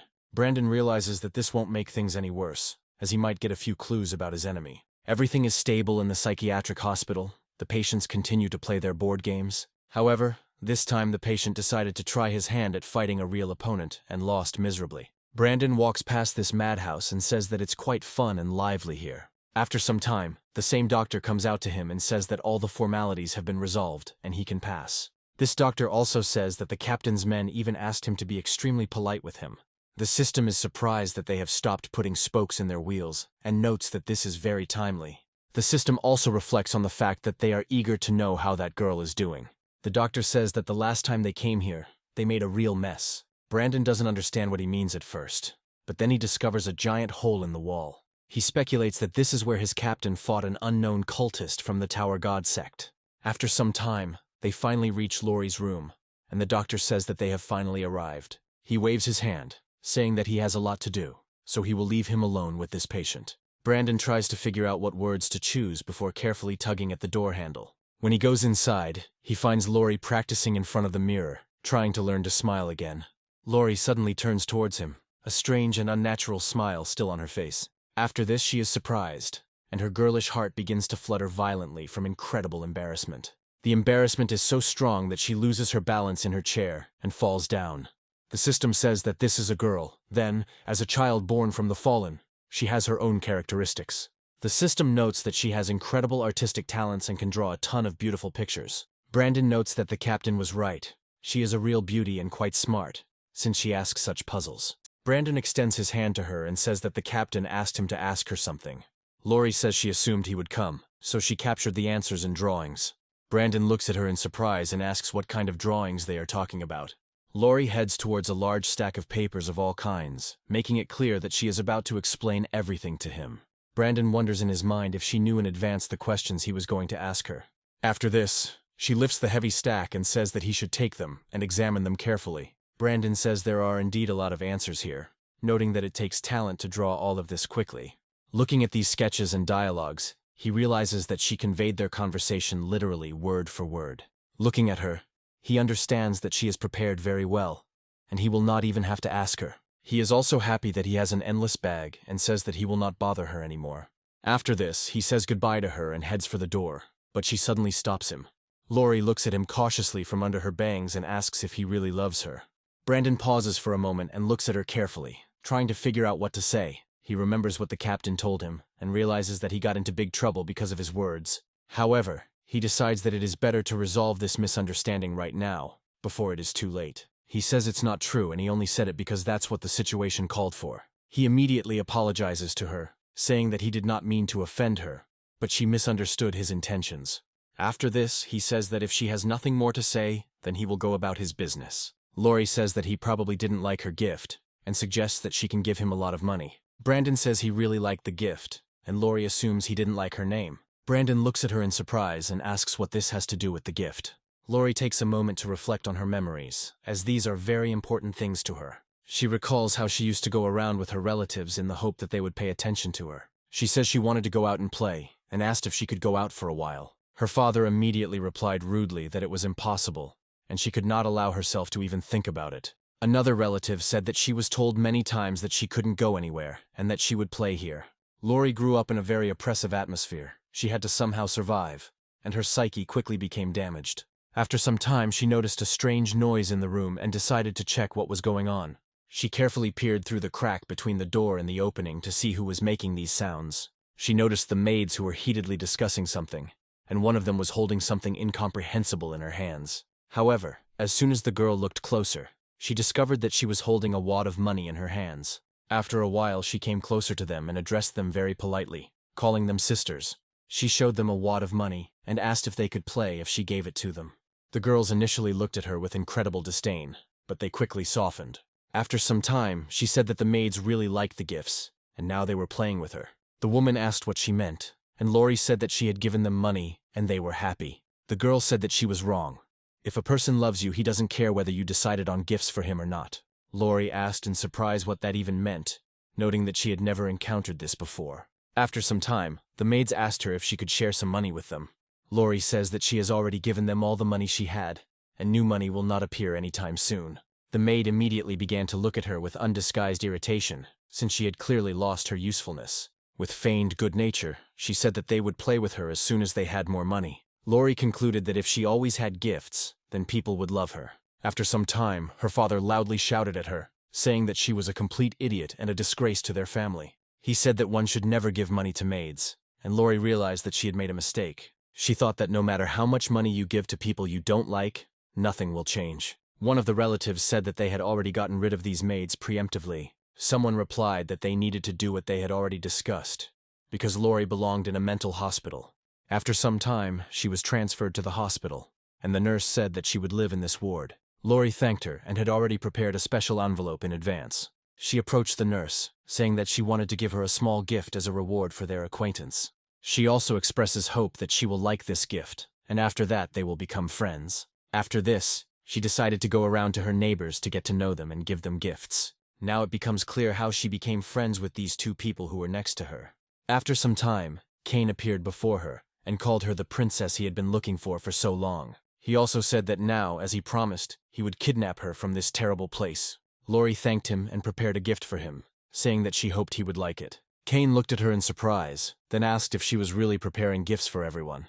After that, he asked her what would happen if such a gift did not work on these wonderful days. The system condemns the protagonist for behaving like a real villain and breaking her heart. Brandon reflects that it should have been a short guy in his place right now, and then resorts to his talent for diplomacy. He tells her that he doesn't think she's capable of loving anyone right now, because she hardly understands what it's like. Lori says she doesn't really understand it, but right now she wants to be with him more than anything. After that, she looks at him closely and asks if he doesn't like her. Brandon muses that her understanding of love is based on its complete absence, and that is why she falls in love so easily. However, in reality, such a manifestation of feelings can be equated to an illness, and it requires serious treatment. He understands that accepting her feelings will not cure her in any way, so she needs real friends. From his point of view, she can't just be left alone, and his place should be taken by someone who will actually care about her. Brandon takes a few steps away and asks her if she has any friends. Lori looks down sadly and says that she can't remember a single person who could be called that. Brandon says that from his point of view, the closest person was that woman and Lori himself. He also recalls that she did not have an older brother or father, and they never showed concern for her. He sums it up by saying that she had no friends, no loving family, and she doesn't even know what that is. He says that most people first experience the warmth of family ties and then develop friendship. He also states that only after this can one understand such a feeling as love and truly experience it. He also says that, unlike other feelings, he would not call love a necessity, perceiving it as a luxury. Lori shakes her head slightly and says that, unfortunately, she still doesn't really understand it. Brandon smiles and realizes that this is going to take him a little longer than he expected. He recommends taking your time and first taking a beginner's course to gain some emotional insight. He tells her that he had no friends and is now somewhere trying to find what he mistakes for love. Lori asks who would suddenly want to come to her, since there is no one here except the patients in the hospital. Brandon understands that she has a truly difficult fate, but if she was able to refuse Cain's offer, then not all is lost. He says that tomorrow a girl will come to her, with whom she will definitely become friends. He adds that she won't have to give gifts, but if she gives her money once, she will be very happy. Brandon muses that if Lori represents the absence of love, then Cherry is its exact opposite. He also made sure that friendship meant much more to her than simple love, so everything would be fine. He also tells her that making friends isn't that hard since she's not on the 5th floor anymore. He adds that friends will be much more interesting emotionally, even if he has problems with this. Lori says she's really looking forward to meeting new people. After a while, she stops him again and says that she has one more question. Lori wonders what she should do if, even after all of the above, she still feels sympathy for Brandon. Brandon says she doesn't need to think about it now because she has to do everything gradually, step by step. Lori nods briefly, then asks if he will come to visit her again. Brandon smiles and says that he will definitely come, because they are now good friends. Immediately after this, he says goodbye to her, saying that he will definitely visit her and they will talk a little. The system says they can't wait to see what this girl will become after meeting Cherry. After some time, Brandon returns to the Foreign Intelligence Corps headquarters and reports on what happened. Howard says he did a good job, and Brandon asks him to never send him on such missions again. Howard says with a slight smile that he even became curious about what kind of girl he would like for himself. Brandon reiterates that love and all the ensuing circumstances will only limit his opportunities. He says that for him there is nothing better than solving puzzles and dealing with the fallen. Howard nods and says that since he's already recovered, he can get back to work. Brandon jumps up happily and asks if he has a new assignment. Howard says the task isn't particularly difficult, adding that there was an incident in the mine a couple of minutes ago. Brandon reads the briefing carefully and assumes that he needs to quickly save these poor guys. Howard says that we need to do this before it's too late, so we need to move immediately. Brandon asks why they are going to the White Zone, since it is too easy for them. Howard says the task is simple but no less important, emphasizing that such tasks happen often. He adds that occasionally, when he doesn't have any major assignments, he takes on those in order to help more people. Brandon slams the book shut and says he'll get ready, then asks how many people are coming. Howard replies that they are heading there in full force, just like they did on the first mission. Brandon reflects that this task seems simple to him, but he can't shake the strange feeling. The whole point is that these miners have disc movements that could be used. After some time, he comes to Cherry, who continues to implement her boyfriend's next plan. She talks to him on the phone and says that she loves only him and no one else. She also skips meetings with him so that it does not interfere with her true plans to make money. Brandon watches her and realizes that in front of him is a real Casanova with whom he needs to be careful. Cherry is talking on the phone, saying that she is also too busy in the next few days because she has a lot to do now. Her calendar is filled with various appointments, including contacts with new suitors and establishing business connections. Cherry, meanwhile, begins to become almost theatrically upset that the work is taking up too much of her time. However, the conversation quickly steers towards a neutral topic, and she says that she will not quit anymore. After this, she says goodbye to her latest suitor, saying that she will come to him very soon. Immediately after that, she closes the phone with a distinctive click and turns her gaze to Brandon. She watches him with interest and asks if he has really recovered so quickly. Brandon realizes that this man is a master of his craft, and says that he came to her with a request. Cherry says that the camera he gave her hasn't been updated yet, so she'll need to pay a hefty fee for it. Brandon says that he was just about to invite her to the 3rd floor, but if she doesn't want to, then he will leave. Cherry says she was just joking, because she doesn't care about the 3rd floor at all, and she wants to help him. Brandon says that there is a girl living on the 3rd floor of the mental hospital who needs to be spent time with. Cherry says the task is too time-consuming, as she would rather spend that time doing more useful things. Brandon knew full well that everything would come to this, so he prepared in advance and brought the painting. He shows a painting of incredible beauty and quality, saying that such paintings are very expensive. He also states that this girl draws such pictures with her eyes closed, and Cherry realizes that this is a real gold mine. She immediately says that she will do everything in her power and show her something much better than any kind of love. Brandon states that that would be great, then says that he is leaving the tower and will try to improve the camera. Cherry adds that she still has hope for him, because she expects him to finally fix the camera. After a while, we are transported to the eastern platform of the 1st floor, from where teleportations take place. Brandon reunites with his squad, who immediately begin to greet him and wave.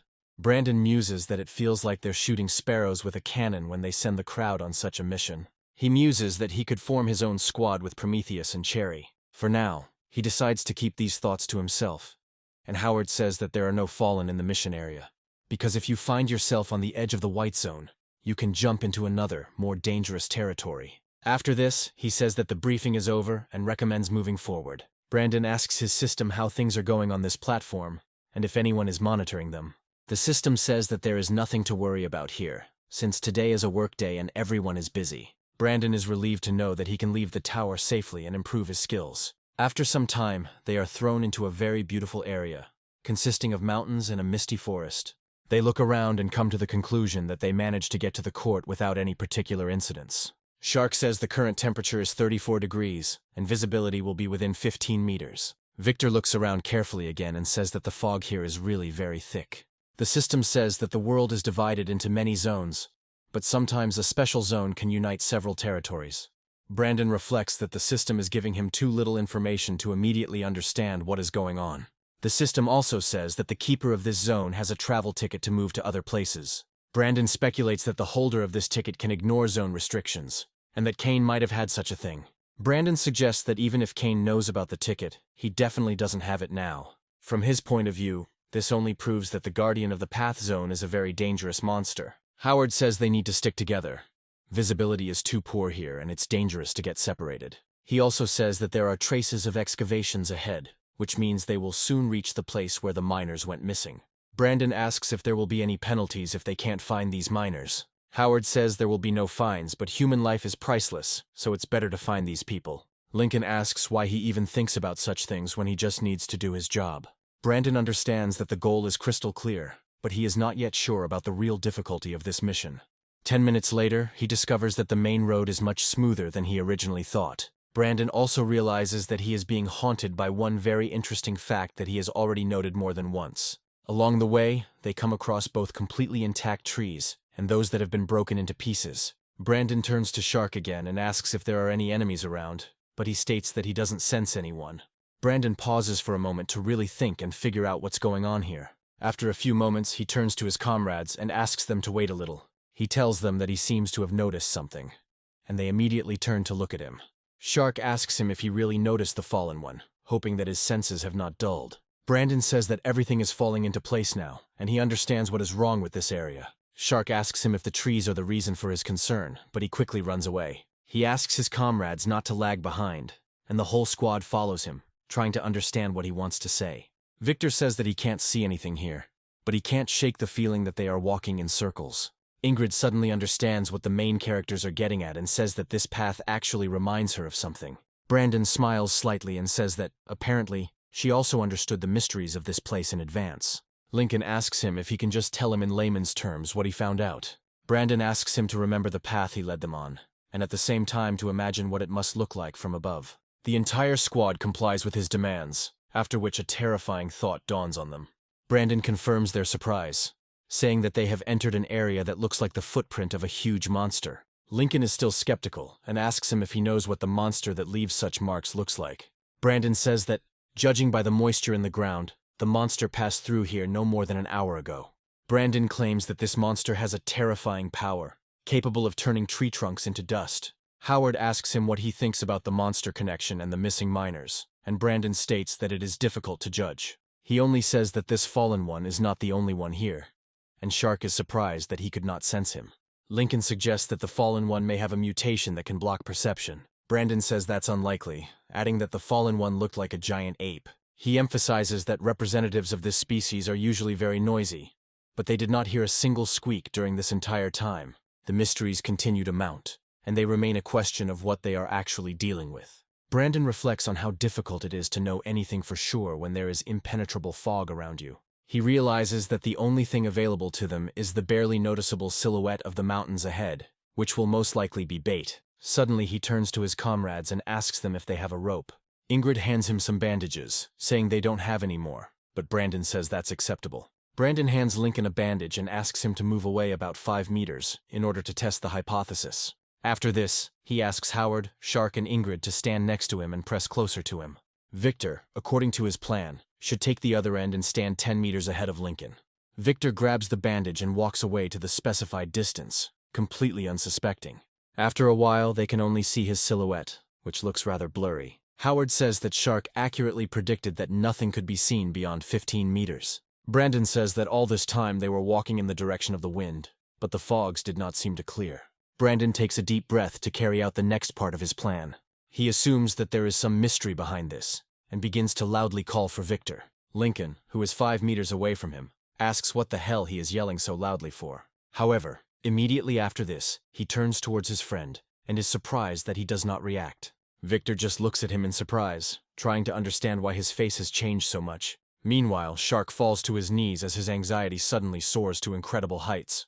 Ingrid asks him what happened, and Shark says that he suddenly stopped feeling Victor. The clock's time jumps a little, as he is already afraid that he has lost his comrade. Lincoln asks him why he is panicking so much, since Victor hasn't disappeared anywhere, and is a few meters away. Victor asks them what they are talking about, because he can't hear anything, and tries to understand whether they managed to convey everything. Lincoln can't believe it, because he just heard everything his friends said perfectly well. Brandon assumes that his hypothesis has been confirmed, and heads towards his comrade. After he finds himself next to him, he says that now everything has finally become clear to him.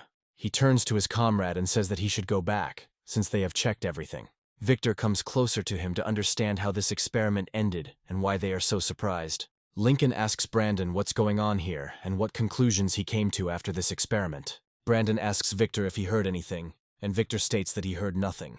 Lincoln says it's amazing because they were only 15 meters apart. Shark shares his observations, saying that he felt something bad, as if Victor had disappeared. Brandon says that this fog somehow blocks not only the basic senses, but also Shark's power. He says that because of this, none of their senses or abilities will function properly. He suggests that perhaps right now, hundreds of meters away from them, A powerful explosion thundered, but they will not know about it. Shark begins to rejoice and says that this means that there are a huge number of fallen around them. Brandon understands that this man is thinking about only one thing, and says that this cannot be ruled out either. He adds that they can't yet be sure that the mist affects the fallen in the same way as it does them. Brandon talks about how they've been experiencing emotional ups and downs recently, and Ingrid looks at his numbers. Suddenly it seems as if he possesses some very rare talent. Brandon looks at her in surprise, and the system begins to feel sad, hoping that they will not recognize his power. Ingrid says that we are talking about his emotions, since they are always at 0. Brandon says it's a result of memory loss and has nothing to do with it, while the system is happy that it got past them.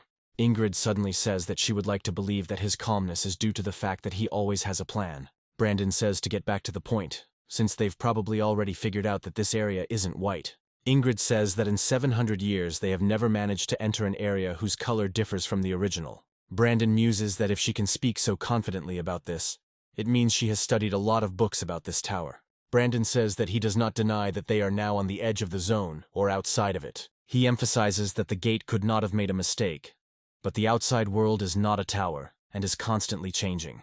He also realizes that he has one terrible theory, but he doesn't want to voice it without evidence. He also says that they cannot ignore this trace or say that it is a ridiculous joke. In his view, all the evidence suggests that the area is far more dangerous than they initially thought. He also says that they have a choice, either to return or to continue towards the mountains. However, he warns them that this mountain is the only thing visible through the fog, and it looks like a trap. He reflects that it is there that the keeper of the Doomsday Puzzle fragment and the travel ticket is located. He states that it is time to make a decision, as this zone will certainly be more dangerous than the blue one. Howard says that they won't know what's going on here anyway until they reach the strange mountain. Howard also says that the fog was created by the Fallen One, and Lincoln suggests that it is his gases. Howard says they need to check what's there, and if it gets too dangerous, they'll go back. Our squad continues its dangerous adventures in the hope that they will find a solution. Shark suddenly starts laughing intermittently, and Lincoln asks him to behave decently in society. Brandon reflects that the longer he watches the area, the more it feels like a trap. He speculates that some powerful fallen ones are most likely watching them and luring them into their clutches. Brandon also reflects on the fact that he has some idea about the unification of the zones. He suggests that the zone merger could be a collector of fallen from the white, blue, and purple zones. He asks the system if he is right, but it is in no hurry to confirm his guess. Brandon assumes he'll have to get more information to figure out what to do. A few moments later, a loud noise is heard behind them, which belongs to the rocket engine. Thank God the squad manages to quickly evade this attack, but such shelling is not good news. Howard says that we need to take control of the environment and prepare for an attack from any side. Lincoln asks the protagonist if he is a spy sent to them by the Fallen. Brandon remembers what he said about the rocket recently and says it's just a coincidence. Ingrid wonders how this thing could have gotten here, since this kind of thing is under government control. Brandon says that this doesn't mean anything yet, since they could be dealing with mechanical fallen. In response to questions about these fallen ones, he says that he was exploring the zoo area and encountered similar types of monsters. Victor wonders if it's possible that this giant footprint belongs to a mechanical fallen. Brandon says that along the way they encountered a couple more identical tracks, but still slightly different in depth. Lincoln wonders if he's really saying that there are multiple types of fallen living in this zone. Brandon says that without more information, they can't rule out this hypothesis completely. For a few seconds nothing happens, and they decide that they can move on for now. Howard says that they should not leave their actions unchecked, as a mistake could cost them their lives. After 10 minutes, nothing radically new happens, but they manage to move forward without any major incidents. Brandon muses that at least the rest of the squad no longer underestimates the area. He suggests that if this place was indeed subject to the unification of zones, then the main forces would be located near the mountain. He also suggests that this fog is made specifically to prevent people who get inside from feeling the danger. Brandon also states that they will not be able to sense the enemy's presence, even if they get close to them. He also understands that this can be found among both humans and the fallen. In this case, different types of fallen who came from different zones can walk here with their eyes open. His thoughts are abruptly interrupted by a loud sound that clearly does not belong to any of his comrades. Behind them appears a giant dog, which has 3 heads and rare mutations that increase its killing power. The system says that the monster managed to take a couple of steps, so it won't even analyze it. Howard instantly confirms the system's prediction and delivers a swift, deadly blow to the giant monster. The system praises his fighting skills, noting that he is a true master of decapitating his opponents. Brandon says that one must never forget that wolves hunt in packs, and there may be other enemies out there. Within moments, our heroes hear a loud howl, signaling the approach of other enemies. Lincoln manages to get his bearings in time and react to the attempt to ambush him. Victor also lives up to his name as a good fighter, and immediately rushes into battle, fighting the enemy with his fists. Shark begins to rejoice, because he will finally be able to release his emotions on his opponents and calm down. Meanwhile, Lincoln decides to use his long whip to stop the monster in its tracks. He says that now is the best time to combine attacks and destroy this creature. Howard decides to follow his friend's advice and delivers several quick blows to the monster's head. Brandon notes that the combat wing of their squad understands each other without words and demonstrates miracles of teamwork. Shark continues to make one kill after another when suddenly his perception alerts him to a threat. He immediately informs the captain that another group of fallen of the same subspecies is approaching them. Howard grips his weapon tighter and says that he understands perfectly well and gives the command to get ready. Once they see the enemy, he gives the order to completely exterminate these creatures as quickly as possible. At the same time, a few hundred meters away from what is happening, there is a very dark silhouette of another wolf. However, this wolf looks like a much more battle-hardened pack leader, who is looking closely at the new guest. He notices a crow flying above him, but its purpose remains unclear. Also, suddenly out of nowhere, a man appears who joyfully looks at the giant fallen one. The wolf quickly analyzes his supposed prey, but immediately realizes that it is not a human. There can be no doubt about this, because if this had been an ordinary person, the wolf would have torn him to pieces long ago. The leader of the pack says that this is definitely a fallen one who wears a human form. The raven lands on the man's shoulder and addresses the venerable Wolf King by his title. He adds that in a few days there will be a feast at a certain place, and they would like to invite him. The wolf asks him if he might not know that they cannot get to these places, because they are tied to their zone. However, the unknown being says that he has a solution to this rather unpleasant problem. As if by magic, he materializes a special ticket in his hands and shows it to the Wolf King. The wolf's expression immediately changes, and he realizes that in front of him is not just an ordinary fallen one, but someone much more powerful. Looking at the man in front of him, he realizes that this is the so-called Traveler. Meanwhile, Shark continues his bloody rampage, hoping to destroy as many opponents as possible. He takes incredible joy in the fact that his opponents die one after another, and even more toys take their place. However, because he is too engrossed in his work, he misses a serious danger posed by another enemy. This world is very cruel, and the fallen in it are its embodiment, so they immediately rush to attack Shark. Lincoln immediately comes to the aid of his comrade and tells him that he should not get into trouble. Ingrid is ordered to heal this idiot while the others deal with the advancing enemy. Victor understands that now they will have to cover a large area, so they must not relax. He asks himself if they have really stumbled upon their lair, since there is no end to these creatures. Howard also thinks about this thought, but does not decide to express any guesses out loud. Brandon, meanwhile, is thinking that it would be nice to make a nice cup of soup. After some time, he notices the approach of a serious opponent, who is the main prize. This enemy, of course, is the leader of the wolves, who decided to deal with the violators of his territory. Lincoln and Victor realize that they will have to work hard to deal with this enemy. They immediately rush forward to deliver decisive blows and knock him to the ground. However, such a giant wolf expects such resistance, and it is not a surprise to him. He decides to use the Grand Charge skill to push back his opponents. Brandon understands that this enemy is certainly formidable, but they have a trump card much stronger than Victor and Lincoln. Howard realizes that he will have to fight this enemy alone, and he enters the battle slowly, but decisively. The system says that if he deals with this enemy, he will be able to get a pretty good ability. From a system perspective, this wolf is the bearer of a talent that allows him to double his strength. Brandon decides to conduct an experiment and not engage in this fight, letting Howard deal with this opponent. He wonders what will happen if the talent bearers are attacked by someone other than himself. Victor says that this wolf was really cool at holding out for 30 seconds against the captain. Howard, meanwhile, realizes that he can't waste any more time, so he decides to resort to emergency measures. He immediately jumps to the side so that the team loses sight of him and does not hear anything. The wolf immediately jumps after him to catch up with his prey and tear it to pieces, separating it from the rest. The squad realizes that they can no longer control the situation and decides to move forward to their captain. Brandon abruptly stops them, saying that this should not be done under any circumstances in this situation. He states that they will give the captain more trouble and he will soon return on his own. Before they can utter any objections, the captain emerges from the fog and declares that the job is done. Ingrid mentally notes that he killed that wolf in an instant and must have used a hidden talent. Howard says there are plenty of other fallen here, so it's best to stay alert and hurry. Brandon muses that he hasn't gained a new talent, perhaps because he's too strong. He understands that experimentation alone won't do the trick, and he doesn't yet know what influences the likelihood of acquiring talent. He thinks that there are too many interesting, unknown, and inexplicable things happening outside the tower. As they move further, they begin to be attacked by a huge number of birds and other monsters. They really have to work hard because the next monsters that attack them turn out to be stronger. Howard carefully analyzes each enemy and discovers monsters with the Crush mutation.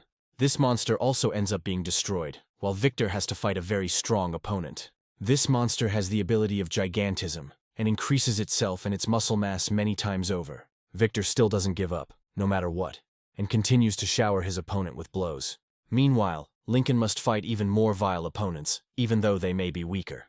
Lincoln looks at the mosquito girl who has the blood power skill and says that she is ugly. He adds that he has seen similar creatures for a very long time, and would not like to continue seeing them. With one powerful blow, he inflicts fatal damage on her, telling her to get out of his sight. After this, he says goodbye to his comrades and asks how many enemies they have already destroyed. He notes that there are too many enemies in the area, and it's making him a little nervous. Ingrid wonders if they really have entered the purple zone without knowing it. Brandon notes that if it's a purple zone, then their difficulty increases by 2 points. However, he feels a premonition that these fallen ones were also heading towards this mountain. He assumes that this mountain serves as a signpost for him, which means that it is much more dangerous than other zones. The system tells him that humans are not the only ones who constantly fight for resources, and this applies to the fallen as well. Brandon, meanwhile, discovers that visibility is getting even worse and decides to approach Shark faster. He asks him about the visibility and temperature, and hopes that he will quickly scan everything. Shark says the temperature rose to 29 degrees and visibility increased to 24 meters. Brandon listens attentively to this information, but says nothing, and Howard asks him what happened.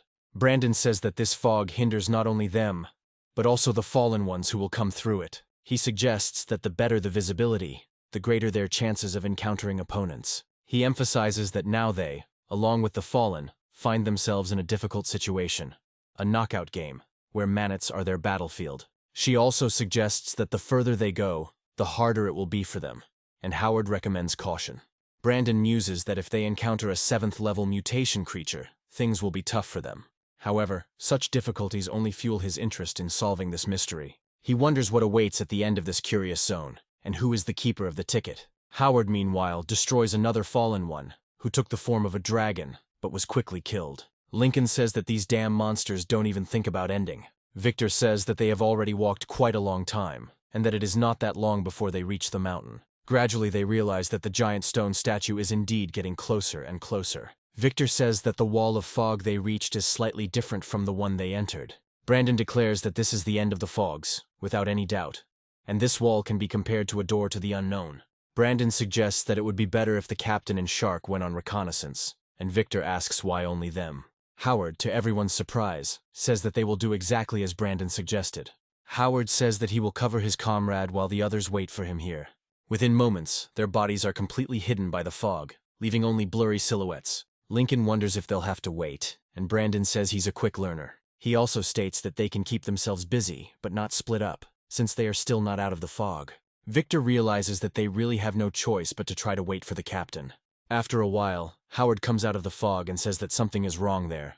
They better go back. Ingrid asks him what happened, and Howard says that they don't have enough strength and he will tell the details later.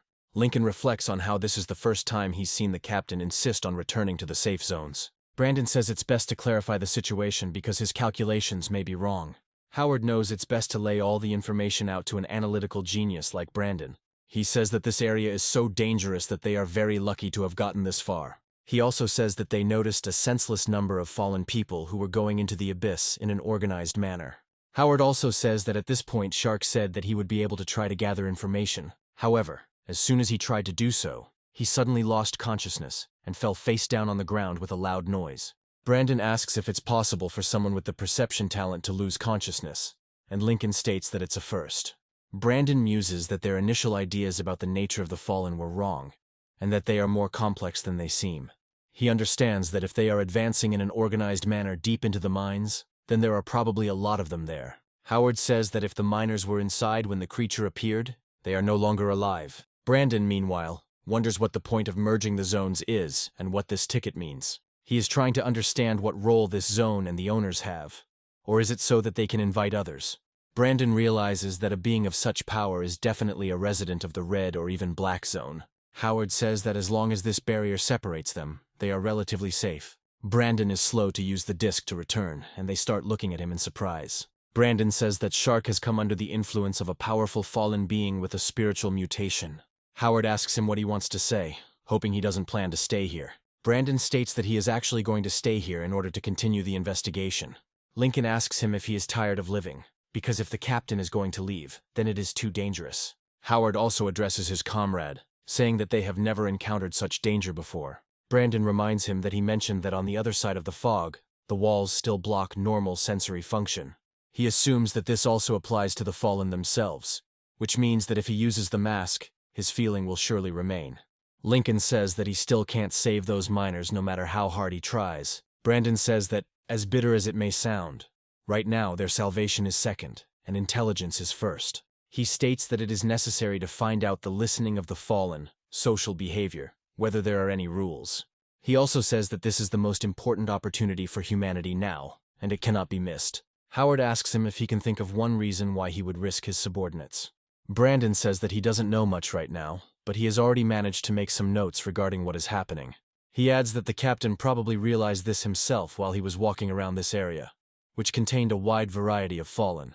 Ingrid also talks about how fallen from the same zone can be so different from each other. Brandon says that this begs the question of how they got here if they can't move freely. He also recalls that these zones should be classified according to the level of danger, which depends on the number of enemies. After this, he says that he has a very important question for the captain, to which he himself does not yet know the answer. He asks him what the zone's rating will be if some of the fallen from there move to another zone. Howard asks him if he means to say that the zone's rating can change periodically due to migration. Brandon suggests that perhaps some powerful organization from higher up may be distributing them. Brandon points out that, in the worst case, this means that the zoning ratio will also change. He also suggests that they may be able to specifically tailor the layout of the zones outside the tower in this way. He is also curious about what these high fallen are up to, and why the zone restrictions have suddenly stopped working. Brandon wonders if these changes will affect the tower's residents inside. Lincoln asks him if he really thinks there are such big problems behind this. Brandon says that the answer to this question lies on the other side of this wall, and he must get it. Brandon says that only those who are able to completely get rid of negative emotions can pretend to be fallen. Howard talks about how much danger can be assessed on the other side if this zone is assessed as a unit. Brandon states that if you take into account everything he suggests, that area is 10 times more dangerous. Howard says that if this zone is 10 times more dangerous than the purple one, then his chances are practically zero. Brandon happily says that if the question is about the probability of survival, he will give it 50%. He tells the captain that such a chance comes once every few decades, or even less often, and it cannot be missed. Howard grimly tells Brandon to remember that his safety comes first. Before activating the transfer, he says that Brandon simply must return alive. The other members of the squad also activate their devices and look at the main character with admiration. Victor says that Brandon is a real man and is the bravest rookie he has ever seen. Lincoln also tries to somehow cheer up the main character, but he doesn't do it very well. Meanwhile, we are transported to the first floor of the tower, to the eastern square. One of the employees calmly walks between the sites and gradually fills out his report book. However, after some time, he sees such a sight in front of him that he freezes in place and drags himself along in amazement. Howard quickly evacuates Shark, after which the rest of his comrades also appear behind him. The staff look at them and shout in surprise that the squad has returned. Howard quickly turns around to see what zone they were in and what happened to the column. However, as soon as they turn around, they are surprised to notice that the color of the column has turned red. Brandon, meanwhile, crosses the foggy wall and finds himself in front of a column of marching fallen. Brandon decides to hide first, so he can watch them from afar and make sure he isn't noticed. He notes that he did not expect the fallen to be able to stick to some kind of queue in such organization. He reflects on what it might be like to say that the demons of this world have begun to dance. However, some key details are still unknown to him, but he has an excellent opportunity to observe them. The system says that he is now in the core of this zone, and the laws of its owner are in effect here. Brandon receives a notification that all abilities here will be suppressed, and the system will only be able to help him 4 times. Brandon notes that he experienced this last time when he interacted with Heather at the hospital.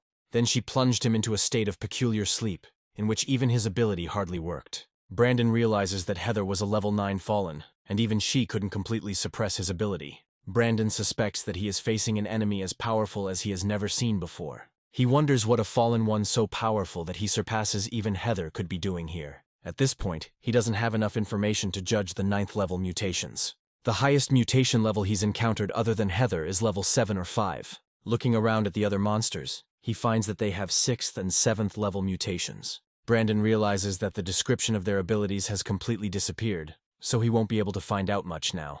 Despite this, it still has 4 opportunities to pull the system out of power-saving mode. Brandon realizes he'll have to get closer to complete his mission. He estimates that among the hundreds of fallen from this area, there will be at least 60 individuals of level 6, 7, or higher. In fact, he understands that he is getting involved in a very dangerous adventure with many variables, but there is no choice here. He understands that just an hour ago these fallen were ready to tear each other apart, but now they are all walking into the mine. He realizes that these scabs have some sort of intelligence, and secondly, the fog continues to suppress their senses. Brandon realizes that the organizers of this celebration clearly did not want the fallen here to start fighting each other. Taking a closer look, he suddenly discovers that the scabs are communicating with each other in a language similar to human language. Brandon tries to understand how this is possible, and wonders if they are all sentient. He immediately realizes that this is not a mistake, since they have already encountered some fallen ones with the beginnings of intelligence. Unfortunately for Brandon, these sentient beings are too far away for him to catch the gist of their conversation. Brandon is glad that curiosity is not a negative emotion, otherwise he would have been discovered immediately. He realizes that he really wants to know more about these intelligent fallen, but he only has 4 chances. Suddenly, a fallen appears behind him, gently placing its claw on his shoulder. Brandon turns around and the fallen tells him that his mask is fake, and he would like to swap faces with him. Brandon wonders if he's been exposed and looks closely at his enemy. The face of this fallen one continues to ask him if he wishes to exchange with one of those present here. Brandon realizes that he has nothing to fear, since this fallen one simply wants to get his face for himself. He notes that this fallen one speaks very poorly and, apparently, has spent a very long time alone. After this, he turns around and tells his interlocutor that he is too ugly to exchange with him. Brandon wonders if the fallen is a fusion of humans, if it is taking on the faces of the people it has eaten. After some time, he gets a disturbance outside the tower, which consists of an incredibly pungent stench. Brandon reflects on how he must have been in this line for 4 hours now, noting that he hasn't noticed the time. However, he is outraged that out of all the possible mutations, he received the wrong one. He also understands that this will be a good disguise, because all the fallen do not smell very good, even though it is disgusting. Suddenly, one of the fallen turns to him and asks why he suddenly started smelling so nice. Brandon realizes he's in one of the most awkward situations of his life and is trying to figure out how to get out. He says that his body must be reacting this way to the fact that he is surrounded by kindred spirits. The fallen say that he understands them perfectly, after which they declare that it is his turn. Brandon watches intently as he speaks in some language to a crow a few meters away. After some time, the crow cries loudly for the next fallen one to come here. Brandon slowly approaches the bird and begins to glare at it, hoping it won't see through him. The bird asks him why he wears a mask, suggesting that his face has been horribly disfigured. Brandon says that if she wants to look at him, he can show her, but it is unlikely that she will remain sane after that. The bird says that he is not interested in this, because he already looks like some kind of pathetic weakling. The bird looks him over carefully and suggests that he seems to somehow manage to hide his aura. After this, she proudly declares that she has most likely already figured out who he really is. After a short pause, she clears her throat and says that he is her master's nail, so she does not have time for this. She orders him to state the number of the zone he came from, and Brandon realizes that he only knows the number of one zone. He can only hope that this organizer has not prepared lists of all possible zones, and he calls it. The bird states that it seems its owner once mentioned it, and that some kind of immortal mummy must live there. Brandon starts tapping his fingers on his shoulder in annoyance, to indicate that he is in a hurry. The bird sees him off, after which it loudly cries out for the next specimen to come here. Brandon manages to catch a feather that was falling from the crystallized pillar, and decides to take it for himself. Brandon wonders if this raven's owner was ever on that plane, realizing things are getting interesting. Brandon asks himself why this woman didn't mention him and how he was able to get out. Brandon also suggests that perhaps this owner met the mummy when it was still human. Brandon puts his hand to his chest and laughs to himself, saying that this is all just crazy. He realizes that the more he learns about this place, the more curious he becomes, and the more thirsty he becomes for knowledge. After going through the line, he moves further down the mine, thinking about how different paths lead to different areas. It detects monsters of the 6th mutation level, which are approximately 10 meters tall. He also discovers a very small rat, which is very dangerous, although very cute in appearance. Brandon notes that almost all of the fallen that enter the monster zone have a very high level of mutation. He reflects that if he had the opportunity, he would be happy to spend some time in such a zone. He also discovers the mechanized fallen, and notes that a separate area was provided for them as well. He remembers the zoo, and realizes that those fallen were much weaker, and in no way comparable to these. He suggests that these creatures probably came here directly from the purple zone, or even higher. He wonders if this is a united association of the fallen or some kind of city for everyone. He understands that the ceilings here are over 100 meters high, and the shaft goes deep for many kilometers. Brandon assumes he's entered some strange town disguised as a mine and looks at his number. He understands that gathering a crowd of several thousand such creatures is almost impossible without great power. After some time, he finally reaches the area inhabited by humanoids. He suggests that there are not actually that many fallen beings who take on bizarre forms. Suddenly, he discovers entire restaurants, which makes him think very seriously about what they know about the fallen. He asks himself if these creatures are really so organized that they know how to use these things. He notes that the hall here is quite spacious, and the interior itself is clearly handmade, as if the hand of a master had been here. He even feels a sense of unreality about what is happening, since it all seems so absurd. One of the fallen, who is sitting at the table, suddenly asks him who allowed him to sit there. Brandon notes that this monster only has half a head and blades instead of arms. Next to him, he discovers a beautiful girl who looks like a cross between Heather and Cherry. However, he quickly discovers that her back has completely rotted away, with a skeleton peeking out from it. Meanwhile, the half-headed fallen one asks him again who allowed him to sit here.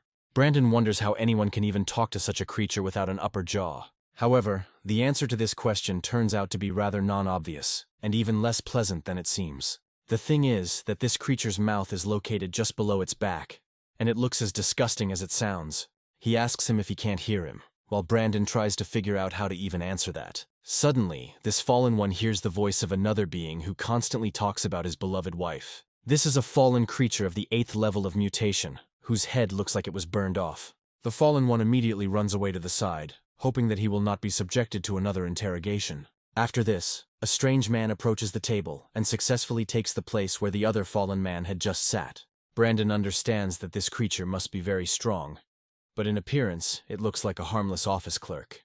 He understands that such behavior of the half-head suggests that there is a large gap between the fallen of different mutations. Now he understands that the calculations he made while standing in line were wrong, and the 8th level of mutation is very rare. Brandon smiles as he reflects on the fact that he hasn't yet seen the organizer of this meeting, who must be a demigod. He notes that no matter how you look at it, the fallen will always be stronger than humans, since their ceiling is much higher. He understands that now in the tower there are only a handful of 6th level masters, and the best fighter is Howard. Brandon realizes that the captain was able to deal with such opponents, while the wife's seekers are panicking. He starts asking others if they have seen his wife, and the girl sitting at the table shakes her head. After this, the fallen one slowly turns its head in the other direction, trying to find its next victim. He suddenly looks at the half-headed man and asks him if he has seen his wife, whom he has been looking for so long. For some reason, the fallen begins to panic and tries to run as far away as possible to avoid answering the question. However, at that very second, the strange monster uses the energy of his phone to spread sonar. This sonar almost instantly catches up with the fleeing monster and makes it freeze in place. Brandon decides not to interfere in this dialogue in order to gather as much information as possible. He becomes more angry and asks him why he is trying to escape, because he probably saw his wife. Meanwhile, the monster feels simply disgusting, and his body begins to fail him. He slowly turns towards his opponent and shakes his head, indicating that he didn't see anyone. Brandon reflects that he thought internal conflicts were acceptable, but apparently he was wrong. He suggests that everything here is built on the principle that if there is no blood, then there was no conflict. Brandon suggests that perhaps similar powerful fallen ones have been testing their strength for a long time. Meanwhile, this creepy fallen one suddenly turns its attention to Brandon. The girl, who was nearby, looked at him with sympathetic eyes and tried to tell him what to do. Brandon looks closely at his interlocutor, who asks him if he has seen his wife. Brandon pauses briefly, then says that his opponent apparently likes it when his question is left unanswered. After this, the monster declares that he actually really likes to do good deeds, and begins to question him. He asks questions about what his wife looks like, when he last saw her and what she was doing. He also asks him how long ago she disappeared and what they were doing on the day she disappeared. The monster can't tell him anything, so Brandon decides to slam his fist on the table to get his attention. He orders his interlocutor to respond immediately so that he can help him.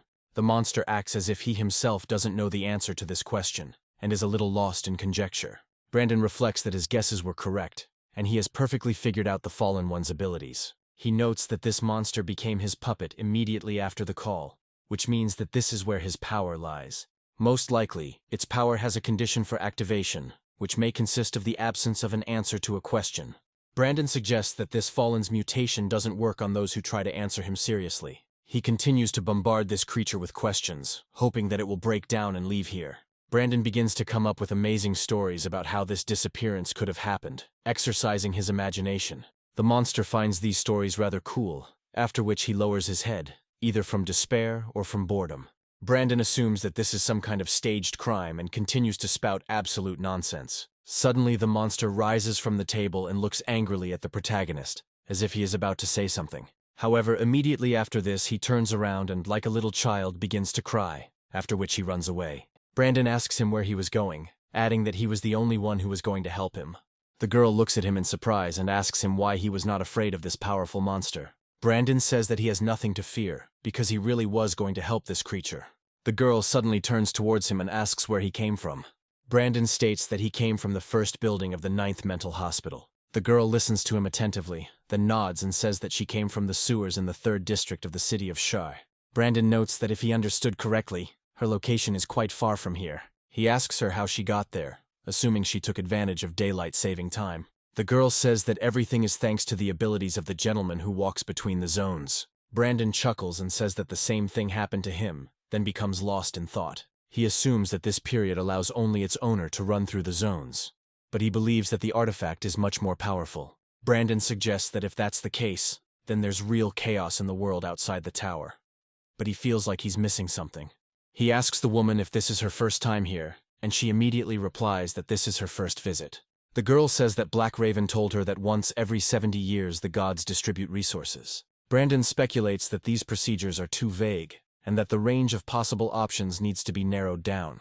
He asks her if she has any ideas about why they are here, and Shirikov's girlfriend smiles. She says that perhaps they were gathered here to be sacrificed to some higher purpose for the benefit of the fallen.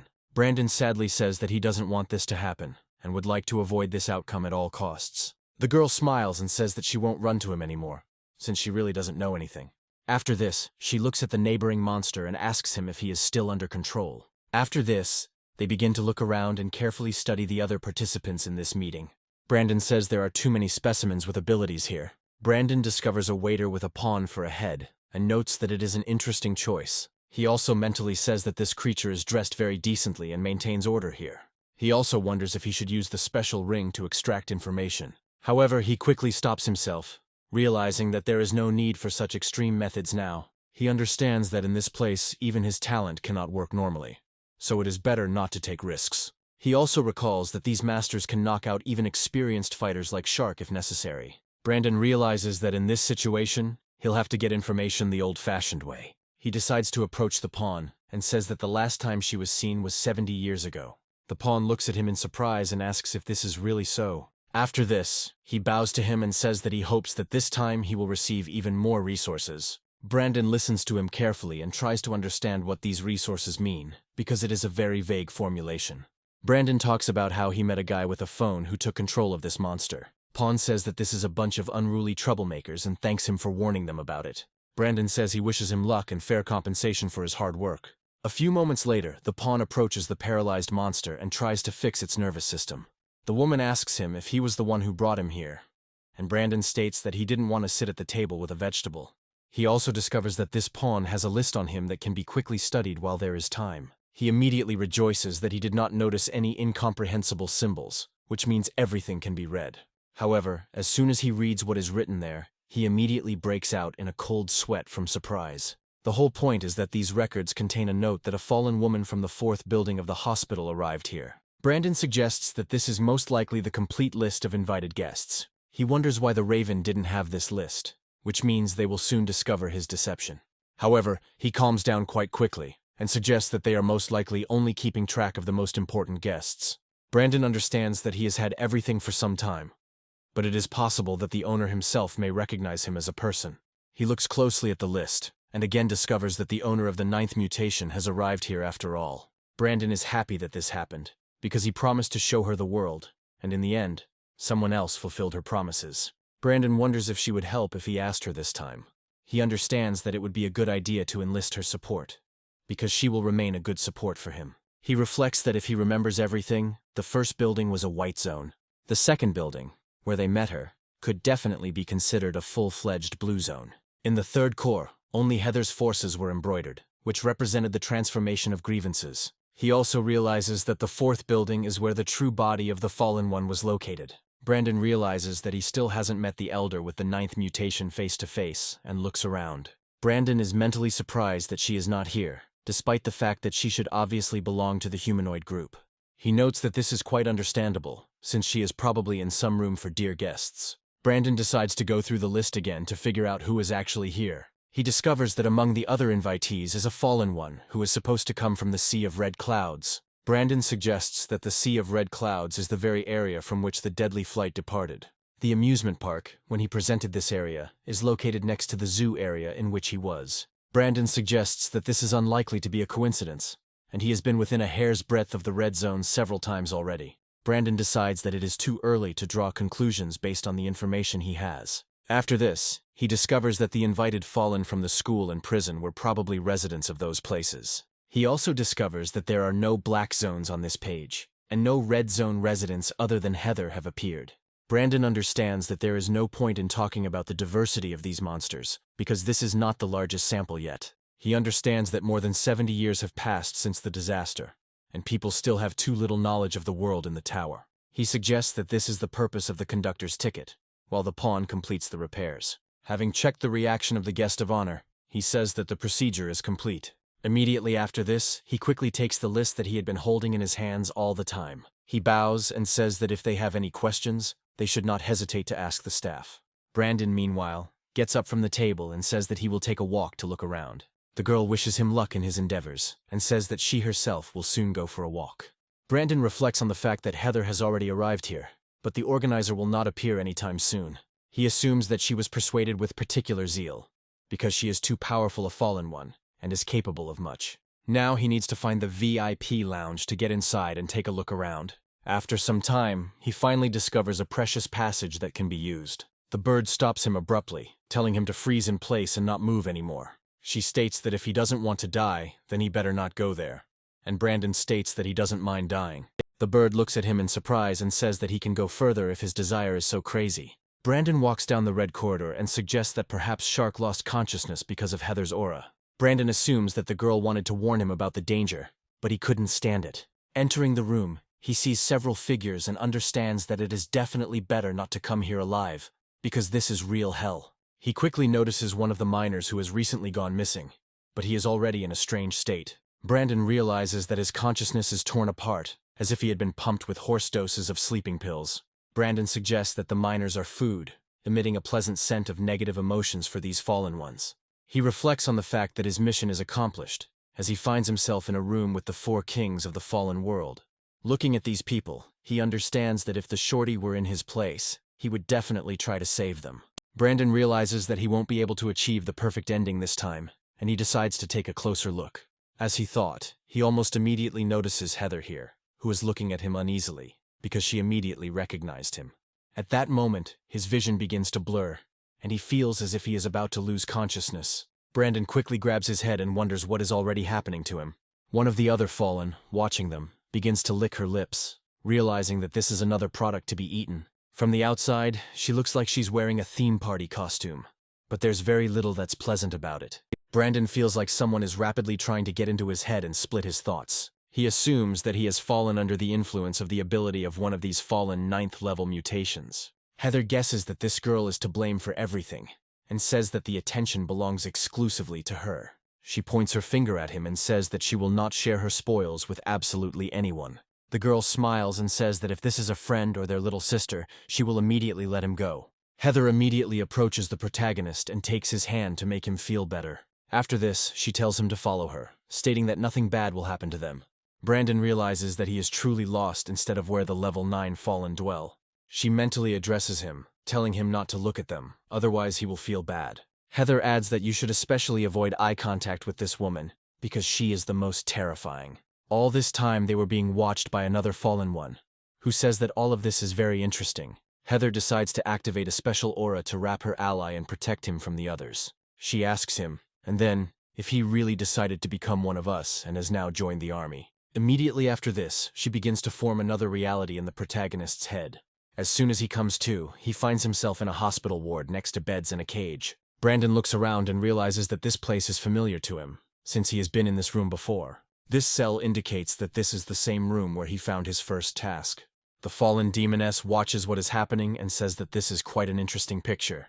Looking at the size Heather has grown to, she says that their little sister has approached the issue thoroughly. Brandon says that he has received word that the fallen have a way to travel outside of their zones. Heather says that if he only came to scout out the area, then he needs to leave here because it's too dangerous here. Brandon says that he is not quite like other people because he is able to control his negative emotions. She also says that no one will know that he is here, but he came here to find a way to get her out of the hospital. Heather, meanwhile, created a whole vortex of negative emotions to close herself and Brandon off from others. Brandon quickly looks around and realizes that he didn't expect this ability to work in such an interesting way. He realizes that she claimed him as her power, so that everyone would think that he was just an offspring of the transformation. Brandon also notes that she doesn't address him by his name, but calls him brother, which means she has become very attached to him. Heather cries and says that she doesn't want to eat this person, but everyone asks her to do it. Brandon understands that she is getting worse due to the influence of the local environment, and if he had not come here, she would have gotten worse. Looking at her incredible capabilities, he suggests that she might lose control. Brandon understands that it is very difficult for her to fight her hunger and apex predator instincts alone. Brandon tries to find a way to help and puts his hand on her hair to stroke it. He adds that he would like to tell her a story that recently happened to him. He claims that after leaving the 9th hospital, he found himself in a jungle area. He adds that after some time he realized that this entire area behind the jungle was the stomach of a huge monster. Brandon says that after these events he met a boy who cannot become fallen. The thing is, he's a sweet kid with a good heart, just like Heather, and they'll definitely become good friends. He tells her that she will not remain fallen forever, and that there is probably a way to recover from this for a short time. Heather starts crying with happiness, and he asks her to be patient, because he has almost found a way to save her. He also claims to have found some interesting fragments that are capable of normalizing distorted laws. He suspects that one of these fragments could turn a fallen one back into a human, and he's found a couple of clues. He states that he is still far from solving the problem, but promises her that he will not give up until he solves her problem. He also states that those around her will one day give her the love she truly deserves. Meanwhile, the external eye that observes what is happening in the real world begins to gradually fade. The fallen wonders if she has lost interest in the tasty human flesh lying on the table. She begins to observe what is happening more and more closely, trying to understand Heather's motives. Brandon, meanwhile, asks her if she can tell him what happened and how she ended up here. Heather says that a very strong man suddenly appeared in front of her and suggested that she leave the hospital. She says that this man was stronger than that little stranger. Brandon knows exactly who he's talking about and asks if the man said anything else. Heather says the man told her he knew a way to get her out of there so she wouldn't be locked up in the hospital. He also sympathized with her, saying that she had as much potential as he did and deserved resources. Heather says she wanted to refuse him because she was afraid of hurting other people if she left the hospital. After this, she states that she could not help but listen to the voices in her head that demanded that she follow him. Brandon says that everything is fine because she did nothing wrong and can consider it an ordinary walk. After this, he says that he is curious why this man gathered all these fallen. Heather says she doesn't know for sure, and he only mentioned that many areas have begun to be affected by the well. Brandon understands that this is some new and too abstract term, but he needs to remember it precisely. Heather says the man admitted that the changes were starting to become more and more frequent. Brandon realizes that the time interval for the zone to change is rapidly shrinking, which means the world is changing. Brandon asks her when he told her about it, and she replies that it was 3 days ago. Brandon muses that this means at least that for 3 days out of those 70 years, the law restricting the fallen was not in effect in the zone. Brandon tells her that everything is fine and that she shouldn't worry because he has already found the solution. He adds that if his assumptions are correct, then the owner of this place is not at all limited by these rules. However, it is still unclear to him what goal this man is pursuing and what he is trying to achieve. Brandon asks himself what benefit he will gain from many of the fallen migrating here. Now he begins to understand that something truly grandiose is coming, and there is no doubt about it. However, He also understands that this grand finale will not catch all the participants of this feast. He suggests that all fallen beings below the 8th level of mutation will be destroyed.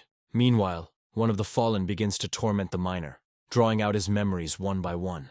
Heather interrupts her spiritual session to see what is causing the eerie screams.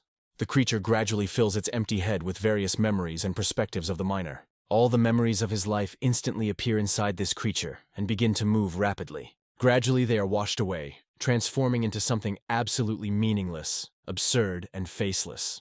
In this way, the fallen one consumes its victim, leaving behind nothing but empty clothes. Brandon realizes that he stirred up the man's memory, pulled out all the bad emotions from there, and then ate him. Brandon realizes this is a classic fallen dish when suddenly one of them turns around. He asks Heather if she's going to eat her miner, since he might lay claim to his fate. Heather looks at him intently as he speaks in a nasty voice about taking him by force. She too becomes more furious, and shows with all her might that she will not give him her prey. After this, she sits down and asks her neighbor if she will eat her miner. The girl looks at him with a smile and asks why they don't ask him themselves. Immediately after this, she snaps her fingers and turns to the miner, telling him that he must wake up. Although he immediately looks around to understand where he ended up and what he should do now. The girl says with a smile that her friend wants to eat him, and he must give his consent to this. She pauses briefly, then asks him again if he wants to be her dinner. The young man looks around in fear, sensing a very threatening aura next to him, and freezes in place. The true form of the fallen ones who stand before him appears before his eyes, and he feels uneasy. The girl continues to look at him and says that he should not turn the other way. This desperate miner realizes he has no other option but to try to defend himself with a knife. However, once he lands a few blows on this fallen one, it becomes clear that her skin is too tough. The miner looks at his weapon in surprise and realizes that it has crumbled, as if it were made of dried clay. The girl carefully takes the knife from his hand and says that it awakened incredible nostalgia in her. She states that she has already encountered people who cut off various body parts, but they were stronger. The frightened miner understands that now all he can do is hope for the best and try to escape. The girl laughs and takes careful aim, preparing to throw the stub of a knife at him. A few moments later, this sharp piece of metal hits the unfortunate man directly in the back of the head. Immediately after this, he falls, spilling blood all over the floor, but this is where his torment ends. The girl says that he shouldn't have run away, otherwise he could have lived a little longer. Another fallen one, watching the scene, doesn't say a single word, but his aura becomes more rigid. He turns his gaze to Brandon and assumes that this fallen man was once a warrior of the Intelligence Corps. Brandon notes that only 2 miners remain alive, while dozens of others are missing. 8 hours have passed since he arrived in the area, and he receives another attribute imbalance affliction. Heather asks him if he's okay, to which he replies that he is and quickly stabilizes. He notes that this is not the worst hindrance, as his overall attribute loss was 25%. Brandon asks her how long she has been here, to which the girl replies that she has been here for more than 10 hours. Brandon is amazed by the huge number of invitations and tries to figure out how he can manage to send out so many. He reflects that the time he had is almost up, so he needs to send a message urgently. Brandon realizes he's going to have to do something around this, because he doesn't want Howard to come here. Suddenly, the idea comes to him that visual communication can be used to convey information.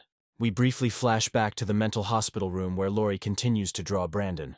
Suddenly she hears strange vibrations and realizes that someone is desperately trying to contact her. Looking at the heart, she discovers that it is vibrating, which means that the person making the connection is none other than her friend.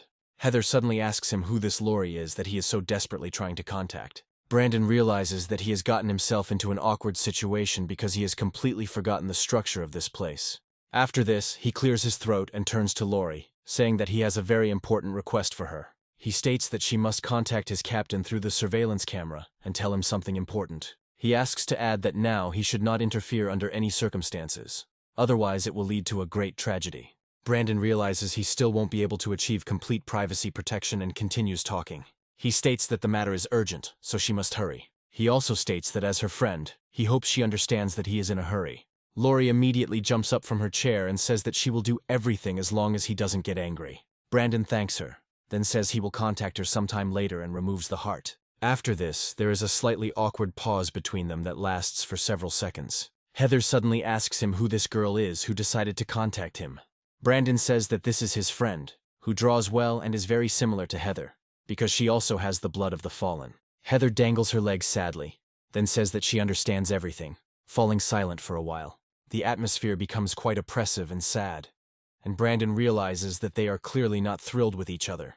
Brandon is trying to understand how things came to this, because there can be nothing between them, these girls. He also understands that one of them cannot get out of the tower, and the other, on the contrary, will never get into the tower. Meanwhile, we are transported to the 4th floor of the tower, to the building housing the headquarters of the Foreign Intelligence Corps. Howard gives a detailed description of the progress of their last mission outside the tower and some thoughts. Howard's current boss, Carl, listens to him thoughtfully, not saying a single word to interrupt him. After this, he says that he did the right thing in deciding not to follow his subordinate deeper into this zone. He also states that he did not abandon his subordinate because he went there of his own free will. He also states that as early as 90 years ago, the Survey Corps tried to explore the red zones. He also states that the strongest representatives participated in this operation, but none of them survived. He also states that in turn, 2 years later the armies united again at the initiative of the upper classes. Carl says the result was exactly the same, and no one was able to return from the red zone alive. Carl states that the surprising discovery is that no one can use the discs inside the red zones. Carl states that this has cooled their ambitions, despite the fact that he understands the huge losses of fighters. Carl notes that he has also encountered this and observed a newcomer who showed great promise. After this, he states that now none of the Corps is ready to go into the real red zone, because it would be suicide. Carl adds that Howard has the potential to reach the thresholds of entry, which means his life is incredibly valuable. He notes that the towers are humanity's last hope, and that people like him appear there every day. Carl states that he knows full well that he wants to save his fighter as soon as he can recover minimally. After this, he asks him to put himself in his place, and think about whether it is worth risking such a valuable employee. Suddenly, Howard receives a call and very quickly contacts the center with good news. Lincoln loudly relays to him the information that according to the data, Brandon is not dead and is still alive. Howard asks him what it means, and asks him to speak more slowly so he can understand everything. Lincoln claims they don't know the details, but right now Lori is sending a message through her drawings. Lincoln says that Brandon is in a critical phase of his plan and asks not to interfere. Howard listens to him carefully and says that he understands, but he must keep all this a secret. Carl looks at him and asks if he can find out more about this as a Corps commander. Howard hesitates for a moment, then says that his man from Foreign Intelligence reported that Brandon is still alive. Howard also states that this man, among other things, gave them very important information. Carl asks him how they knew about this, since no one has ever survived spending so much time in the red zone. Howard understands that telling all of his friends' secrets would be very dangerous, and decides to avoid the topic. He says that this is thanks to a special artifact that somehow connects people from the tower and outside of it. Carl understands that this is a matter of confidentiality, and everyone has their own secrets, so it's better not to get involved in it. However, he says that there is no need to rejoice prematurely, as they must be prepared for anything. After that, he sits down at the laptop to carefully check Brandon's new data. He sees Brandon's diagram, which this time was drawn up without any changes, and realizes it's a diamond. Looking at this, he assumes that very soon another Titan will appear in the tower who will be able to save it. Meanwhile, we are transported outside the tower, to the area of the Hollage Hills, where this mine is located. It's been 11 hours since the protagonist entered this zone, and very soon he will be faced with another debate. Suddenly, as if out of thin air, an unknown violinist materializes and begins to play a melody. Brandon understands that if the music suddenly starts, it means the most important part of the performance is about to begin. The melody gradually penetrates every nook and cranny of this mine, and begins to instantly transform its appearance. All this creates a huge illusion that they are in a giant palace, filled with various aristocrats. Even the girl who recently looked like a living dead is now starting to look like a beautiful lady. Brandon understands that the organizers of this event are real gentlemen who have understood such things in their lifetime. He notes that this all looks incredibly curious, and he becomes interested in finding out who is behind this. Brandon also notes that all the fallen here have returned to their human forms. Looking around, he notes that there are exceptions in the form of Heather, who was not affected by these illusions. Suddenly, the same mysterious girl appears behind him, who says that this time they didn't come here in vain. Heather immediately reacts to this and tries to get the irrepressible woman away from her friend as quickly as possible. She orders him to immediately take his hands off him, and the girl, laughing, jumps to the side, barely managing to return. She asks him not to be so greedy, because she just wants to borrow it for a couple of days, that's all. Brandon turns around and realizes that the couple behind them hasn't changed at all, despite everything. He suggests that all fallen 9th-level mutations are capable of resisting such illusory skills. Brandon notes that the party has already started, and the long-awaited organizer should be coming out soon. For now, Everyone is simply watching the incredible talent of the violinist, who amazes the audience with his skills. He understands that there is no point in saving his strength anymore, and he needs to use his talent on this guy with the violin. The system says that it is better not to look at this person for a long time, since he can sense it. The system also states that this man has long forgotten his real name, and everyone calls him the Traveler. This creature possesses a huge number of advanced mutations that our main characters have never seen before. Brandon realizes that he doesn't have any useful clues yet, so he needs to keep looking. Using his deduction, he surmises that through the supreme mutation of equality, he can suppress the powers of others. After a while, red spotlights begin to light up above the theater hall. The mysterious woman says that very soon this event will begin in full force. The Traveler says that he is grateful to everyone for coming here, even though some of the guests died along the way. He also states that it would be very nice if death brought the desired relief. Hearing this, all the fallen begin to clap for him and say that they support his mercy. The Traveler thanks them, saying that thanks to the well, all territorial restrictions have been lifted for several days. He adds that none of them know when it will open next, as it could take a decade or centuries. After this, he states that they all suffered a lot during their long lives. He adds that there is only one thing they can do to brighten up this eternity. Smiling, he states that they can at least choose a place they like in order to live in it further. He proudly says that he is now ready to give them this opportunity, even though they will have to fight for it. Brandon realizes that we are talking about the mysterious well again, and he needs to find out as much as possible about it. Brandon also doesn't want to stand out from the crowd, otherwise he will attract unwanted attention from the Traveler. Brandon asks Heather if she could ask him what this well is. Heather adjusts her telepathic waves so that everyone in the room can hear her. She asks the Traveler what the well is that he keeps mentioning and where it is located. The Traveler reflects on the fact that he did not expect that this particular girl would ask him this question. Smiling, he says that this is the source of distortions in their world, and it is better not to delve into this secret. He adds that there are probably a lot of people interested in this topic, but it's better not to try to find him. Heather continues to insist, and says that he did not answer her question and was just trying to dodge it. The Traveler says that he once came very close to this very well, and heard a revelation about the world.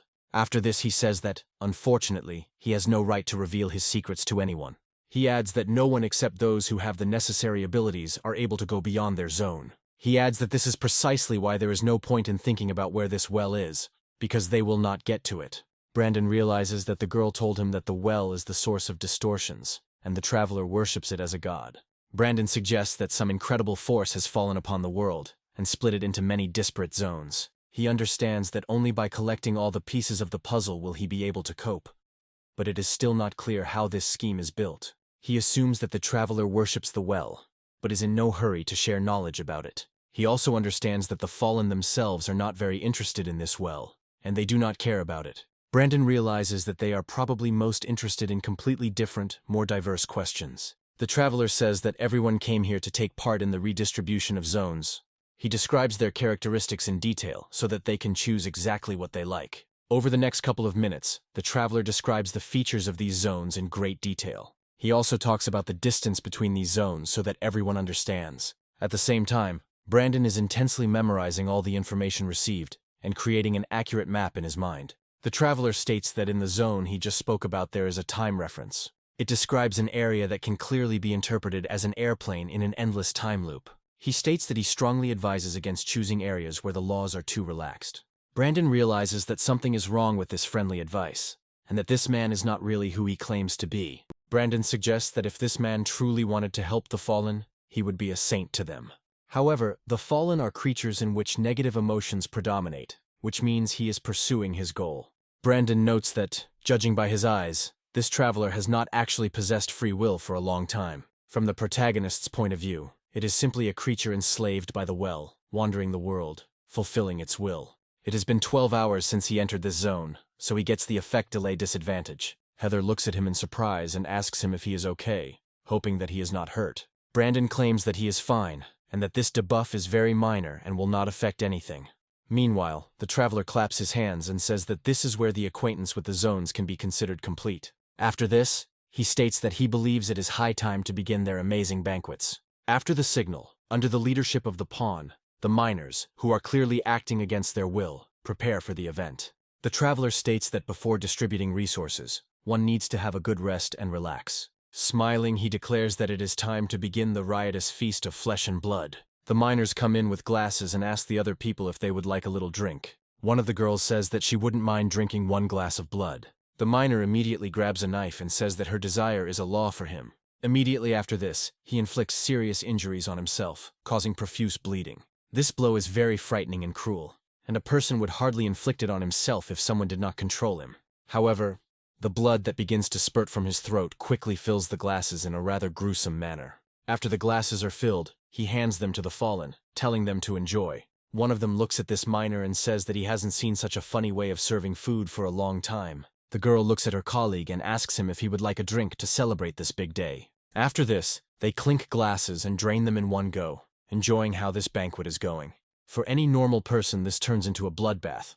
But for the fallen, it is a real paradise. Brandon and Heather continue to watch this horror and cannot find the strength to comment on it. Suddenly, one of the actors knocks on their door and then walks onto their shelf. He calls them distinguished guests and asks them if they would like something to drink. Brandon falls silent and tries to understand what they did to him to save the surviving miners. Heather asks him if he wants the lives of these miners to be saved. Brandon says that if this were possible, it would be just wonderful, because these people are not to blame. Heather says that it is just an illusion, and they do not really die, but their souls are tortured. Brandon reflects that this changes quite a lot, and makes the picture of this event even more eerie. He realizes that the miners are being tortured mentally, and because of this, they begin to study the despair that the fallen feed on. He notes that this is truly the feast of flesh and blood that the traveler so joyfully announced. Looking at the traveler, he wonders what this man is up to. Meanwhile, this man says that he perfectly understands their toothless desire to start a new life. He also says that it is not so easy to cover such long distances while the well is open. He even states that this is impossible without his help. But there is a small clarification. He states that the territorial restrictions of the zones have disappeared with the opening of the well, and the zones are filling with force. Brandon and Heather watch his speech closely and try to understand what he is trying to say. The traveler, meanwhile, declares that these forces increase their power many times over, pulling them towards evolution. He adds that they, being fallen, must certainly fight for this power, and it is better to start this fight here. He expresses hope that it is here, in the mine, that they will enjoy this truly great battle. He talks about how all those who died will become steps for the rest that will lead them to paradise. He states that they may not understand his high-flown words, but everything will become clear very soon. He says that instincts should help them to join this banquet and begin a brutal massacre. After this, he announces the beginning of a cruel feast, and the entire mountain begins to shake from energy waves. Brandon wonders what happened and why the mountain suddenly started shaking so violently. Brandon clutches his head and tries to understand why his body is starting to behave very strangely. He also notes that he just felt real pain spreading throughout his body. Heather notices that her friend has suddenly become weak and asks him if he is okay. Meanwhile, the traveler begins to let out a piercing scream that can be heard for many kilometers. This cry is the ultimate mutation called the Siren Song, which allows you to drive everyone crazy. In one of the memories, he finds himself next to the same mummy that was walking on the plane. He also moves to the ship he was on for unknown purposes. Finally, he recalls being next to an unknown sage who met him in a ruined temple. This wise man told him that the tower was connected to the well. He also adds that people have been fighting for a long time to open the way to this well. All these puzzles lead to finding the monsters that are hidden inside this very mine. We are transported to an unknown place, where some professor is giving a lecture about when the first painkillers appeared. He states that hypnosis was introduced into all kinds of entertainment projects and aroused genuine interest.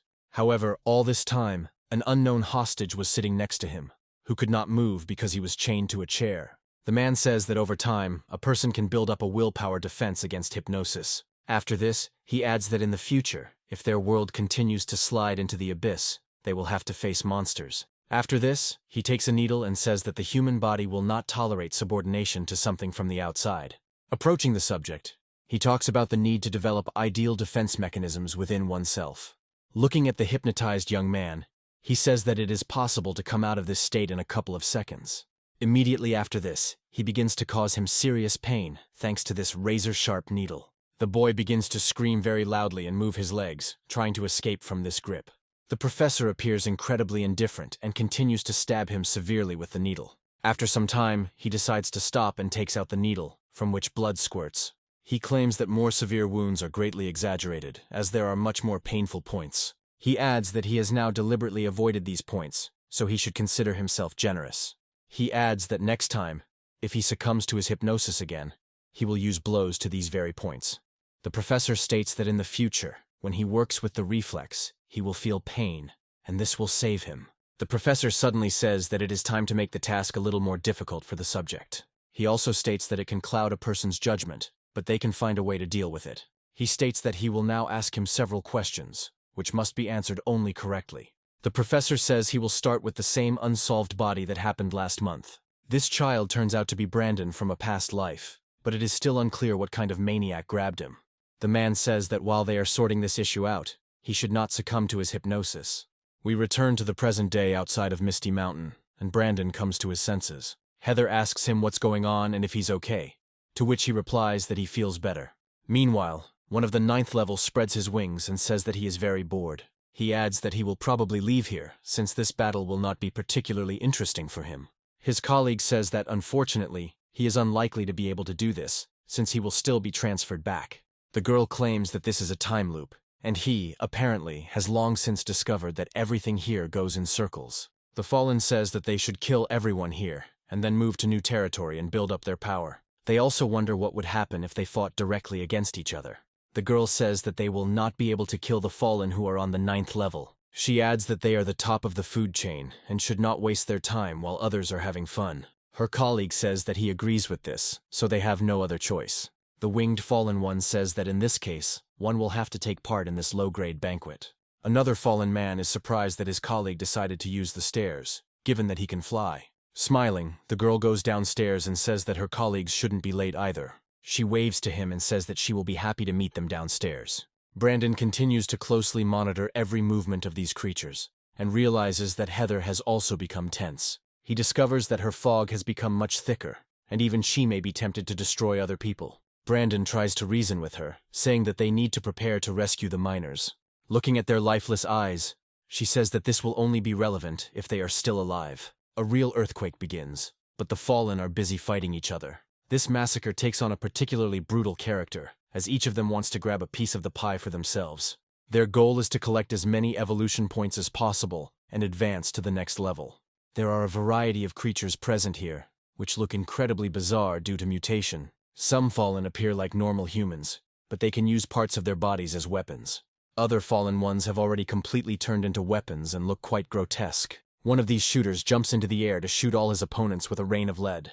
It fires a huge number of bullets, each of which deals quite significant damage. A huge number of opponents fall dead without even having time to do anything. The same Fallen man who unsuccessfully searched for his wife also drops in on the feast. The other Fallen are trying to get revenge on him for pestering them with his eternal questions. They jump on him from all sides, declaring that now they will be able to devour him and his damned abilities. However, the next moment they fall under its influence and are locked in place, unable to move a muscle. Immediately after this, their bodies begin to explode, throwing out their own entrails and blood. This creature turns out to be much more dangerous than one might think at first glance. A piece of the head of one of these Fallen falls right at the feet of high-level predators. The girl picks up the piece and says that everyone has suddenly become incredibly greedy. Her colleague states that in this case they also cannot lag behind, because he is dying from anticipation of this carnage. The winged Fallen one smiles with all his teeth and says that he will finally be able to hunt. Taking to the air, he prepares to summon a giant sword and declares that the carnage will now begin. To begin with, he decides to use his claws to test them on the local fauna. He moves so fast that almost no one has time to react to his rapid movements. Just a few moments pass, and he is already dealing with a huge number of his opponents. He calls his opponents pathetic wretch, and immediately orders them to get out of his way. Those who refuse to obey him immediately become his victims, because he moves too quickly. Thanks to his speed, he rushes through his opponents like a knife through butter, leaving behind only shreds. Brandon realizes that he can use his talent 3 more times to analyze these Fallen ones. The system says that the intelligence core has been around for a long time, and Howard is not the only one who was the strongest. The system adds that once upon a time a powerful warrior lived in this tower, who was also very tall. Meanwhile, the same Fallen man appears on the path of this cruel monster, looking for his wife. However, he quickly grabs him by the face and orders him to shut up and not waste time on empty chatter. Immediately after this, he throws him to the ground in order to break all his bones as quickly as possible. The system states that you are one of the charged with unpleasant circumstances, lost your place, and left. The system also states that he possesses berserker mutations, acceleration, demonic appearance, and monstrous strength. Brandon notes that this is an interesting specimen, which previously served in the Foreign Intelligence Corps. Based on the description of its mutation, the protagonist guesses that this creature has not yet shown even half of its power. Meanwhile, the girl asks him where he is going in such a hurry, and finds herself in the middle of a crowd of other fallen. The system says that she was one of the most beautiful girls in the tower, and this did not go unnoticed. The system also claims that one of the madmen in the tower decided to turn it into a real exhibit. The system emphasizes that he wanted to make her into an ageless, non-rotting and dead exhibit, turning her into a stuffed animal. The girl, meanwhile, rejoices at her injuries and asks them to continue eating her with all their might. The system emphasizes that the madman's dream really did come true, and she gained eternal life. Brandon looks at the place where the girl had just been, and realizes that all that's left of her are just a few gnawed bones. Brandon suggests that this is not the end, since the system mentioned eternal life, and a fallen 9th rank cannot be killed so easily. He understands that now they will become acquainted with its real capabilities. After a few moments, fragments of this girl suddenly appear on the body parts of these creatures. A few moments later, the truly terrifying procedure of resurrecting this fallen one begins. She emerges from the bodies of her opponents, leaving them no chance to avoid the attack. Gradually, her clones are created, and Brandon realizes that before him stands another owner of the legendary mutation. Brandon suggests that this madman originally dragged her outside the tower and then killed her. He notes that this is a crazy idea, even assuming that her body actually turned into Jilin. However, if we talk about the results of the experiment, she really did gain eternal youth in the legendary mutation. Meanwhile, the demoness says that she really is of no use and was too boring. After this, one of her clones comes up to her and says that she feels good in her own company. After a few more moments, the process of merging these clones into one main one begins. The girl says that she was playing around and asks her friends to return to their normal bodies. Brandon realizes that after this horrible procedure, at the end they all merge into one copy, and this is very convenient. Now all that remains is to analyze the last fallen one that is still here. The system states that this guy used to be a big fan of the paranormal and was looking for traces of tales. This man never found answers to his questions, because if ghosts did not exist, then he would have no one to talk to. However, he found solace when he tried to talk to his reflection in the mirror, and this saved him. At the same time, one of the unknown opponents tries to attack him with its clawed paws. However, as soon as the paw reaches it, an unknown glass appears, which blocks this blow. The fallen one turns in his direction and says that it is impolite to distract the person. After this, he declares that such an insult requires a mirror response, so he will return it in full. The next moment, he creates a special mirror, from which the hand of that very fallen one emerges. In this way, the enemy deals a fatal blow to himself without realizing it. The system claims that this guy has soul prison mutations, as well as the shadow of truth. Brandon realizes that, looking at these creatures, he still realizes a little bit that it is too early for him to compete with such monsters. He understands that in order to overcome them, he cannot limit himself to just numbers in the levels. From his point of view, the only way to achieve this is by collecting pieces of the puzzle and discovering talents. Heather says that the people they were going to save came here, but they can no longer be saved. Looking at these miners, she says that, unfortunately, they have already completely gone over to the side of the fallen. Heather realizes that she now has no choice but to destroy them with her own powers. She decides to use the tentacles to tear them to shreds and absorb their power. Heather does this reluctantly, and if the lives of her comrades were in danger, she would decide to do it. After this, she tells her friend that it is better for him to leave here while he still has the opportunity. Brandon says that the rescue operation failed, but he did gather information about this mysterious world. He adds that he has learned about a well that is the source of the distortions of their world, and is capable of structuring matter. It also becomes unclear who this traveler is, about whom more remains to be learned. He also understands that the traveler forced the fallen to fight each other, so that only the strongest resource would remain. Brandon realizes that among the zones the traveler described, there must be one that interests him. Heather says she liked the deserted village area, which reminds her of her grandmother's. Brandon realizes that this is a fairly logical choice for someone like Heather, and declares that it is time for him to leave. Heather asks him if he will visit her soon, and he replies that he will definitely come.